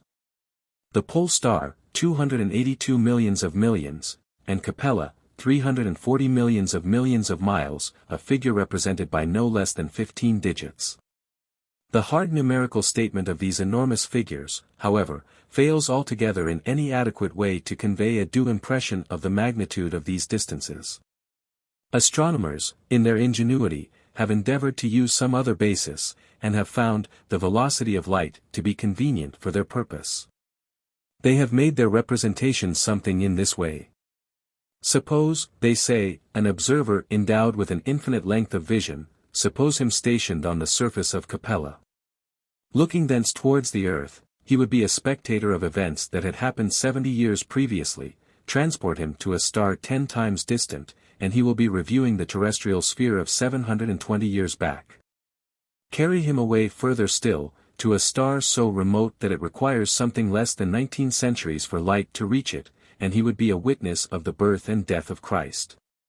Convey him further again, and he shall be looking upon the dread desolation of the deluge. Take him away further yet, for space is infinite, and he shall be a spectator of the creation of the spheres. History is thus stereotyped in space. Nothing once accomplished can ever be effaced. Who can altogether be astonished that Palmer and Rosette, with his burning thirst for astronomical research, should have been conscious of a longing for yet wider travel through the sidereal universe? With his comet now under the influence of one star, now of another, what various systems might he not have explored? What undreamed of marvels might not have revealed themselves before his gaze? The stars, fixed and immovable in name, are all of them in motion, and Gallia might have followed them in their untracked way. But Gallia had a narrow destiny. She was not to be allowed to wander away into the range of attraction of another center, nor to mingle with the star clusters, some of which have been entirely, others partially resolved, nor was she to lose herself amongst the 5,000 nebulae which have resisted hitherto the grasp of the most powerful reflectors. No. Gallia was neither to pass beyond the limits of the solar system, nor to travel out of sight of the terrestrial sphere. Her orbit was circumscribed to little over 1,500 millions of miles. And, in comparison with the infinite space beyond, this was a mere nothing. Chapter 11. A fete day. The temperature continued to decrease. The mercurial thermometer, which freezes at 42 degrees below zero, was no longer of service, and the spirit thermometer of the Dobryna had been brought into use. This now registered 53 degrees below freezing point. In the creek, where the two vessels had been moored for the winter, the elevation of the ice, in anticipation of which Lieutenant Procope had taken the precautionary measure of beveling, was going on slowly but irresistibly. And the tartan was upheaved 50 feet above the level of the Gallian Sea, while the schooner, as being lighter, had been raised to a still greater altitude. So irresistible was this gradual process of elevation, so utterly defying all human power to arrest, that the lieutenant began to feel very anxious as to the safety of his yacht. With the exception of the engine and the masts, everything had been cleared out and conveyed to shore, but in the event of a thaw it appeared that nothing short of a miracle could prevent the hull from being dashed to pieces. And then all means of leaving the promontory would be gone. The Hansa, of course, would share a similar fate. In fact, it had already heeled over to such an extent as to render it quite dangerous for its obstinate owner, who, at the peril of his life, resolved that he would stay where he could watch over his all-precious cargo, though continually invoking curses on the ill fate of which he deemed himself the victim. There was, however, a stronger will than Isaac Hakkabut's. Although no one of all the community cared at all for the safety of the Jew, they cared very much for the security of his cargo, and when Servadac found that nothing would induce the old man to abandon his present quarters voluntarily, he very soon adopted measures of coercion that were far more effectual than any representations of personal danger. "Stop where you like, Hakkabut," said the captain to him, "but understand that I consider it my duty to make sure that your cargo is taken care of. I am going to have it carried across to land, at once." Neither groans, nor tears, nor protestations on the part of the Jew, were of the slightest avail. Forthwith, on the 20th of December, the removal of the goods commenced. Both Spaniards and Russians were all occupied for several days in the work of unloading the tartan. Well muffled up as they were in furs, they were able to endure the cold with impunity, making it their special care to avoid actual contact with any article made of metal, which, in the low state of the temperature, would inevitably have taken all the skin off their hands, as much as if it had been red-hot. The task, however, was brought to an end without accident of any kind. And when the stores of the Hansa were safely deposited in the galleries of the hive, Lieutenant Procope avowed that he really felt that his mind had been unburdened from a great anxiety. Captain Servadac gave old Isaac full permission to take up his residence amongst the rest of the community, promised him the entire control over his own property, and altogether showed him so much consideration that, but for his unbounded respect for his master, Ben-Zuff would have liked to reprimand him for his courtesy to a man whom he so cordially despised. Although Hakkabut clamored most vehemently about his goods being carried off, against his will, in his heart he was more than satisfied to see his property transferred to a place of safety, and delighted, moreover, to know that the transport had been effected without a farthing of expense to himself. As soon, then, as he found the tartan empty, he was only too glad to accept the offer that had been made him, and very soon made his way over to the quarters in the gallery where his merchandise had been stored. Here he lived day and night. He supplied himself with what little food he required from his own stock of provisions, a small spirit lamp sufficing to perform all the operations of his meager cookery. Consequently all intercourse between himself and the rest of the inhabitants was entirely confined to business transactions, when occasion required that some purchase should be made from his stock of commodities. Meanwhile, all the silver and gold of the colony was gradually finding its way to a double-locked drawer, of which the Jew most carefully guarded the key. The 1st of January was drawing near, the anniversary of the shock which had resulted in the severance of 36 human beings from the society of their fellow men. Hitherto, not one of them was missing. The unvarying calmness of the climate, notwithstanding the cold, had tended to maintain them in good health, and there seemed no reason to doubt that, when Gallia returned to the earth, the total of its little population would still be complete. The 1st of January, it is true, was not properly New Year's Day in Gallia, but Captain Servadac, nevertheless, was very anxious to have it observed as a holiday. "I do not think," he said to Count Timascheff and Lieutenant Procope, "that we ought to allow our people to lose their interest in the world to which we are all hoping to return. And how can we cement the bond that ought to unite us, better than by celebrating, in common with our fellow creatures upon earth, a day that awakens afresh the kindliest sentiments of all? Besides," he added, smiling, "I expect that Gallia, although invisible just at present to the naked eye, is being closely watched by the telescopes of our terrestrial friends. And I have no doubt that the newspapers and scientific journals of both hemispheres are full of accounts detailing the movements of the new comet." "True," asserted the Count. "I can quite imagine that we are occasioning no small excitement in all the chief observatories." "Aye, more than that," said the lieutenant. "Our Gallia is certain to be far more than a mere object of scientific interest or curiosity. Why should we doubt that the elements of a comet which has once come into collision with the earth have by this time been accurately calculated? What our friend the professor has done here, has been done likewise on the earth, where, beyond a question, all manner of expedients are being discussed as to the best way of mitigating the violence of a concussion that must occur." The lieutenant's conjectures were so reasonable that they commanded assent.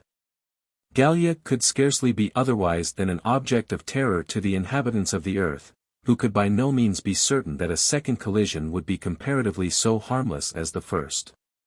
Even to the Gallians themselves, much as they looked forward to the event, the prospect was not unmixed with alarm, and they would rejoice in the invention of any device by which it was likely the impetus of the shock might be deadened.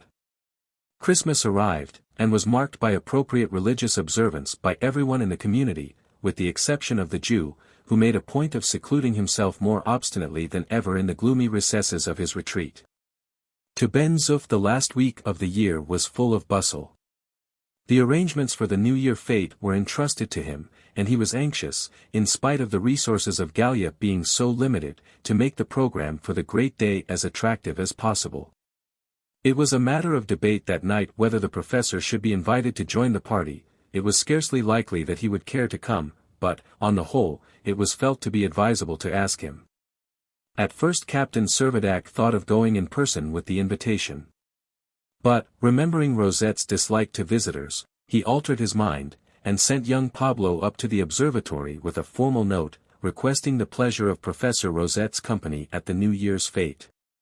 Pablo was soon back, bringing no answer except that the professor had told him that today was the 125th of June, and that tomorrow would be the 1st of July. Consequently, Servadac and the Count took it for granted that Palmer and Rosette declined their invitation. An hour after sunrise on New Year's Day, Frenchmen, Russians, Spaniards, and little Nina, as the representative of Italy, sat down to a feast such as never before had been seen in Gallia. Ben-Zuff and the Russian cook had quite surpassed themselves. The wines, part of the Dobryna's stores, were of excellent quality. Those of the vintages of France and Spain were drunk in toasting their respective countries, and even Russia was honored in a similar way by means of a few bottles of Kümmel. The company was more than contented, it was as jovial as Ben-Zuff could desire. And the ringing cheers that followed the great toast of the day, a happy return to our Mother Earth, must fairly have startled the professor in the silence of his observatory. The déjeuner over, there still remained 3 hours of daylight. The sun was approaching the zenith, but so dim and enfeebled were his rays that they were very unlike what had produced the wines of Bordeaux and Burgundy which they had just been enjoying, and it was necessary for all, before starting upon an excursion that would last over nightfall, to envelop themselves in the thickest of clothing. Full of spirits, the party left the hive, and chattering and singing as they went, made their way down to the frozen shore, where they fastened on their skates. Once upon the ice, everyone followed his own fancy, and some singly, some in groups, scattered themselves in all directions. Captain Servadac, the Count, and the Lieutenant were generally seen together.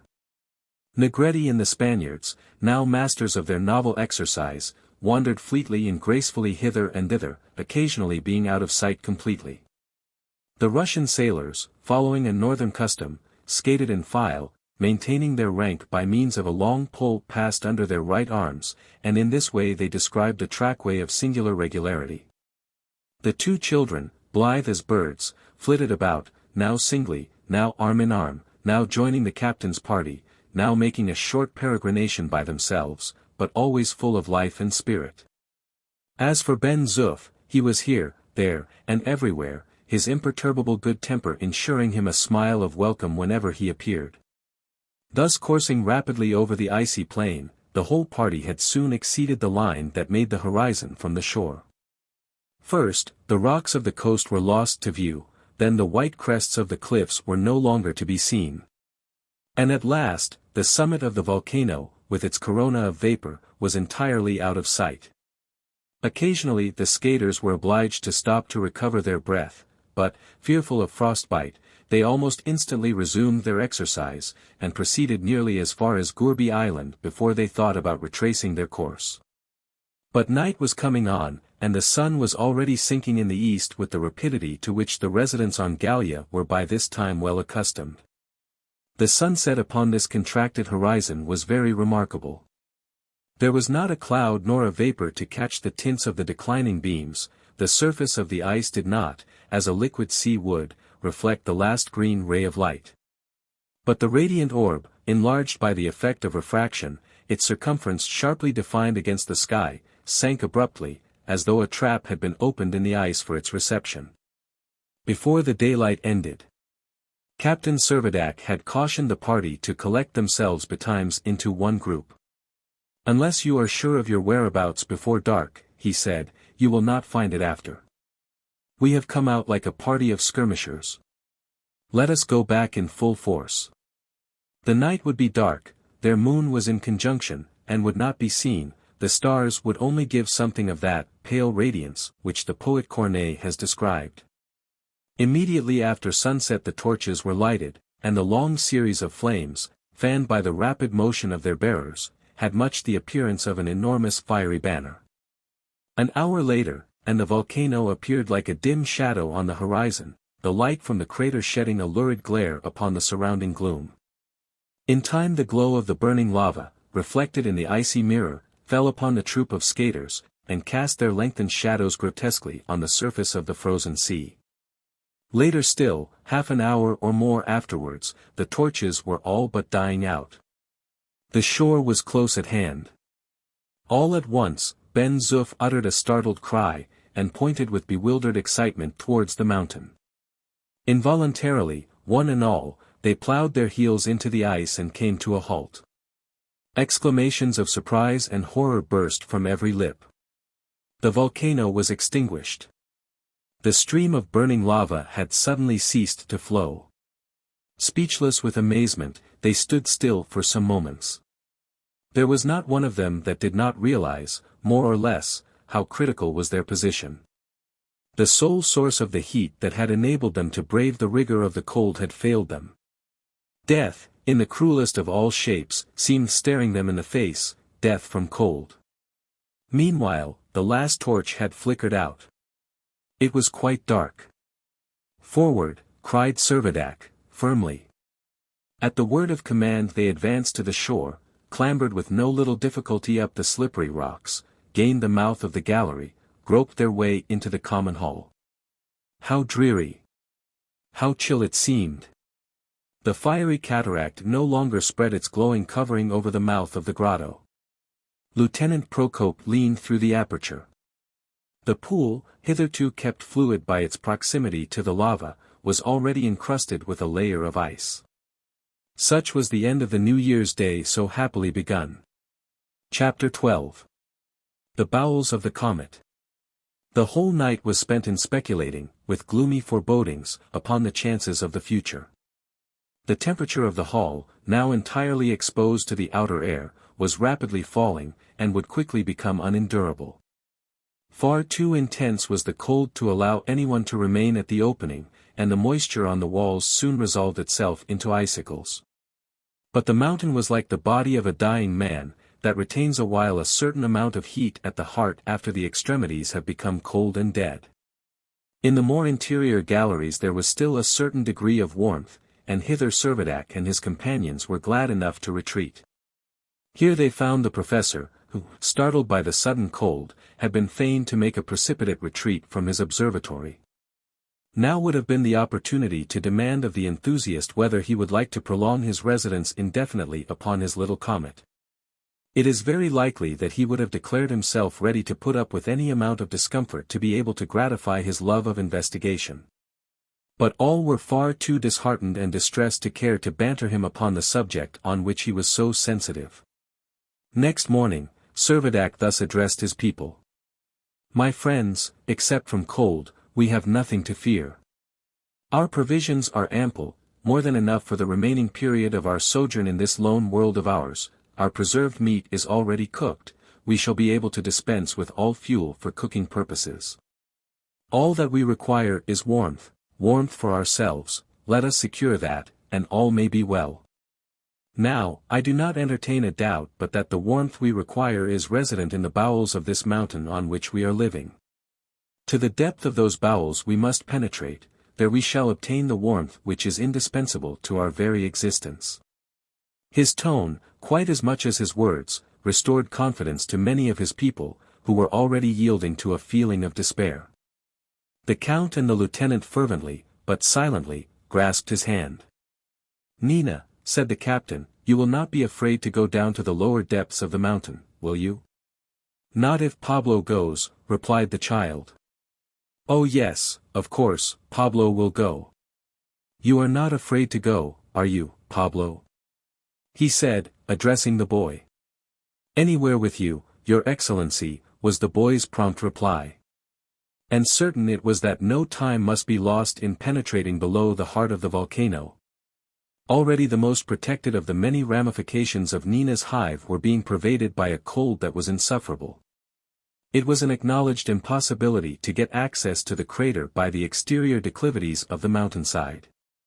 They were far too steep and too slippery to afford a foothold. It must of necessity be entered from the interior.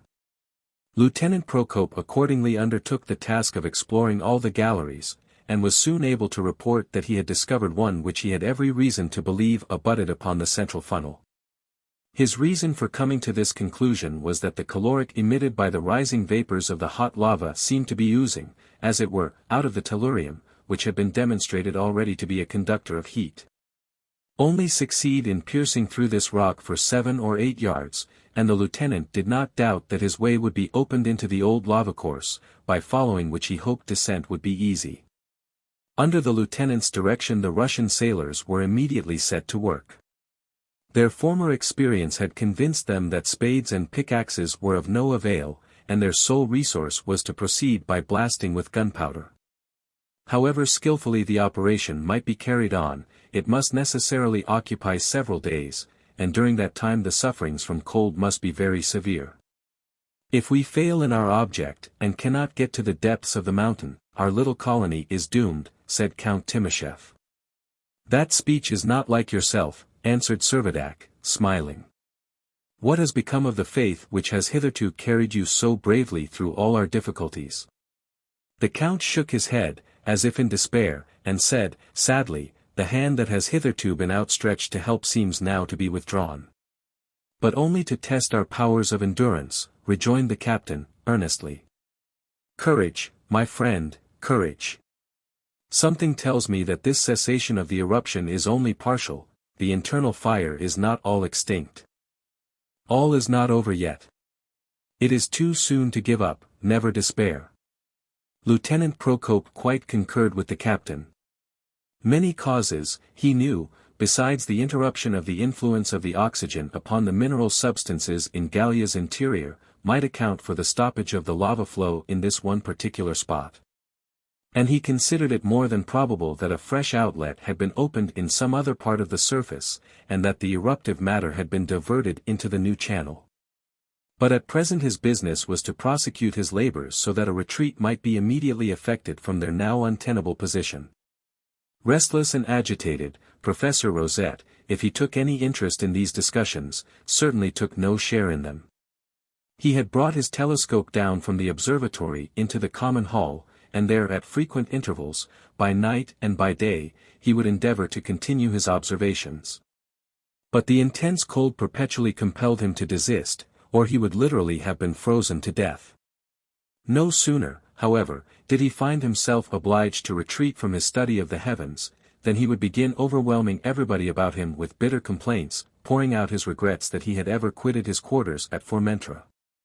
On the 4th of January, by persevering industry, the process of boring was completed, and the lieutenant could hear that fragments of the blasted rock, as the sailors cleared them away with their spades, were rolling into the funnel of the crater. He noticed, too, that they did not fall perpendicularly, but seemed to slide along, from which he inferred that the sides of the crater were sloping. He had therefore reason to hope that a descent would be found practicable. Larger and larger grew the orifice, at length it would admit a man's body, and Ben-Zuff, carrying a torch, pushed himself through it, followed by the lieutenant, and Servadac. Procope's conjecture proved correct. On entering the crater, they found that the sides slanted at the angle of about 4 degrees. Moreover, the eruption had evidently been of recent origin, dating probably only from the shock which had invested Gallia with a proportion of the atmosphere of the earth, and beneath the coating of ashes with which they were covered. There were various irregularities in the rock, not yet worn away by the action of the lava, and these afforded a tolerably safe footing. Rather a bad staircase, said Ben-Zuff, as they began to make their way down. In about half an hour, proceeding in a southerly direction, they had descended nearly 500 feet. From time to time they came upon large excavations that at first sight had all the appearance of galleries, but by waving his torch, Ben-Zuff could always see their extreme limits. And it was evident that the lower strata of the mountain did not present the same system of ramification that rendered the hive above so commodious a residence. It was not a time to be fastidious, they must be satisfied with such accommodation as they could get, provided it was warm.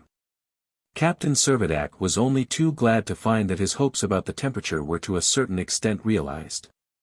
The lower they went, the greater was the diminution in the cold, a diminution that was far more rapid than that which is experienced in making the descent of terrestrial mines.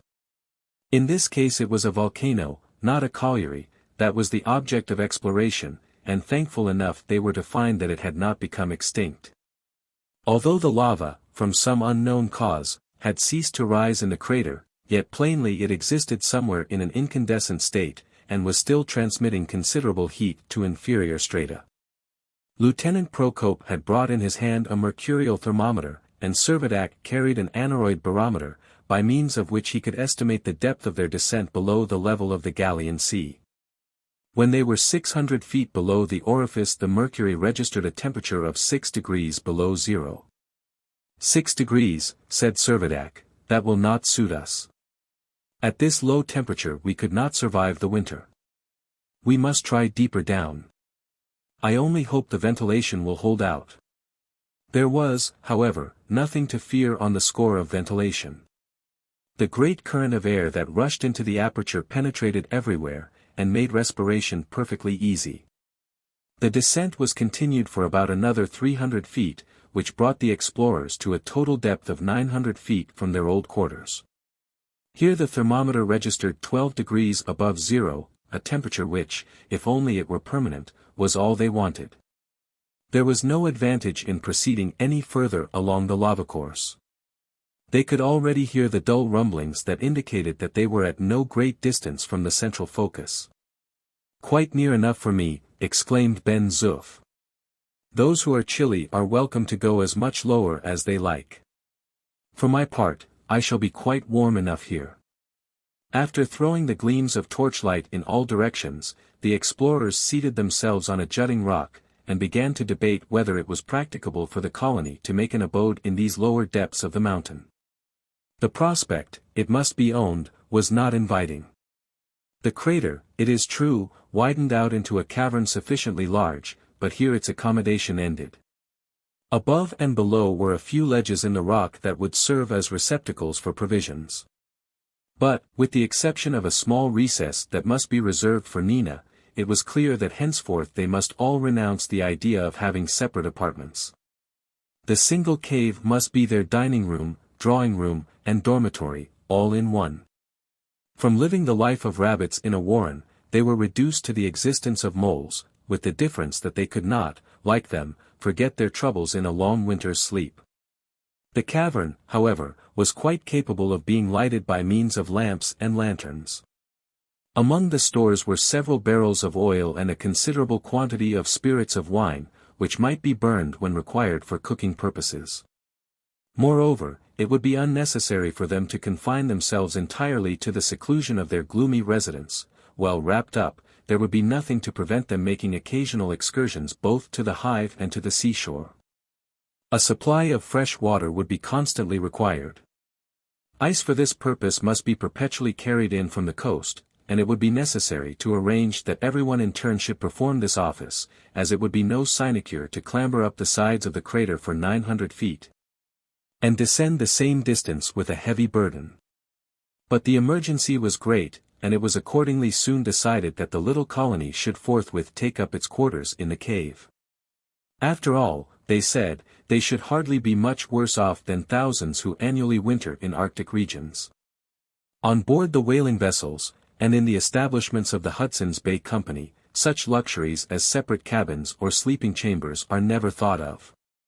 One large apartment, well heated and ventilated, with as few corners as possible, is considered far more healthy, and on board ship the entire hold, and in forts a single floor, is appropriated to this purpose. The recollection of this fact served to reconcile them, in a great degree, to the change to which they felt it requisite to submit. Having remounted the ascent, they made the result of their exploration known to the mass of the community, who received the tidings with a sense of relief, and cordially accepted the scheme of the migration. The first step was to clear the cavern of its accumulation of ashes, and then the labor of removal commenced in earnest. Never was a task undertaken with greater zest. The fear of being to a certainty frozen to death if they remained where they were, was a stimulus that made everyone put forth all his energies. Beds, furniture, cooking utensils, first the stores of the Dobryna, then the cargo of the tartan, all were carried down with the greatest alacrity. And the diminished weight combined with the downhill route to make the labor proceed with incredible briskness. Although Professor Rosette yielded to the pressure of circumstances, and allowed himself to be conducted to the lower regions, nothing would induce him to allow his telescope to be carried underground. And as it was undeniable that it would certainly be of no service deep down in the bowels of the mountain, it was allowed to remain undisturbed upon its tripod in the great hall of Nina's hive. As for Isaac Hakkabut, his outcry was beyond description lamentable. Never, in the whole universe, had a merchant met with such reverses, never had such a pitiable series of losses befallen an unfortunate man. Regardless of the ridicule which his abject wretchedness excited, he howled on still, and kept up an unending wail. But meanwhile he kept a keen eye upon every article of his property, and amidst universal laughter insisted on having every item registered in an inventory as it was transferred to its appointed place of safety. Servadac considerately allowed the whole of the cargo to be deposited in a hollow apart by itself, over which the Jew was permitted to keep a watch as vigilant as he pleased. By the 10th the removal was accomplished. Rescued, at all events, from the exposure to a perilous temperature of 60 degrees below zero, the community was installed in its new home. The large cave was lighted by the Dobrina's lamps, while several lanterns, suspended at intervals along the acclivity that led to their deserted quarters above, gave a weird picturesqueness to the scene that might vie with any of the graphic descriptions of the Arabian Nights entertainments. "How do you like this, Nina?" said Ben-Zuff. "Va bene," replied the child. "We are only living in the cellars instead of upon the ground floor." "We will try and make ourselves comfortable," said the orderly. "Oh yes, we will be happy here," rejoined the child, "it is nice and warm." Although they were as careful as they could to conceal their misgivings from the rest, Servadac and his two friends could not regard their present situation without distrust. When alone, they would frequently ask each other what would become of them all, if the volcanic heat should really be subsiding, or if some unexpected perturbation should retard the course of the comet, and compel them to an indefinitely prolonged residence in their grim abode. It was scarcely likely that the comet could supply the fuel of which ere long they would be in urgent need. Who could expect to find coal in the bowels of Gallia, coal, which is the residuum of ancient forests mineralized by the lapse of ages? Would not the lava cinders exhumed from the extinct volcano be their last poor resource? "Keep up your spirits, my friends," said Servadac, "we have plenty of time before us at present. Let us hope that as fresh difficulties arise, fresh ways of escape will open. Never despair." "True," said the Count, "it is an old saying that necessity is the mother of invention. Besides, I should think it very unlikely that the internal heat will fail us now before the summer."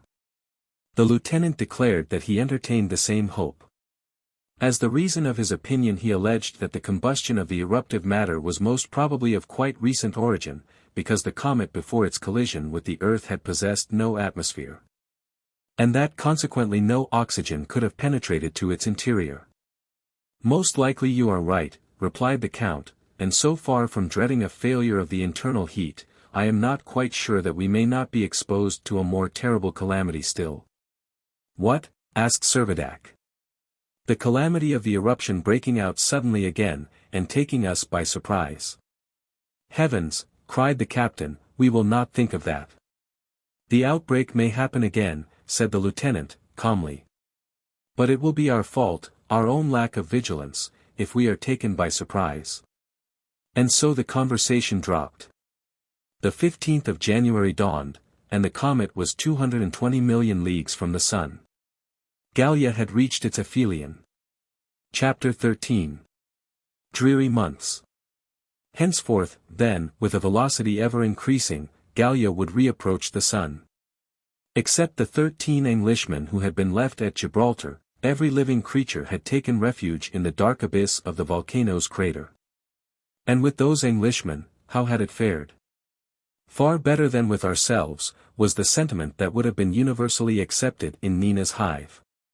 And there was every reason to conjecture that so it was. The party at Gibraltar, they all agreed, would not, like themselves, have been compelled to have recourse to a stream of lava for their supply of heat. They, no doubt, had had abundance of fuel as well as food. And in their solid casemate, with its substantial walls, they would find ample shelter from the rigor of the cold. The time would have been passed at least in comfort, and perhaps in contentment. And Colonel Murphy and Major Oliphant would have had leisure more than sufficient for solving the most abstruse problems of the chessboard. All of them, too, would be happy in the confidence that when the time should come, England would have full meed of praise to award to the gallant soldiers who had adhered so well and so manfully to their post. It did, indeed, more than once occur to the minds both of Servadac and his friends that, if their condition should become one of extreme emergency, they might, as a last resource, betake themselves to Gibraltar, and there seek a refuge. But their former reception had not been of the kindest, and they were little disposed to renew an acquaintanceship that was marked by so little cordiality. Not in the least that they would expect to meet with any inhospitable rebuff. Far from that. They knew well enough that Englishmen, whatever their faults, would be the last to abandon their fellow creatures in the hour of distress. Nevertheless, except the necessity became far more urgent than it had hitherto proved, they resolved to endeavor to remain in their present quarters. Up till this time no casualties had diminished their original number, but to undertake so long a journey across that unsheltered expanse of ice could scarcely fail to result in the loss of some of their party. However great was the desire to find a retreat for every living thing in the deep hollow of the crater, it was found necessary to slaughter almost all the domestic animals before the removal of the community from Nina's hive. To have stabled them all in the cavern below would have been quite impossible, whilst to have left them in the upper galleries would only have been to abandon them to a cruel death. And since meat could be preserved for an indefinite time in the original storeplaces, now colder than ever, the expedient of killing the animals seemed to recommend itself as equally prudent and humane. Naturally the captain and Ben-Zuff were most anxious that their favorite horses should be saved, and accordingly, by dint of the greatest care, all difficulties in the way were overcome, and Zephyr and Galette were conducted down the crater, where they were installed in a large hole and provided with forage, which was still abundant. Birds, subsisting only on scraps thrown out to them, did not cease to follow the population in its migration, and so numerous did they become that multitudes of them had repeatedly to be destroyed. The general rearrangement of the new residence was no easy business, and occupied so much time that the end of January arrived before they could be said to be fairly settled. And then began a life of dreary monotony. Then seemed to creep over everyone a kind of moral torpor as well as physical lassitude, which Servadac, the Count, and the Lieutenant did their best not only to combat in themselves, but to counteract in the general community. They provided a variety of intellectual pursuits, they instituted debates in which everybody was encouraged to take part. They read aloud, and explained extracts from the elementary manuals of science, or from the books of adventurous travel which their library supplied. And Russians and Spaniards, day after day, might be seen gathered round the large table, giving their best attention to instruction which should send them back to Mother Earth less ignorant than they had left her. Selfish and morose, Hakkabut could never be induced to be present at these social gatherings.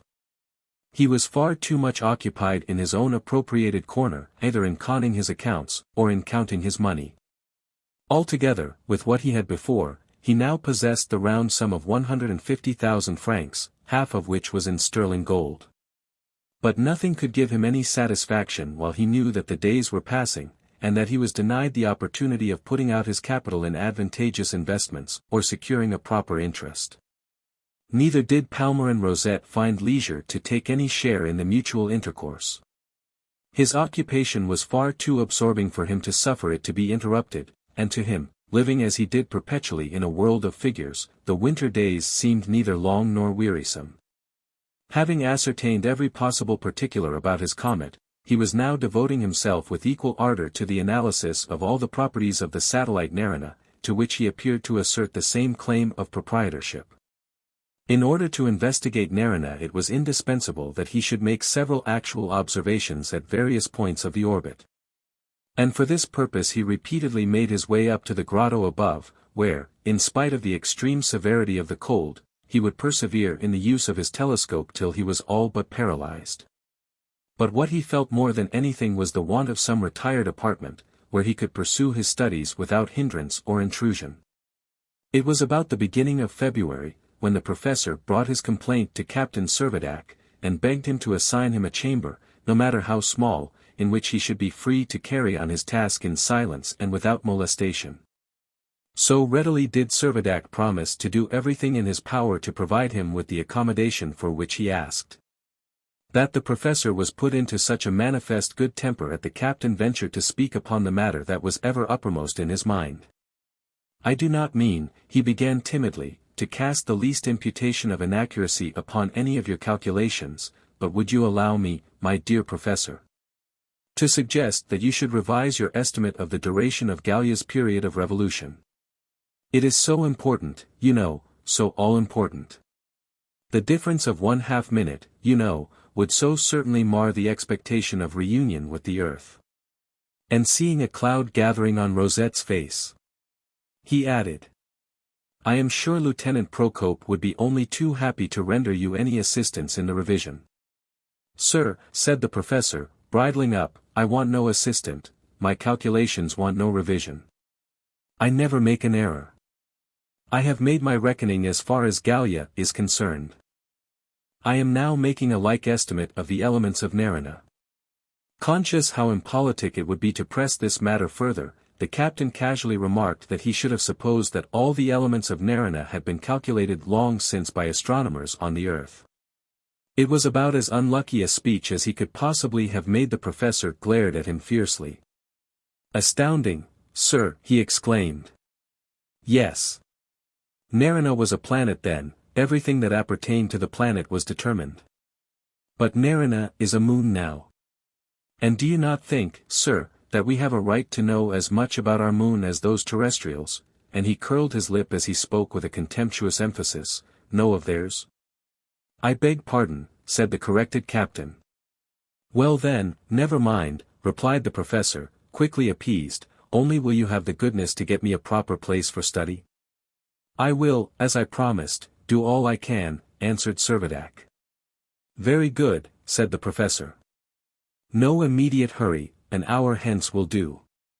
But in spite of this condescension on the part of the man of science, some hours had to elapse before any place of retreat could be discovered likely to suit his requirements.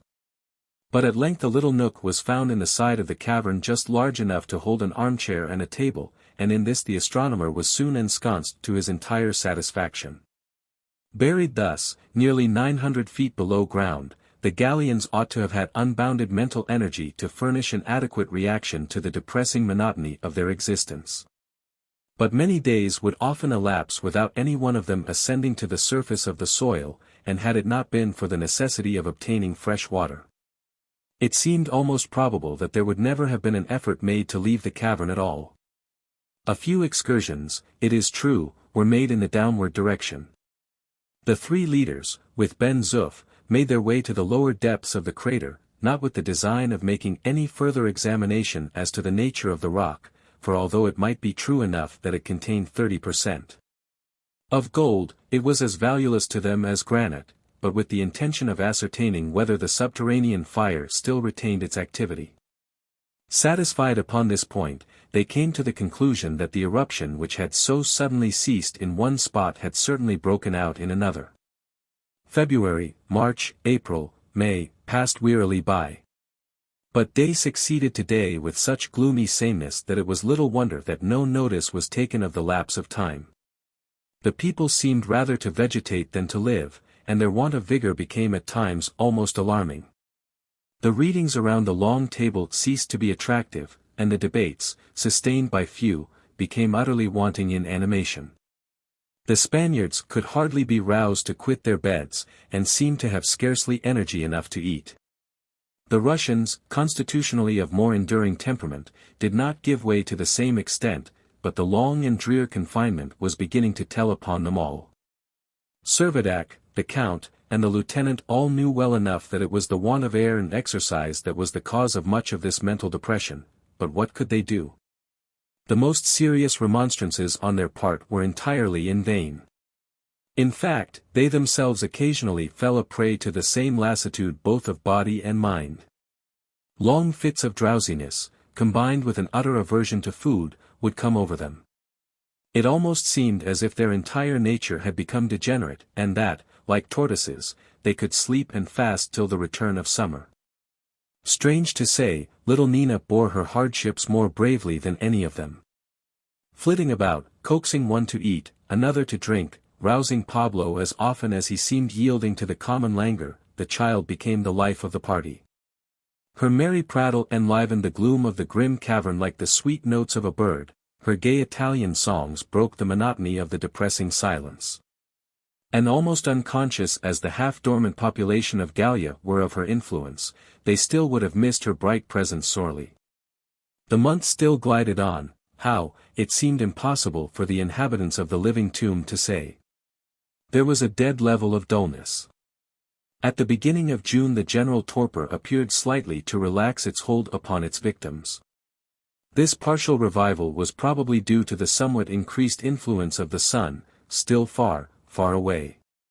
During the first half of the Gallian year, Lieutenant Procope had taken careful note of Rosette's monthly announcements of the comet's progress, and he was able now, without reference to the professor, to calculate the rate of advance on its way back towards the sun. He found that Gallia had recrossed the orbit of Jupiter, but was still at the enormous distance of 197 million leagues from the sun, and he reckoned that in about 4 months it would have entered the zone of the telescopic planets. Gradually, but uninterruptedly, life and spirits continued to revive, and by the end of the month Servadac and his little colony had regained most of their ordinary physical and mental energies. Ben-Zuff, in particular, roused himself with redoubled vigor, like a giant refreshed from his slumbers. The visits, consequently, to the long-neglected galleries of Nina's hive became more and more frequent. One day an excursion was made to the shore. It was still bitterly cold, but the atmosphere had lost nothing of its former stillness, and not a cloud was visible from horizon to zenith. The old footmarks were all as distinct as on the day in which they had been imprinted, and the only portion of the shore where any change was apparent was in the little creek. Here the elevation of the ice had gone on increasing, until the schooner and the tartan had been uplifted to a height of 150 feet, not only rendering them quite inaccessible, but exposing them to all but certain destruction in the event of a thaw. Isaac Hakkabut, immovable from the personal oversight of his property in the cavern, had not accompanied the party, and consequently was in blissful ignorance of the fate that threatened his vessel. "A good thing the old fellow wasn't there to see," observed Ben-Zuff, "he would have screamed like a peacock. What a misfortune it is," he added, speaking to himself, "to have a peacock's voice, without its plumage." During the months of July and August, Gallia advanced 164 million leagues along her orbit. At night the cold was still intense, but in the daytime the sun, here full upon the equator, caused an appreciable difference of 20 degrees in the temperature. Like birds, the population spent whole days exposed to its grateful warmth, rarely returning till nightfall to the shade of their gloomy home. This springtime, if such it may be called, had a most enlivening influence upon all. Hope and courage revived as day by day the sun's disk expanded in the heavens, and every evening the earth assumed a greater magnitude amongst the fixed stars. It was distant yet, but the goal was cheeringly in view. "I can't believe that yonder little speck of light contains my mountain of Montmartre," said Ben-Zuff, one night, after he had been gazing long and steadily at the far-off world. "You will, I hope, some day find out that it does," answered his master. "I hope so," said the orderly, without moving his eye from the distant sphere. After meditating a while, he spoke again. "I suppose Professor Rosette couldn't make his comet go straight back, could he?" "Hush," cried Servadac. Ben-Zuff understood the correction. "No," continued the captain, "it is not for man to disturb the order of the universe. That belongs to a higher power than ours." Chapter 14. The professor perplexed. Another month passed away, and it was now September, but it was still impossible to leave the warmth of the subterranean retreat for the more airy and commodious quarters of the hive, where the bees would certainly have been frozen to death in their cells. It was altogether quite as much a matter of congratulation as of regret that the volcano showed no symptoms of resuming its activity. For although a return of the eruption might have rendered their former resort again habitable, any sudden outbreak would have been disastrous to them where they were, the crater being the sole outlet by which the burning lava could escape. "A wretched time we have had for the last 7 months," said the orderly one day to his master, "but what a comfort little Nina has been to us all." "Yes, indeed," replied Servadac, "she is a charming little creature. I hardly know how we should have got on without her. What is to become of her when we arrive back at the earth?" "Not much fear, Ben-Zuff, but that she will be well taken care of. Perhaps you and I had better adopt her." Yes," assented the orderly. "You can be her father, and I can be her mother." Servadac laughed. "Then you and I shall be man and wife." "We have been as good as that for a long time," observed Ben-Zuff, gravely. By the beginning of October, the temperature had so far moderated that it could scarcely be said to be intolerable. The comet's distance was scarcely 3 times as great from the Sun as the Earth from the Sun, so that the thermometer rarely sunk beyond 35 degrees below zero. The whole party began to make almost daily visits to the hive, and frequently proceeded to the shore, where they resumed their skating exercise, rejoicing in their recovered freedom like prisoners liberated from a dungeon. Whilst the rest were enjoying their recreation, Servadac and the Count would hold long conversations with Lieutenant Procope about their present position and future prospects. Discussing all manner of speculations as to the results of the anticipated collision with the Earth, and wondering whether any measures could be devised for mitigating the violence of a shock which might be terrible in its consequences, even if it did not entail a total annihilation of themselves. There was no visitor to the hive more regular than Rosette. He had already directed his telescope to be moved back to his former observatory, where, as much as the cold would permit him, he persisted in making his all-absorbing studies of the heavens. The result of these studies no one ventured to inquire. But it became generally noticed that something was very seriously disturbing the professor's equanimity.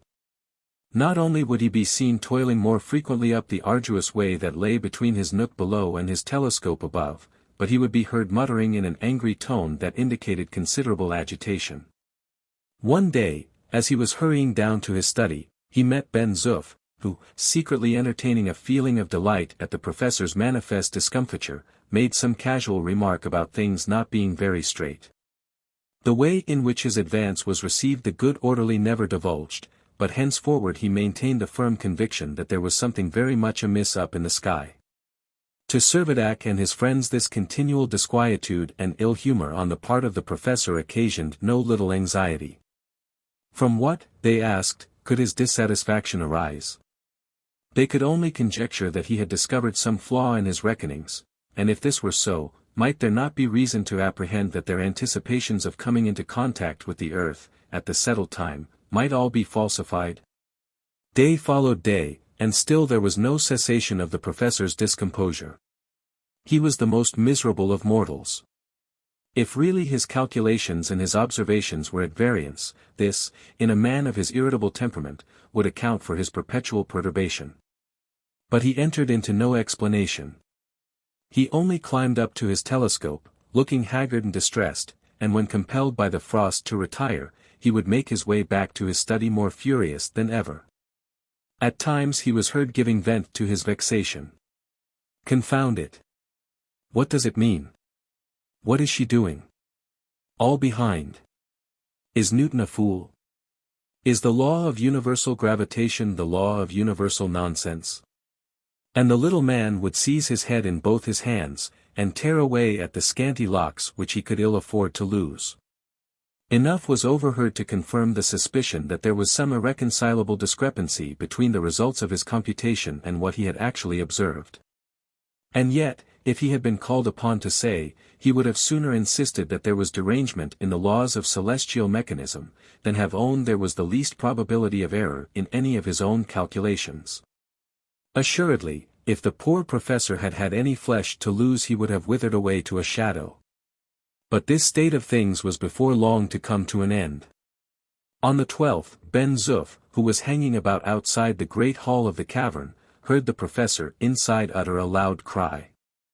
Hurrying in to ascertain the cause, he found Rosette in a state of perfect frenzy, in which ecstasy and rage seemed to be struggling for the predominance. "Eureka! Eureka!" yelled the excited astronomer. "What, in the name of peace, do you mean?" bawled Ben-Zuff, in open-mouthed amazement. "Eureka!" again shrieked the little man. "How? What? Where?" roared the bewildered orderly. "Eureka! I say," repeated Rosette, "and if you don't understand me, you may go to the devil." Without availing himself of this polite invitation, Ben-Zuff betook himself to his master. "Something has happened to the professor," he said. "He is rushing about like a madman, screeching and yelling, 'Eureka! Eureka!'" exclaimed Servadac. "That means he has made a discovery, and, full of anxiety, he hurried off to meet the professor. But, however great was his desire to ascertain what this discovery implied, his curiosity was not yet destined to be gratified. The professor kept muttering in incoherent phrases, "Rascal! He shall pay for it yet. I will be even with him. Cheat! Thrown me out." But he did not vouchsafe any reply to Servadac's inquiries, and withdrew to his study. From that day Rosette, for some reason at present incomprehensible, quite altered his behavior to Isaac Hakkabut, a man for whom he had always hitherto evinced the greatest repugnance and contempt. All at once he began to show a remarkable interest in the Jew and his affairs, paying several visits to the dark little storehouse, making inquiries as to the state of business and expressing some solicitude about the state of the exchequer. The wily Jew was taken somewhat by surprise, but came to an immediate conclusion that the professor was contemplating borrowing some money. He was consequently very cautious in all his replies. It was not Hakkabut's habit ever to advance a loan except at an extravagant rate of interest, or without demanding far more than an adequate security. Count Timascheff, a Russian nobleman, was evidently rich. To him perhaps, for a proper consideration, a loan might be made. Captain Servadac was a Gascon, and Gascons are proverbially poor. It would never do to lend any money to him. But here was a professor, a mere man of science, with circumscribed means. Did he expect to borrow? Certainly Isaac would as soon think of flying, as of lending money to him. Such were the thoughts that made him receive all Rosette's approaches with a careful reservation. It was not long, however, before Hakkabut was to be called upon to apply his money to a purpose for which he had not reckoned.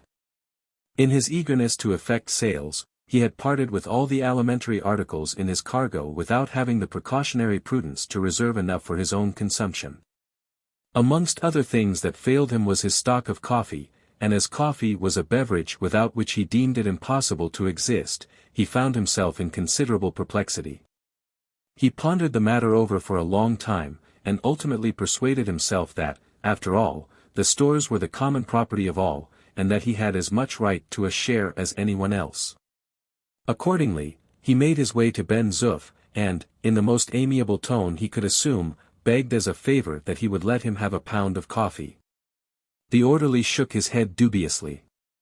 "A pound of coffee, old Nathan? I can't say." "Why not?" "You have some," said Isaac. "Oh yes. Plenty, 100 kilograms. Then let me have 1 pound. I shall be grateful." "Hang your gratitude. Only 1 pound. You would not refuse anybody else." "That's just the very point, old Samuel. If you were anybody else, I should know very well what to do. I must refer the matter to His Excellency." "Oh, His Excellency will do me justice." "Perhaps you will find his justice rather too much for you." And with this consoling remark, the orderly went to seek his master. Rosette meanwhile had been listening to the conversation, and secretly rejoicing that an opportunity for which he had been watching had arrived. "What's the matter, Master Isaac?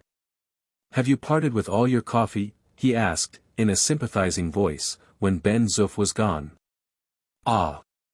Yes, indeed," groaned Hakkabut, "and now I require some for my own use. In my little black hole I cannot live without my coffee." "Of course you cannot," agreed the professor. "And don't you think the governor ought to let me have it?" "No doubt." "Oh, I must have coffee," said the Jew again. "Certainly," the professor assented. "Coffee is nutritious, it warms the blood. How much do you want?" "A pound. A pound will last me for a long time." "And who will weigh it for you?" asked Rosette, scarcely able to conceal the eagerness that prompted the question.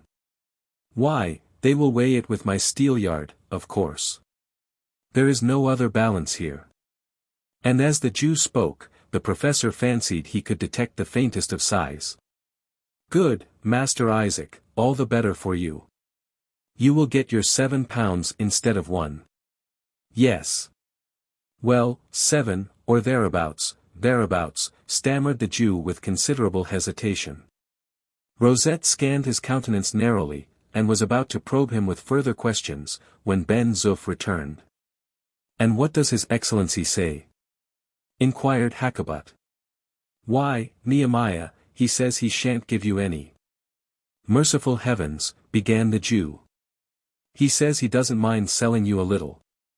But, by the holy city, why does he make me pay for what anybody else could have for nothing? As I told you before, you are not anybody else, so, come along. You can afford to buy what you want. We should like to see the color of your money." Merciful heavens, the old man whined once more. "Now, none of that. Yes or no?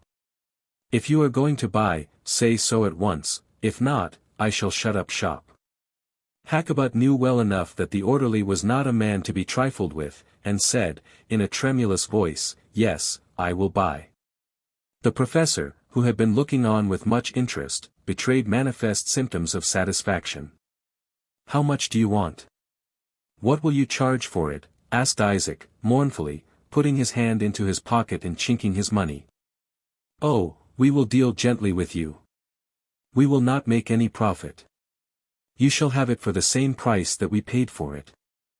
10 francs a pound, you know." The Jew hesitated. "Come now, what is the use of your hesitating? Your gold will have no value when you go back to the world." "What do you mean?" asked Hakkabut, startled. "You will find out some day," answered Ben-Zuff, significantly. Hakkabut drew out a small piece of gold from his pocket, took it close under the lamp, rolled it over in his hand, and pressed it to his lips. "Shall you weigh me the coffee with my steelyard?" he asked, in a quavering voice that confirmed the professor's suspicions. "There is nothing else to weigh it with, you know that well enough, old Shechem," said Ben-Zuff. The steelyard was then produced. A tray was suspended to the hook, and upon this coffee was thrown until the needle registered the weight of 1 pound. Of course, it took 7 pounds of coffee to do this. "There you are. There's your coffee, man," Ben-Zuff said. "Are you sure?" inquired Hakkabut, peering down close to the dial. "Are you quite sure that the needle touches the point?" "Yes, look and see. Give it a little push, please." "Why?" Because. "Well, because of what?" cried the orderly, impatiently. "Because I think, perhaps, I am not quite sure, perhaps the steelyard is not quite correct." The words were not uttered before the professor, fierce as a tiger, had rushed at the Jew, had seized him by the throat, and was shaking him till he was black in the face. "Help! Help!" screamed Hakkabut. "I shall be strangled. Rascal! Consummate rascal! Thief! Villain!" the professor reiterated, and continued to shake the Jew furiously. Ben-Zuff looked on and laughed, making no attempt to interfere. He had no sympathy with either of the two. The sound of the scuffling, however, drew the attention of Servadac, who, followed by his companions, hastened to the scene. The combatants were soon parted. "What is the meaning of all this?" demanded the captain. As soon as the professor had recovered his breath, exhausted by his exertions, he said, "The old reprobate, the rascal has cheated us. His steelyard is wrong. He is a thief." Captain Servadac looked sternly at Hakkabut. "How is this, Hakkabut? Is this a fact?" No, yes, no, Your Excellency, only." "He is a cheat, a thief," roared the excited astronomer. "His weights deceive." Stop, interposed Servadac, "let us hear. Tell me, Hakkabut. The steelyard lies. It cheats. It lies," roared the irrepressible Rosette. "Tell me, Hakkabut, I say," repeated Servadac. The Jew only kept on stammering, "Yes, no, I don't know." But heedless of any interruption, the professor continued, "False weights. That confounded steelyard. It gave a false result. The mass was wrong. The observations contradicted the calculations, they were wrong. She was out of place. Yes, out of place entirely." "What, cried Servadac and Procope in a breath, out of place. Yes, completely, said the professor. Gallia out of place, repeated Servadac, agitated with alarm. I did not say Gallia, replied Rosette, stamping his foot impetuously, I said Nerina. Oh, Nerina, answered Servadac. But what of Gallia? He inquired, still nervously. Gallia, of course, is on her way to the earth. I told you so. But that Jew is a rascal. Chapter 15. A Journey and a Disappointment. It was as the professor had said. From the day that Isaac Hakkabut had entered upon his mercantile career, his dealings had all been carried on by a system of false weight. That deceitful steelyard had been the mainspring of his fortune. But when it had become his lot to be the purchaser instead of the vendor, his spirit had groaned within him at being compelled to reap the fruits of his own dishonesty. No one who had studied his character could be much surprised at the confession that was extorted from him, that for every supposed kilogram that he had ever sold the true weight was only 750 grams, or just 25%. Less than it ought to have been. The professor, however, had ascertained all that he wanted to know. By estimating his comet at a third as much again as its proper weight, he had found that his calculations were always at variance with the observed situation of the satellite, which was immediately influenced by the mass of its primary. But now, besides enjoying the satisfaction of having punished old Hakkabut, Rosette was able to recommence his calculations with reference to the elements of Nerina upon a correct basis, a task to which he devoted himself with redoubled energy. It will be easily imagined that Isaac Hakkabut, thus caught in his own trap, was jeered most unmercifully by those whom he had attempted to make his dupes. Ben-Zuff, in particular, was never wearied of telling him how on his return to the world he would be prosecuted for using false weights, and would certainly become acquainted with the inside of a prison. Thus badgered, he secluded himself more than ever in his dismal hole, never venturing, except when absolutely obliged, to face the other members of the community. On the 7th of October the comet re-entered the zone of the telescopic planets, one of which had been captured as a satellite. And the origin of the whole of which is most probably correctly attributed to the disintegration of some large planet that formerly revolved between the orbits of Mars and Jupiter.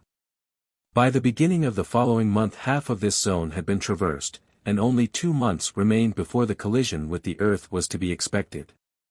The temperature was now rarely below 12 degrees below zero, but that was far too cold to permit the slightest symptoms of a thaw. The surface of the sea remained as frozen as ever, and the two vessels, high up on their icy pedestals, remained unaltered in their critical position. It was about this time that the question began to be mooted whether it would not be right to reopen some communication with the Englishman at Gibraltar. Not that any doubt was entertained as to their having been able successfully to cope with the rigors of the winter. But Captain Servadac, in a way that did honor to his generosity, represented that, however uncourteous might have been their former behavior, it was at least due to them that they should be informed of the true condition of things, which they had had no opportunity of learning. And, moreover, that they should be invited to cooperate with the population of Nina's Hive, in the event of any measures being suggested by which the shock of the approaching collision could be mitigated. The Count and the Lieutenant both heartily concurred in Servadac's sentiments of humanity and prudence, and all agreed that if the intercourse were to be opened at all, no time could be so suitable as the present, while the surface of the sea presented a smooth and solid footing. After a thaw should set in, neither the yacht nor the tartan could be reckoned on for service, and it would be inexpedient to make use of the steam launch, for which only a few tons of coal had been reserved, just sufficient to convey them to Gourbi Island when the occasion should arise. Whilst as to the yawl, which, transformed into a sledge, had performed so successful a trip to Formentera, the absence of wind would make that quite unavailable. It was true that with the return of summer temperature, there would be certain to be a derangement in the atmosphere of Gallia, which would result in wind. But for the present the air was altogether too still for the yawl to have any prospects of making its way to Gibraltar. The only question remaining was as to the possibility of going on foot. The distance was somewhere about 240 miles. Captain Servadac declared himself quite equal to the undertaking. To skate 60 or 70 miles a day would be nothing, he said, to a practical skater like himself. The whole journey there and back might be performed in 8 days. Provided with a compass, a sufficient supply of cold meat, and a spirit lamp, by which he might boil his coffee, he was perfectly sure he should, without the least difficulty, accomplish an enterprise that chimed in so exactly with his adventurous spirit. Equally urgent were both the Count and the Lieutenant to be allowed to accompany him, nay, they even offered to go instead. But Servadac, expressing himself as most grateful for their consideration, declined their offer, and avowed his resolution of taking no other companion than his own orderly. Highly delighted at his master's decision, Ben-Zuff expressed his satisfaction at the prospect of stretching his legs a bit, declaring that nothing could induce him to permit the captain to go alone. There was no delay. The departure was fixed for the following morning, the 2nd of November. Although it is not to be questioned that a genuine desire of doing an act of kindness to his fellow creatures was a leading motive of Servadac's proposed visit to Gibraltar, it must be owned that another idea, confided to nobody, least of all to Count Timascheff, had been conceived in the brain of the worthy Gascon. Ben-Zuff had an inkling that his master was up to some other little game, when, just before starting, he asked him privately whether there was a French tricolour among the stores. "I believe so," said the orderly. "Then don't say a word to anyone, but fasten it up tight in your knapsack." Ben-Zuff found the flag, and folded it up as he was directed. Before proceeding to explain this somewhat enigmatical conduct of Servadac, it is necessary to refer to a certain physiological fact, coincident but unconnected with celestial phenomena, originating entirely in the frailty of human nature. The nearer that Gallia approached the earth, the more a sort of reserve began to spring up between the captain and Count Timascheff. Though they could not be said to be conscious of it, the remembrance of their former rivalry, so completely buried in oblivion for the last year and 10 months, was insensibly recovering its hold upon their minds. And the question was all but coming to the surface as to what would happen if, on their return to earth, the handsome Madame de L. should still be free. From companions in peril, would they not again be avowed rivals?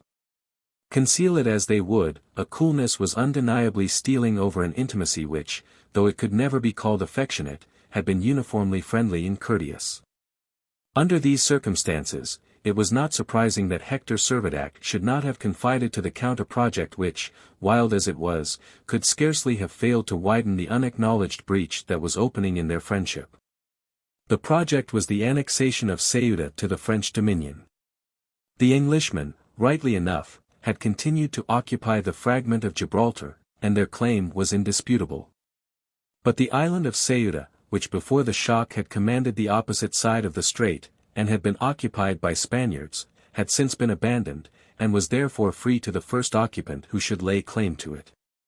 To plant the tricolour upon it, in the name of France, was now the cherished wish of Servadac's heart. Who knows, he said to himself, whether Ceuta, on its return to earth, may not occupy a grand and commanding situation. What a proud thing it would be to have secured its possession to France. Next morning, as soon as they had taken their brief farewell of their friends, and were fairly out of sight of the shore, Servadac imparted his design to Ben-Zuff, who entered into the project with the greatest zest, and expressed himself delighted, not only at the prospect of adding to the dominions of his beloved country, but of stealing a march upon England. Both travellers were warmly clad, the orderly's knapsack containing all the necessary provisions. The journey was accomplished without special incident. Halts were made at regular intervals, for the purpose of taking food and rest. The temperature by night as well as by day was quite endurable, and on the 4th afternoon after starting, thanks to the straight course which their compass enabled them to maintain, the adventurers found themselves within a few miles of Ceuta. As soon as Ben-Zuff caught sight of the rock on the western horizon, he was all excitement. Just as if he were in a regiment going into action, he talked wildly about columns, and squares, and charges. The captain, although less demonstrative, was hardly less eager to reach the rock. They both pushed forward with all possible speed till they were within 1.5 miles of the shore, when Ben-Zuff, who had a very keen vision, stopped suddenly, and said that he was sure he could see something moving on the top of the island. "Never mind, let us hasten on," said Servadac. A few minutes carried them over another mile, when Ben-Zuff stopped again. "What is it, Ben-Zuff?" asked the captain. "It looks to me like a man on a rock, waving his arms in the air," said the orderly. "Plague on it," muttered Servadac, "I hope we are not too late." Again they went on, but soon Ben-Zuff stopped for the third time. "It is a semaphore, sir, I see it quite distinctly." And he was not mistaken. It had been a telegraph in motion that had caught his eye. "Plague on it," repeated the captain. "Too late, sir, do you think?" said Ben-Zuff. "Yes, Ben-Zuff. If that's a telegraph, and there is no doubt of it, somebody has been before us and erected it, and, moreover, if it is moving, there must be somebody working it now." He was keenly disappointed. Looking towards the north, he could distinguish Gibraltar faintly visible in the extreme distance, and upon the summit of the rock both Ben-Zuff and himself fancied they could make out another semaphore, giving signals, no doubt, in response to the one here. "Yes, it is only too clear, they have already occupied it, and established their communications," said Servadac.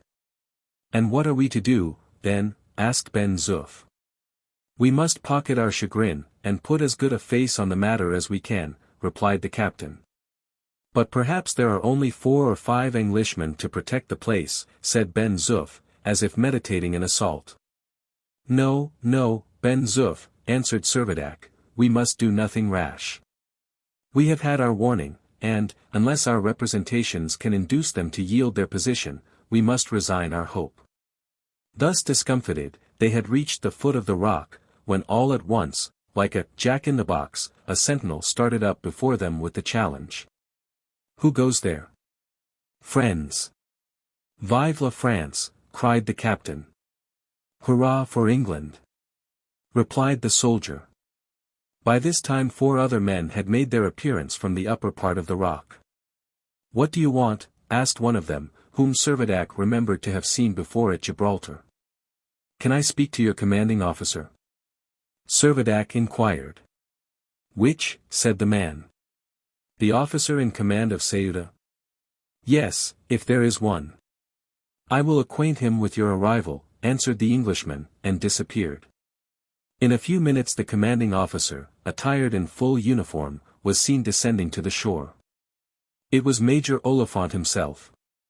Servadac could no longer entertain a doubt that the Englishman had forestalled him in the occupation of Ceuta. Provisions and fuel had evidently been conveyed thither in the boat from Gibraltar before the sea had frozen, and a solid casemate, hollowed in the rock, had afforded Major Oliphant and his contingent ample protection from the rigor of the winter. The ascending smoke that rose above the rock was sufficient evidence that good fires were still kept up. The soldiers appeared to have thriven well on what, no doubt, had been a generous diet, and the Major himself, although he would scarcely have been willing to allow it, was slightly stouter than before. Being only about 12 miles distant from Gibraltar, the little garrison at Ceuta had felt itself by no means isolated in its position. But by frequent excursions across the frozen strait, and by the constant use of the telegraph, had kept up their communication with their fellow countrymen on the other island. Colonel Murphy and the Major had not even been forced to forego the pleasures of the chessboard. The game that had been interrupted by Captain Servadac's former visit was not yet concluded. But, like the 2 American clubs that played their celebrated game in 1846 between Washington and Baltimore, the 2 gallant officers made use of the semaphore to communicate their well-digested moves. The Major stood waiting for his visitor to speak. "Major Oliphant, I believe," said Servadac, with a courteous bow. "Yes, sir, Major Oliphant, officer in command of the garrison at Ceuta," was the Englishman's reply. "And to whom," he added, "may I have the honor of speaking?" "To Captain Servadac, the Governor-General of Gallia." "Indeed," said the Major, with a supercilious look. "Allow me to express my surprise," resumed the captain, "at seeing you installed as commanding officer upon what I have always understood to be Spanish soil. May I demand your claim to your position?" My claim is that of first occupant. But do you not think that the party of Spaniards now resident with me may at some future time assert a prior right to the proprietorship? I think not, Captain Servadac. But why not? Persisted the captain. Because these very Spaniards have, by formal contract, made over Ceuta, in its integrity, to the British government. Servadac uttered an exclamation of surprise. And as the price of that important cession, continued Major Oliphant, they have received a fair equivalent in British gold. Ah, cried Ben-Zuff, that accounts for that fellow Negretti and his people having such a lot of money. Servadac was silent. It had become clear to his mind what had been the object of that secret visit to Ceuta which he had heard of as being made by the two English officers. The arguments that he had intended to use had completely fallen through. All that he had now to do was carefully to prevent any suspicion of his disappointed project. May I be allowed to ask, Captain Servadac, to what I am indebted for the honor of this visit? Asked Major Oliphant presently. I have come, Major Oliphant, in the hope of doing you and your companions a service, replied Servadac, rousing himself from his reverie. Ah, indeed, replied the Major, as though he felt himself quite independent of all services from exterior sources. I thought, Major, that it was not unlikely you were in ignorance of the fact that both Ceuta and Gibraltar have been traversing the solar regions on the surface of a comet. The Major smiled incredulously. But Servadac, nothing daunted, went on to detail the results of the collision between the comet and the Earth, adding that, as there was the almost immediate prospect of another concussion, it had occurred to him that it might be advisable for the whole population of Gallia to unite in taking precautionary measures for the common welfare. In fact, Major Oliphant, he said in conclusion, I am here to inquire whether you and your friends would be disposed to join us in our present quarters. I am obliged to you, Captain Servadac, answered the Major stiffly. But we have not the slightest intention of abandoning our post. We have received no government orders to that effect. Indeed, we have received no orders at all. Our own dispatch to the First Lord of the Admiralty still awaits the mail. But allow me to repeat, insisted Servadac, that we are no longer on the earth, although we expect to come in contact with it again in about 8 weeks. I have no doubt, the Major answered, that England will make every effort to reclaim us. Servadac felt perplexed. It was quite evident that Major Oliphant had not been convinced of the truth of one syllable of what he had been saying. Then I am to understand that you are determined to retain your 2 garrisons here and at Gibraltar? Asked Servadac, with one last effort at persuasion. Certainly, these 2 posts command the entrance of the Mediterranean. But supposing there is no longer any Mediterranean, retorted the captain, growing impatient. Oh, England will always take care of that, was Major Oliphant's cool reply, but excuse me, he added presently, I see that Colonel Murphy has just telegraphed his next move. Allow me to wish you good afternoon. And without further parley, followed by his soldiers, he retired into the casemate, leaving Captain Servadac gnawing his mustache with mingled rage and mortification. A fine piece of business we have made of this, said Ben-Zuff, when he found himself alone with his master. We will make our way back at once, replied Captain Servadac. Yes, the sooner the better, with our tails between our legs, rejoined the orderly, who this time felt no inclination to start off to the march of the Algerian zephyrs. And so the French tricolour returned as it had set out, in Ben-Zuff's knapsack. On the 8th evening after starting, the travellers again set foot on the volcanic promontory just in time to witness a great commotion. Palmerin Rosette was in a furious rage. He had completed all his calculations about Nerina, but that perfidious satellite had totally disappeared. The astronomer was frantic at the loss of his moon. Captured probably by some larger body, it was revolving in its proper zone of the minor planets. Chapter 16. A bold proposition. On his return Servadac communicated to the Count the result of his expedition, and, though perfectly silent on the subject of his personal project, did not conceal the fact that the Spaniards, without the smallest right, had sold Ceuta to the English. Having refused to quit their post, the Englishmen had virtually excluded themselves from any further consideration. They had had their warning, and must now take the consequences of their own incredulity. Although it had proved that not a single creature either at Gourbi Island, Gibraltar, Ceuta, Madalena, or Formentera had received any injury whatever at the time of the first concussion, there was nothing in the least to make it certain that a like immunity from harm would attend the second. The previous escape was doubtless owing to some slight, though unaccountable, modification in the rate of motion, but whether the inhabitants of the earth had fared so fortunately, was a question that had still to be determined. The day following Servadac's return, he and the Count and Lieutenant Procope met by agreement in the cave, formally to discuss what would be the most advisable method of proceeding under their present prospects. Ben-Zuff was, as a matter of course, allowed to be present, and Professor Rosette had been asked to attend, but he declined on the plea of taking no interest in the matter. Indeed, the disappearance of his moon had utterly disconcerted him, and the probability that he should soon lose his comet also, plunged him into an excess of grief which he preferred to bear in solitude. Although the barrier of cool reserve was secretly increasing between the captain and the count, they scrupulously concealed any outward token of their inner feelings, and without any personal bias applied their best energies to the discussion of the question which was of such mutual, nay, of such universal interest. Servadac was the first to speak. In 51 days, if Professor Rosette has made no error in his calculations, there is to be a recurrence of collision between this comet and the Earth. The inquiry that we have now to make is whether we are prepared for the coming shock. I ask myself, and I ask you, whether it is in our power, by any means, to avert the evil consequences that are only too likely to follow.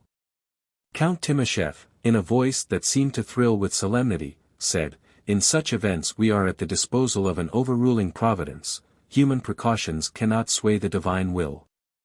"But with the most profound reverence for the will of Providence," replied the captain, "I beg to submit that it is our duty to devise whatever means we can to escape the threatening mischief. Heaven helps them that help themselves." "And what means have you to suggest, may I ask?" said the count, with a faint accent of satire. Servadac was forced to acknowledge that nothing tangible had hitherto presented itself to his mind. "I don't want to intrude," observed Ben-Zuff, "but I don't understand why such learned gentlemen as you cannot make the comet go where you want it to go." "You are mistaken, Ben-Zuff, about our learning," said the captain. "Even Professor Rosette, with all his learning, has not a shadow of power to prevent the comet and the earth from knocking against each other." "Then I cannot see what is the use of all this learning," the orderly replied. "One great use of learning," said Count Timascheff with a smile, "is to make us know our own ignorance." While this conversation had been going on, Lieutenant Procope had been sitting in thoughtful silence. Looking up, he now said, "Incident to this expected shock, there may be a variety of dangers. If, gentlemen, you will allow me, I will enumerate them. And we shall, perhaps, by taking them seriatim, be in a better position to judge whether we can successfully grapple with them, or in any way mitigate their consequences." There was a general attitude of attention. It was surprising how calmly they proceeded to discuss the circumstances that looked so threatening and ominous. "First of all," resumed the lieutenant, "we will specify the different ways in which the shock may happen." "And the prime fact to be remembered," interposed Servadac, "is that the combined velocity of the two bodies will be about 21,000 miles an hour." "Express speed, and no mistake," muttered Ben-Zuff. "Just so," assented Procope. "Now, the two bodies may impinge either directly or obliquely. If the impact is sufficiently oblique, Gallia may do precisely what she did before, she may graze the earth. She may, or she may not, carry off a portion of the Earth's atmosphere and substance, and so she may float away again into space. But her orbit would undoubtedly be deranged, and if we survive the shock, we shall have small chance of ever returning to the world of our fellow creatures. Professor Rosette, I suppose," Ben-Zuff remarked, "would pretty soon find out all about that." "But we will leave this hypothesis," said the lieutenant, "our own experience has sufficiently shown us its advantages and its disadvantages. We will proceed to consider the infinitely more serious alternative of direct impact, of a shock that would hurl the comet straight onto the Earth, to which it would become attached. A great wart upon her face, said Ben-Zuff, laughing. The captain held up his finger to his orderly, making him understand that he should hold his tongue. It is, I presume, to be taken for granted, continued Lieutenant Procope, that the mass of the Earth is comparatively so large that, in the event of a direct collision, her own motion would not be sensibly retarded. And that she would carry the comet along with her, as part of herself. Very little question of that, I should think, said Servadac. Well, then, the lieutenant went on, what part of this comet of ours will be the part to come into collision with the Earth? It may be the equator, where we are. It may be at the exactly opposite point, at our antipodes, or it may be at either pole. In any case, it seems hard to foresee whence there is to come the faintest chance of deliverance. Is the case so desperate? Asked Servadac. I will tell you why it seems so. If the side of the comet on which we are resident impinges on the Earth, it stands to reason that we must be crushed to atoms by the violence of the concussion. Regular mincemeat, said Ben-Zuff, whom no admonitions could quite reduce to silence. And if, said the lieutenant, after a moment's pause, and the slightest possible frown at the interruption, and if the collision should occur at our antipodes, the sudden check to the velocity of the comet would be quite equivalent to a shock in situ. And, another thing, we should run the risk of being suffocated, for all our comet's atmosphere would be assimilated with the terrestrial atmosphere, and we, supposing we were not dashed to atoms, should be left as it were upon the summit of an enormous mountain, for such to all intents and purposes Gallia would be, 450 miles above the level of the surface of the globe, without a particle of air to breathe. But would not our chances of escape be considerably better, asked Count Timascheff, in the event of either of the comet's poles being the point of contact? Taking the combined velocity into account, answered the lieutenant, I confess that I fear the violence of the shock will be too great to permit our destruction to be averted. A general silence ensued, which was broken by the lieutenant himself. Even if none of these contingencies occur in the way we have contemplated, I am driven to the suspicion that we shall be burnt alive. Burnt alive, they all exclaimed in a chorus of horror. Yes. If the deductions of modern science be true, the speed of the comet, when suddenly checked, will be transmuted into heat, and that heat will be so intense that the temperature of the comet will be raised to some millions of degrees. No one having anything definite to allege in reply to Lieutenant Procope's forebodings, they all relapsed into silence. Presently Ben-Zuff asked whether it was not possible for the comet to fall into the middle of the Atlantic. Procope shook his head. Even so, we should only be adding the fate of drowning to the list of our other perils. Then, as I understand, said Captain Servadac, in whatever way or in whatever place the concussion occurs, we must be either crushed, suffocated, roasted, or drowned. Is that your conclusion, Lieutenant? I confess I see no other alternative, answered Procope, calmly. But isn't there another thing to be done, said Ben-Zuff. What do you mean? His master asked. Why, to get off the comet before the shock comes. How could you get off Gallia? That I can't say, replied the orderly. I am not sure that could not be accomplished, said the lieutenant. All eyes in a moment were riveted upon him, as, with his head resting on his hands, he was manifestly cogitating a new idea. Yes, I think it could be accomplished, he repeated. The project may appear extravagant, but I do not know why it should be impossible.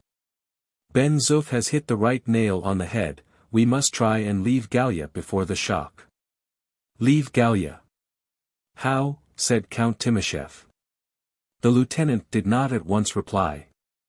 He continued pondering for a time, and at last said, slowly and distinctly, by making a balloon. Servadac's heart sank. A balloon, he exclaimed. Out of the question. Balloons are exploded things. You hardly find them in novels. Balloon, indeed.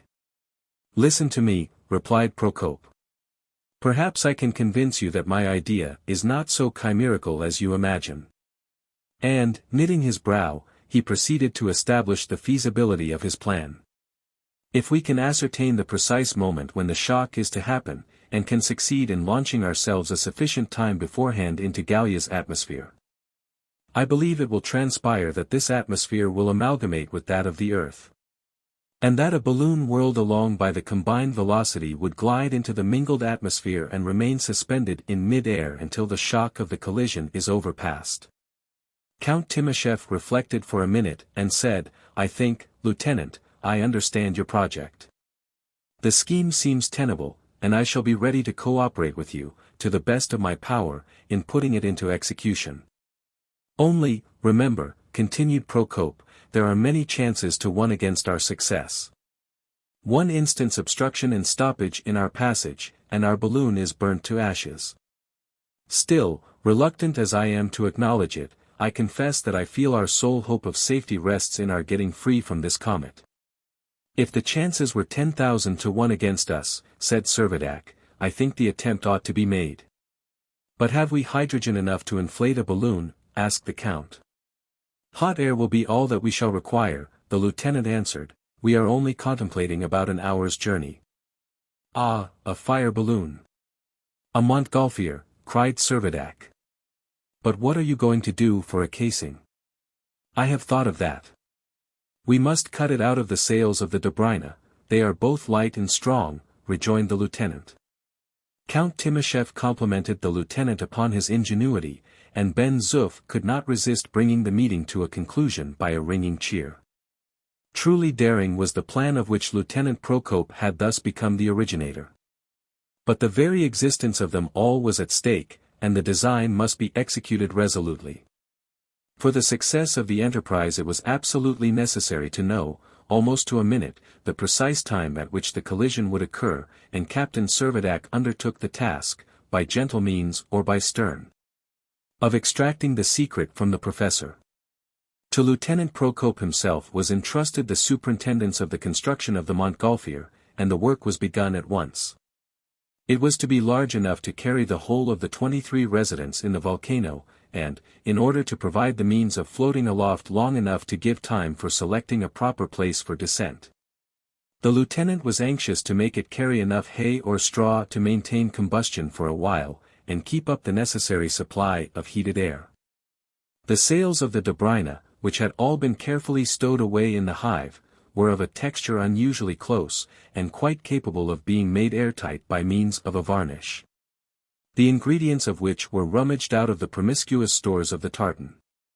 The lieutenant himself traced out the pattern and cut out the strips, and all hands were employed in seaming them together. It was hardly the work for little fingers, but Nina persisted in accomplishing her own share of it.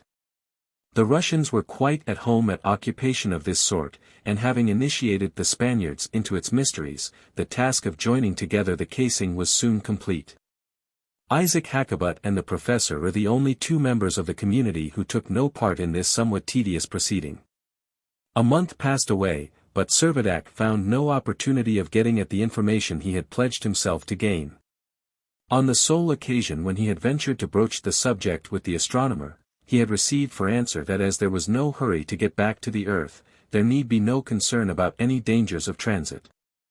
Indeed, as time passed on, the professor seemed to become more and more inaccessible.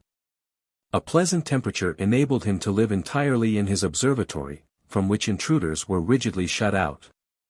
But Servadac bided his time. He grew more and more impressed with the importance of finding out the exact moment at which the impact would take place, but was content to wait for a promising opportunity to put any fresh questions on the subject to the too reticent astronomer. Meanwhile, the Earth's disk was daily increasing in magnitude, the comet traveled 50 million leagues during the month, at the close of which it was not more than 78 million leagues from the Sun. A thaw had now fairly set in. The breaking up of the frozen ocean was a magnificent spectacle, and the great voice of the sea, as the whalers graphically describe it, was heard in all its solemnity. Little streams of water began to trickle down the declivities of the mountain and along the shelving shore, only to be transformed, as the melting of the snow continued, into torrents or cascades. Light vapors gathered on the horizon, and clouds were formed and carried rapidly along by breezes to which the Gallian atmosphere had long been unaccustomed. All these were doubtless but the prelude to atmospheric disturbances of a more startling character, but as indications of returning spring, they were greeted with a welcome which no apprehensions for the future could prevent being glad and hearty. A double disaster was the inevitable consequence of the thaw. Both the schooner and the tartan were entirely destroyed. The basement of the icy pedestal on which the ships had been upheaved was gradually undermined, like the icebergs of the Arctic Ocean, by warm currents of water, and on the night of the 12th the huge block collapsed in mass. So that on the following morning nothing remained of the Dobryna and the Hansa except the fragments scattered on the shore. Although certainly expected, the catastrophe could not fail to cause a sense of general depression. Well nigh one of their last ties to Mother Earth had been broken, the ships were gone, and they had only a balloon to replace them. To describe Isaac Hakkabut's rage at the destruction of the tartan would be impossible. His oaths were simply dreadful, his imprecations on the accursed race were full of wrath. He swore that Servadac and his people were responsible for his loss.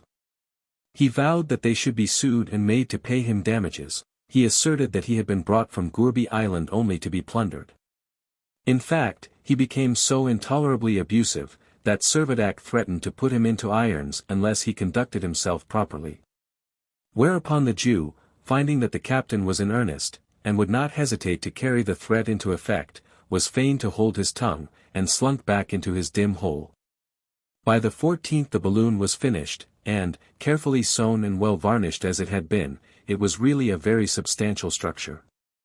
It was covered with a network that had been made from the light rigging of the yacht, and the car, composed of wickerwork that had formed partitions in the hold of the Hansa, was quite commodious enough to hold the 23 passengers it was intended to convey.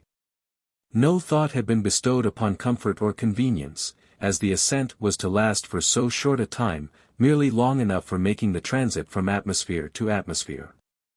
The necessity was becoming more and more urgent to get at the true hour of the approaching contact, but the professor seemed to grow more obstinate than ever in his resolution to keep his secret. On the 15th the comet crossed the orbit of Mars, at the safe distance of 56 million leagues, but during that night the community thought that their last hour had taken them unawares. The volcano rocked and trembled with the convulsions of internal disturbance, and Servadac and his companions, convinced that the mountain was doomed to some sudden disruption, rushed into the open air. The first object that caught their attention as they emerged upon the open rocks was the unfortunate professor, who was scrambling down the mountainside, piteously displaying a fragment of his shattered telescope. It was no time for condolence. A new marvel arrested every eye. A fresh satellite, in the gloom of night, was shining conspicuously before them. That satellite was a part of Gallia itself.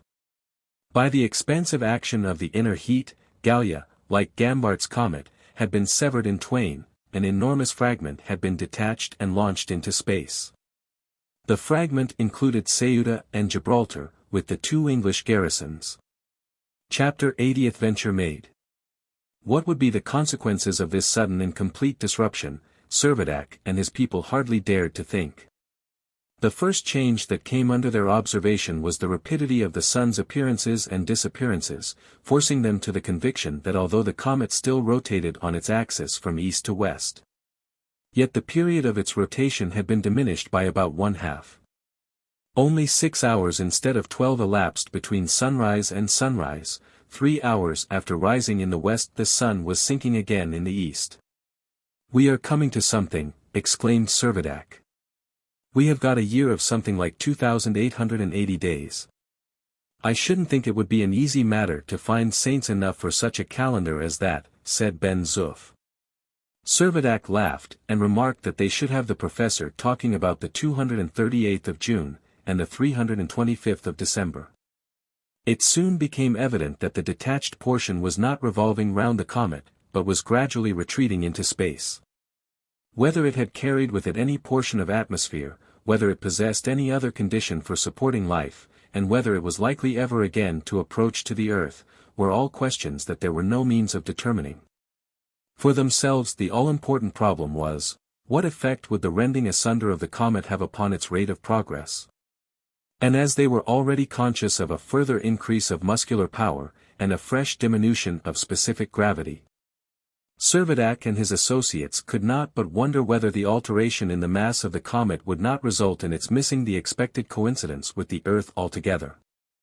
Although he professed himself incompetent to pronounce a decided opinion, Lieutenant Procope manifestly inclined to the belief that no alteration would ensue in the rate of Gallia's velocity. But Rosette, no doubt, could answer the question directly, and the time had now arrived in which he must be compelled to divulge the precise moment of collision. But the professor was in the worst of tempers. Generally taciturn and morose, he was more than usually uncivil whenever anyone ventured to speak to him. The loss of his telescope had doubtless a great deal to do with his ill humor. But the captain drew the most favorable conclusions from Rosette's continued irritation. Had the comet been in any way projected from its course, so as to be likely to fail in coming into contact with the Earth, the professor would have been quite unable to conceal his satisfaction. But they required to know more than the general truth, and felt that they had no time to lose in getting at the exact details. The opportunity that was wanted soon came. On the 18th, Rosette was overheard in furious altercation with Ben-Zuff. The orderly had been taunting the astronomer with the mutilation of his little comet. A fine thing, he said, to split in two like a child's toy. It had cracked like a dry nut, and mightn't one as well live upon an exploding bomb? With much more to the same effect. The professor, by way of retaliation, had commenced sneering at the prodigious mountain of Montmartre, and the dispute was beginning to look serious when Servadac entered. Thinking he could turn the wrangling to some good account, so as to arrive at the information he was so anxiously seeking, the captain pretended to espouse the views of his orderly. He consequently brought upon himself the full force of the professor's wrath. Rosette's language became more and more violent, till Servadac, feigning to be provoked beyond endurance, cried, "You forget, sir, that you are addressing the Governor-General of Gallia." "Governor-General? Humbug," roared Rosette. "Gallia is my comet." "I deny it," said Servadac. "Gallia has lost its chance of getting back to the Earth. Gallia has nothing to do with you. Gallia is mine, and you must submit to the government which I please to ordain." "And who told you that Gallia is not going back to the Earth?" asked the professor, with a look of withering scorn. "Why, isn't her mass diminished? Isn't she split in half? Isn't her velocity all altered?" demanded the captain. "And pray who told you this?" again said the professor, with a sneer. "Everybody. Everybody knows it, of course," replied Servadac. "Everybody is very clever. And you always were a very clever scholar too. We remember that of old, don't we? Sir. You nearly mastered the first elements of science, didn't you? Sir. A credit to your class." "Hold your tongue, sir," bellowed the captain again, as if his anger was uncontrollable. "Not I," said the professor. "Hold your tongue," repeated Servadac. "Just because the mass is altered you think the velocity is altered?" "Hold your tongue," cried the captain, louder than ever. "What has mass to do with the orbit? Of how many comets do you know the mass, and yet you know their movements?" "Ignorance," shouted Rosette. "Insolence," retorted Servadac. Ben-Zuff, really thinking that his master was angry, made a threatening movement towards the professor. "Touch me if you dare," screamed Rosette, drawing himself up to the fullest height his diminutive figure would allow.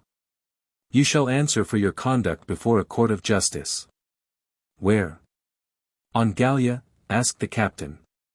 "No, on the Earth." "The Earth? Pshaw! You know we shall never get there, our velocity is changed." "On the Earth," repeated the professor, with decision.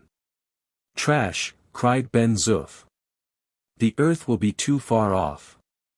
"Not too far off for us to come across her orbit at 42 minutes and 35.6 seconds past 2 o'clock on the morning of this coming 1st of January. Thanks, my dear professor, many thanks. You have given me all the information I required." And, with a low bow and a gracious smile, the captain withdrew. The orderly made an equally polite bow, and followed his master. The professor, completely nonplussed, was left alone.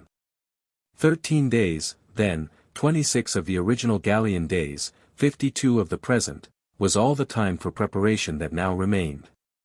Every preliminary arrangement was hurried on with the greatest earnestness. There was a general eagerness to be quit of Gallia. Indifferent to the dangers that must necessarily attend a balloon ascent under such unparalleled circumstances, and heedless of Lieutenant Procope's warning that the slightest check in their progress would result in instantaneous combustion. They all seemed to conclude that it must be the simplest thing possible to glide from one atmosphere to another, so that they were quite sanguine as to the successful issue of their enterprise. Captain Servadac made a point of showing himself quite enthusiastic in his anticipations, and to Ben-Zuff the going up in a balloon was the supreme height of his ambition. The Count and the Lieutenant, of colder and less demonstrative temperament, alike seemed to realize the possible perils of the undertaking, but even they were determined to put a bold face upon every difficulty. The sea had now become navigable, and 3 voyages were made to Gourbi Island in the steam launch, consuming the last of their little reserve of coal. The first voyage had been made by Servadac with several of the sailors. They found the Gourbi and the adjacent building quite uninjured by the severity of the winter. Numbers of little rivulets intersected the pastureland. New plants were springing up under the influence of the equatorial sun, and the luxuriant foliage was tenanted by the birds which had flown back from the volcano. Summer had almost abruptly succeeded to winter, and the days, though only 3 hours long, were intensely hot. Another of the voyages to the island had been to collect the dry grass and straw which was necessary for inflating the balloon. Had the balloon been less cumbersome it would have been conveyed to the island, whence the start would have been effected, but as it was more convenient to bring the combustible material to the balloon. The last of the coal having been consumed, the fragments of the shipwrecked vessels had to be used day by day for fuel. Hakkabut began making a great hubbub when he found that they were burning some of the spars of the Hansa. But he was effectually silenced by Ben-Zuff, who told him that if he made any more fuss, he should be compelled to pay 50,000 francs for a balloon ticket, or else he should be left behind. By Christmas Day everything was in readiness for immediate departure. The festival was observed with a solemnity still more marked than the anniversary of the preceding year.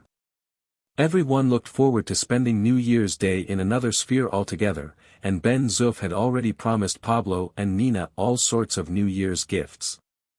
It may seem strange, but the nearer the critical moment approached, the less Hector Servadac and Count Timascheff had to say to each other on the subject. Their mutual reserve became more apparent. The experiences of the last 2 years were fading from their minds like a dream, and the fair image that had been the cause of their original rivalry was ever rising, as a vision, between them. The captain's thoughts began to turn to his unfinished rondo.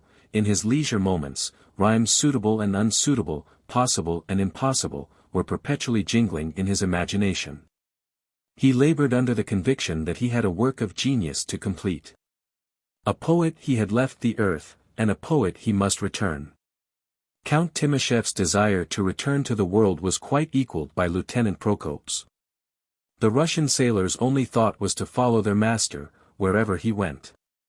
The Spaniards, though they would have been unconcerned to know that they were to remain upon Gallia, were nevertheless looking forward with some degree of pleasure to revisiting the plains of Andalusia.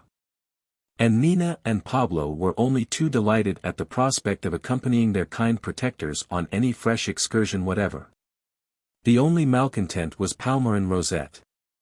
Day and night he persevered in his astronomical pursuits, declared his intention of never abandoning his comet, and swore positively that nothing should induce him to set foot in the car of the balloon. The misfortune that had befallen his telescope was a never-ending theme of complaint.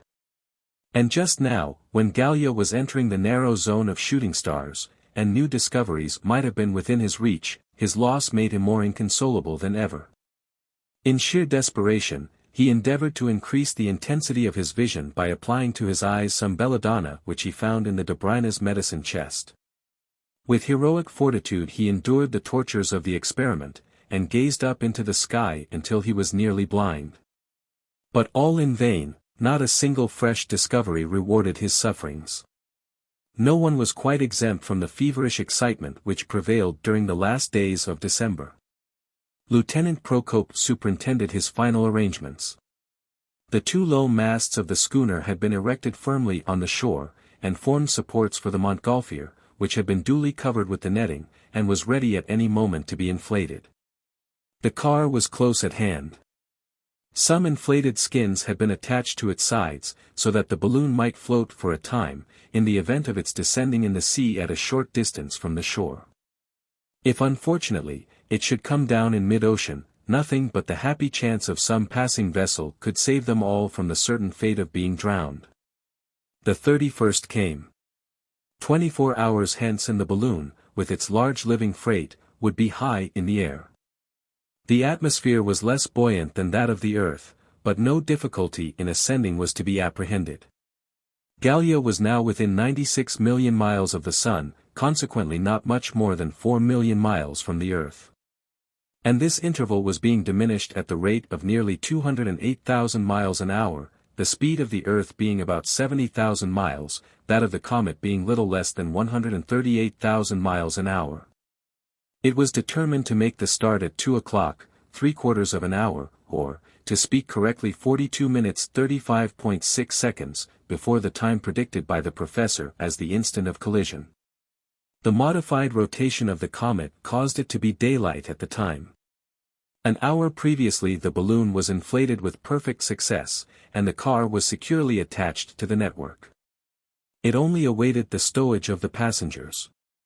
Isaac Hakkabut was the first to take his place in the car. But scarcely had he done so, when Servadac noticed that his waist was encompassed by an enormous girdle that bulged out to a very extraordinary extent. "What's all this, Hakkabut?" he asked. "It's only my little bit of money, Your Excellency, my modest little fortune, a mere bagatelle," said the Jew. "And what may your little fortune weigh?" inquired the captain. "Only about 66 pounds, said Isaac. 66 pounds. Cried Servadac. "We haven't reckoned for this." "Merciful heavens," began the Jew. 66 pounds, repeated Servadac. "We can hardly carry ourselves, we can't have any dead weight here." "Pitch it out, man, pitch it out. God of Israel!" whined Hakkabut. "Out with it, I say," cried Servadac. "What, all my money, which I have saved so long, and toiled for so hard?" "It can't be helped," said the captain, unmoved. "Oh, Your Excellency," cried the Jew. "Now, old Nicodemus, listen to me," interposed Ben-Zuff, "you just get rid of that pouch of yours, or we will get rid of you. Take your choice. Quick, or out you go." The avaricious old man was found to value his life above his money. He made a lamentable outcry about it, but he unfastened his girdle at last, and put it out of the car. Very different was the case with Palmerin Rosette. He avowed over and over again his intention of never quitting the nucleus of his comet. Why should he trust himself to a balloon, that would blaze up like a piece of paper? Why should he leave the comet? Why should he not go once again upon its surface into the far-off realms of space? His volubility was brought to a sudden check by Servadac's bidding two of the sailors, without more ado, to take him in their arms and put him quietly down at the bottom of the car. To the great regret of their owners, the two horses and Nina's pet goat were obliged to be left behind. The only creature for which there was found a place was the carrier pigeon that had brought the professor's message to the hive. Servadac thought it might probably be of service in carrying some communication to the earth. When every one, except the captain and his orderly, had taken their places, Servadac said, "Get in, Ben-Zuff." "After you, sir," said Ben-Zuff, respectfully. "No, no," insisted Servadac, "the captain must be the last to leave the ship." A moment's hesitation and the orderly clambered over the side of the car. Servadac followed. The cords were cut. The balloon rose with stately calmness into the air. Chapter 18. Suspense. When the balloon had reached an elevation of about 2,500 yards, Lieutenant Procope determined to maintain it at that level. A wirework stove, suspended below the casing, and filled with lighted hay, served to keep the air in the interior at a proper temperature. Beneath their feet was extended the basin of the Gallian Sea. An inconsiderable speck to the north marked the site of Gourbi Island. Ceuta and Gibraltar, which might have been expected in the west, had utterly disappeared. On the south rose the volcano, the extremity of the promontory that jutted out from the continent that formed the framework of the sea. Whilst in every direction the strange soil, with its commixture of tellurium and gold, gleamed under the sun's rays with a perpetual iridescence. Apparently rising with them in their ascent, the horizon was well defined. The sky above them was perfectly clear, but away in the northwest, in opposition to the sun, floated a new sphere, so small that it could not be an asteroid, but like a dim meteor. It was the fragment that the internal convulsion had rent from the surface of the comet, and which was now many thousands of leagues away, pursuing the new orbit into which it had been projected. During the hours of daylight it was far from distinct, but after nightfall it would assume a definite luster. The object, however, of supreme interest was the great expanse of the terrestrial disk, which was rapidly drawing down obliquely towards them.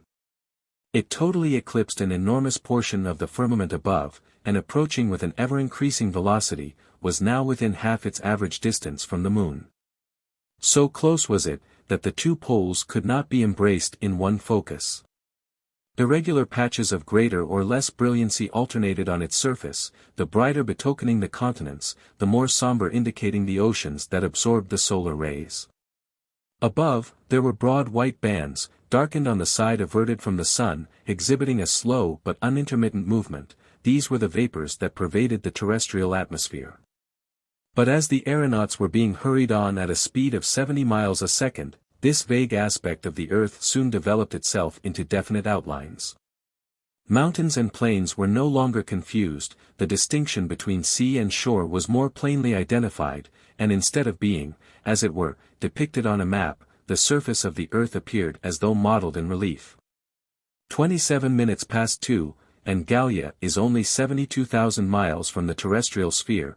Quicker and quicker is the velocity, 10 minutes later, and they are only 36,000 miles apart. The whole configuration of the earth is clear. Europe. Russia. France, shout Procope, the Count, and Servadac, almost in a breath. And they are not mistaken. The eastern hemisphere lies before them in the full blaze of light, and there is no possibility of error in distinguishing continent from continent. The surprise only kindled their emotion to yet keener intensity, and it would be hard to describe the excitement with which they gazed at the panorama that was before them. The crisis of peril was close at hand, but imagination overleaped all consideration of danger. And everything was absorbed in the one idea that they were again within reach of that circle of humanity from which they had supposed themselves severed forever. And, truly, if they could have paused to study it, that panorama of the states of Europe which was outstretched before their eyes, was conspicuous for the fantastic resemblances with which nature on the one hand, and international relations on the other, have associated them. There was England, marching like some stately dame towards the east, trailing her ample skirts and coronet with the cluster of her little islets. Sweden and Norway, with their bristling spine of mountains, seemed like a splendid lion eager to spring down from the bosom of the ice-bound north. Russia, a gigantic polar bear, stood with its head towards Asia, its left paw resting upon Turkey, its right upon Mount Caucasus. Austria resembled a huge cat curled up and sleeping a watchful sleep. Spain, with Portugal as a pennant, like an unfurled banner, floated from the extremity of the continent. Turkey, like an insolent cock, appeared to clutch the shores of Asia with the one claw, and the land of Greece with the other. Italy, as it were a foot and leg encased in a tight-fitting boot, was juggling deftly with the islands of Sicily, Sardinia, and Corsica. Prussia, a formidable hatchet embedded in the heart of Germany, its edge just grazing the frontiers of France. Whilst France itself suggested a vigorous torso with Paris at its breast. All at once Ben-Zuff breaks the silence. Montmartre. I see Montmartre. And, smile at the absurdity as others might, nothing could induce the worthy orderly to surrender his belief that he could actually make out the features of his beloved home. The only individual whose soul seemed unstirred by the approaching earth was Palmyrin Rosette. Leaning over the side of the car, he kept his eyes fixed upon the abandoned comet, now floating about 1.5 miles below him, bright in the general irradiation which was flooding the surrounding space. Chronometer in hand, Lieutenant Procope stood marking the minutes and seconds as they fled. And the stillness which had once again fallen upon them all was only broken by his order to replenish the stove, that the Montgolfier might retain its necessary level. Servadac and the Count continued to gaze upon the earth with an eagerness that almost amounted to awe. The balloon was slightly in the rear of Gallia, a circumstance that augured somewhat favorably, because it might be presumed that if the comet preceded the balloon in its contact with the earth, there would be a break in the suddenness of transfer from one atmosphere to the other. The next question of anxiety was, where would the balloon alight? If upon terra firma, would it be in a place where adequate resources for safety would be at hand? If upon the ocean, would any passing vessel be within hail to rescue them from their critical position? Truly, as the Count observed to his comrades, none but a divine pilot could steer them now. 42 minutes passed, said the lieutenant, and his voice seemed to thrill through the silence of expectation. There were not 20,000 miles between the comet and the earth. The calculated time of impact was 2 hours 47 minutes 35.6 seconds. 5 minutes more and collision must ensue. But was it so? Just at this moment, Lieutenant Procope observed that the comet deviated sensibly in an oblique course. Was it possible that after all collision would not occur?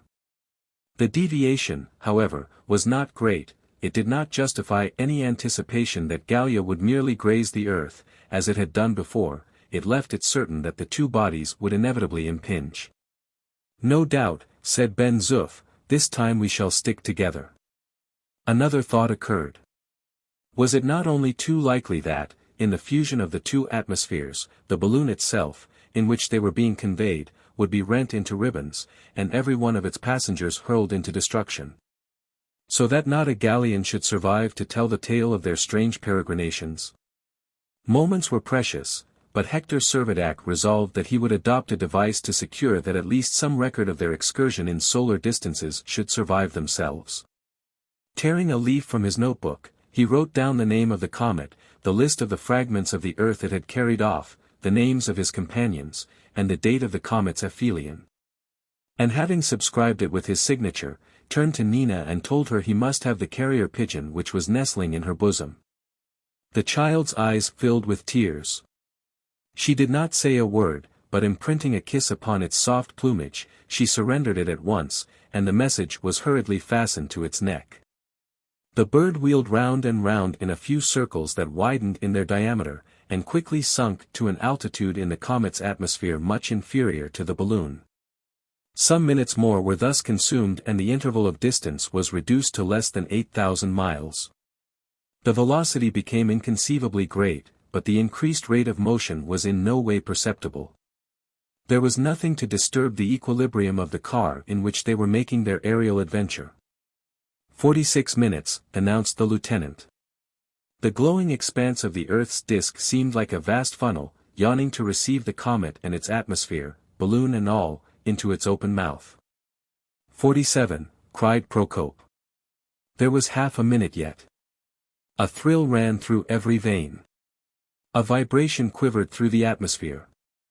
The Montgolfier, elongated to its utmost stretch, was manifestly being sucked into a vortex. Every passenger in the quivering car involuntarily clung spasmodically to its sides, and as the two atmospheres amalgamated, clouds accumulated in heavy masses, involving all around in dense obscurity. While flashes of lurid flame threw a weird glimmer on the scene. In a mystery every one found himself upon the earth again. They could not explain it, but here they were once more upon terrestrial soil. In a swoon they had left the earth, and in a similar swoon they had come back. Of the balloon not a vestige remained, and contrary to previous computation, the comet had merely grazed the earth, and was traversing the regions of space, again far away. Chapter 19. Back again. In Algeria, Captain? Yes, Ben-Zuff, in Algeria, and not far from Mostaganem. Such were the first words which, after their return to consciousness, were exchanged between Servadac and his orderly. They had resided so long in the province that they could not for a moment be mistaken as to their whereabouts, and although they were incapable of clearing up the mysteries that shrouded the miracle, yet they were convinced at the first glance that they had been returned to the earth at the very identical spot where they had quitted it. In fact, they were scarcely more than a mile from Mostaganem, and in the course of an hour, when they had all recovered from the bewilderment occasioned by the shock, they started off in a body and made their way to the town. It was a matter of extreme surprise to find no symptom of the least excitement anywhere as they went along. The population was perfectly calm. Every one was pursuing his ordinary avocation. The cattle were browsing quietly upon the pastures that were moist with the dew of an ordinary January morning. It was about 8 o'clock, the sun was rising in the east. Nothing could be noticed to indicate that any abnormal incident had either transpired or been expected by the inhabitants. As to a collision with a comet, there was not the faintest trace of any such phenomenon crossing men's minds, and awakening, as it surely would, a panic little short of the certified approach of the millennium. "Nobody expects us," said Servadac. "That is very certain." "No, indeed," answered Ben-Zuff, with a sigh. He was manifestly disappointed that his return to Mostaganem was not welcomed with a triumphal reception. They reached the Mascara gate.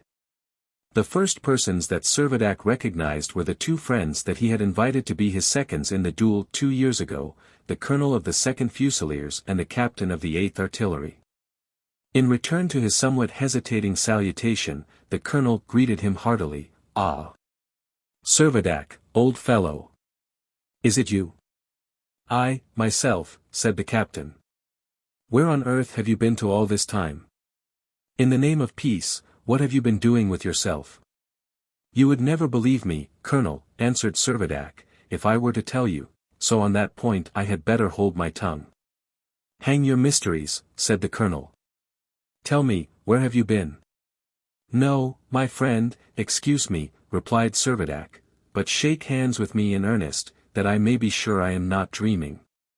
Hector Servadac had made up his mind, and no amount of persuasion could induce him to divulge his incredible experiences. Anxious to turn the subject, Servadac took the earliest opportunity of asking, "And what about Madame de L?" "Madame de L, exclaimed the colonel, taking the words out of his mouth, "the lady is married long ago. You did not suppose that she was going to wait for you. Out of sight, out of mind, you know." "True," replied Servadac. And turning to the count he said, "Do you hear that? We shall not have to fight our duel after all."